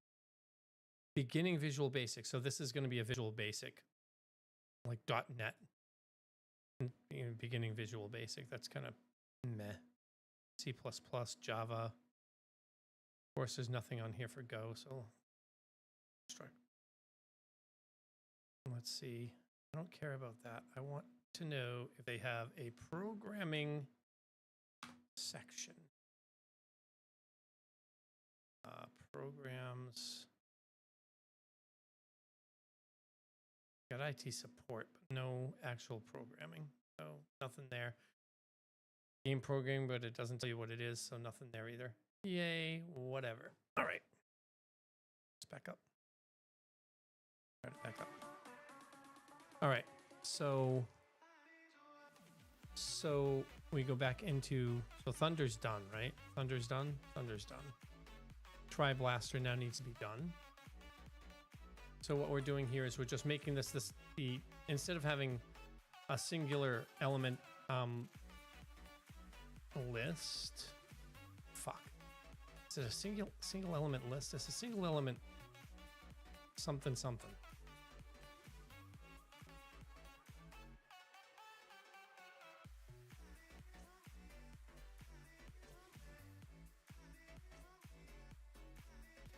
Yeah, one element sequence instead. Now it's a single mapping. So I'm changing them from a one element sequence, which I believe is synonymous with list, the way things are. And I'm changing it to a single mapping. So that turns into this. And the mapping ends up being, you know, trip def is this. Or trip is this. Pretty sure that's how it breaks down. So, ow, my back. Oh, ow, my back. Shit. So that becomes a little bit easier. Yeah. Yay. So those are now all done. Everything inside there is done. We don't need anything inside the design of the docs. The ability scheme is over here. And now this is telling me we can start working on, I can go back to Opus 5 here. And so now we're at lesson 0 again. So I asked, okay, we've made some updates. Let's do this. Same 3-pass philosophy, parse, validate, freeze. But the lessons now match your actual corpus. The world as it stands. The descriptive footprint is documentation and text fixture, never runtime data. Runtime data is data abilities ***. Each ability folder holds fuck. Shit. Oh,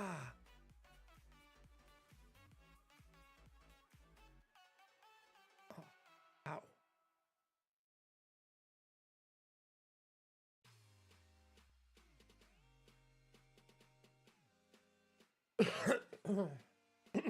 Excuse me. All right. So the folder tree carries 0 semantics. It's asset locality for future icons and sounds. 2 entry kinds inside YAML files: skill, first key ID, and recipe, first key recipe. Recipes own outcomes. Outcomes are full skill bodies with castable false. Combo matches an outcome ID. No expansion ever.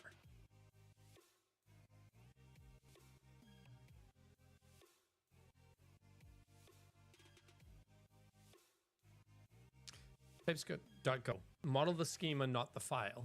You're here, so this is a substantive one. Order of work inside the file. Start with the leaves, not the top. Model ingredient, reaction window, arena state, requires first, then payload, then skill, then recipe. Reason why?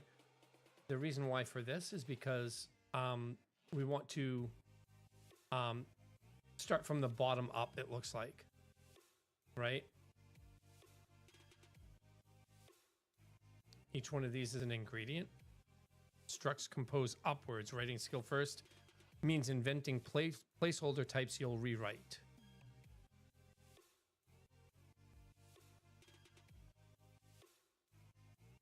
Which is effectively not what I'm doing here, but like it basically what it means is if I start from skill. Oh my freaking god, my back. What the hell? I start with skill, I get to pre-combat eligible, and now I have to do the requires clause, right? And so now I'm looking at requires, which is literally what I started. And so we go here and we go requires, which is requires.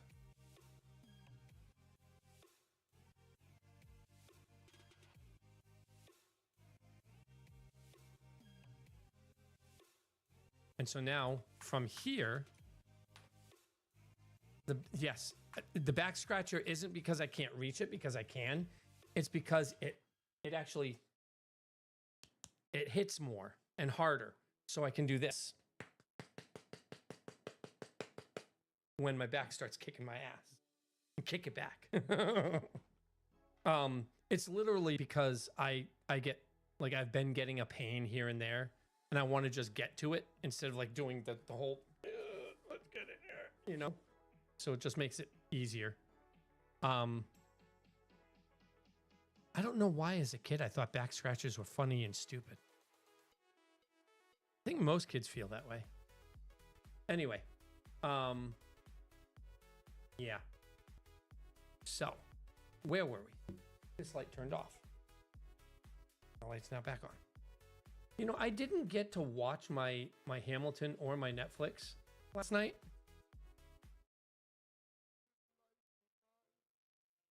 He'd be standing here right now, and you would smile, and that would be enough. That would be enough.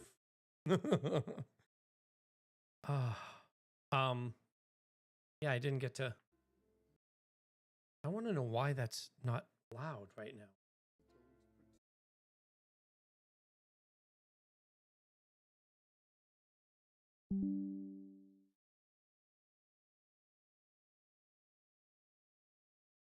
What's funny is Lin-Manuel Miranda sings about as good as I do, which is to say not that great. But the motherfucker made one of the best fucking musicals ever. Like cracked. So good. All right, so now I have the requires struct that's here, right? It's not coming from any YAML. It's just coming from the struct. And so this struct, now I have to write the requires struct. I don't know offhand how to do the clause and all this other stuff. So I go to the skill combo struct, which is basically the recipe. And I start doing the same thing here. This is telling me to build bottom up. Start with the leaves, not the top. Model the ingredient, the reaction window, the arena state, and the requires first. Then model the payload, then model the skill, then model the recipe. And so if I look at the recipe, I go down to the very bottom. I need to model the effects.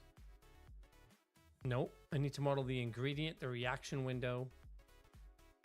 The reaction window is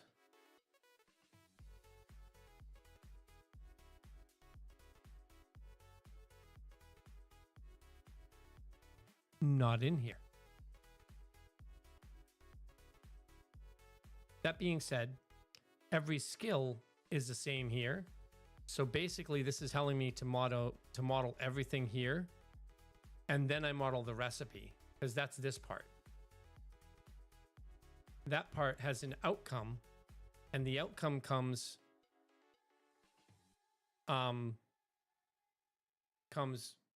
like as a sibling to recipes, but the outcomes hold the ID, and the ID is this. This is, so we start, now remember, going back over here, if I look at this, model ingredient first, which is part of the recipe, model reaction window, which is right here. Reaction window is just this. So if I model the reaction window, it's just this part. So let's go ahead and model reaction window. Let's do it. Type reaction window, struct. It's a structure. The reaction window has grades, which is a mapping of mappings. Is that what this is? Is it a mapping of mappings?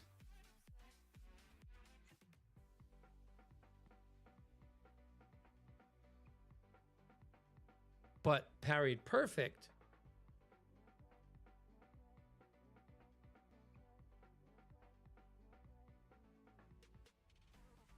is a string which happens to be a buff. Well, not really a buff, but it's how the parry happened. Did they parry perfectly? Did they parry partially? Did they parry not at all? So what is grades? I don't actually think it's a slice.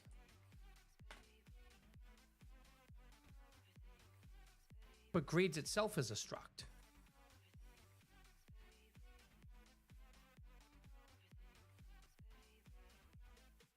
Right?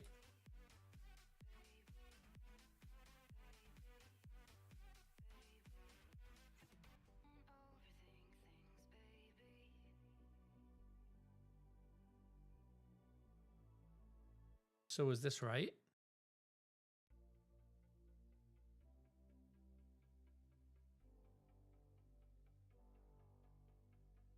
I don't know if this is right.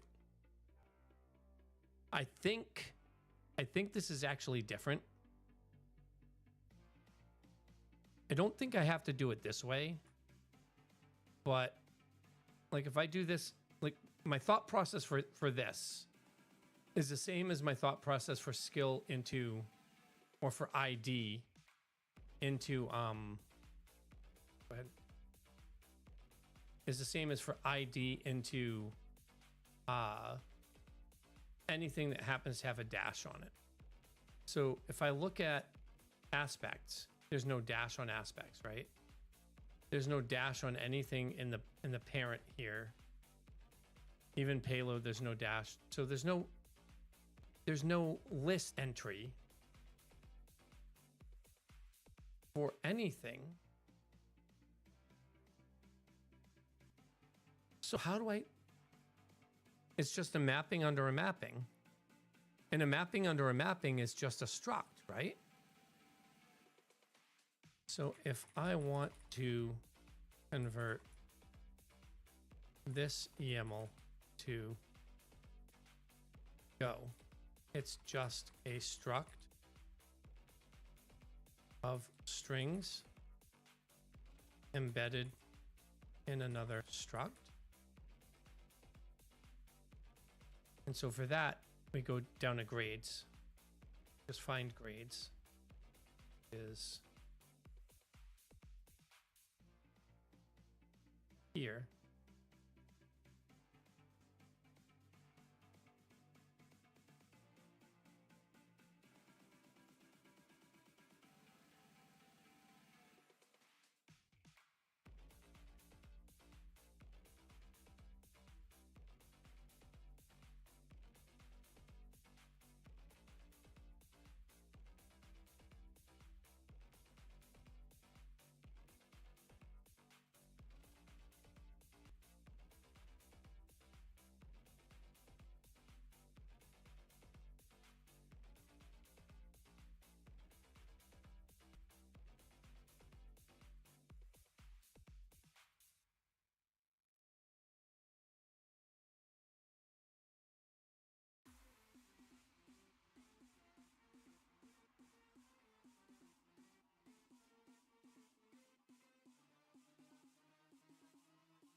I think I'm getting this.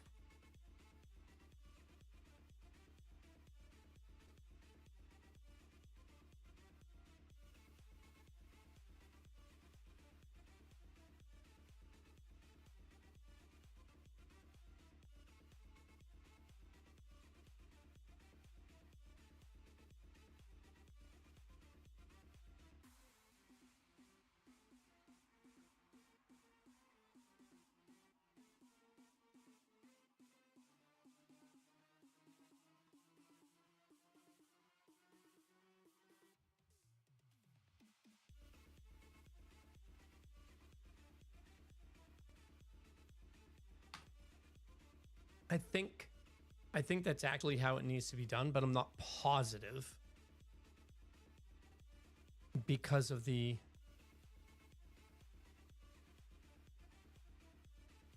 I'm learning. My lord, I am learning.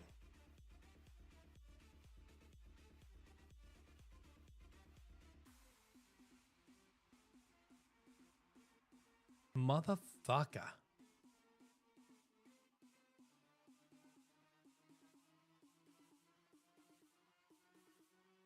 You're modding Baldur's Gate 3? What do you mod? What do you like? Are you coding in something, Yika? I have to turn this on. It's gonna be a little bit loud in the background, but I have to turn it on. It's getting too hot in here. I forgot how loud this room is when that damn thing's on. So what are you modding in? So what are you just doing modeling? You're just modding some models and whatnot? Like, don't you need to learn like a script extender or some shit like that? Like, how can I mod BG3? Beginner's friendly to mod it with 3. How to easily install mods. No, I want to create mods. Using the in-game mod manager found right in the game's.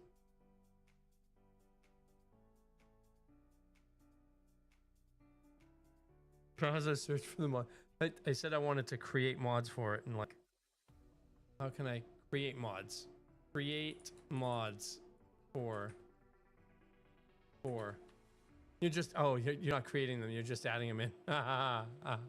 Looking for outfits and okay, I get it. It feels like you're shopping for clothes. Yep. So the Baldur's Gate toolkit on the first launch of the last 3 games data folder. Pack files. And what language are these in? I'm just curious now. Getting started with Baldur's Gate 3.game. Creating a new mod. Accept all, whatever.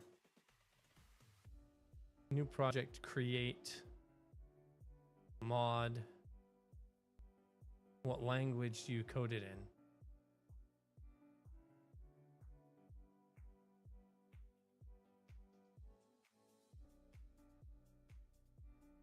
Oh no. No. Oh shit. What freaking is that? Is that in what program is that in? It's just the editor.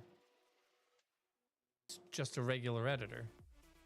So what languages are the mods in?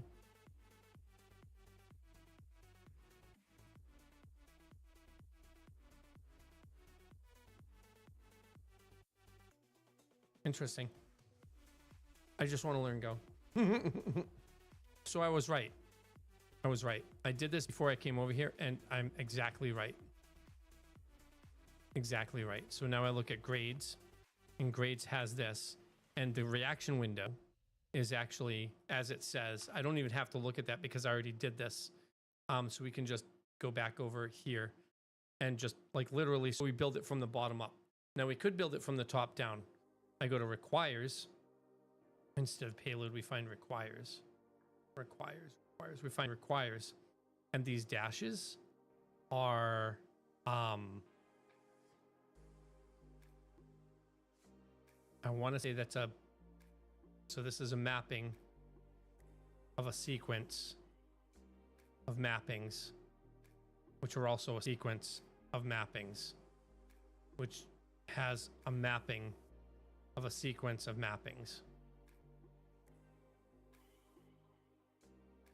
So this level here is going to be really fucking weird.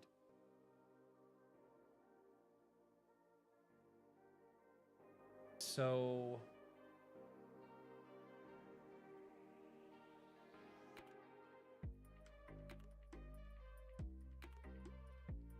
but at least I don't have any slices down here. So like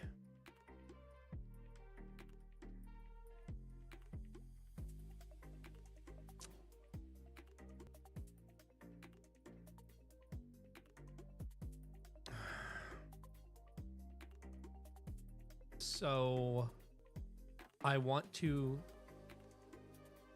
do requires, which is a top level for here, because skills have the requires thing here. And then I need to actually make it so that the memory footprint is actually better that's one of the things I just learned in Go, which was this memory layout stuff right here. So like, but I don't know how long a string is, so I don't know how I can fix that. A castable should be next to the int, but that's an int 64. So like, shit. But the Boolean and this Boolean should absolutely be next to each other. So pre-combat eligible should be up next to castable. Let's actually do that now. I don't have any pre-combat eligible stuff yet, but yeah. Because then we can do something like this, and hopefully they're being next to each other makes things work pretty well. I don't know. So we just won't do that. We'll just worry about that later. That's a optimization thing. Excuse me.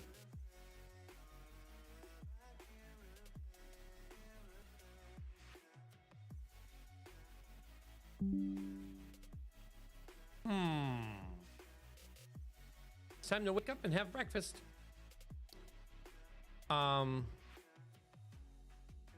So I'm still a little bit lost on sequences.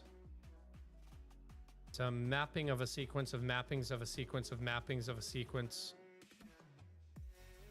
of mappings. Like ChatGPT. Hey ChatGPT. So let me ask you this. Requires clause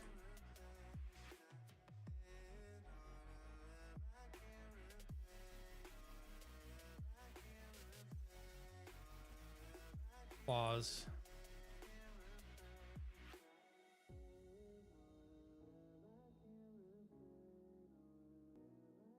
subject.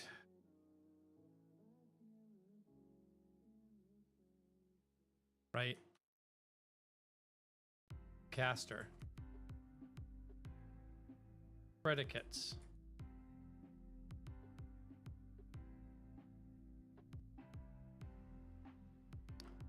Resource. Pool. Right? So we have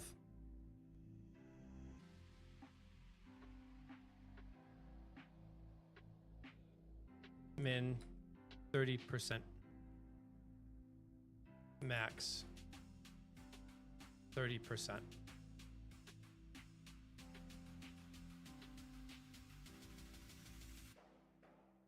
Conditions. Right, so as I continue going down this, I don't have to go any further than that. Because once I know what these do, then I'll know what the rest of it does.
Let's see if I'm right here.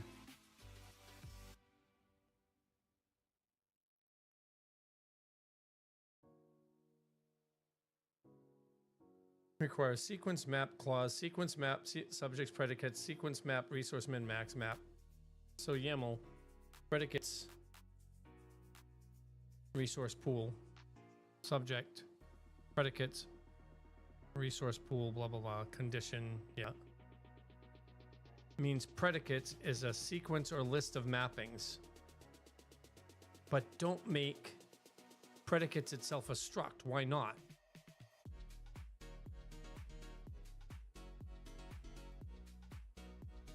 Wait. Why the pointers?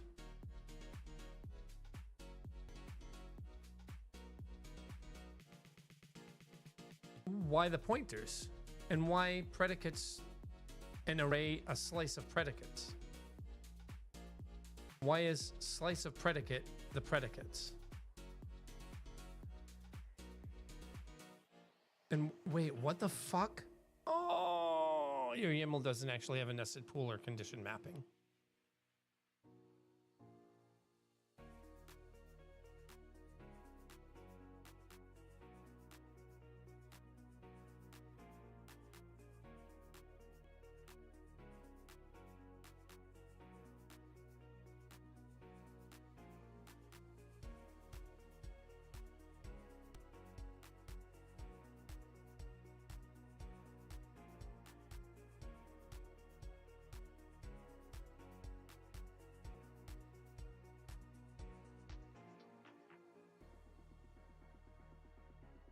Subject here and subject here, or the two clauses.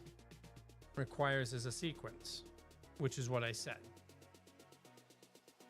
Yep. That I understood. That I have here. Wait a minute.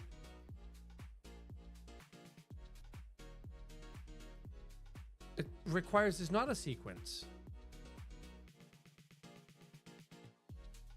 How is requires a sequence? It requires is not a sequence.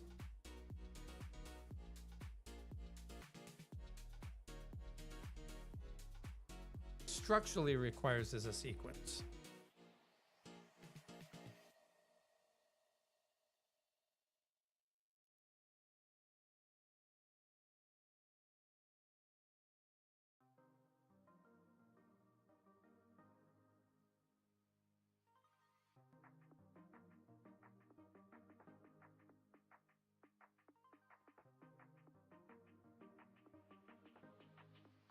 Oh, now I'm so fucking confused.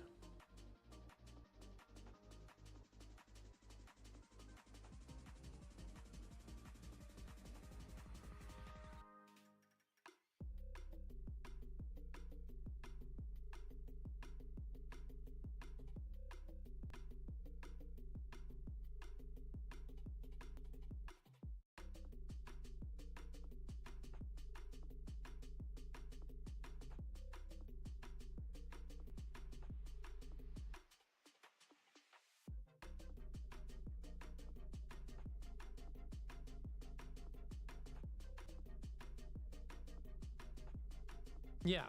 So requires is not a sequence.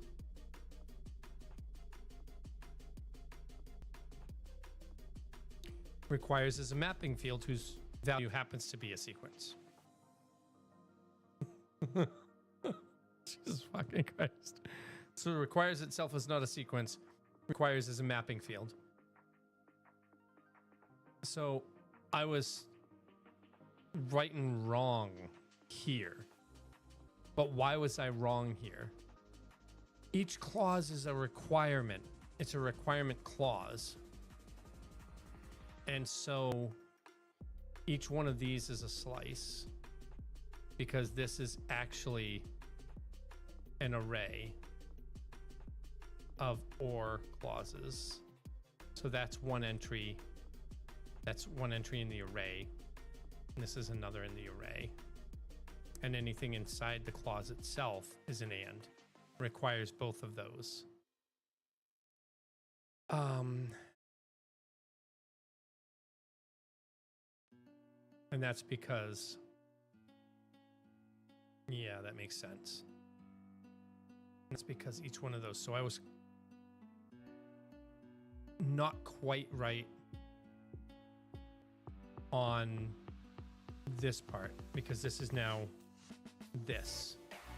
And that's not requires, that's requirement. Because each one of those requires or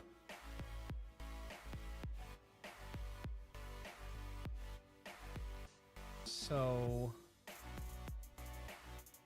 with that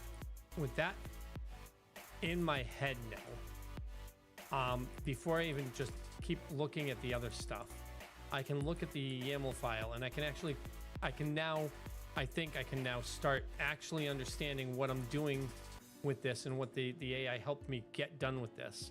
So the predicates is now also, so predicates is going to be like this, type predicate, which is requirement of the requirement clause. So this is what you need. The clause is you require struct. I'm going to have to go back and ask about why it's adding pointers and whatnot and the like. So this is going to be so this is resource as an int.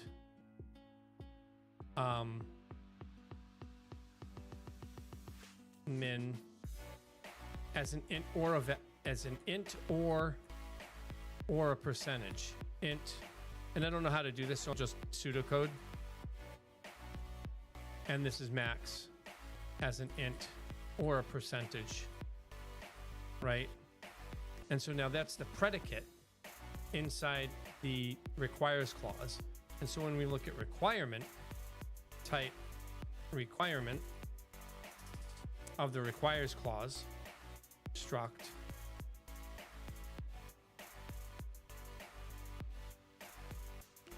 then we do this in the requirement clause. Now every subject is a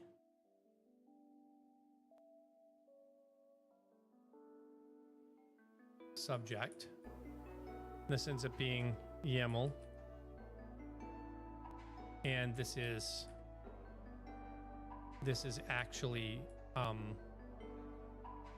not subject, YAML subject.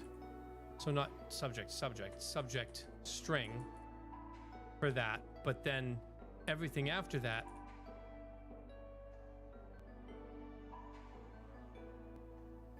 predicates, predicate, right? That's how that works now. I think that's how that works. I think that's what I need to do here. So I have the predicate struct. So I'm not even going to look at that.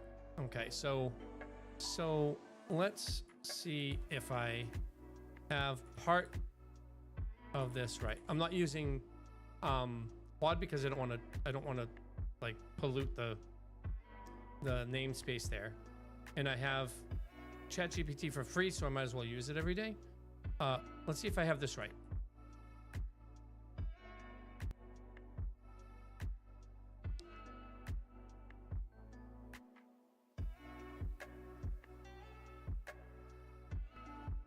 So if I go for the requirement,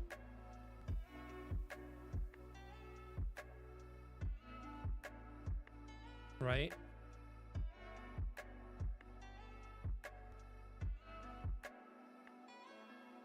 Two structural issues to fix. The requirement predicate relationship is correct. Subject string, predicate's predicate. Excellent. Your predicate needs to account for the fact that it can be either a resource predicate or a condition predicate. Okay, so like I understand it. So I'm right.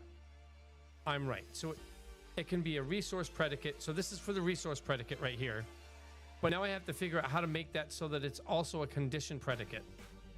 And it can be more than just a resource or a condition predicate.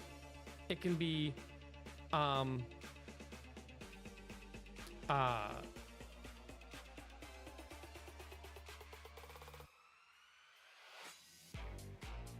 can be more than it can be more than just that.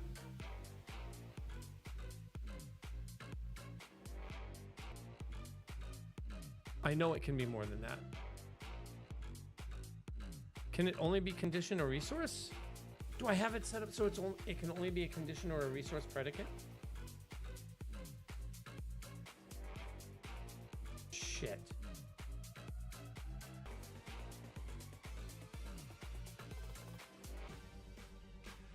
Predicates ended within a group.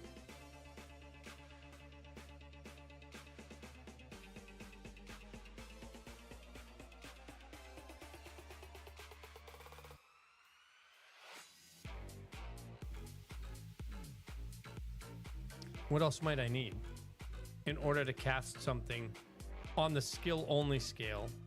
Global cooldown is global. A resource is basically anything that regents or whatever. So resource right now is just those, but it could actually be item, regent, whatever. So, I actually think that's correct.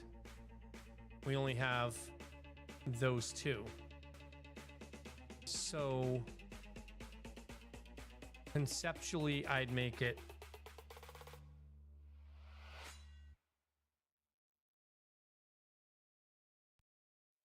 why omit empty?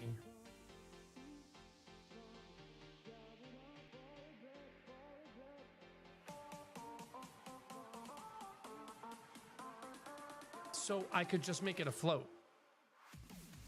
So instead of it being 30 or 0.3, I make it just a float.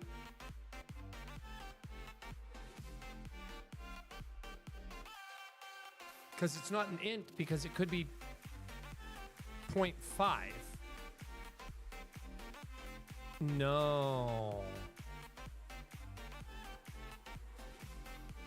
And then, yeah, so percentage bool, but then I'd have to... Okay, I see. Yeah. All right, so I get it now. But now I have to figure out...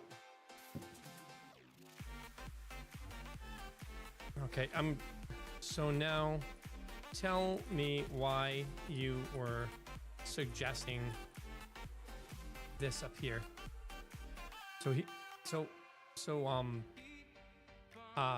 ChatGPT was suggesting something like I'm not knowledgeable enough about it yet to understand what it was doing with this.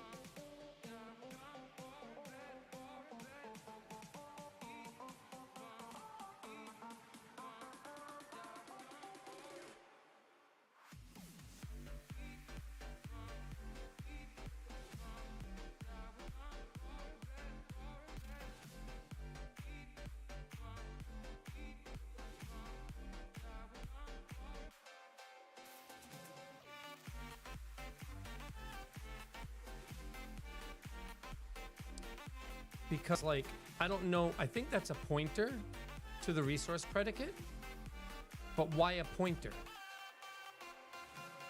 Why pointers?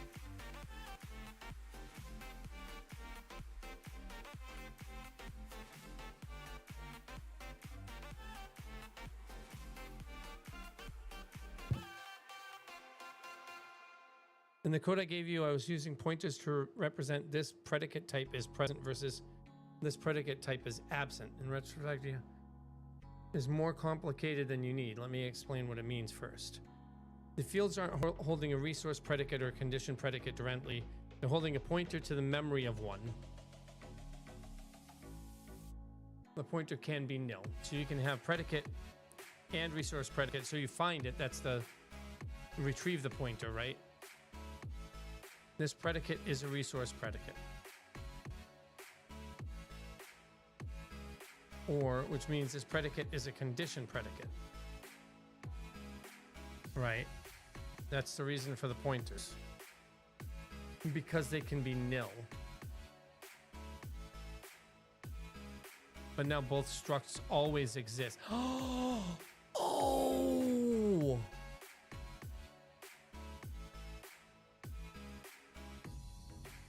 Because a struct itself can't be nil.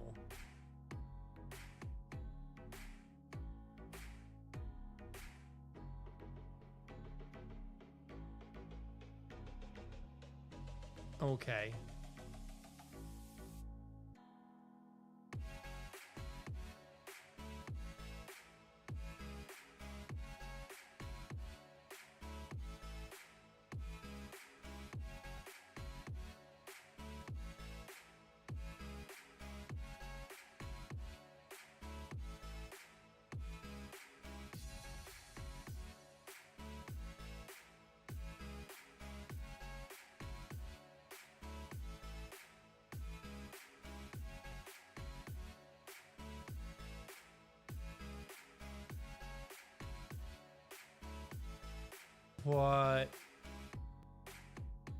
But if I want to do it where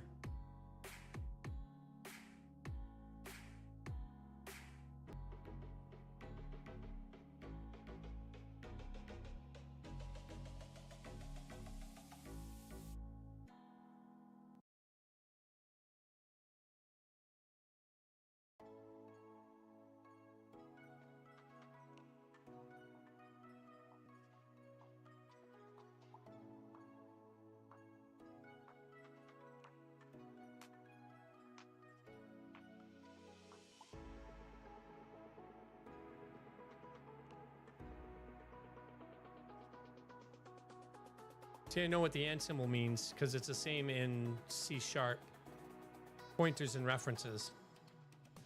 So if I use the predicate as a pointer to the predicate and it doesn't exist, you know, it being nil,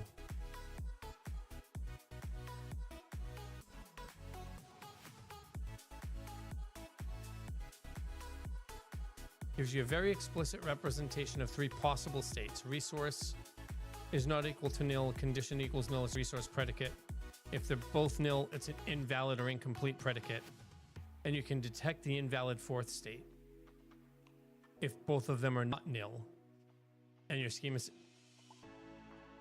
And it just makes it super easy. Instead of... Motherfucker. That makes so...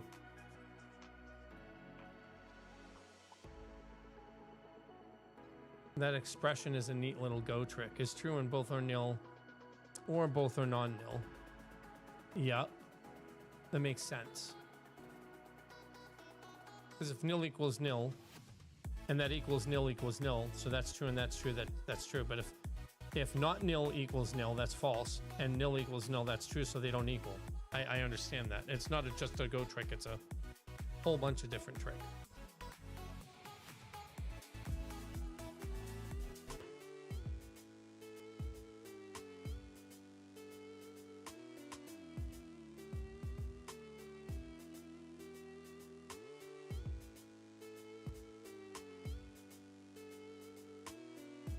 Give me its address. That's a reference.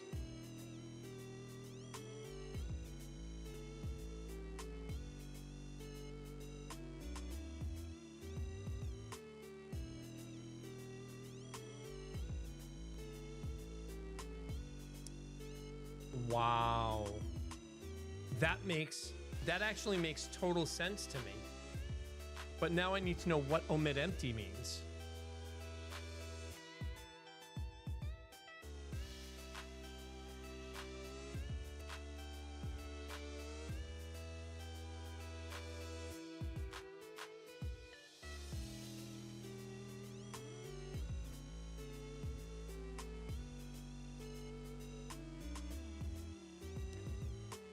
Okay, so now what is omit empty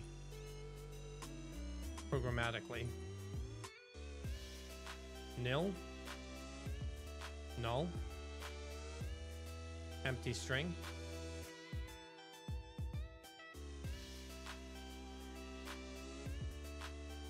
The go struct tag instruction to the YAML marshaller unmarshaller, not a type. Tells the encoder when writing this struct back out to YAML, don't emit this field if its value is empty. So when you're writing it back out, okay. For a pointer, empty means nil.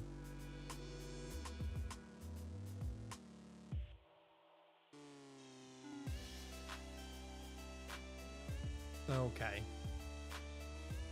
Exact zero empty values depend on the go type. So a null string for string, 0 for int is empty, 0 for float is empty, false for bool is empty, nil for pointer,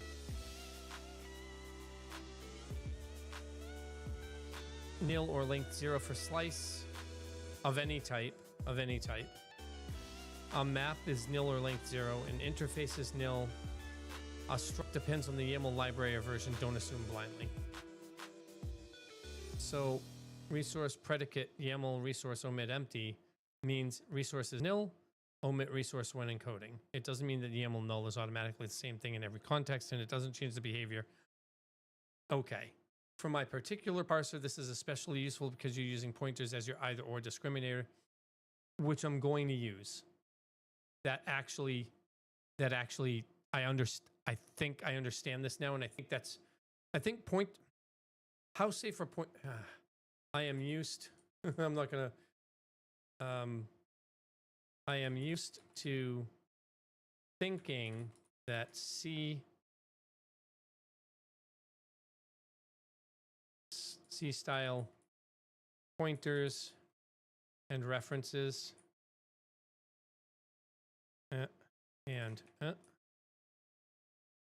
are fairly unsafe because easy to blow foot off. Is Go similar?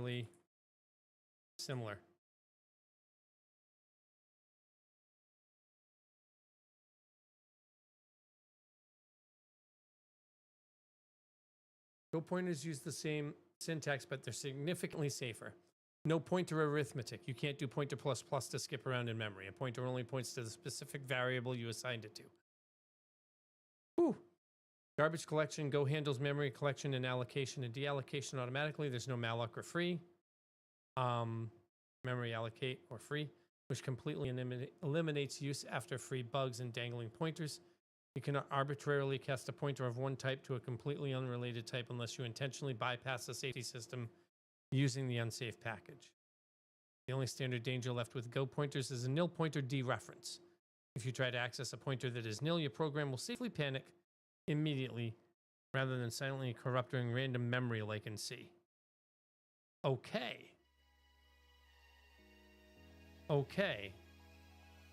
So I should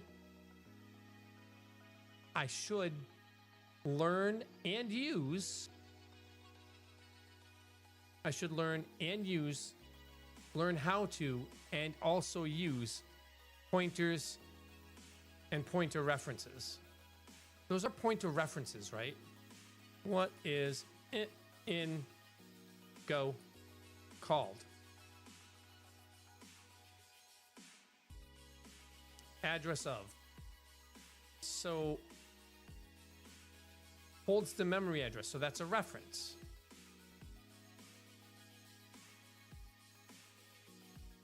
No, that's a pointer that reference, that is, and is a reference. Pointer holds the memory address, but pointer is like,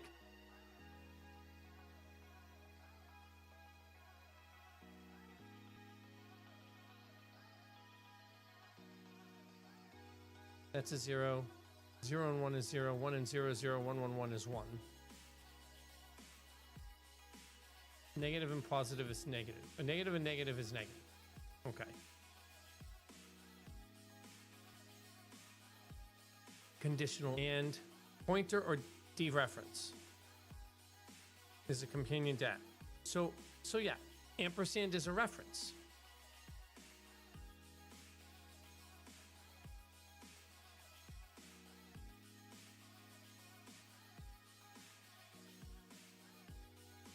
Fetches a value stored at a pointer's memory address.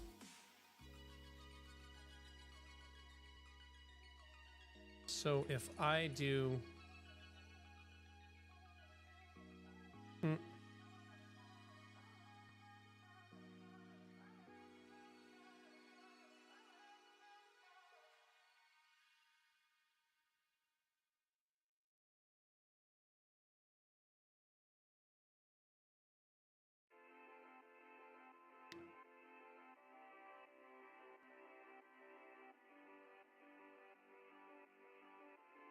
So it creates a pointer. Asterisk is a pointer follower that dereferences the pointer. Go to the address stored in variable and see or change what's inside. Whereas ampersand just gets the memory address of the variable. So why would I dereference it? It creates, so this is a pointer. All right, so hold on. Time to walk and exercise.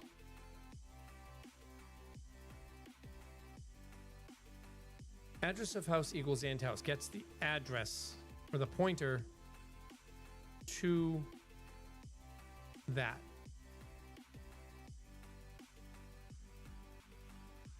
Okay.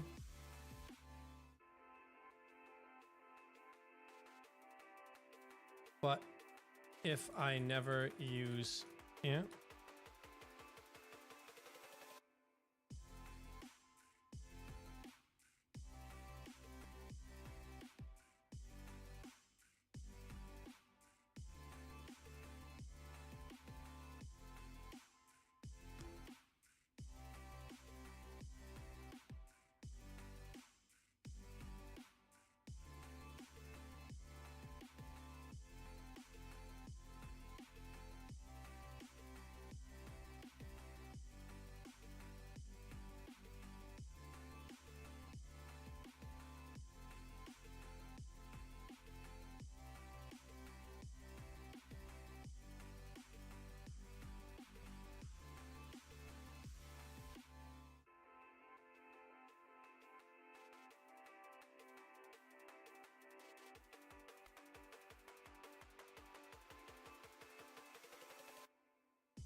I don't want the fucking web results.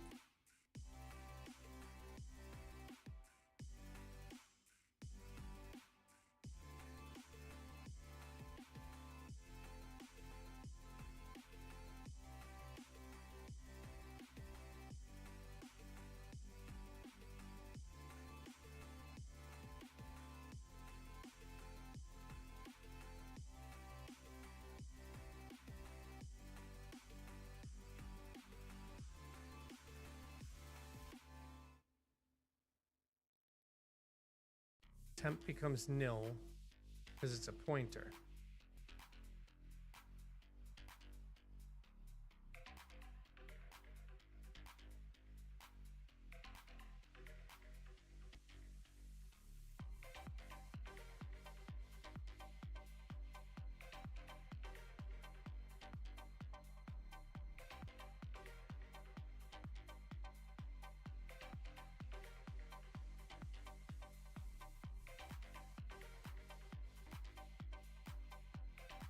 Okay. So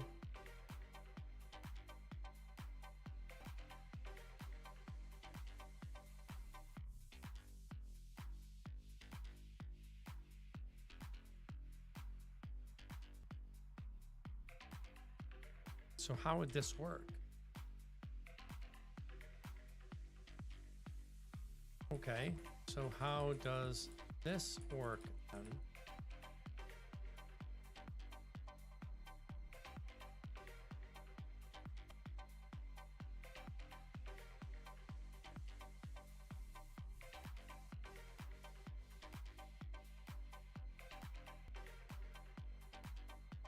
It's the best way to handle optional fields in YAML configuration files in Go. In Go, every basic type has a default 0 value or a false. If resource was a regular struct and not a pointer, Go would always initialize it, even if it was completely missing from your YAML file. By making it a pointer, you allow for a third state. No, but it doesn't actually. But there's no and.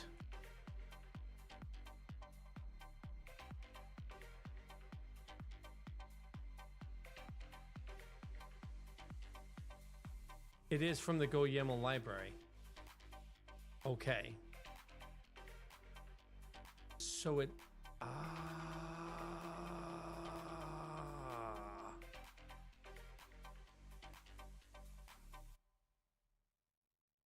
You pass your empty struct to the YAML library.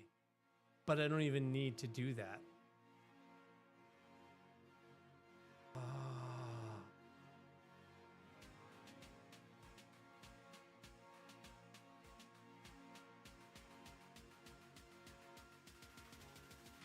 Library executes a hidden pointer.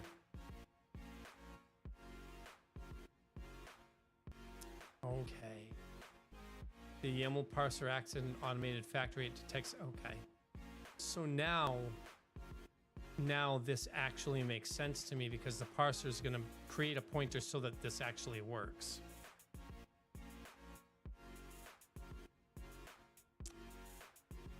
Okay. So now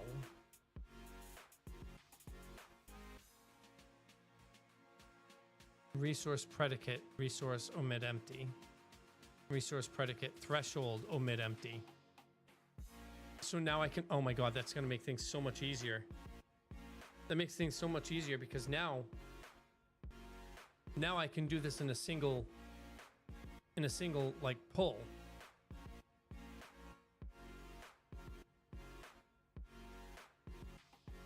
Because now, for example, I have either an ID or a recipe. So I could have kept them in the same, design, the same data set. But now I have an ID or a recipe, and I can use the same one. And that's why I peek, so that I know which one it is. That way there I don't need to know what... Oh. That makes sense. That makes so much sense.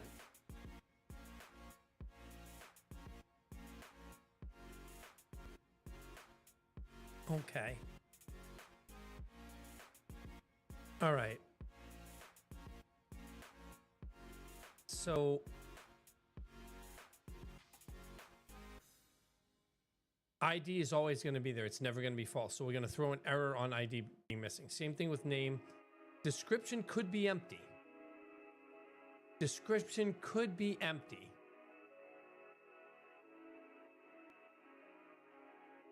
Right? ID and name are never going to be empty. They can't be. If castable is empty, it's going to default to true. And castable on outcomes, which is in recipes, is always going to default to false. Okay, so now in order to create the parser, I actually have to learn very specifically what each thing does. Fucking Christ.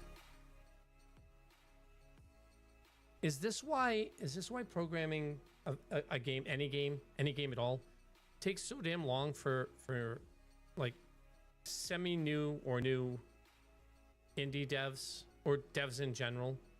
Because of the design phase. And then even after that, is this why Ashes of Creation took so damn long to then fail? This is why games fail, isn't it? Well, this is one of the main reasons why games fail. Because they expect to do it in this amount of time, and then all this shit happens and it just builds up and it takes them so... How fucking long? Realistically, how long is this going to take me to create? Realistically, how long is it going to take me to actually learn Go, learn C#, learn Godot, and make even a prototype? I gave myself 2 weeks, and a week of it's already gone. And I've gotten this much code done.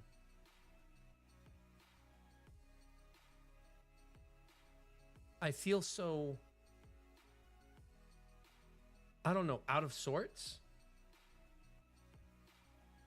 Is that the best way to put it? I feel so out of sorts.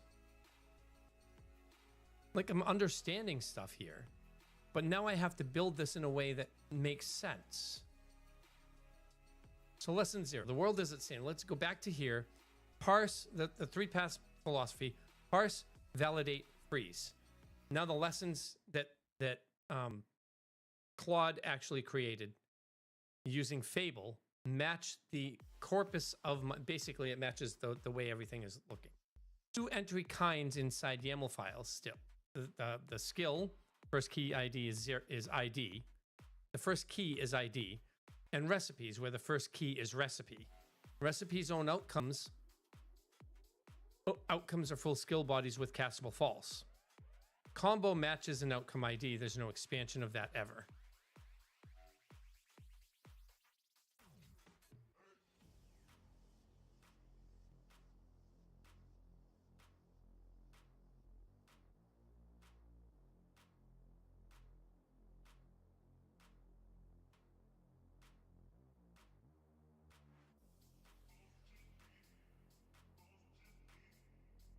Yes, combo always matches an outcome ID because the outcome ID is in the recipe file, and the recipe is what determines a combo in the first place.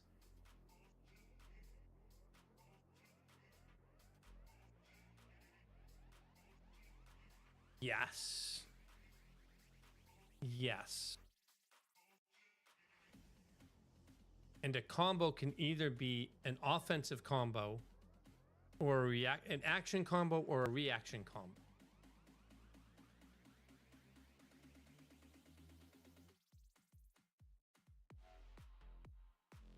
I wonder if I can make it so that you can react with a spell that you can also act with.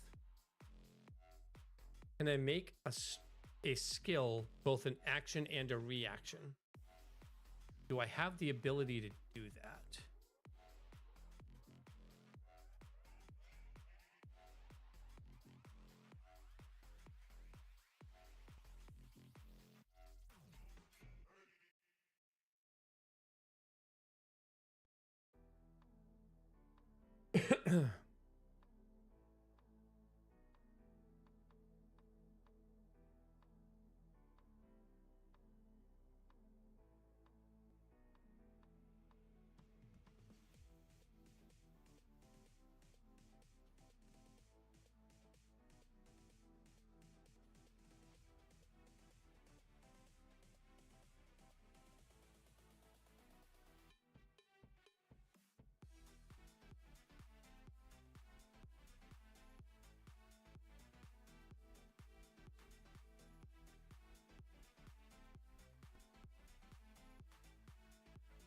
That might change things based on the domain.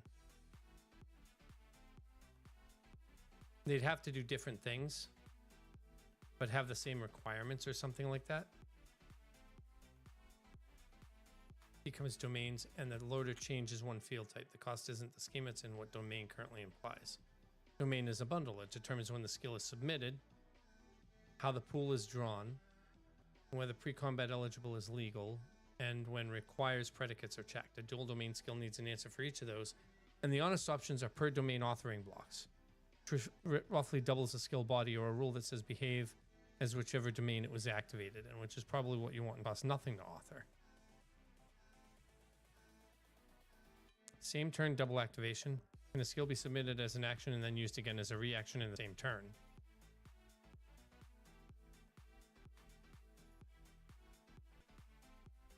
Do I want to be able to use actions as reactions, or do I want to have them separate? I think I want them as separate. I don't know why, like when would I have an action skill like a whiplash or something, right? When would I have that also work as a reaction? Are there edge cases, or can I make a case for something where it would happen like a pretty significant amount of the time? Like fireball, you wouldn't want to react with. Spell reflect is a reaction, so I mean, you might want to put a wall up and have that be an action when you start it at the start of the phase. But why would you do that when you can just react?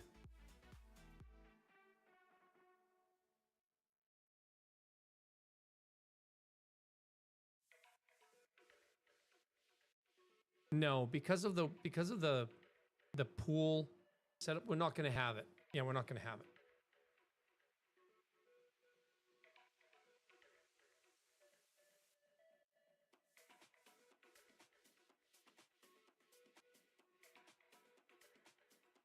Yeah. Neither was just a thought.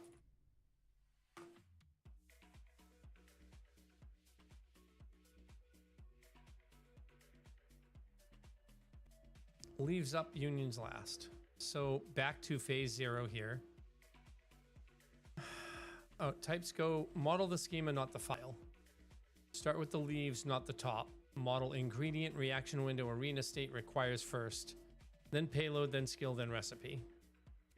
Because a skill is included in a recipe. The skill is the last one for that side, and then the recipe is that. So ingredient is 1 struct 5 optional matcher fields. Optional matcher fields.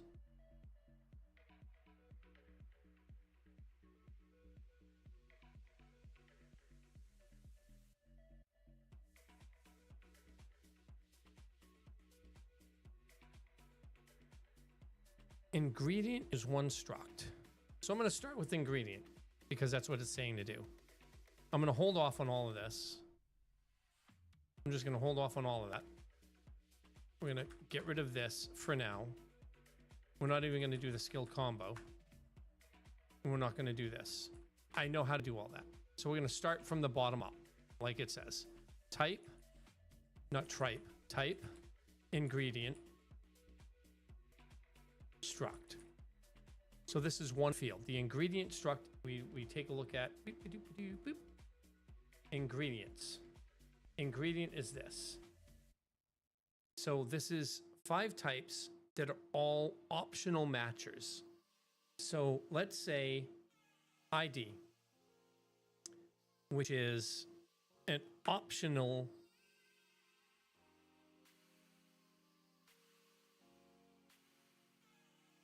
string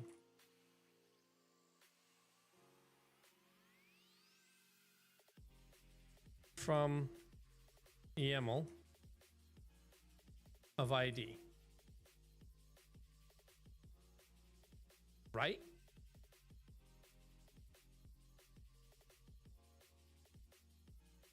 Tag, string, YAML. I want to see if tag.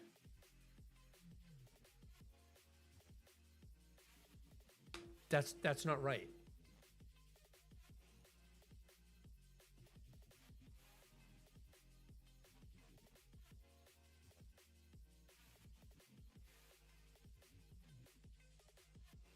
The exactly 1 matcher rule is not expressible in the type. Yes, it is.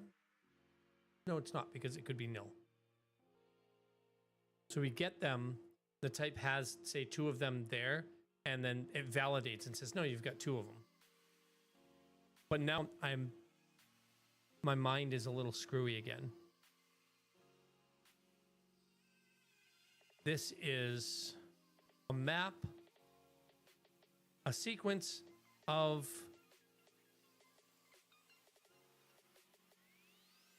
one entry of one map, a sequence of one map, right? So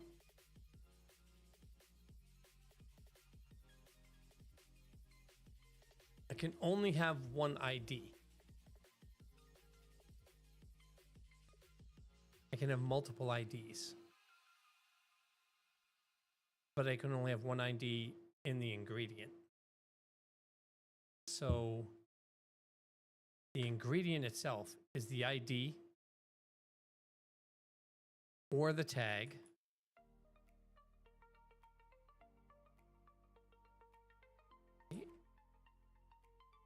Am I wrong in this thinking?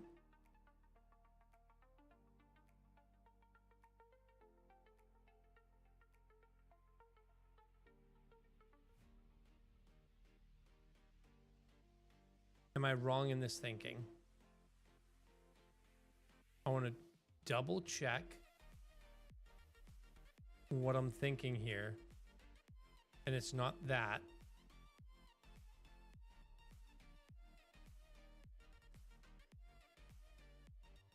It's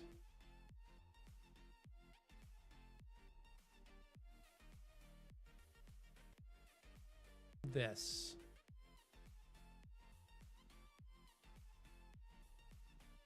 Threshold can be, and I need omit empty on these so that we don't actually write them out when they're empty. And that actually works.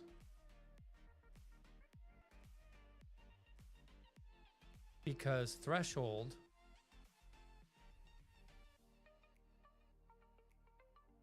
I don't see threshold in here.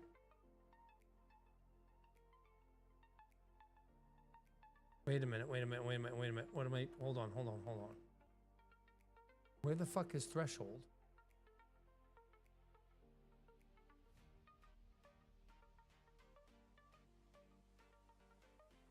Predicate, resource, condition.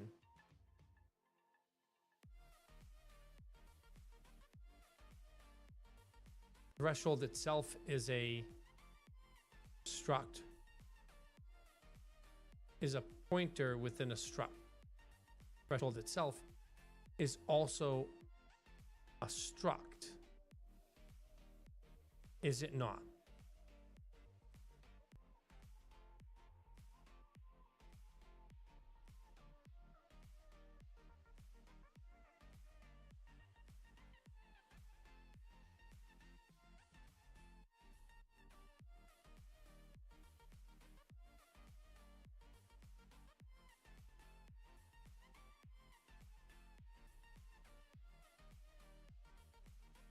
Threshold is a struct. Value, I forgot. If we have this, then threshold is a struct type because it allows us to have one, the other, or a null. Nil if there is no threshold. So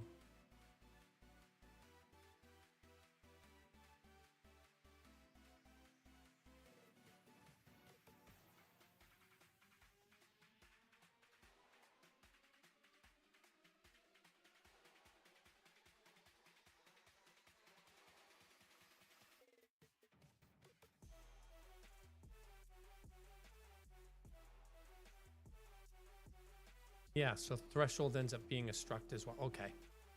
Yeah, I get it. All right, so instead of this doesn't work. That doesn't work. In order for that to work, what we do is we go type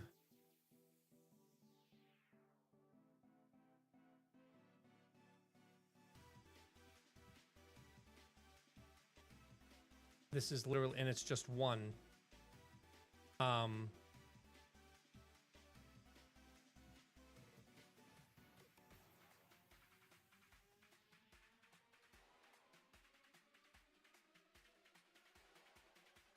So that ends up being a string. And that ends up being, this ends up being YAML. So it has to be like this.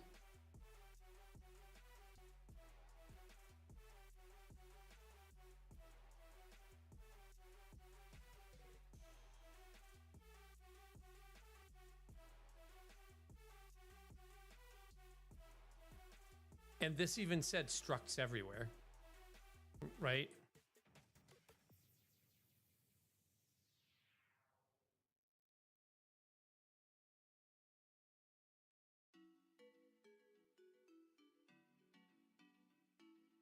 Struck tags everywhere. Node at one boundary hidden behind the unmarshal YAML. So, struck tags everywhere. Yeah, there it is. It's literally var probe struct model string YAML model decode probe. It's literally standing right in front of me. Now you know that it's damage. You then decode the same node again into damage effect.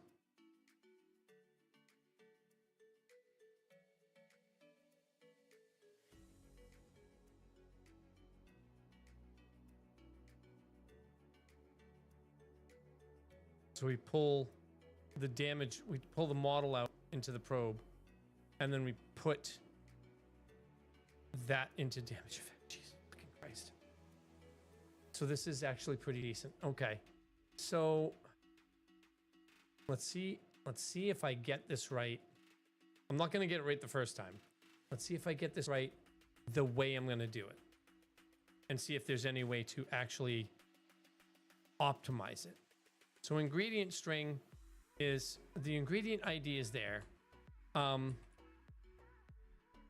we have that type ingredient, and this is why having a tags file is better. Tags.go ingredient tag struct types. I said tags typed. Ingredient actually tag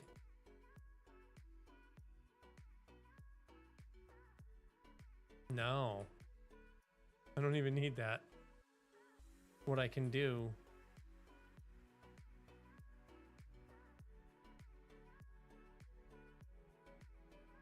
wait a minute, can I do it that way? Just have one ingredient struct and then check for each. Hold on. Go back over here. Can I have one struct for ingredients for all the values in a thing, and then check those using pointers?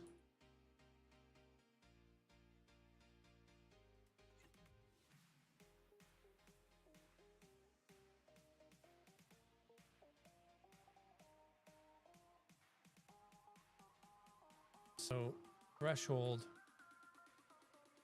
but for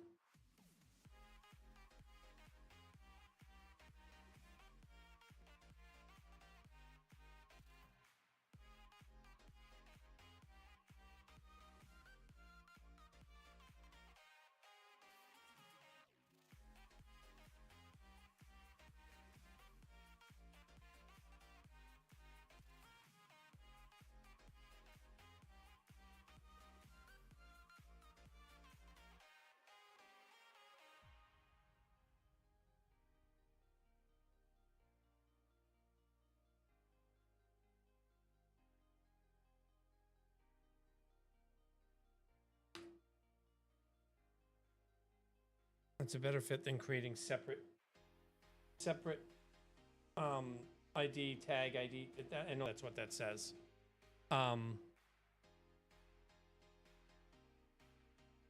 So I can. Does that say that I can use that? I thought that I couldn't. Oh my God. I thought that I couldn't. I literally started changing stuff because I thought I couldn't, but evidently I can do that. I'll actually just undo a whole bunch of stuff real quick in the types file to show you that's the way I was going. That's what I was doing, and I thought that I couldn't. So if I undo, just undo for a bit, right? I was literally doing that. I was literally doing that. And that's nowhere else in here like this specifically. That's what I was doing. Like, that is nowhere else in here specifically. Based on what this did, I didn't think I could do that, but I can.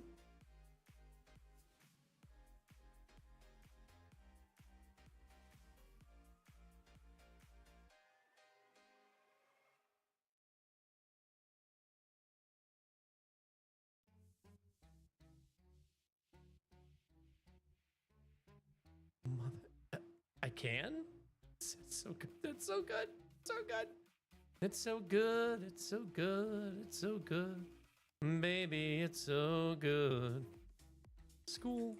I'm learning, motherfuckers. I'm learning.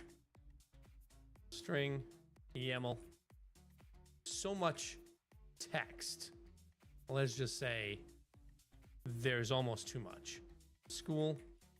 I'm gonna omit empty.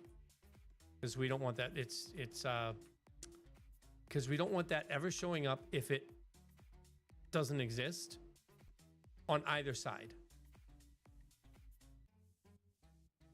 Aspect. Pointer to string. That happens to be the YAML.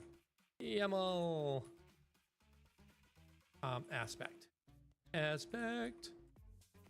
Omit empty. Combo. Yeah, that's fine. String. YAML. YAML. Combo. Omit empty. Right. And then we have state, which gives us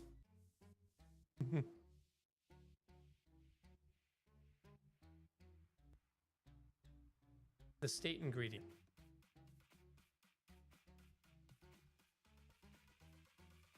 And the state ingredient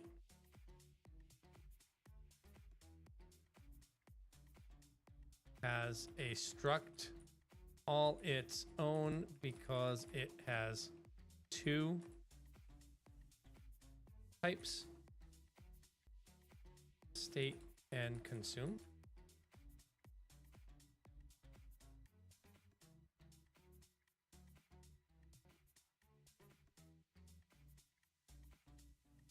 State matcher, state and consume. Oh my god, I understand. I get it. Yay! Oh my god. I'm actually excited because I kind of know what's going on.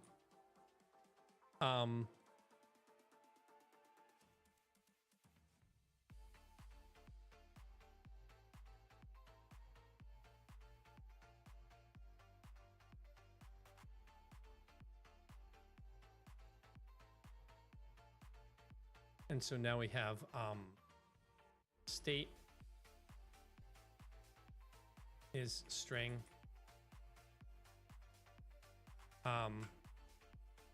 We have YAML state, and then we also have consume, which is a Boolean. YAML consume. And then we can add to this if we need to later. And then inside the ingredient list, we have state, which is a state ingredient. Or we can just do state type.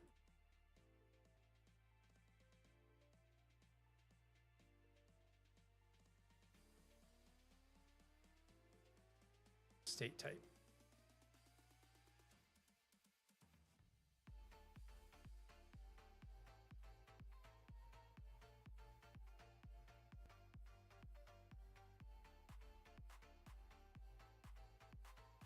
I'm going to do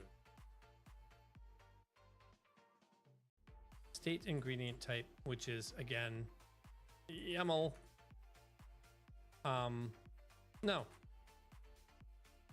No, yes, we do need that. So that's YAML.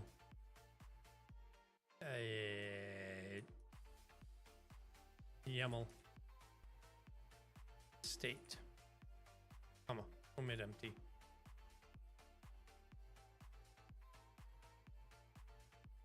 No, we don't need that because the state ingredient type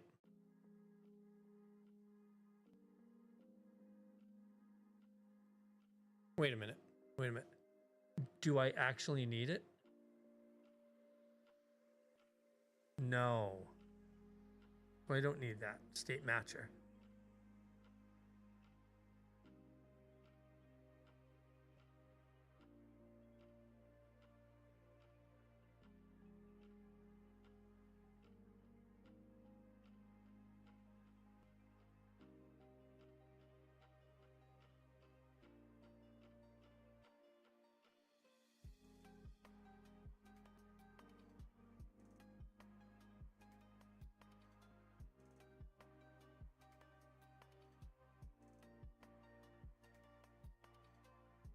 So I don't need that here.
Hmm.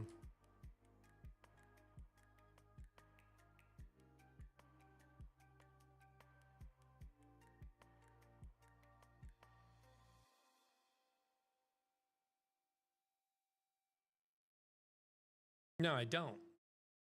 Which is why I thought this.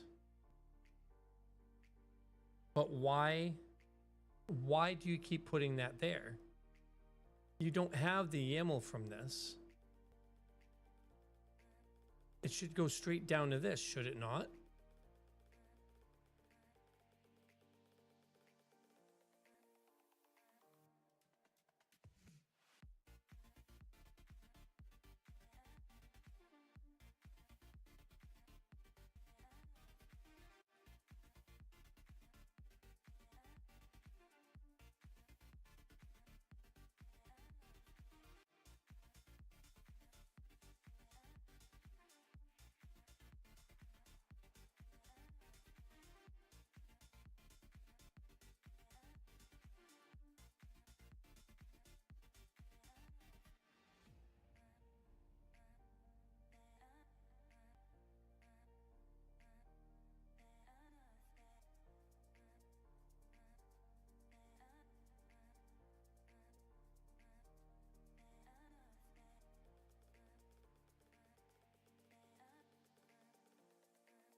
Why is it?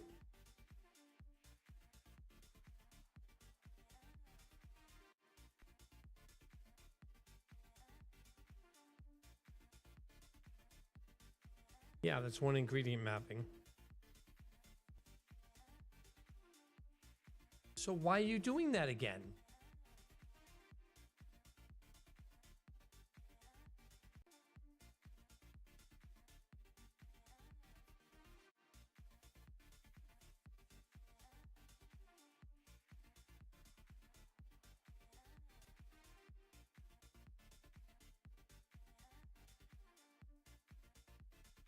Now I'm confused.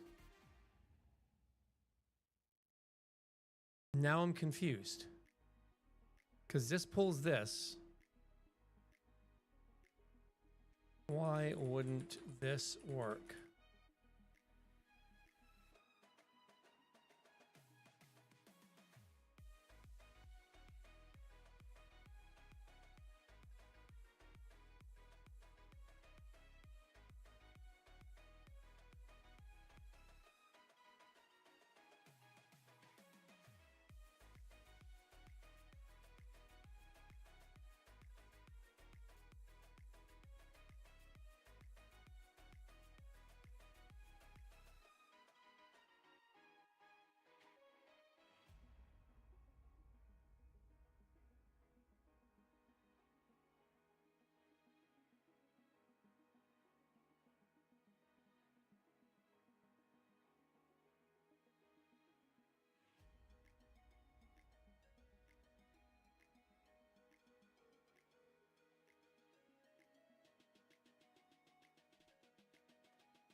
Oh, okay.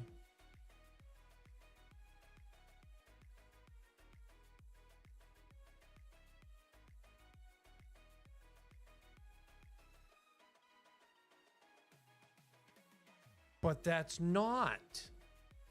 That's the problem I have.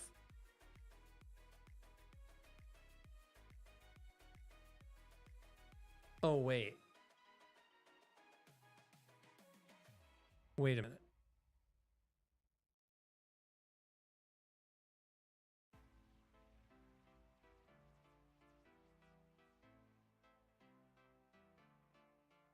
I'm looking at this as if they're all there. Those are all gone, and the only ones that are there when state is there are these two. That's all that's there when state's there. And so if state exists, consume doesn't have to exist. It can default to false. But if consume is there, it has to be either false or true.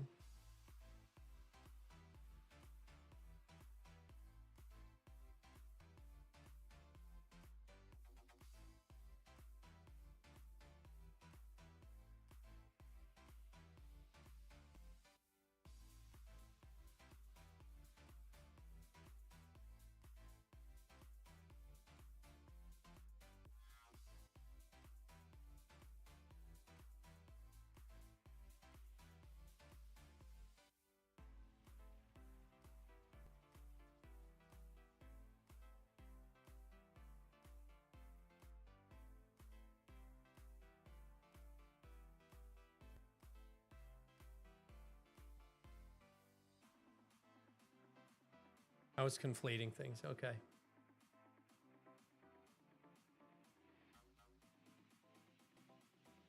Yeah. Yep. That's exactly what it is. Yep. Yep. Now I understand why it's not doing that and why this doesn't work. Nor does it need to work, because this is just an ingredient, and the ingredient list has one entry. Unless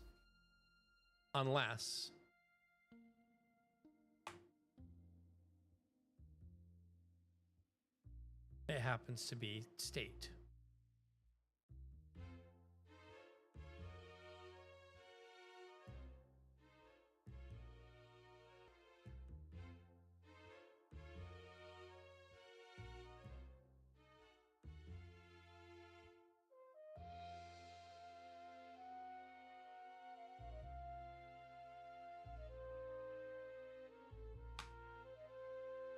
So there's the ingredient. That's the ingredient struct. Now I understand. The reaction window struct does the same kind of thing. We go down to... So even though we have this is like it's an example thing that we don't need. Hi, Bubbles! I've been up all night. Coding is fun. Streaming for 12 hours is fun. Sitting on my ass for 12 hours, not so fun.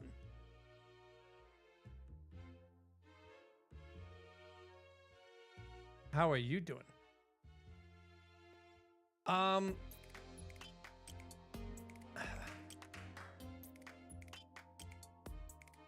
I'll say that I'm interested in the rest of what I was doing,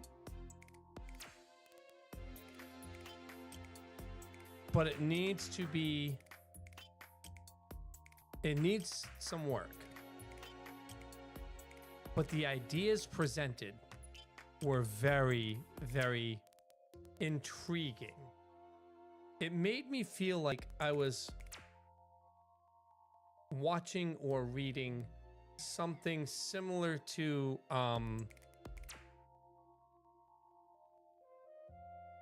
like Ender's Game meets Star Wars. Or no, Ender's Game meets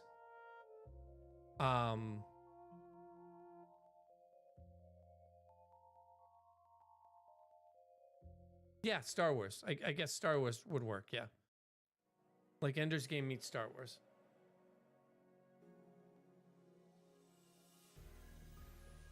It was very intriguing. I'm very interested. All right. So now I understand this. The ingredient struct is done because the ingredient is like the last thing that needs to be done for the recipes, right? So ingredients are done. Now everything else comes from the IDs of the spells themselves, except for recipe, which has discoverable and ingredients and outcomes. So the next thing we do is going to be the reaction window. So we go back into here and we go find the reaction window, which is right here. And we do the same thing for the reaction window. So let's create type reaction window struct. And now we have the reaction window as well. If the only way the reaction window exists is if allows reaction is true. So all of these are going to be like omit empty as well, because they might actually never exist. But that's going to happen inside, like that reaction window will happen inside the actual skill struct anyway. So we create the reaction window, and this is how this is going to look. So we have delay milliseconds, or we're just putting delay there because millisecond doesn't exist. So delay is going to be an int, and it's going to be a pointer to an int because it could not exist, and that's going to be the YAML file is going to look for the tag of delay ms for now. That'll end up changing later. And actually, I think what we're going to do is just change this to delay now so that we're not rewriting everything later, because milliseconds isn't going to be milliseconds later. It's going to be an actual delay. So we're just going to change that to delay now and duration now. And that means that we're going to end up having to go and change all of these. Not these. We're going to have to change all of these. Yeah, there's delay ms. And so what I'll do with that is I'll do a find and replace. Edit. Replace in files. Search for delay underscore ms and replace with delay.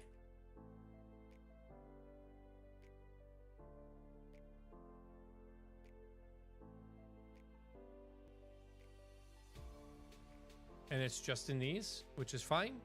Boop, all done. Replace. And then duration underscore ms with just duration. And it's the same 25, which is fine. Boop, done. And now those are all saved. Good shit. Or those are all done. So now I don't have to worry about delay ms being in there. Now it's just delay and duration. And those are under reaction window. So now we have delay, which is delay. And we have duration, which pushes this over. Boop, ba-doo, ba-doo. That's another int where we have another YAML entry. YAML. So are you enjoying your new phone, or have you like set it up yet? Or are you in the process of swapping things over? How long is it going to take you to fix all that stuff? So that's delay and duration. And then we have the perfect band, which ends up being, because those are floats, and it's a range of floats, or it's an array of floats. It's a float 64 because it's a 64-bit system. And I'm not building for a 32-bit system, so we're just going to be on a 64-bit system. Even though the perfect band could be different. Those are percentages. I could do like go percentages float optimal type.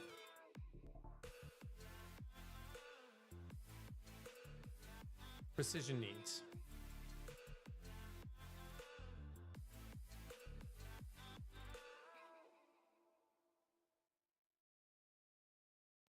What if I just want a decimal value from 0 to 1?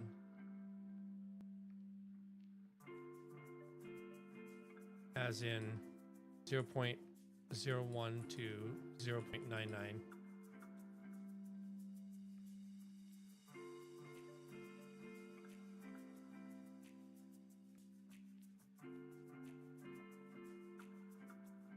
.00.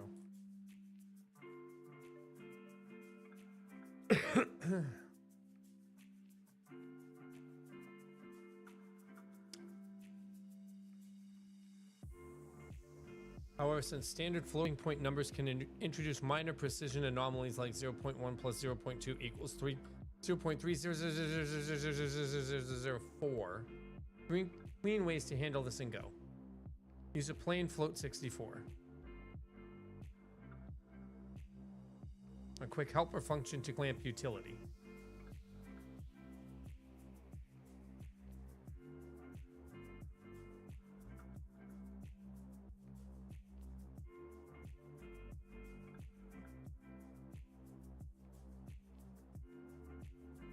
Unit interval.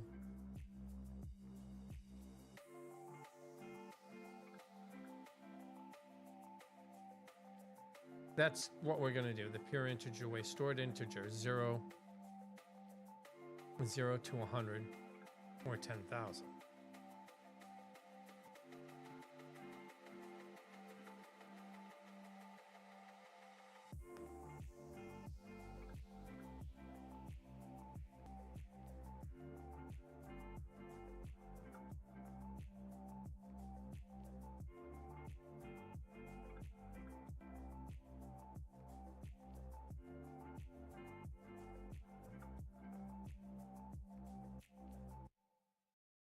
Use a scaled integer.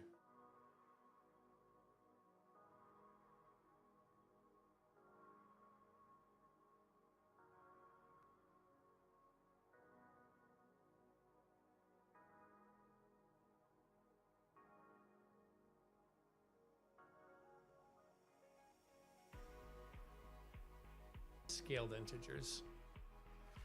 But I'm probably not going to do that anyway. The band is going to need to be an integer no matter what. Right now it's a float, but that's going to change as well. We'll just keep it the way it is for now. Perfect.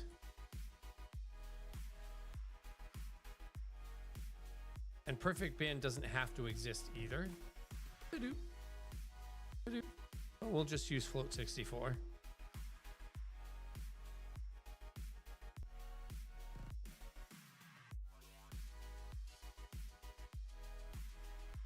Gloat 64.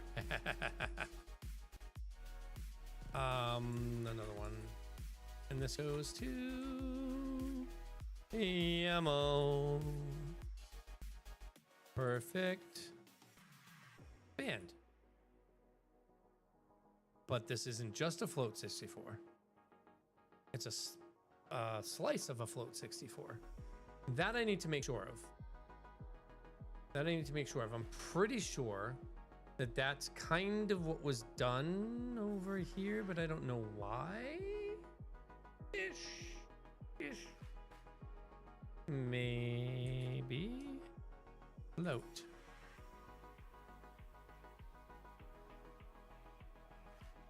We all float down here, Georgie. You float too.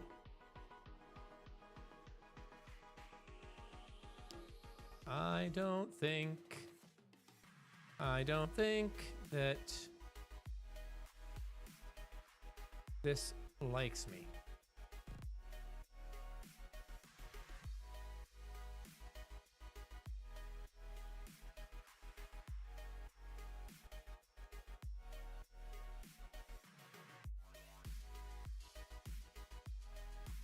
It likes to just disappear.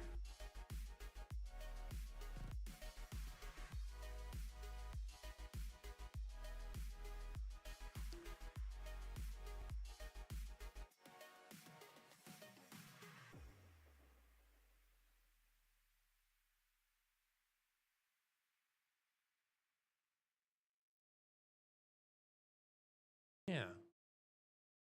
Maps to a float 64 slice. Yeah.